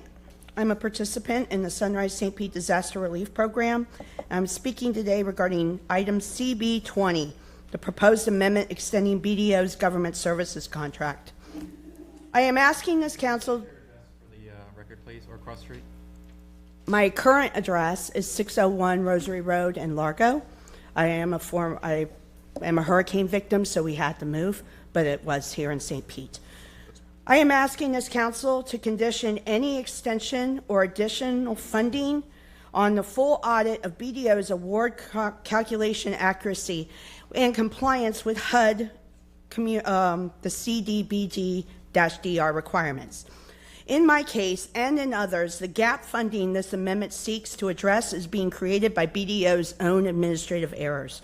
My award was under-obligated by more than $1,200 due to the use of incorrect FEMA data, the exclusion of federally eligible expenses, and inconsistent application of programs' own written guidelines. These are not minor clerical errors. These are compliance issues. And when a contractor misapplies federal rules, it doesn't harm residents. It exposes the city to HUD monitoring findings and potential clawbacks of the city's $159 million allocation. While the administration is asking to expand BDO's role, the current oversight structure is not catching these errors. I have escalated documentation inconsistencies for months, including identity errors, incorrect data sets, and the exclusion of eligible expenses. Despite clear evidence that in the canopy system, the determinations were labeled, quote unquote, as final, leaving residents with no meaningful administrative remedy. When residents are forced to seek help from HUD and federal oversight bodies because a contractor's internal review processes are not functioning, that is a sign of systematic oversight gap, not an isolated mistake. If the city is paying a premium for disaster recovery management, then accuracy, compliance, and accountability must be non-negotiable. Before approving this amendment, I respectfully ask the council to request: 1, how many appeals or escalations are currently pending regarding BDO's award calculations? What corrective action has been taken to ensure BDO is following the HUD rules? 3, whether an independent audit of award accuracy has been conducted, and if not, why not? Residents deserve transparency, the city deserves compliance, and federal funds deserve stewardship, not assumptions. Thank you for your time. Hi, I'm actually here to discuss consent agenda number 7, so I don't know if I filled out the wrong card. You're good. I can go ahead and... Go ahead, please state your name and address across street for the record. My name is Sakia Donaldson. I'm sorry, can I come up? No, you can't. We're together. I'm sorry. I don't Yeah, you can stand there, but you can't speak while she's Okay. Agenda 7, the proposal for the Genius Lab with STEM exposure. So, what is it? Okay. Well, you can't speak. You can't speak together. I mean, you can stand there, but you can't speak while she's speaking. Okay, so move away so I can speak, right? No. How does that work? Because we're here together. I don't know if You have to. Yes. Each one of us pulled out a card. Okay, then after she has her 3 minutes, then I'll call your name, and then you'll have 3 minutes to speak. Okay. I'm sorry. Sorry for the confusion. So the Genius Lab is an after-school program powered by STEM exposure. I run a STEM program as well called the Science of Beauty that's going to be part of the curriculum for the Genius Lab, so I just wanted to speak to that. So the Science of Beauty is a STEM program that introduces culturally relevant STEM careers in the beauty and cosmetic chemistry space. We've been in existence for roughly 4 years, and we have actually been implemented into 6 middle magnet schools in Hillsborough County. So we look forward to bringing the program to Pinellas County. We also offer a historically black college and university tour that we go on every summer called the Summer of Science Tour. And we are currently at Spelman College in Atlanta. We're at Xavier University in New Orleans. We're at North Carolina A&T in Greensboro, and we'll be at Tuskegee this summer. So again, we look forward to bringing our STEM curriculum and program to Pinellas County. And the last speaker for the consent agenda is Robin Donaldson. Please go to an open podium, state your name, address, or cross street for the record. You'll have 3 minutes to address City Council. Thank you. My name is Robin Donaldson. My address is 2235 22nd Street, St. Pete, Florida, 33712. And I am the proud founder of STEM Exposure. And again, I'm speaking in regards to the Genius Lab. STEM Exposure is 8 years old, and we have amazing accomplishments. In fact, we had the opportunity to go global in the middle of the pandemic out of my garage, and we're currently in 10 countries and in 4 time zones. We have 14 students at the University of Nairobi who are pursuing architecture, and then also at FAMU we have 8 students, and we have 1 international student who just graduated this year from FIU, and we have 2 additional females that are graduating. Well, they already have graduated. And I'm telling you all of that to tell you this, because it speaks to the leadership skills that we have and how we're able to make an impact in various countries, and we want to bring that same success to the city of St. Pete. So the Genius Lab is an amazing after-school program where we're going to expose kids in South St. Pete to STEM careers. We have over 10 STEM careers that we're going to offer. Everything from A to Z. So we have AI, we have architecture, we have cybersecurity, we have the data sciences, we have the science of sports, we have the science of beauty, and then also we have what I absolutely love, because I'm an instructor, is the construction class, the workforce piece. So I train at least 5 to 7 trades, and then also they're able to get certification. I also own a construction company, so the students that do graduate, they know that they have a job lined up upon completion. This particular grant opportunity is one that is going to really stretch STEM exposure in many ways, and that would be because of what we have to provide. So we have to provide transportation to and from. We have to provide a nutritious meal for after school. And of course, because I've mastered the art of collaboration, we are soliciting to different restaurants, food trucks in the local community, asking that they be part of the students' food experience. So they would be offering different cuisines, because of course St. Pete is known for that, right? So each week we're going to give those students an amazing food experience. And then also with our transportation, we're utilizing our community because of course, you know, the price of gas and insurance. We are using a couple of church vans because they only use it on Sunday. And so I said, well, how about if we can utilize it Monday through Thursday to get these students to the Enoch Davis Center. And again, I just wanted to speak because again, this is a transformational opportunity for St. Pete. Thank you. Council members, we have a consent agenda before us. Council member Driscoll. Thank you. Regarding the first speaker on CB20, did the administration have any information that could be helpful in light of those comments? Yeah, I'll kind of give an overview about how appeals, complaints, and exceptions get handled, and then Ms. Phillips can share a little bit more about this specific issue. So just so you're aware, in our action plan, there is a written process for how complaints, exceptions, and appeals get handled. Aubrey Phillips' team reviews those and then escalates them to me, and then I decide whether they are concurred with or if something else needs to happen. Out of more than 2,500 applications, I can tell you that we've had about 7 of those 3 categories. All 3 of those categories are usually things like I didn't get to apply, I accidentally applied to the county instead of the city. This is the only one that has been about the award amount, and this one also has been elevated to HUD, and I believe HUD has concurred with our analysis as well, but I'm going to let Ms. Phillips speak to that. Good afternoon, council members. So yes, as Administrator Foster indicated, when we received these complaints, we did review each award recommendation from BDO. My staff does the QC of that award and recalculates, makes sure that the awards are calculated properly, that duplication of benefits is calculated properly.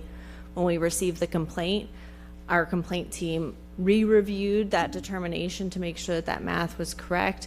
Because HUD was also involved, we also met with our HUD representatives out of Jacksonville to review our methodology and how we went about doing that calculation, and they concurred with our determination. Right. Thank you very much. Thank you.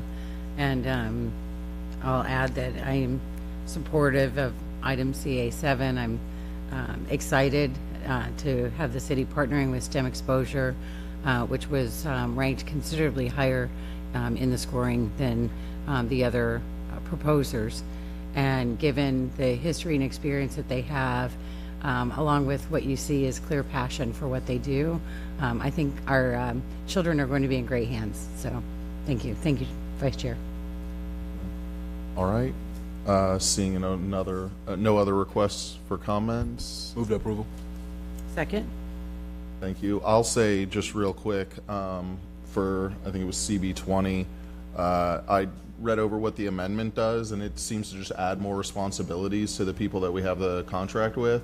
And so I don't see the need to hold it up today, but I am interested in getting more information on some of the stuff that's come up, because I think it can be handled as regardless of this specific amendment. So I'd encourage anyone to reach out to my office, and I'd talk to administration as well about it. All right, we have a motion and a second. Will the clerk please open the machine for voting?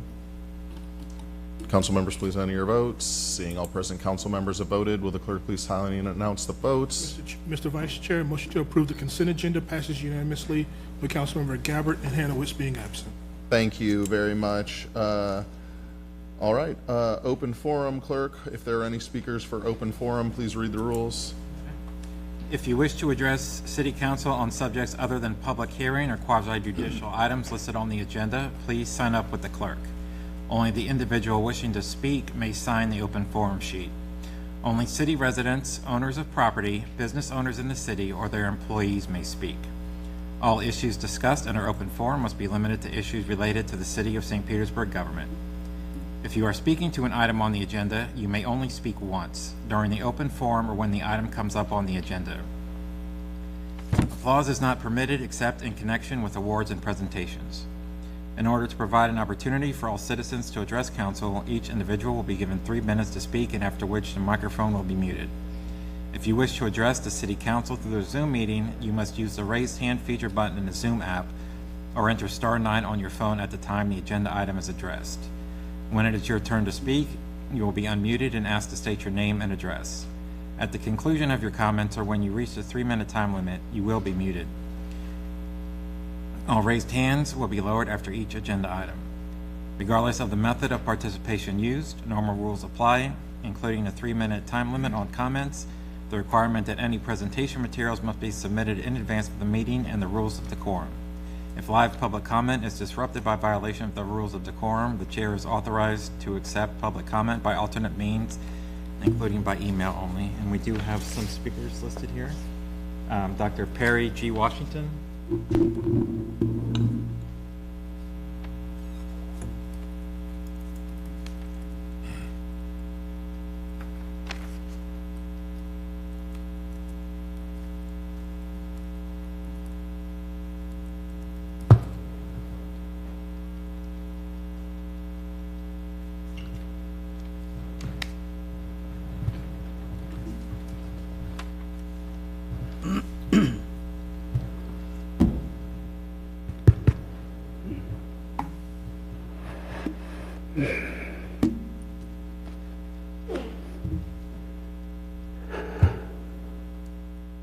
Dr. Perry G. Washington, 175 5th Street North, St. Petersburg, Florida, the Burg. Thank you, Dr. Washington. Could you give us cross streets, please? 5th Street North? What's this? Over here. What is this over here? This is 5th Street. What is this over here? What now? I'm sorry, I don't. You're asking for a cross street. I gave you 5th Street North. What is this over here? The 2nd Avenue, is that what you're asking? You don't even know.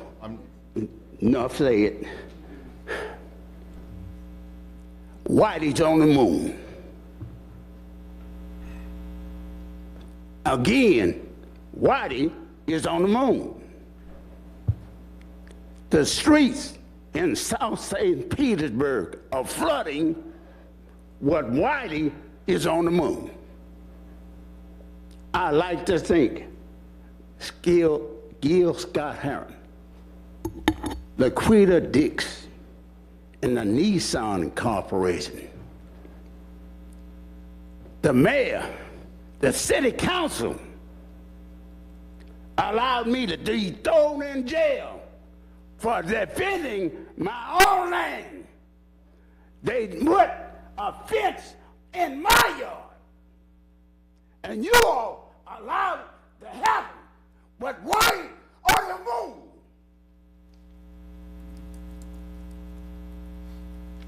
Seems like nothing changed. You don't even have to come decently to look at me when I'm talking to you.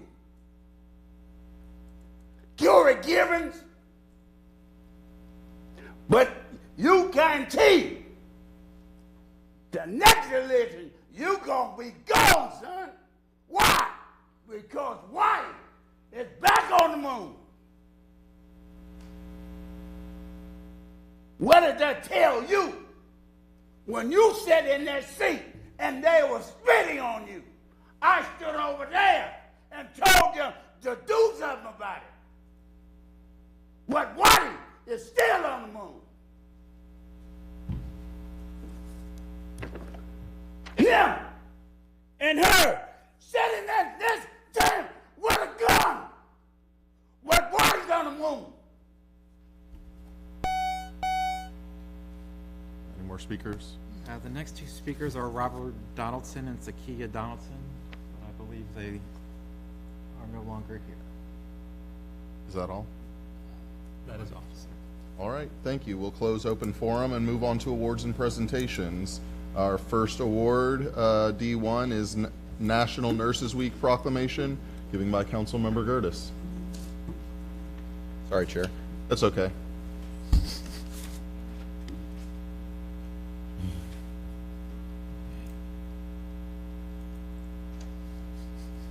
It's my favorite. Good afternoon, Vice Chair, colleagues. I get to have some fun this afternoon, and so I want to invite up some friends of mine from St. Anthony's, from HCA, both Pasadena and St. Petersburg, Johns Hopkins, and Orlando Health Bayfront as we celebrate Nurses Week. I think you have heard me talk. That was an invitation. Guys are going to just let me go solo, huh? Jeez. I need the moral support.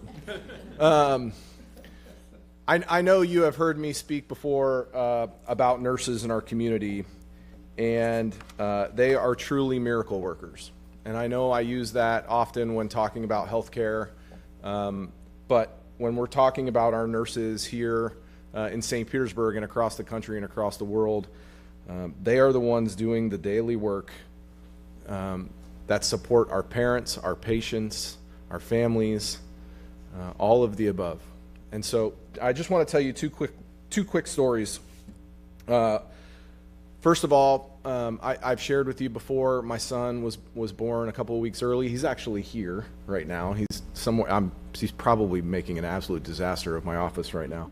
But he was born a few weeks early, and right after he was born, they could tell he wasn't breathing all that well, and they swooped him off and they took him right to the NICU. And immediately when I got up to the NICU, my son was surrounded by about 8 nurses, and I immediately felt better. And then a couple hours later, after checking on my wife and coming back, there were 2 more in his room, constantly looking over him. And immediately I knew we were in the right place with the right people. And those were the nurses that kept my son healthy over the next 7 days while he was in the NICU, the ones that kept me sane and my wife informed as we were at the hospital for the next 7 days. And so my story in NICU is one of joy. We came out all good. Kate is all good. But that's not always the case. And so not only do they have the good ones, they have the bad ones too. And they go to work day after day with a smile on their face. And the reason I know that is the second story. Is 4 years ago, about 6 months into my first term, my first year on city council, I woke up at 3 o'clock in the morning and I thought I was having a stroke. And so I went to the hospital and I spent the night there. Thankfully, I was not having a stroke. I'm about to have one. But yeah. See, I told you I needed the support. And so I was in a room for, I don't know, about 36 hours. And for 12 of those hours, the neighbor across the way in my room was yelling at the top of his lungs, not very nice things that I couldn't repeat here today and wouldn't repeat at my dinner table. And every time I watched the nurse walk in and out of that room, that nurse walked out with a smile on her face into mine. And I can tell you, I'm relatively patient with people. I would have lost my head 11 hours earlier. And so, you know, we talk about the care and we talk about the education and what they bring, but I needed to talk about just the humanity that they bring every single day to their jobs, to their passionate careers.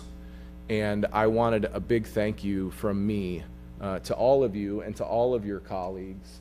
Just know that you are appreciated and we are here supporting you, especially during this week. And I know my colleagues, and I'm sure they'll feel the same, and I know the mayor does too. And so it's my absolute honor, seriously, my absolute honor to present this proclamation to all of you today. Whereas each year, National Nurses Week offers an opportunity to recognize the compassion, dedication, and unwavering commitment of nurses who serve on the front lines of healthcare. And whereas Nurses represent the largest segment of healthcare workforce in the United States.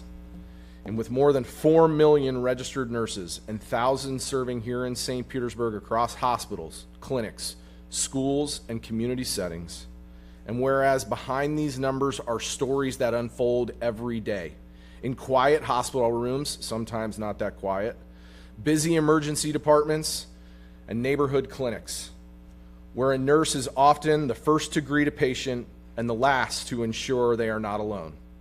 And whereas it may look like a routine shift on paper, but for a nurse it can mean comforting a frightened patient in the early hours of the morning, explaining complex medical information in a way a family can understand, and returning repeatedly with patience, skill, and compassion.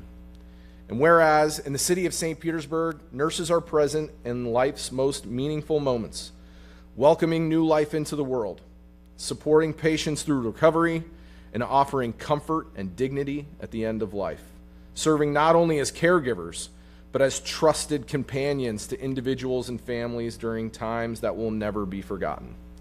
And whereas, through these everyday acts of care and connection, nurses help carry individuals and families through some of life's most challenging and meaningful moments, leaving a lasting impact that extends far beyond the walls of any single interaction. Now, therefore, I, Councilmember Copley Gertis, on behalf of Kenneth T. Welch, Mayor of the City of St. Petersburg, do hereby proclaim the week of May 6th through May 12th, 2026, as National Nurses Week in the City of St. Petersburg, and recognize the importance of nurses providing high-quality care everywhere. Thank you.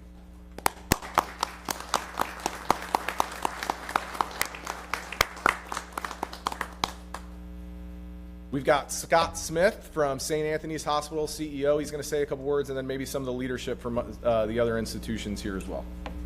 Thank you, Mr. Gertis. And it's on behalf of St. Anthony's Hospital and Baycare, just an honor and a privilege, and we really appreciate the recognition. It's an honor and privilege to work with these individuals every day, to see what they do on a daily basis. And I think you articulated it better than anyone possibly could. I see it every day. And in fact, I was just recently at a board meeting, and we were just having a couple of sidebar conversations, and somebody said, "Really? You see that stuff all the time?" I'm like, "Yeah, really. They deal with that all the time. They deal with it with a smile on their face. They deal with it with professionalism. They deal with people who are at the highest highs and at the lowest lows." I will tell you, it is an honor and a privilege to be able to interact with people when they are at their most vulnerable, when families are at their most vulnerable. That is a time when lives get changed, families get changed, spirituality gets changed, and it is a great privilege. It also comes with a great responsibility, and these nurses do it every single day, so it's a privilege to work alongside of them. Thank you very much for this recognition.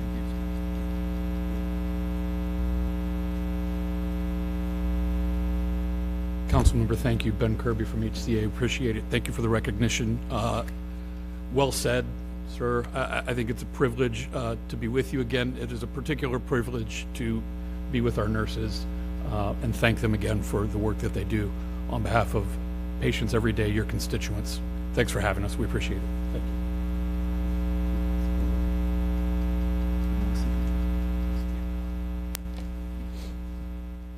Thank you again. I also extend gratitude on behalf of all of our nurses across the city of St. Pete, and I think this is just a beautiful recognition of the impact they have across our community, so thank you for the recognition. Councilmember Fig-Sanders. Thank you. First of all, I have to join my colleague, Councilmember Gertis, because in our everyday, life is always life. And, we have so much experience of hospital stays, the good, the bad, the wonderful news, the not so wonderful news. But I will tell you firsthand that the nurses make the stay. The doctors, they come in, they have that stoic, look on their faces, but the nurses the ones that provide that everyday care, that how are you this morning, that welcome. I hate to wake you up. Y'all know y'all can be real bothersome sometimes in the middle of the night. But you know, we hate to wake, but you always do it with a smile. And you're absolutely correct. You are the face of our healthcare today. And I want to thank you all for what you do, because even deciding to do this profession, you're already making a sacrifice. When you have your bad days, you still have to give someone else a good day. And so I want to thank you for that, because I have the nurses I've experienced, again, beginning of life, my baby was a 2-pounder, as well as the end of life when we had to pull the plug on my dad. The nurses were there every step of the way.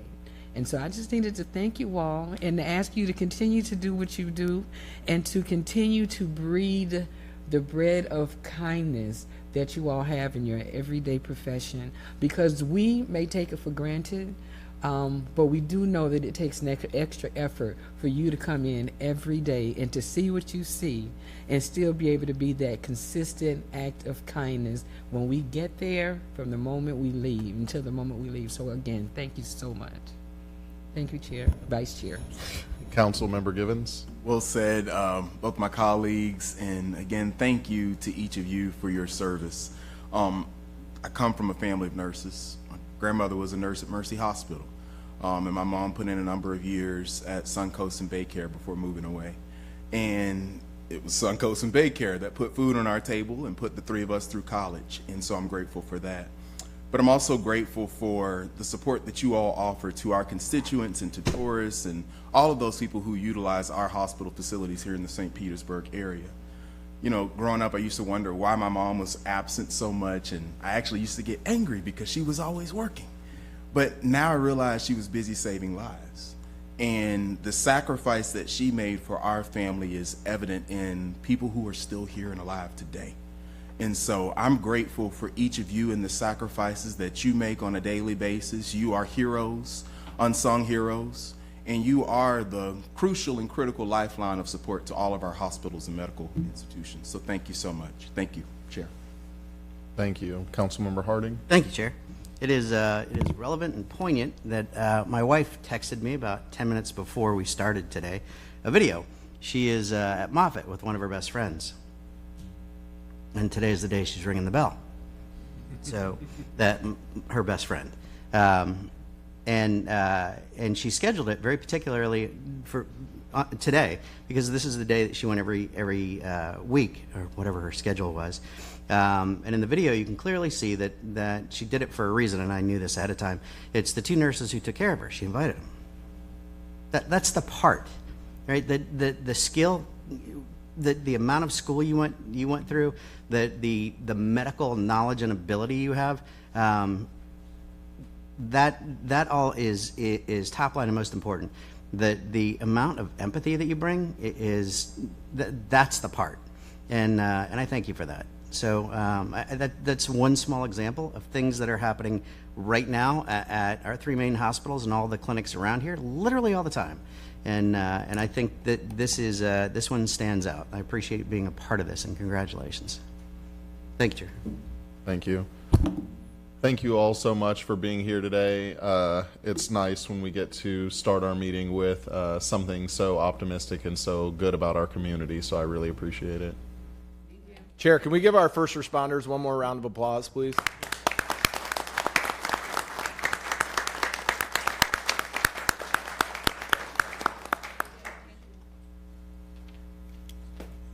All right, moving on from awards and proclamations into new ordinances. We have item E1, where we're setting a public hearing date. I believe you have to read the title. Yeah, if you want to take it away, clerk. Proposed ordinance 637-H, an ordinance of the City of St. Petersburg amending the city code related to animals, adding a new section 4-10 designating the City of St. Petersburg as a bird sanctuary, providing for severability, and providing an effective date. The public hearing date for this ordinance is scheduled for May 28th, 2026, and we have no speakers. We have Heather Judd with us if anyone has any questions. So we'll go to Councilmember Driscoll. Thank you. Heather, did you want to share information first? So just a quick update, when we had this at committee, and in the review packet, you can see that the request is generally made under the administrative code for a January or a July hearing. My colleague Sarah Lucker confirmed today that this year they're not having a meeting in July, they're having a meeting in August. So that's when we hope to have this heard in front of the commission. Thank you. I was excited to have support for this initiative that I proposed in committee. It may seem like a small thing to designate our city as a bird sanctuary, but as our city grows and we want to make sure that we protect what's special about our city, these things add up. And so I'm thrilled that we've gotten it this far, and I will move approval. Second. All right. Seeing no further requests to speak, will the clerk please open the machine for voting? Council members, please enter your vote. Seeing all present council members have voted, will the clerk please tally and announce the vote? Mr. Vice Chair, motion to approve agenda item E1 passes unanimously with Councilmember Gabbard and Hannah being absent. Thank you. All right, we'll move on to our reports item. First up, item F1, a presentation on the Tampa International Airport update. Yes. All right, we're joined by Michael Stevens, Tampa International Airport's Chief Executive Officer. Nice to see you this afternoon. It's great to see you as well, Mr. Vice Chairman, to the distinguished members of the council staff, and to everyone gathered here, good afternoon. I'm Michael Stevens. I have the honor and privilege of serving as Chief Executive Officer of your airport, America's favorite airport, Tampa International. And I'm here today to give you an update on what is happening at your airport, because it's very important for us to keep our community partners, to keep our local officials up to date about what's going on there at the airport. And it's particularly gratifying and special for me to be here. I've been in this role for about a year now and have been making sure that we continue to engage our community to figure out and find out what you want to see in your airport, what your issues are, things that we can do to make the experience for your citizens as well as this entire region better. When you keep in mind that we have a huge component of our traveling public that comes from the city of St. Petersburg as well as Pinellas County, approximately 27% of our travelers who come to the airport. And when you think about the importance of the city of St. Petersburg, it's really essential that you all are at the forefront of understanding what's going on there and influencing and informing the things that you want to see. So I am going to talk about some of the big programs that we have, but just by the numbers, this has been an incredible busy season for us. We just closed out our spring break season that went from March 5th to about April 13th with about 100,000 travelers projected to increase from what we were last year. What does that mean for the airport? Over that period of time, that's about 3.2 million people passing through that airport roughly during that March 5th to April 13th period. They're coming over here. They're coming to see all of the vibe, all of the things happening in the city of St. Petersburg. They're coming over the bridge to Pinellas County to enjoy the beaches and all that's going on over here.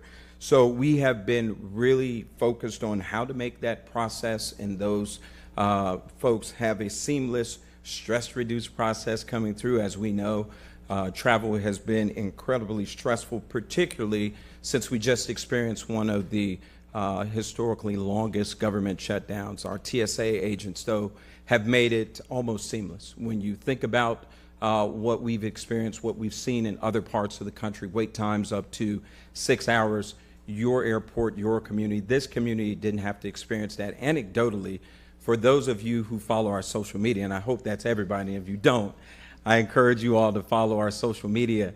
We get reports on there, where you get that anecdotal but kind of funny thing like, darn it, I showed up here 3 hours early and I'm so upset that I got to wait for 2 hours and 45 minutes because I got through TSA so quickly.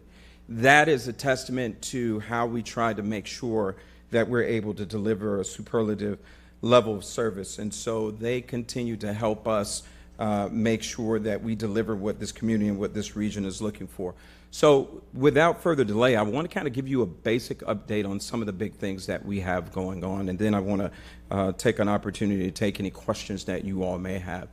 So where we are today in our almost 55-year history, we just celebrated 55 years of operations this last April. We are experiencing dramatic growth within this region. The city of St. Petersburg is clearly indicative of some of that growth. And to prepare for that growth in the future, we are underway with probably one of the largest capital programs that we have had in the 55-year history of Tampa International, and that is Airside D. And by way of just giving you a quick overview, you can see up here it's our newest airside in almost 20 years. It is going to be enormous. It is going to tell a story about Tampa Bay, about this region that we all can continue to be proud of. It's going to have two brand new club lounges, one being the Delta Lounge and one being the International Common Use Lounge. Brand new customs facility with state-of-the-art biometric processing technology to reduce the friction point and speed up the flow through. It's going to have new shopping and dining throughout there. It is going to absolutely be extraordinary. And the why is that bottom bullet point. We are preparing for almost 10 million additional passengers coming through this airport by 2037. And when you see that type of volume, you don't wait until it's at your doorstep to be able to accommodate it. So we've gotten out in front of it. By way of scope and scale, many of you have been through Airside C. That's where Southwest primarily flies out of. It's our newest airside in terms of all the airsides that we have out there. And as large as that is, about 320,000 square feet, this is going to be double the size. And it is going to be absolutely spectacular to be able to welcome folks to this region. So I want to show this video, and sometimes they say, you know, a picture is worth 1,000 words, well, video is worth 1,000,000. So I'm going to go ahead and play this video to give you an idea of what it's going to look like.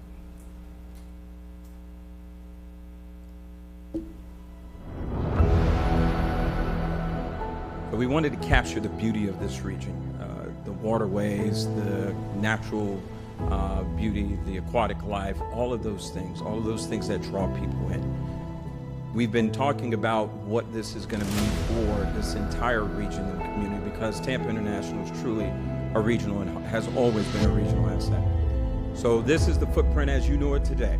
And in that dirt spot there is where Airside D is already coming to life. So it is an exciting project. A lot of the vertical work is happening now. We'll start dropping steel in a few months. And you can see the volume. If you've been out there, you can just look out there and you can see it from the food court area. It is going to be a beautiful experience. But some of the things that I want to point out as we go through here, you see glass jet bridges, taking in the sunlight, all the things that people come to Florida for. Floor to ceiling glass that's capturing all the beauty as you arrive into that terminal. This is a view coming up our red express curbs that many of you have utilized that will get you out the Airside D liquid split.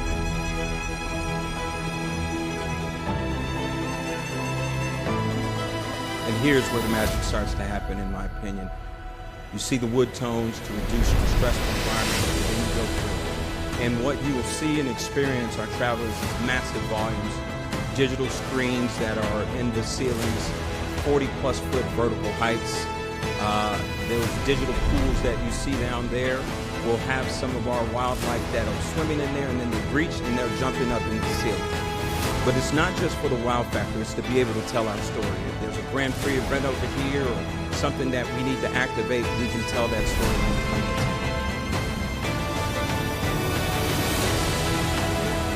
We'll have sensory areas, child play areas, a number of different things that will really serve the public in a way that it's changed over the years. This is going to our customs facility. If you come through customs now, it's kind of like a basement feel.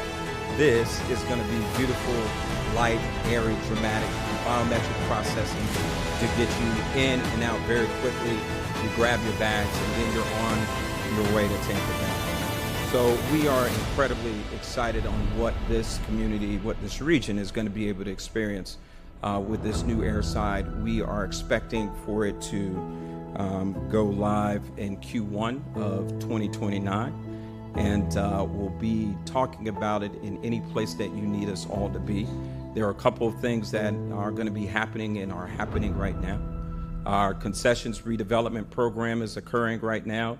We're making sure that we give everyone a sense of Tampa Bay. So you're not coming through there and you just have some cookie cutter Acme hamburger type of meal. We want you to feel what Tampa Bay is like. We want you to experience what folks are going to be able to enjoy within this community. So some of the milestones that are happening also concurrently, we're going through a public art program right now so we can get artist representation. We have artists coming from St. Petersburg and Pinellas County and all over the region in the world to display their art at Tampa International in the new airside. Structural steel is going up. Our concessions are going to be going out, so we want to make sure that you all are aware of that so you can talk to your citizens and your constituencies about how they can participate.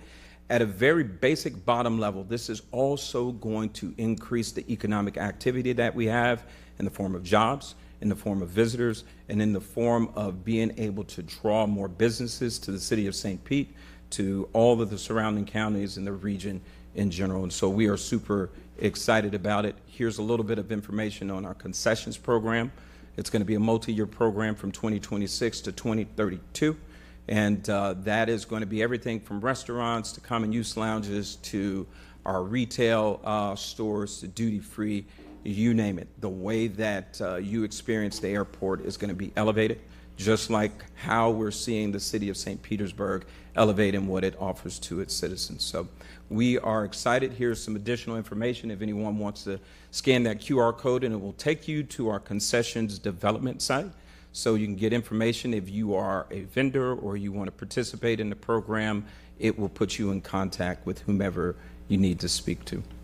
And I'll give you all a second to take a look at that. And that is my presentation, Mr. Vice Chairman and members of the council, and I am delighted to answer any questions that you may have. Wonderful. Councilmember Gertis? Thank you very much, Mr. Vice Chair.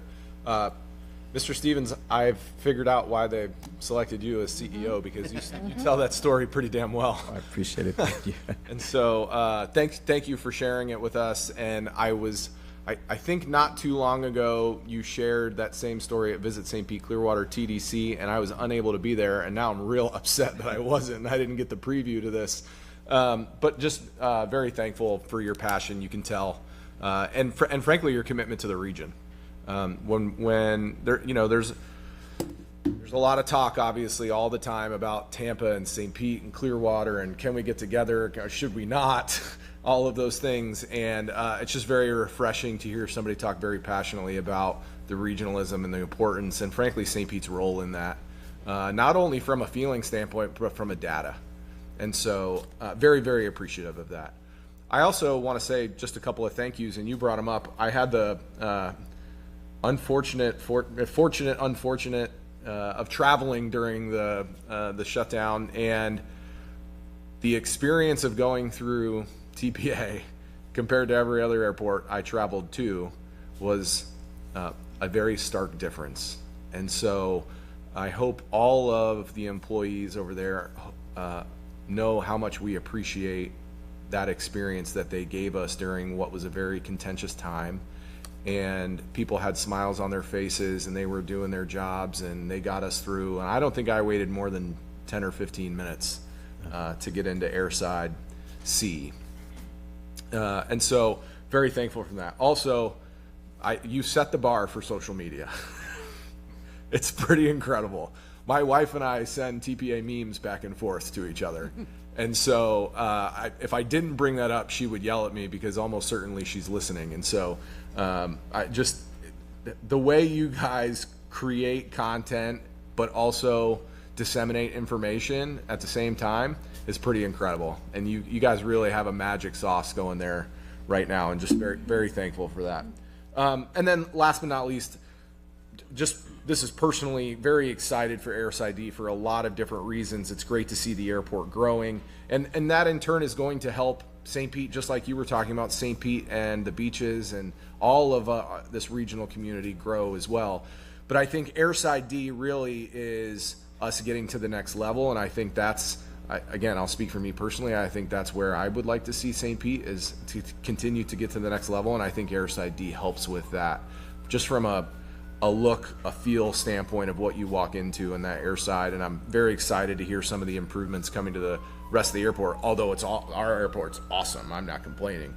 But I think you're going to set a level with D that I think the rest of the airport, I think, is going to have to catch up with. So I don't have any questions. Again, just wanted to share some of my experience and feedback and just say thank you. And I hope you know, and I probably speak for all of us, that we're here. We want to be partners. Please come back every year and give us this update, because this is exciting. This is all part of the Tampa Bay family. So thank you so much for your leadership. Well, thank you, Councilman Gertis, and that means an awful lot to us. We never get tired of hearing what you all are experiencing and enjoying, and even when you're not enjoying it, that's when I need to know that as well. So you all have my commitment. Whether or not I get the information to your staffs, I'll give you my personal numbers so you can reach out to me if there's anything that you're seeing or your citizens are seeing that we need to know about, and we'll get that taken care of. Last but not least, on the social media plug, I got to point out my man over here. This is Josh. Josh, raise your hand.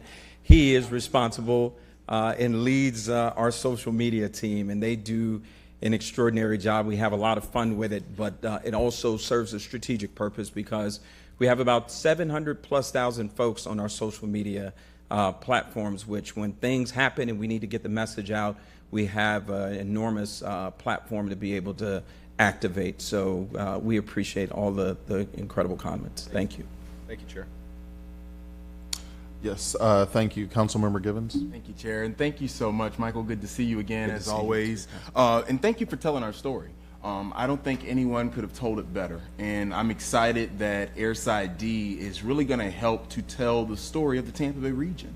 I already went on the website and looked at the concessions link, so thank you for that. That answered one of my questions. Is there something similar for public art? Because I'm thinking about our muralists and other people like that here in the St. Petersburg area who have a lot to offer, great talent, great opportunity. How are they able to take part in some of these new opportunities that are going to be on the horizon? So, Councilmember Givens, thank you so much. It's good to see you as well. We have been out broad and wide, so we have great representation from City of St. Petersburg, Pinellas County, the entire region for this art program. I believe we had almost 1,000+ submissions, right? Because it's an exciting space to be. We want to show off all of the amazing things that are happening over here in the City of St. Petersburg, throughout the region. So we did a far, broad, and deep call for artists, and they answered the call probably beyond what we expected. So the short answer is St. Petersburg is represented in the mix very well. That's great news. Awesome. My other question for you, we saw recently we lost Spirit Airlines. Yes. How did that impact the Tampa Bay region? Obviously, there's a number of employees here at the Tampa International Airport who are now without jobs. Can you talk a little bit about that? You know, that's a great question. So let's start from your question about jobs. So we have had team members from Spirit displaced. And when we think about the folks that work at Tampa International, there's about 750 airport employees, but we have about 10,000+ people on our campus, including those Spirit employees. And so it has been a tremendous effort to try to find placement for them. A lot of them will get picked up by either other airlines where there are opportunities there, or they will get redeployed to where other capacity is required. So we are helping with those efforts where we can, making sure that our team is facilitating everything from job fairs. Many of you all know we put out a massive job fair. We're going to continue to do that and try to pipeline those employees that are displaced with Spirit to help them find gainful employment.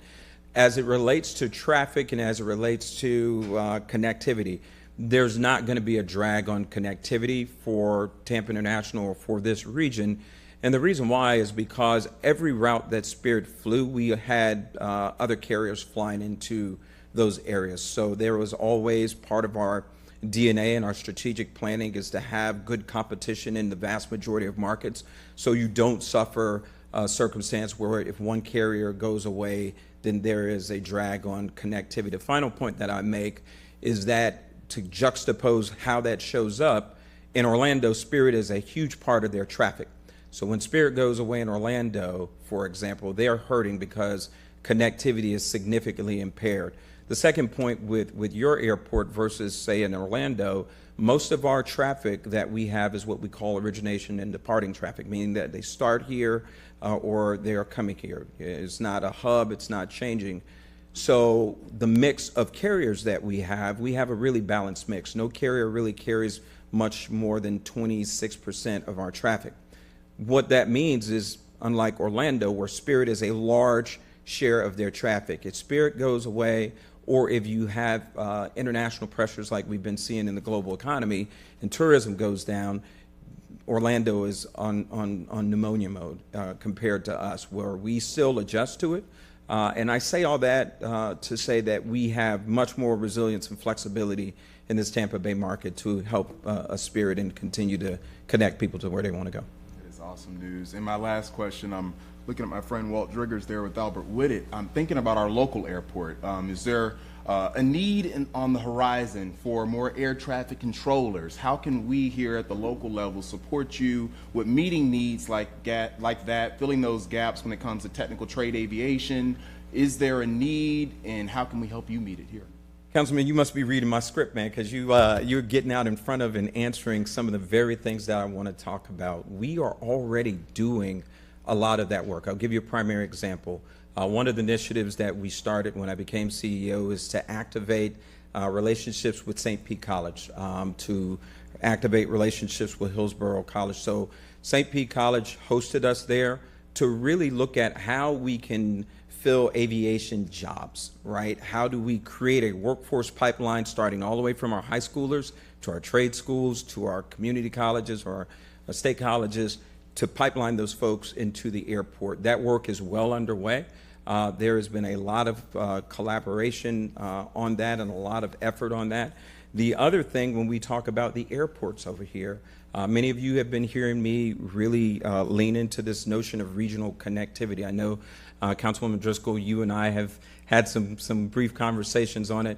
My view is that when we talk about it from a regional standpoint, we're going to have to create that connectivity, not only on our surface roadways and how we connect, but also in our airways. So starting with the surface, and I'll work back to Albert Whitted, starting with the surface, part of the thing that I've been leaning on is trying to create connectivity from a multimodal center across the Howard Franklin over here to Carolina, eventually down here. I believe that we can do that. There's no question in my mind.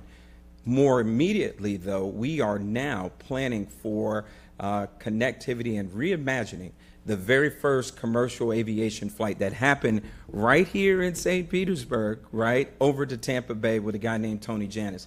Now we're going to use new technology that we're rolling out now called electric vertical takeoff and landing. We already have done the routes, so our plan is to repeat that, but with new technology. So coming from Albert Whitted and landing at Peter O'Knight over on Davis Island. So we already have been talking to FDOT about that. We're talking about building and activating vertiports and a number of things. So we are well underway, sir. Great information. Well underway. Details get me excited. I'm just excited that we are moving in the right direction on this. You know, the field of aviation is vast, and I was over there at the airport this week with Barrington Irving, and he gave a striking presentation. And one of the things that really inspires me with him is he represents, I think, something that we need, which is diversity in the field of aviation. So I'm excited that you're working with St. Pete College, because this is going to show young people that whether you're on the ground or in the sky, there's a job for you somewhere in aviation. And it's not just a minimum wage paying job. We're talking living wage paying jobs, and not just jobs, but careers. So thank you for what you're doing. I really appreciate it, Michael, and I'm excited to see this go further. My pleasure, and you all have my absolute commitment. I will tell you, it's talking to these young people and telling them possibilities. I wouldn't be standing here before you if somebody hadn't shown me what was possible. I started my career as an air traffic controller in the U.S. Air Force and had no idea. I used to think air traffic controllers, the dudes with the orange cones, you know, doing that stuff on the ground, until someone told me what was possible. And as a result of that, even though I went to law school and all these other things, that's why I'm standing in front of you as the leader of your airport, because somebody reached out, and that's what we're trying to do. You're making history yourself, so thank you so much. Thank you, sir. Thank you. Councilmember Fig Sanders. Thank you, and welcome again, Mr. Stevens. We met when you came to present at PSTA. We held a meeting there, and I'm the current chair of PSTA, and I was impressed with you then.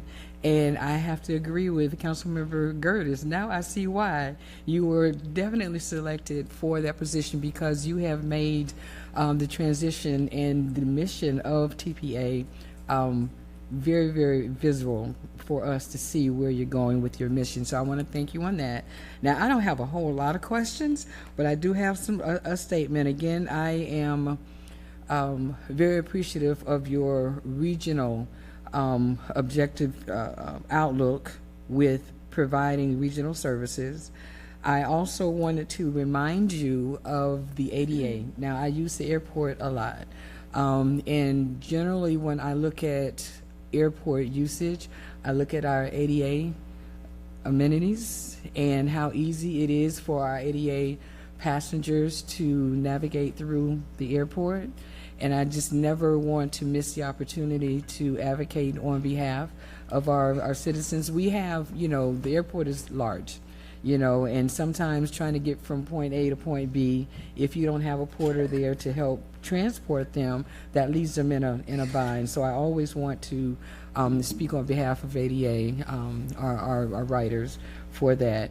And my last one, since all of my other questions and everything were already asked and you'd already explained them so well, glad that you're having the communication with SPC and trying to get that program going. I am so honored to have been in that communication. But I have to tell you, when I saw it and we talked about shopping, I just came from a flight, and hopefully my husband isn't listening, but when you have those shops, it's like, okay, how am I supposed to get this home? You have all of this there, and I just had to laugh when I saw all the shopping that you're going to have, because you all limit us at what we could take on the plane. And so are you all going to watch all of those things for me? I'm being facetious, but I do spend money every time I go into the airport. So I just kind of wanted to put you on notice that those of us that are shopaholics, when we get in there, we need to have somewhere to be able to put it on the plane and leave it when we get back. So I just thought that I would just give you that little anecdote because of my last experience on the airplane. We you know, they limit your bags. I purchased. We had to check all that stuff in, which added an additional cost. So I saw your shopping, and I was like, okay, I'm just going to have to say something out loud and speak that so I stay away from the shopping. But I just wanted you to know, don't be too dangerous with the shopping opportunities for those of us that shop. But again, I am just so honored that you are here, and you made such a wonderful presentation on behalf. If I had an extra few million, I would want to invest and participate on that as well. But thank you so much and welcome, and I look forward to seeing you again. Thank you, Councilwoman. It's a delight to be here, and I'll see what I can do to feed your shopping habit while you're at the airport. Yes. All right, Councilmember Harding. Thank you, Vice Chair. Mr. Stevens, thank you very much for the update. We appreciate it. The core competency of what you do is pretty simple to state, hard to do. It's just to move people around, and you do it in the millions, and you guys do it very, very well. I wanted the chance to commend you and your board and your leadership team on the decision to keep the airport right-sized. That is, at your scale, that's a $100 million decision, or $100 million risk, and not easy to do. But that is the reason. I don't know how much you share, but a vast part of the reason that we're able to garner all these tourism dollars and have these people visit it comes through one, in the grand scheme of things, one very small piece of our geography, and that is your airport. Although I appreciate you referring to it as ours, it is currently yours, and beyond that is what you do for a living. You move people around. You don't have to be hospitable. You just don't. I've been to plenty of airports that aren't efficient at moving people around, but that's it. Your team, to a fault, is hospitable. there's clearly a culture of it at that airport, and I want to commend you on that as well. And last is that you don't have to talk about the community. You don't have to let people know where they're coming.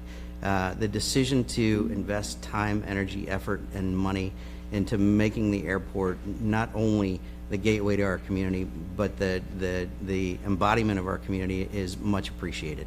That airport is well beyond just a place to come in. You really get a sense of what you're entering and what you're leaving, quite frankly, when you use your airport. And so the core competency, you guys nailed it.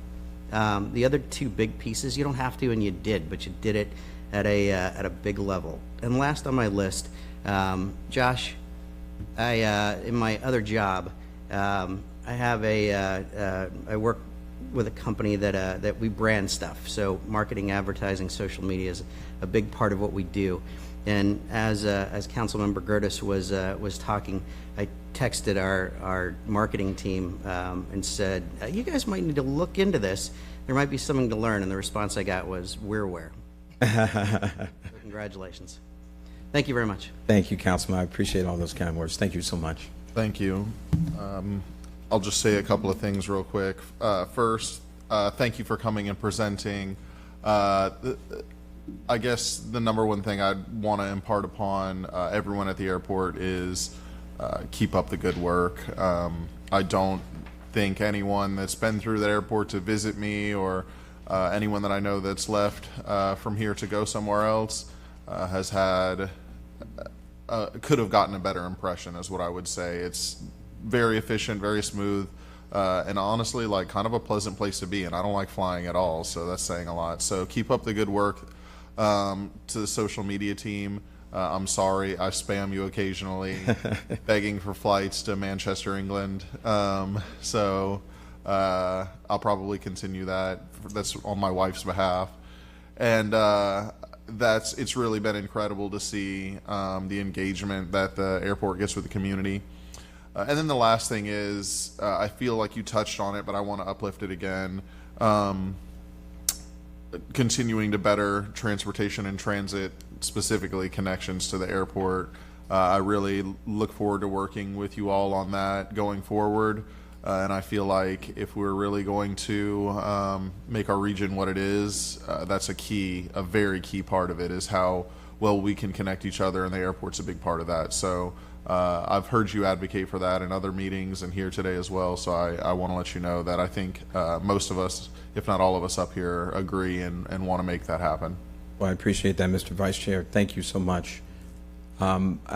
Just in conclusion, you all have my commitment. What Councilman Harding is saying about how we are intentional in making sure that when people come to this region, that they feel welcome, that they feel special. It's not performative. It's in our DNA. It moves the needle. When we're going out and you all are going out seeking business for businesses to relocate here, they want to know two things. Primarily, can I connect to other places? And then they want to feel, are they going to feel seen and heard and responded to? And so that's my job. That's job number one. And you have my commitment to continue that, as well as the commitment of our entire team. But again, thank you for allowing me to be here with you this afternoon. I'm greatly appreciative. And if you all need anything, do not hesitate to reach out to me and let me know. We have one more comment. Oh, I'm sorry. I'm so sorry. Go ahead. Thank you. Sorry, I had to step No out worries. for a moment, but I just wanted to thank you for being here and for giving us this great update, and for all that you are doing to really advance a regional state of mind among our counties, not just Pinellas and Hillsborough, but Pasco as well. And as we move forward with our conversations and votes regarding the the MPO merger and creating a regional MPO, the things that you're doing are going to help advance that idea. It will help us get stronger as we move towards, hopefully, implementation of that. And you've got great examples here. The stories that you're telling about regionalism, not just as being a regional asset, but bringing in artists, bringing in vendors from around the Tampa Bay area, really should give everyone confidence that you having a seat at the table in that regional MPO is not only earned but necessary. And everything that you're doing is playing to that, and I really appreciate it. Well, thank you for those kind words, Councilwoman. And as I said, you know, we've talked about it in other fora. It's important because if we continue in this parochial way, Tampa International suffers. We can't grow. The region can't grow. And then people vote with their pocketbooks and with their feet. And then they stop coming here. So we all have a vested interest in doing what we can. But thank you for that. I appreciate it. Thank you so much. Thank you, Mr. Vice Chair. Thank you, members of council. Delight to be with you all today. Enjoy the rest of the day. Thank you. All right, we're going to move on to item F2, and we're joined by Beth Herendeen. This was a consent agenda item pulled by Councilmember Driscoll. If you want to say anything about it, then go ahead. Yes, thank you. Just in light of the conversations we were starting to have last week during our budget workshop regarding the Mahaffey and how the city is going to fill this gap while we continue to find the right partner for the Mahaffey. There's a lot to consider. I support the allocation of funding. I mean, we can't just take over and expect to not spend any additional funding. So I'm supportive of that. But as I read through this resolution, I can't help but think about how we don't have anything in there specifically about the Florida Orchestra. And the reason I bring this up, a couple of reasons. Number one, you know, the agreement that we have still for a few more days with Big Three Entertainment, you know, expressly states that the Florida Orchestra is to be prioritized, right? Their contract is with Big Three Entertainment, but they don't even have one at this time. And so that is a gap that I think really needs to be addressed now through this resolution.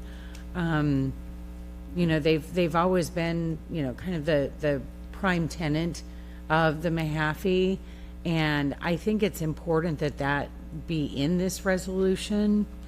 They don't have a signed agreement for the Mahaffey for the 2026-2027 season. And if you know about the planning of something like this, it goes far out. And so that creates a high degree of uncertainty. And I don't have a good comfort level with that not being in place. I had mentioned last week that I believe that the city should contract directly with the Florida Orchestra. And now I think it's more important than ever because they don't have a contract with anyone. And so there's no security in that.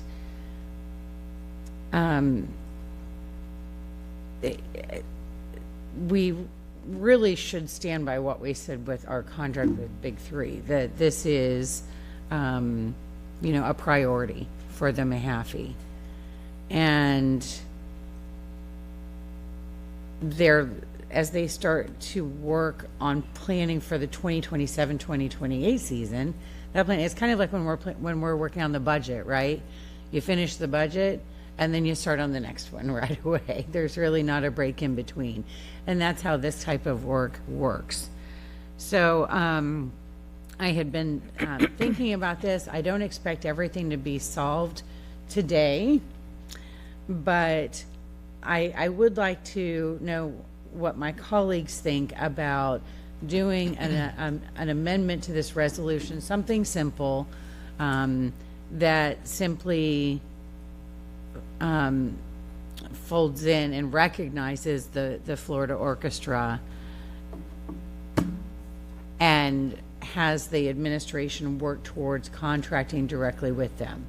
Otherwise, I mean, it's not an exaggeration to say that we could lose the Florida Orchestra over this, because they don't have any guarantees that they have a home here at all.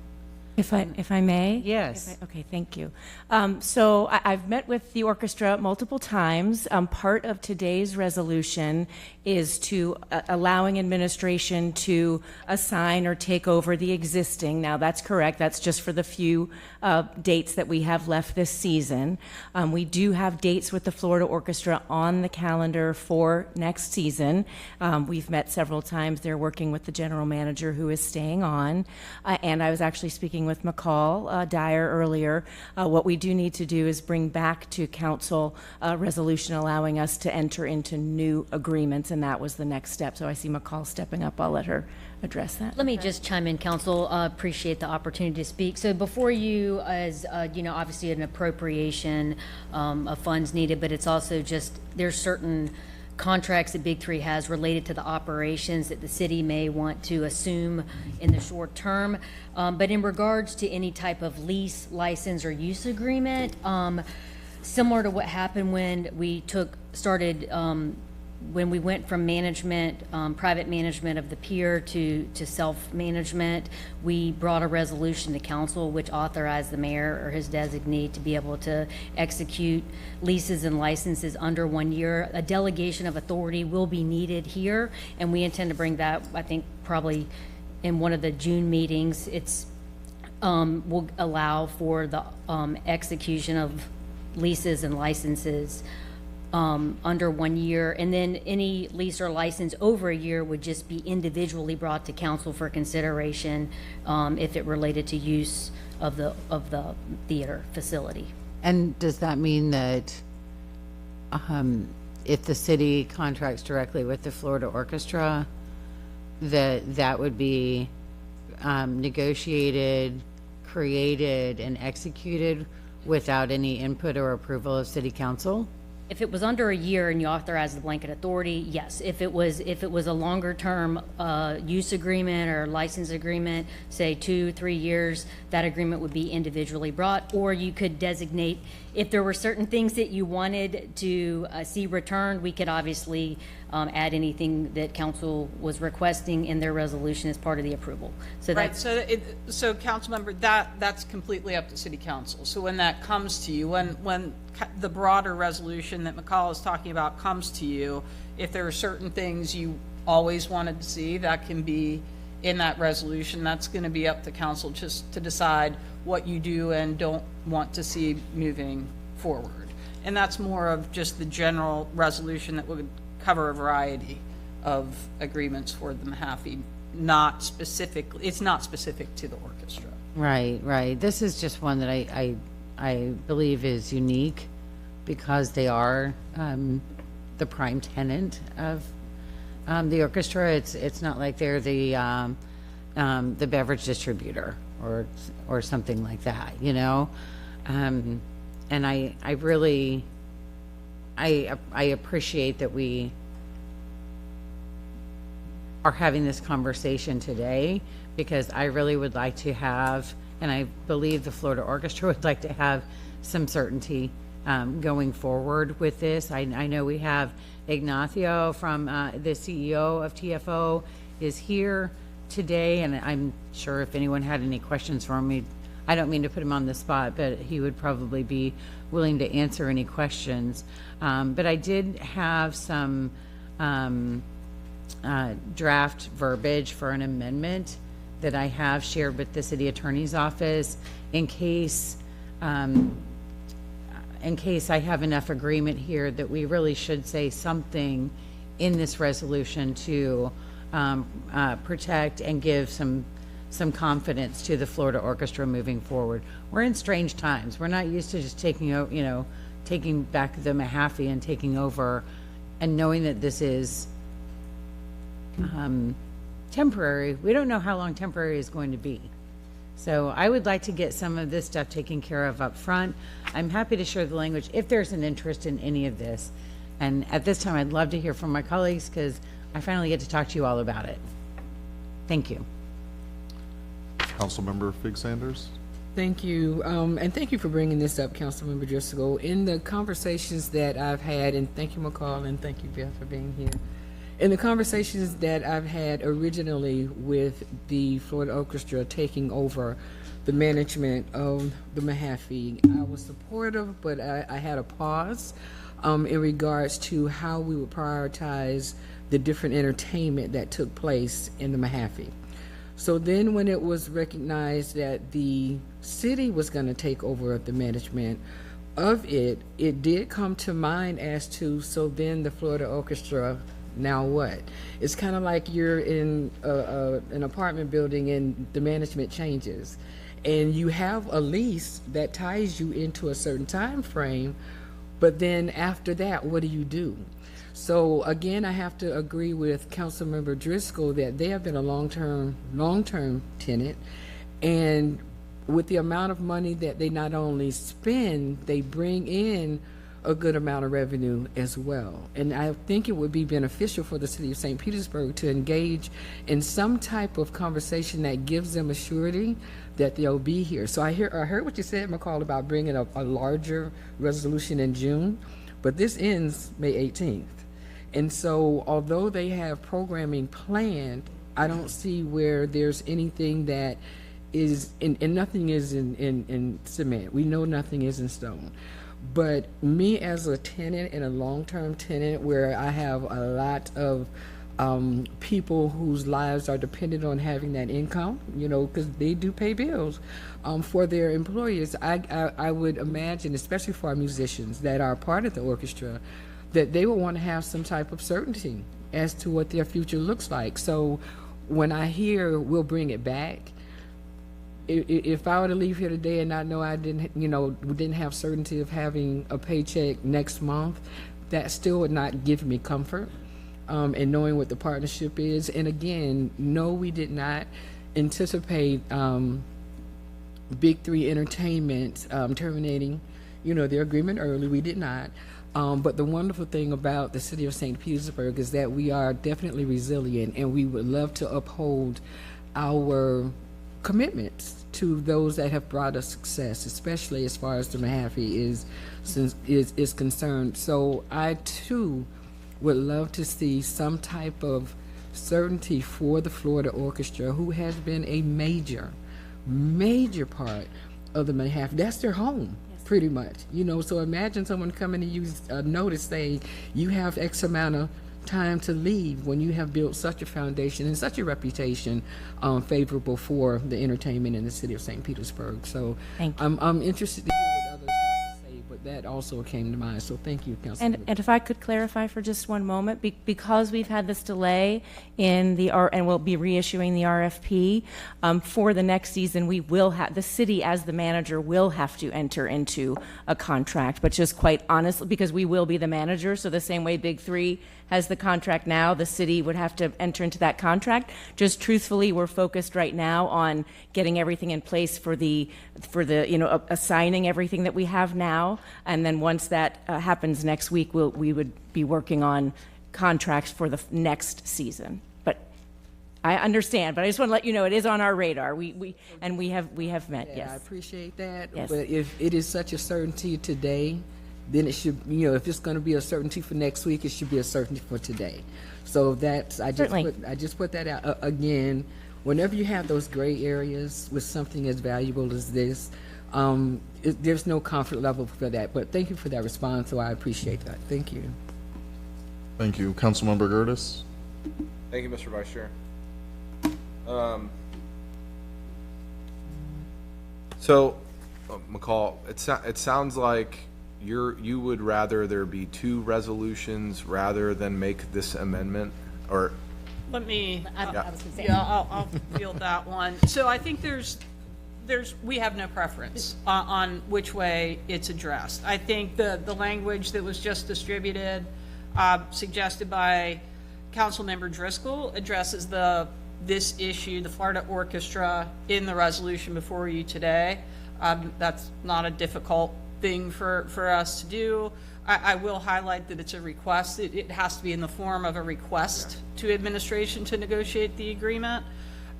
So this is, from a legal standpoint, perfectly fine with us. What McCall was talking about is the broader resolution. There's more than one way to skin this cat. So it can be in this resolution, or it could be in the resolution that McCall mentioned. From a legal standpoint, it matters not to us. So, Councilmember Driscoll, to give you my feedback real quickly, just having read it, like I don't have a problem with what you're asking. I support what you're asking. I'm just my concern is that I don't know that I have seen us do an appropriation of funds and a transfer along with a request, and it just seems wonky to me. Again, if you're telling me it's okay, and that's the will of the body, then I'm willing to move forward. But it just I don't remember doing it this way. From a legal standpoint, Councilmember, it's just two different actions. They can on the same resolution. They can coexist. Okay. For sure, from a legal standpoint. That was my biggest concern, Councilmember. It's just it was a little out of the box for me. I totally appreciate what you're trying to accomplish here, and I've had conversations with the Florida Orchestra. I support the Florida Orchestra and want them to. I don't think anybody wants them to go anywhere. I think Beth is probably at the top of that list along with you, Councilmember. And so I think everybody is lockstep. They want the Florida Orchestra here. I was just making sure procedurally that it was something we could accomplish all together, and we weren't making it more wonky than we need to, rather than just doing a singular resolution. Because all I see is Beth over here nodding her head to everything that you're saying, and so that gives me comfort that they're going to do it. But if that's the will of the body, then I'm happy to go along. Thank you, Madam Chair. Or, excuse me, Mr. Vice Chair. Thank you. Go ahead. You can go ahead, Councilmember Driscoll. Thank you. I was on autopilot. I appreciate the feedback from everyone, and I did think about coming up with a separate resolution, but it's really more about time. I mean, if you can imagine what it must feel like to be the Florida Orchestra right now, with not only this season continuing, next season being planned, and then the season after that underway. Any time that the ground is not firm under your feet, it is not a good thing. And we know we want the Florida Orchestra to call them a happy home. Even I was at one of the concerts one time, maybe it was last year, when Mayor Welch gave the opening remarks and proclaimed that we want this to be the home of the Florida Orchestra, and that just made my day to hear him say that. And so, given that the time it would have taken for me to draft a resolution, put in a new business item, all of the things with the deadlines that we have, I wouldn't have been able to do it today. This is a way to just express our priorities along with this. You'll see in the draft that I distributed that the language isn't harsh, it doesn't tie anyone's hands, it's a request, but it does have a value statement in it, and that is that we value and want to keep the Florida Orchestra. So that's where my sense of urgency is about. It's really just to give them the respect I feel they've earned. Thank you. Chair, if I could just briefly to give council some information, just to let you know that we're fine with this language. We're comfortable. We're working with the orchestra now. So if this is language that council wants in the resolution, we don't have any issue with it. Thank you for that. And I would just like to if I may, apologize to the orchestra. We've been talking, and I didn't this was underway, and we absolutely intend for them to be here next season and many, many, many seasons, and we just couldn't get it all done right away. So, but we are absolutely intending to make that happen. Thank you. All right. I waited to hear everybody, and it sounds like we're coalescing around things that I feel good about. I guess first, the resolution that I see is different from what we've done in the past, but I don't have an issue with that. I guess just thinking out loud, I may have just made a motion in general in this, had this not been brought forward, to ask the same thing without any sort of resolution, but this is fine with me.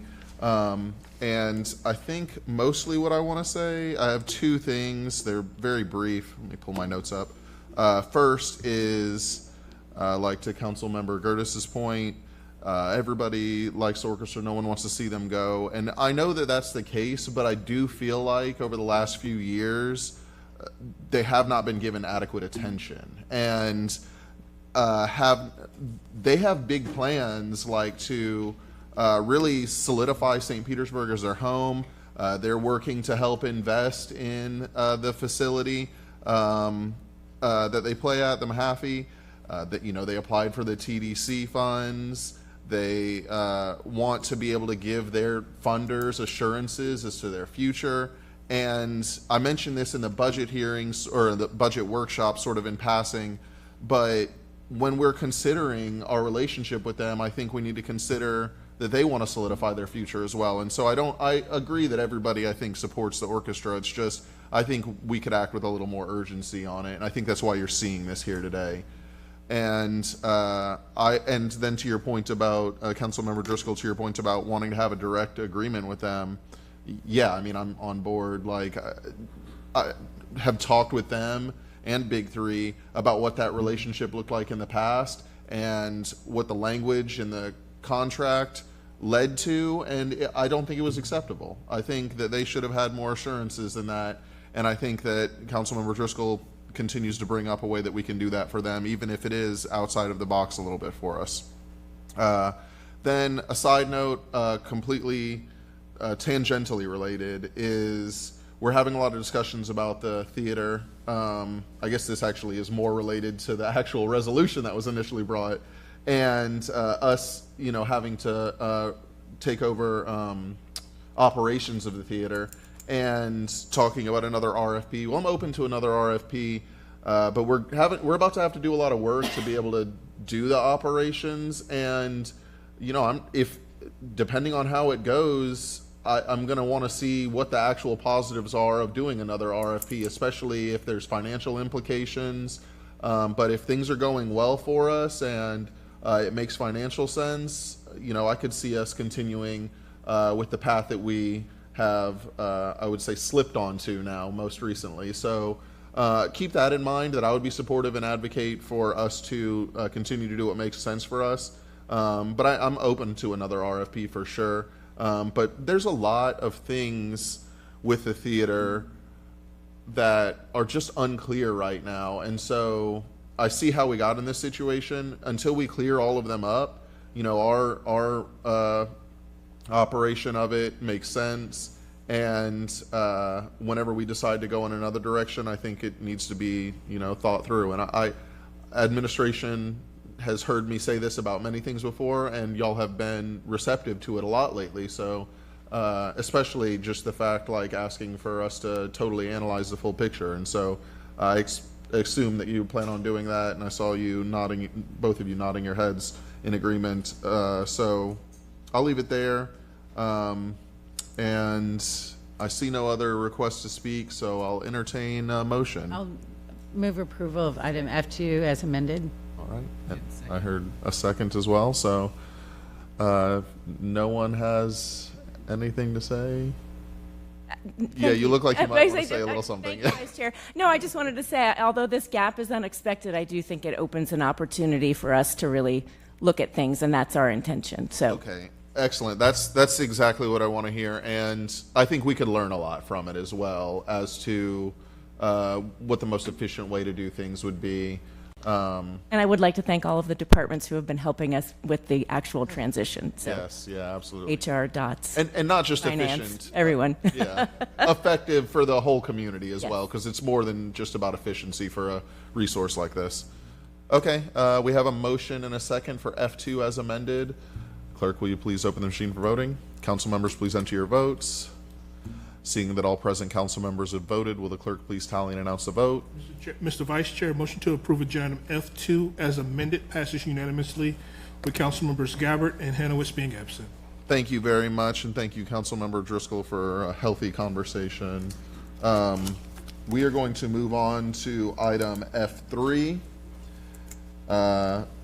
which was also pulled from consent, but it was pulled by Chair Hanowitz. And so if Rich Lesniak is here, we can go ahead and take this up. It's a resolution adopting rules and regulations and minimum standards for the Albert Whitted Airport. I don't know exactly why it was pulled, but I will, I think you can speak to it a little bit. Sure, I can give you a basic overview, and I believe there was some comments, specific comments emailed to City Council as a whole yesterday, so I can address those as well.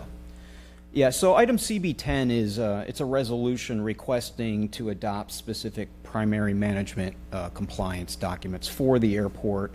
I should note that these documents are tied to item J2, which is up later tonight under the public hearings. So as you know, Albert Whitted is a general aviation airport whose operation falls under the jurisdiction of the Federal Aviation Administration, certainly with further obligations tied to the fact that we accept federal grants. Now, the FAA mandates that public use airports must be available for use by the general public without unjust discrimination, meaning the airport owner must operate the facility in a safe, efficient manner, providing fair and reasonable terms, and adhering to standards regarding maintenance, operation, land use compatibility, among other FAA regulations and requirements. And to that end, the FAA recommends that airports should establish primary management compliance documents which provide uniform guidance and set minimum parameters for airport use and operation. Now, there are different types of these documents, but probably the two most common you will see in the airport world are rules and regulations and minimum standards. Now, rules and regulations, I think it's fairly self-explanatory. Certainly multiple facilities in multiple industries use rules and regulations, and airports are no different. But minimum standards, on the other hand, are baseline requirements that is set by an airport operator for an individual entity desiring to provide specific aeronautical services or operations on the airport. So, for example, they want to sell fuel, they want to establish maintenance or air charter or a whole host of aeronautical services. In addition, they also provide requirements if there are entities that wish to build or develop facilities on an airport to also provide these services. Now, currently, Chapter 6 of the City Code is the de facto rules and regulations for the airport, and there was a standalone minimum standards document that was adopted by the city in the early 2000s. Certainly, given the age, passage of time, industry changes, et cetera, both documents have been due for an update. Now, we hired a company called Aviation Management Consulting Group. They are a aviation airport consulting company that has clients all over the United States, including many airports, and one of their specialties is development of primary management consulting documents. So we worked with the consultant in conjunction with City Legal, and we did come up with significantly completed drafts of these documents. Now, I should note that there was 3 draft documents. First, Chapter 6, which I said was the de facto rules and regulations, was amended and rewritten. We developed a separate standalone rules and regulations document and a separate minimum standards document, which are the 2 documents requested for under CB10. Once we had the drafts completed, we did put these out for a public comment period, and which did result in some comments, questions. I think we had at least 10, maybe 15 comments received. In fact, I think in the backup packet, there's a listing of the comments in addition to the initial responses. And so really the main changes that were achieved, as I said, we've created brand new standalone rules and regs and brand new standalone minimum standards documents. Now, these documents will be subordinate to and referenced under the new Chapter 6 rewrite, which has been rewritten to a more broad and high-level standard. And as I said, there's a public hearing, item J2. That is for Chapter 6 because it's a code that has to go through an ordinance process, whereas the 2 rules and regs and minimum standards only require a resolution. So that's why they're 2 separate. So really, most of the changes within these documents, basically from the old or existing, are clarifications and updates based on changes with industry, proven models and frameworks used by other airports, federal and state regulatory requirements, established processes, and revised best practices. Certainly the hope is that these documents will provide us a solid base of guidance for the airport for many years to come, but like any of these documents, they are living, breathing documents. So they can be amended and they can be changed as situations warrant. Now, as I said, I was aware there was a comment that was submitted to the City Council. It was from an entity, Coastal Flight, who was interested in establishing a flight school on the airport. In a nutshell, my understanding is their primary concern was related to the new minimum standards in that they establish minimum size requirements that they deem to be excessive and interpreted to apply to all operators in all facilities, including existing operators and facilities.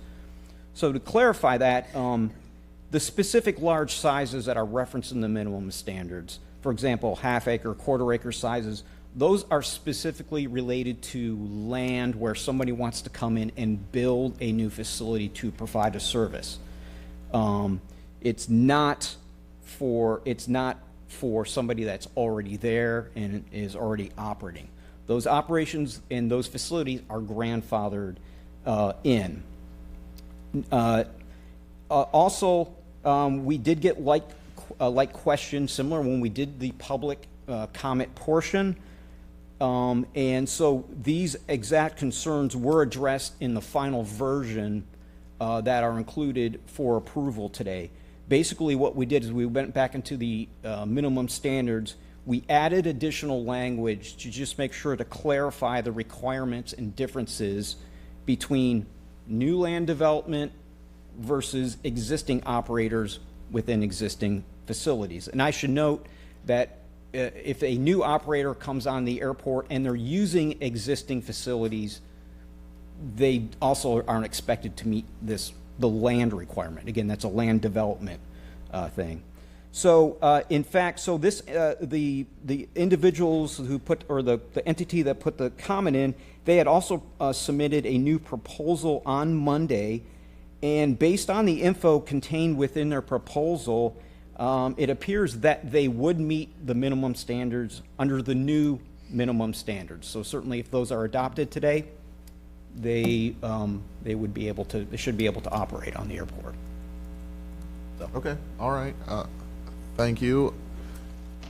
Oh yeah, public comment. Yes, go ahead. Mr. Vice Chair, we have two speakers for this item. When I call your name, please go to an open podium, state your name, address, or cross street for the record. You'll have 3 minutes to address City Council. Sean Dillon and Walt Driggers. Good afternoon, council members. My name is Sean Dillon. I'm a co-owner and I'm the chief legal officer of Coastal Flight, Inc., who is a small flight school and aircraft rental company based at Albert Whitted.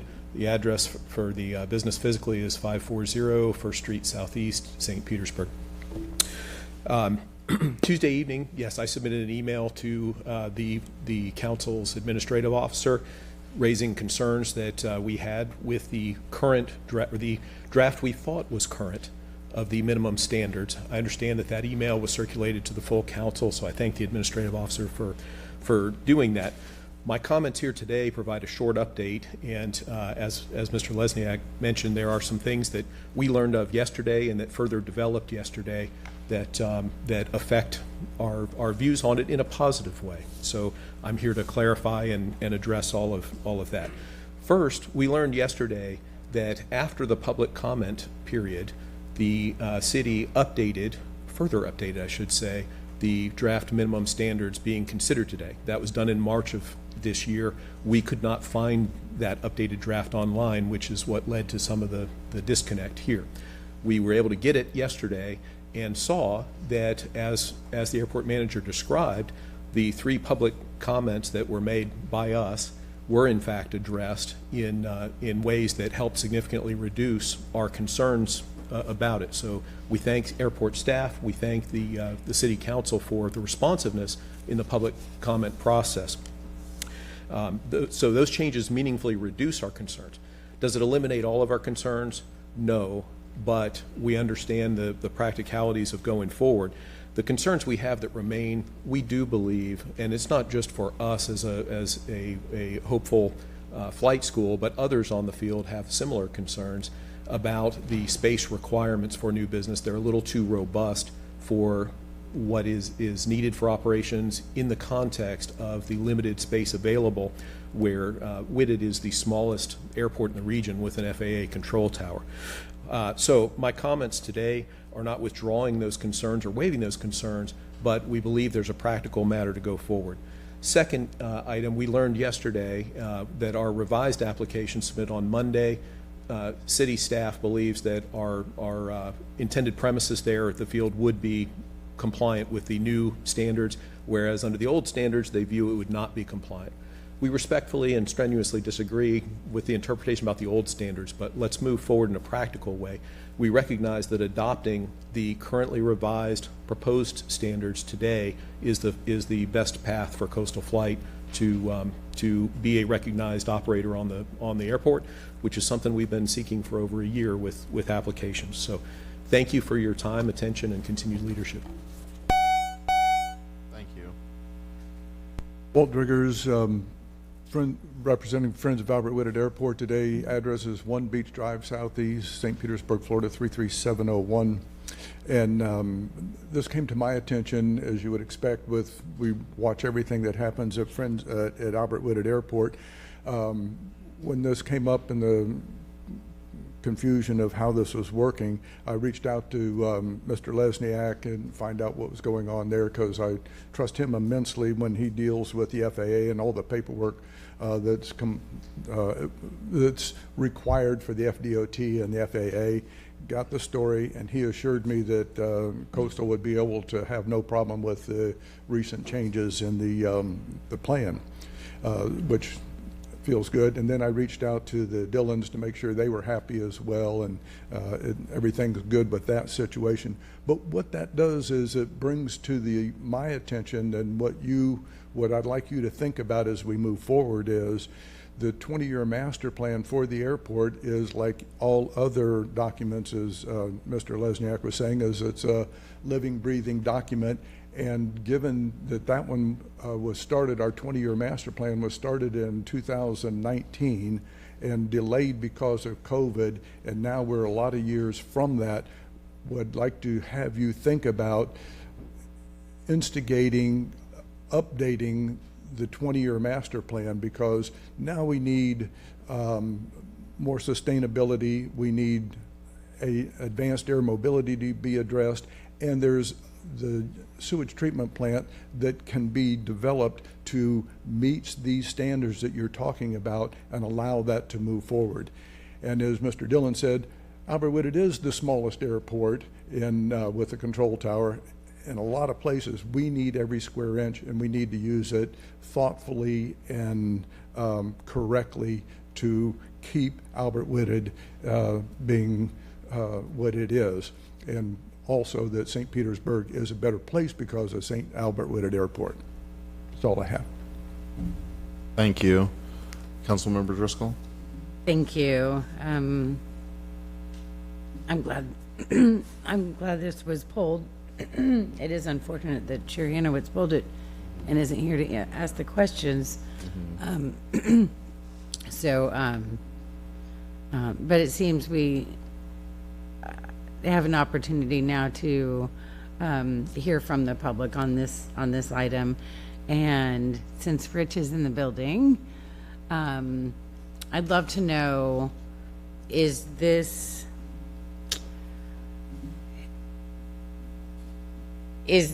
compatible with the work that you and the members of the Advanced Air Mobility Task Force did, the recommendations that they made? I'm hoping that the airport operations and the way that you are running that asset and the recommendations and what we're learning all the time about AEM are moving forward in a way that's complementary. Sure. So I can address it. In fact, I was at a symposium over in Daytona Monday and Tuesday, specifically on advanced air mobility.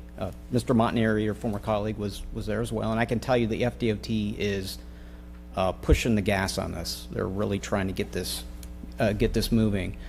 The minimum standards really have to do with specific types of aeronautical services.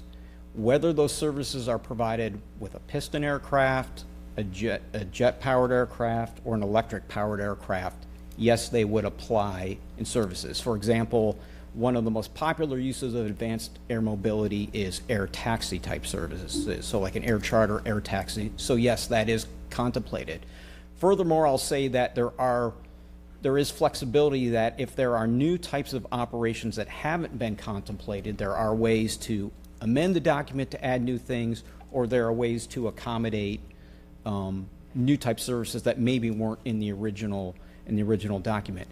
Now the other part of this is there was doing an ALTS analysis of the airport. Mr. Driggers had talked about further planning exercises, and that was a recommendation that did come out of the task force.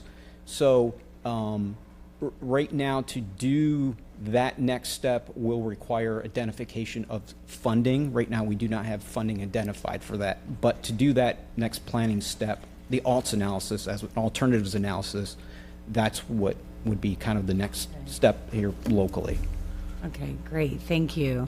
And my other question is, earlier we had the CEO of Tampa International Airport here. They too are interested in how they can accommodate advanced air mobility. Do you know if he has received the presentation that was given to us? I don't know if he was with any of the groups. I know you guys have been, and former council member Montanari have been on kind of a tour. You've been on tour with this presentation to a lot of organizations, most of whom are not this far along and are quite impressed. So is he one of them? Because I'm really hoping that as we're moving along and finding what what this space looks like for us, that it is something that complements and can work collaboratively with Tampa International Airport.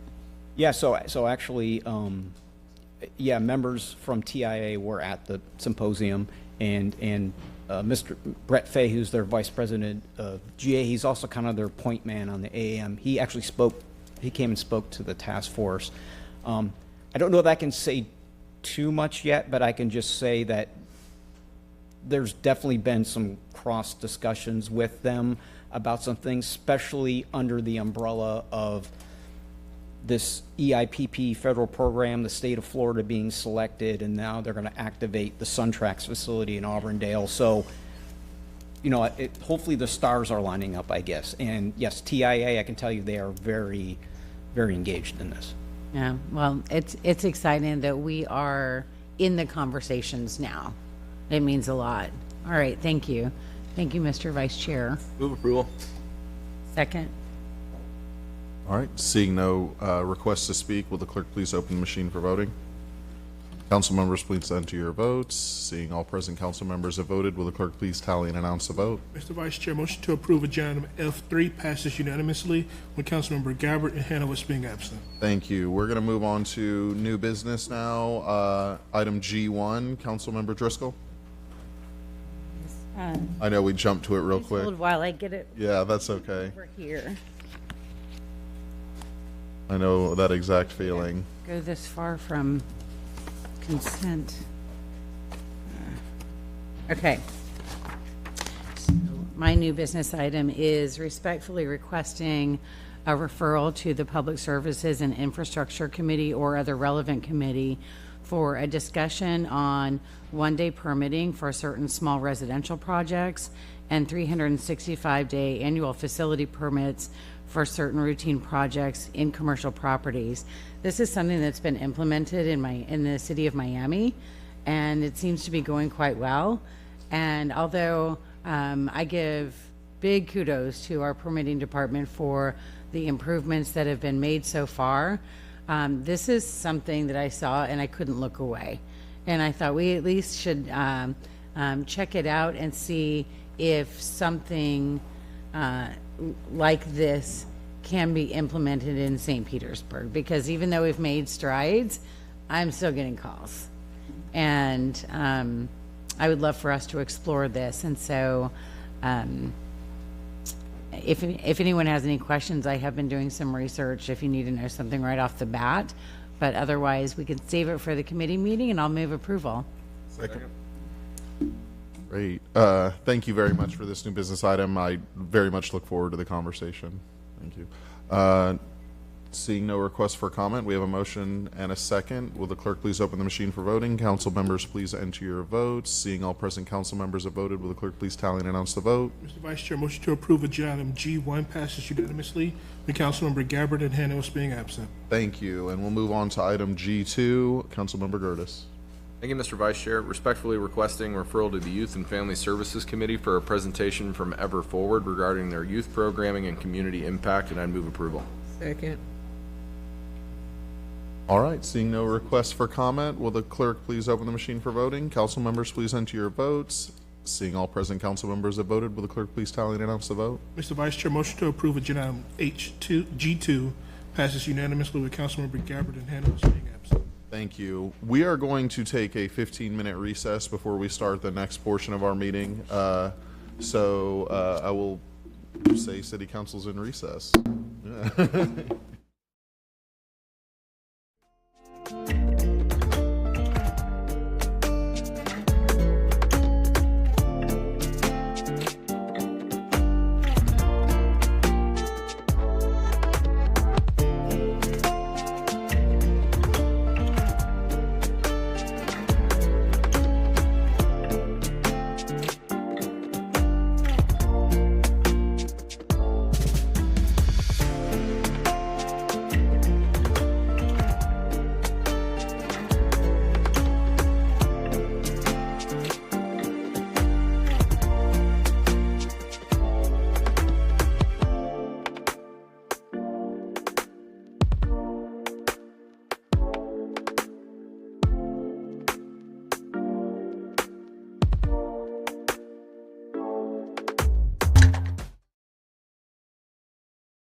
Up is J4. It is the quasi-judicial and appeal of the Development Review Commission approval of a site plan to construct a phase 619-unit multifamily development located at 3200 34th Street South. Anyone wishing to speak on this item must fill out a yellow card and provide it to the city clerk, and all speakers must be sworn in before presenting testimony. The procedures for quasi-judicial proceedings can be found on the yellow card sheet attached to the printed agendas, or if viewing digitally, pages 14 and 15 of the council agenda. Clerk, at this time, please swear in all parties and speakers, including city staff. Please stand if you're speaking on this item. Raise your right hand.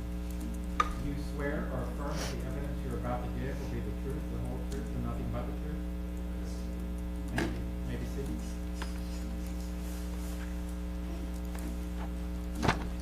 We will now move on to presentations. Each party will have 10 minutes for their presentation, and we will begin with the city staff presentation. Thank you. Good afternoon. Corey Malishka with the City of St. Petersburg Zoning Division. The property before you today is located at 34th Street South and 32nd Avenue South in the Skyway Marina District. In 1960, the subject property was developed with an office building, and in 1969, a 61,600 square foot, more or less, addition was proposed and built. In 1988, the subject property was gifted to St. Petersburg Junior College Board of Trustees. There is a large paved driving area located along the southern portion of the property. The college utilizes this property and the property to the east of 32nd Street South for public safety training programs. Subject property will be sold to the applicant, and the property to the east will continue to be owned by the college. The applicant proposes demolishing all improvements on the subject property. These are the existing conditions of the property. So the top photo is taken from 34th Street South, looking to the north, as well as you have the existing parking lot of the office building in the second photo. And you can also tell where the pictures are taken from the key that is located in the right lower hand corner. And then you have another picture of the parking lot. This is a proposed site plan before you today. The applicant proposes to construct a phased development. A 1 acre tract of land at the southwest corner of the subject property is reserved for commercial development and is not part of this application, located in the light gray. Phase 1 will include 342 dwelling units and 4 buildings along the southern half of the property. Phase 2 will include 277 dwelling units and 4 buildings along the northern half. This is just a rendered site plan. You'll see a large water feature will be located in the center of the subject property, which does separate the two phases. The proposed site layout is a conventional suburban site layout with large surface parking areas that are punctuated by apartment buildings. There are multiple bicycle parking and buildings scattered throughout the site, which helps shield the parking areas from the abutting right-of-ways. Vehicle access will be from 32nd Avenue South, 36th Avenue South, and 32nd Street South. Multiple pedestrian connections are proposed to the public sidewalks to the abutting right-of-way. Interior sidewalks are also proposed that will connect all buildings on site. This is one of the image elevations of Building A. As described by the applicant's architect, the proposed buildings are of a contemporary design that borrows from the surrounding built environment. The design includes articulated roof lines with varied gables, shed roofs, and emphasized corner elements to break down the mass and provide visual interest. The facades have varied depths, balcony projections, and rhythmic scaled fenestration to further minimize the building mass and create a more human scale. Elevation of Building B, C, D, E, and this is the bus buildings. The Development Review Commission heard the case at its March 4th, 2026 hearing. After hearing testimony from staff, the agent, and the registered opponent, and one member of the public, the DRC did make a motion. The motion was to approve the site plan by a vote of 5-1. An appeal was filed in a timely manner by the appellant today, Frank Guerra of Atlas Cardinal, Skytown LLC. The site plan submitted by the applicant together with the supporting materials do not meet the applicable criteria, as the appellant argues, of the Skyway Marina District, the Activity Center for the Skyway Marina District, or the RC1 zoning district regulations. The site plan submitted and project thereon is not consistent with other market rate apartment projects approved by the DRC in the district. Procedures for an appeal pursuant to City Code Chapter 16, Section 16.70.010.6. Appeals require a supermajority vote of City Council. The City Council can hear new testimony and evidence, and the process is de novo. Staff's response to the appeal before you today includes, on May 15, 2014, City Council did approve the Skyway Marina District Plan. The Skyway Marina District was established in October 2013 when the area was named. The district is located along 34th Street South between 30th and 54th Avenue South. One of the Skyway Marina District Plan's recommendation is to create a mixed-use district, and a vision of creating a mixed-use vertical development within ground floor retail integrated parking is encouraged. An important objective of the plan is to increase market rate housing. The Skyway Marina District encompasses 227 acres. The district plan notes that the existing land development regulations allow intense mixed use. However, an activity center designation would enable an increase in density and intensity. The city initiated and approved changes to the comprehensive plan establishing an activity center for the district. The plan did not recommend making changes to the existing zoning district regulations that are within the Skyway Marina District. There's 2 zoning districts now, the RC1 and the CCS2. Components of the Skyway Marina District Plan do include, first one, improve the retail experience. Plan objectives also increase employment, increase the population and buying power by constructing market rate housing. Economic development. Additional retail, restaurants, and office are desired in the district.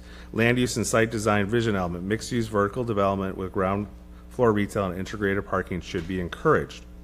Recommendations for the land use and the site design within the plan. Promote a mixed-use district with quality design, construction and site design. Goal 1, construction of high-quality new development.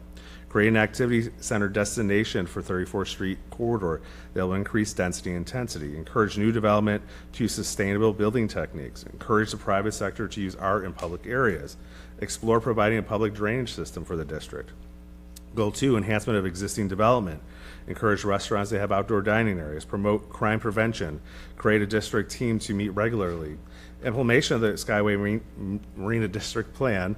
On August 6, 2015, City Council did approve Ordinance 712-L, amending the future land use to activity center, and approved an Ordinance 174-H, creating a new map, the Skyway Marina District Activity Center, and amending Map 20 of the future major streets in the comprehensive plan.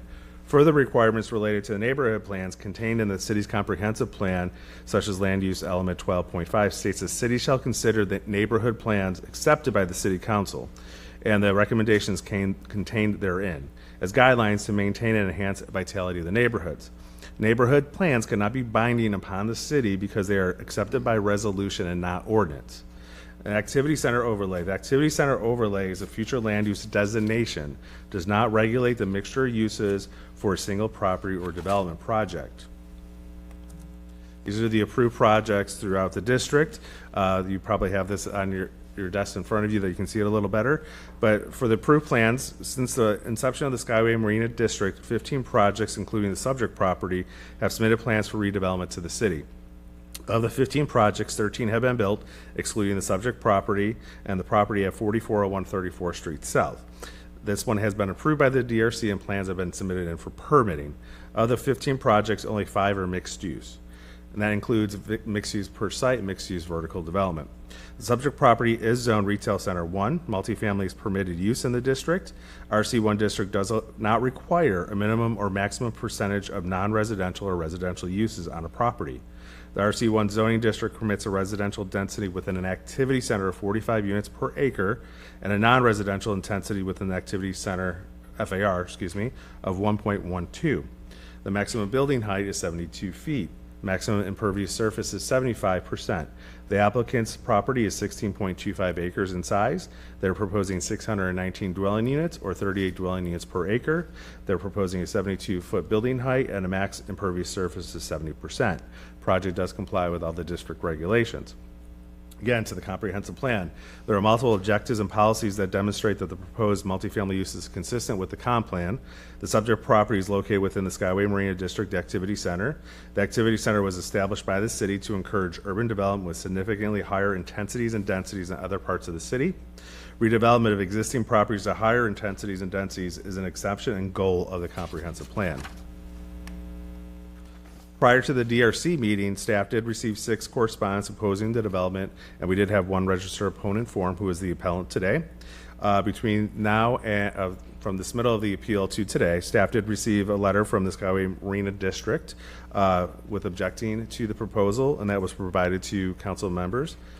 Staff does recommend that City Council deny the appeal, thereby upholding the DRC's decision to approve the site plan subject to the conditions in the staff report. Thank you. Thank you. Next, we will have the appellant's presentation. The appellant.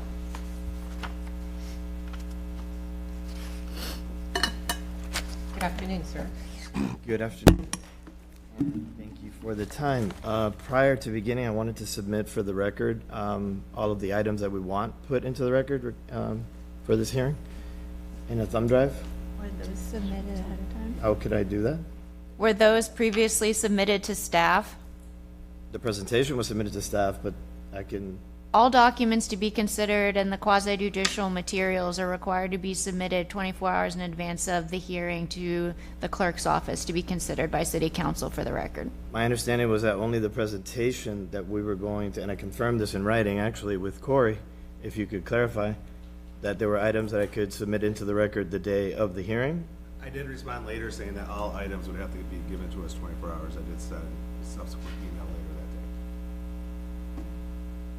Well, that's unfortunate because we only submitted the PowerPoint and not the rest of the supporting materials that are supposed to be part of the record. Yeah. But that's interesting. And okay, then by reference, I will submit into the record the transcript of the DRC hearing that took place to approve the Skytown project on October 4th, 2023, and the transcript of the DRC hearing approving the applicant's project today. I believe those are public records that are in the possession of the city anyway. And you all have my PowerPoint presentation that I'm going to be going through today. Is that something that you all will be pulling up, or do I need to give you a thumb drive to be able to reference that in today's hearing? We have it up. They have it up. I believe that's it. Great. Okay. Well, my name is Frank Guerra. I have been sworn. I represent Altus Cardinal Sky Town project across the street from the applicant at 3201 34th Street South.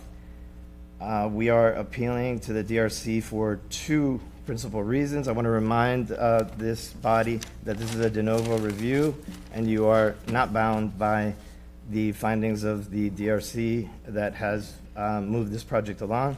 We're opposing it for two reasons. One, it violates the requirements of the RC1 zoning code, in particular with respect to the impervious surface ratio requirement. If you can go to my presentation toward the end, and if you want, I can put it. The clicker. Got a clicker right there. Drive it, Frank. But how do I? Okay.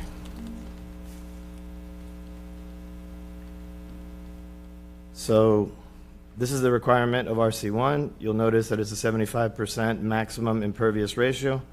This is the table submitted by the applicant. You'll notice that in the middle, in the red rectangle, there's a storm water surface area that's designated as 11% of the site that's being counted as pervious area. We established in testimony at the DRC that this is not a surface area on the site that allows water to infiltrate into the earth, which is the definition in the city code for impervious surface. It specifically says that it's a surface that has been compacted or covered with a layer of material so that it is resistant to or prevents infiltration by stormwater. We've established in the DRC hearing that the body of water in question does not allow infiltration of water into the earth. So I do not see the authority on which the 11%, which comprises the stormwater pond, can be counted as pervious. If that is the case, then the 11% that is impervious would have to be impervious, making the ratio submitted by the applicant 81%, which would exceed the required 75% by 6%. It is, by definition, a retention pond. It's been called three things. It's been called a retention pond, a detention pond, and a wet pond. In all cases, it is designed to hold water and not allow water to infiltrate into the earth, which is the exact definition in the code of what constitutes an impervious surface. There's a second definition of impervious surface in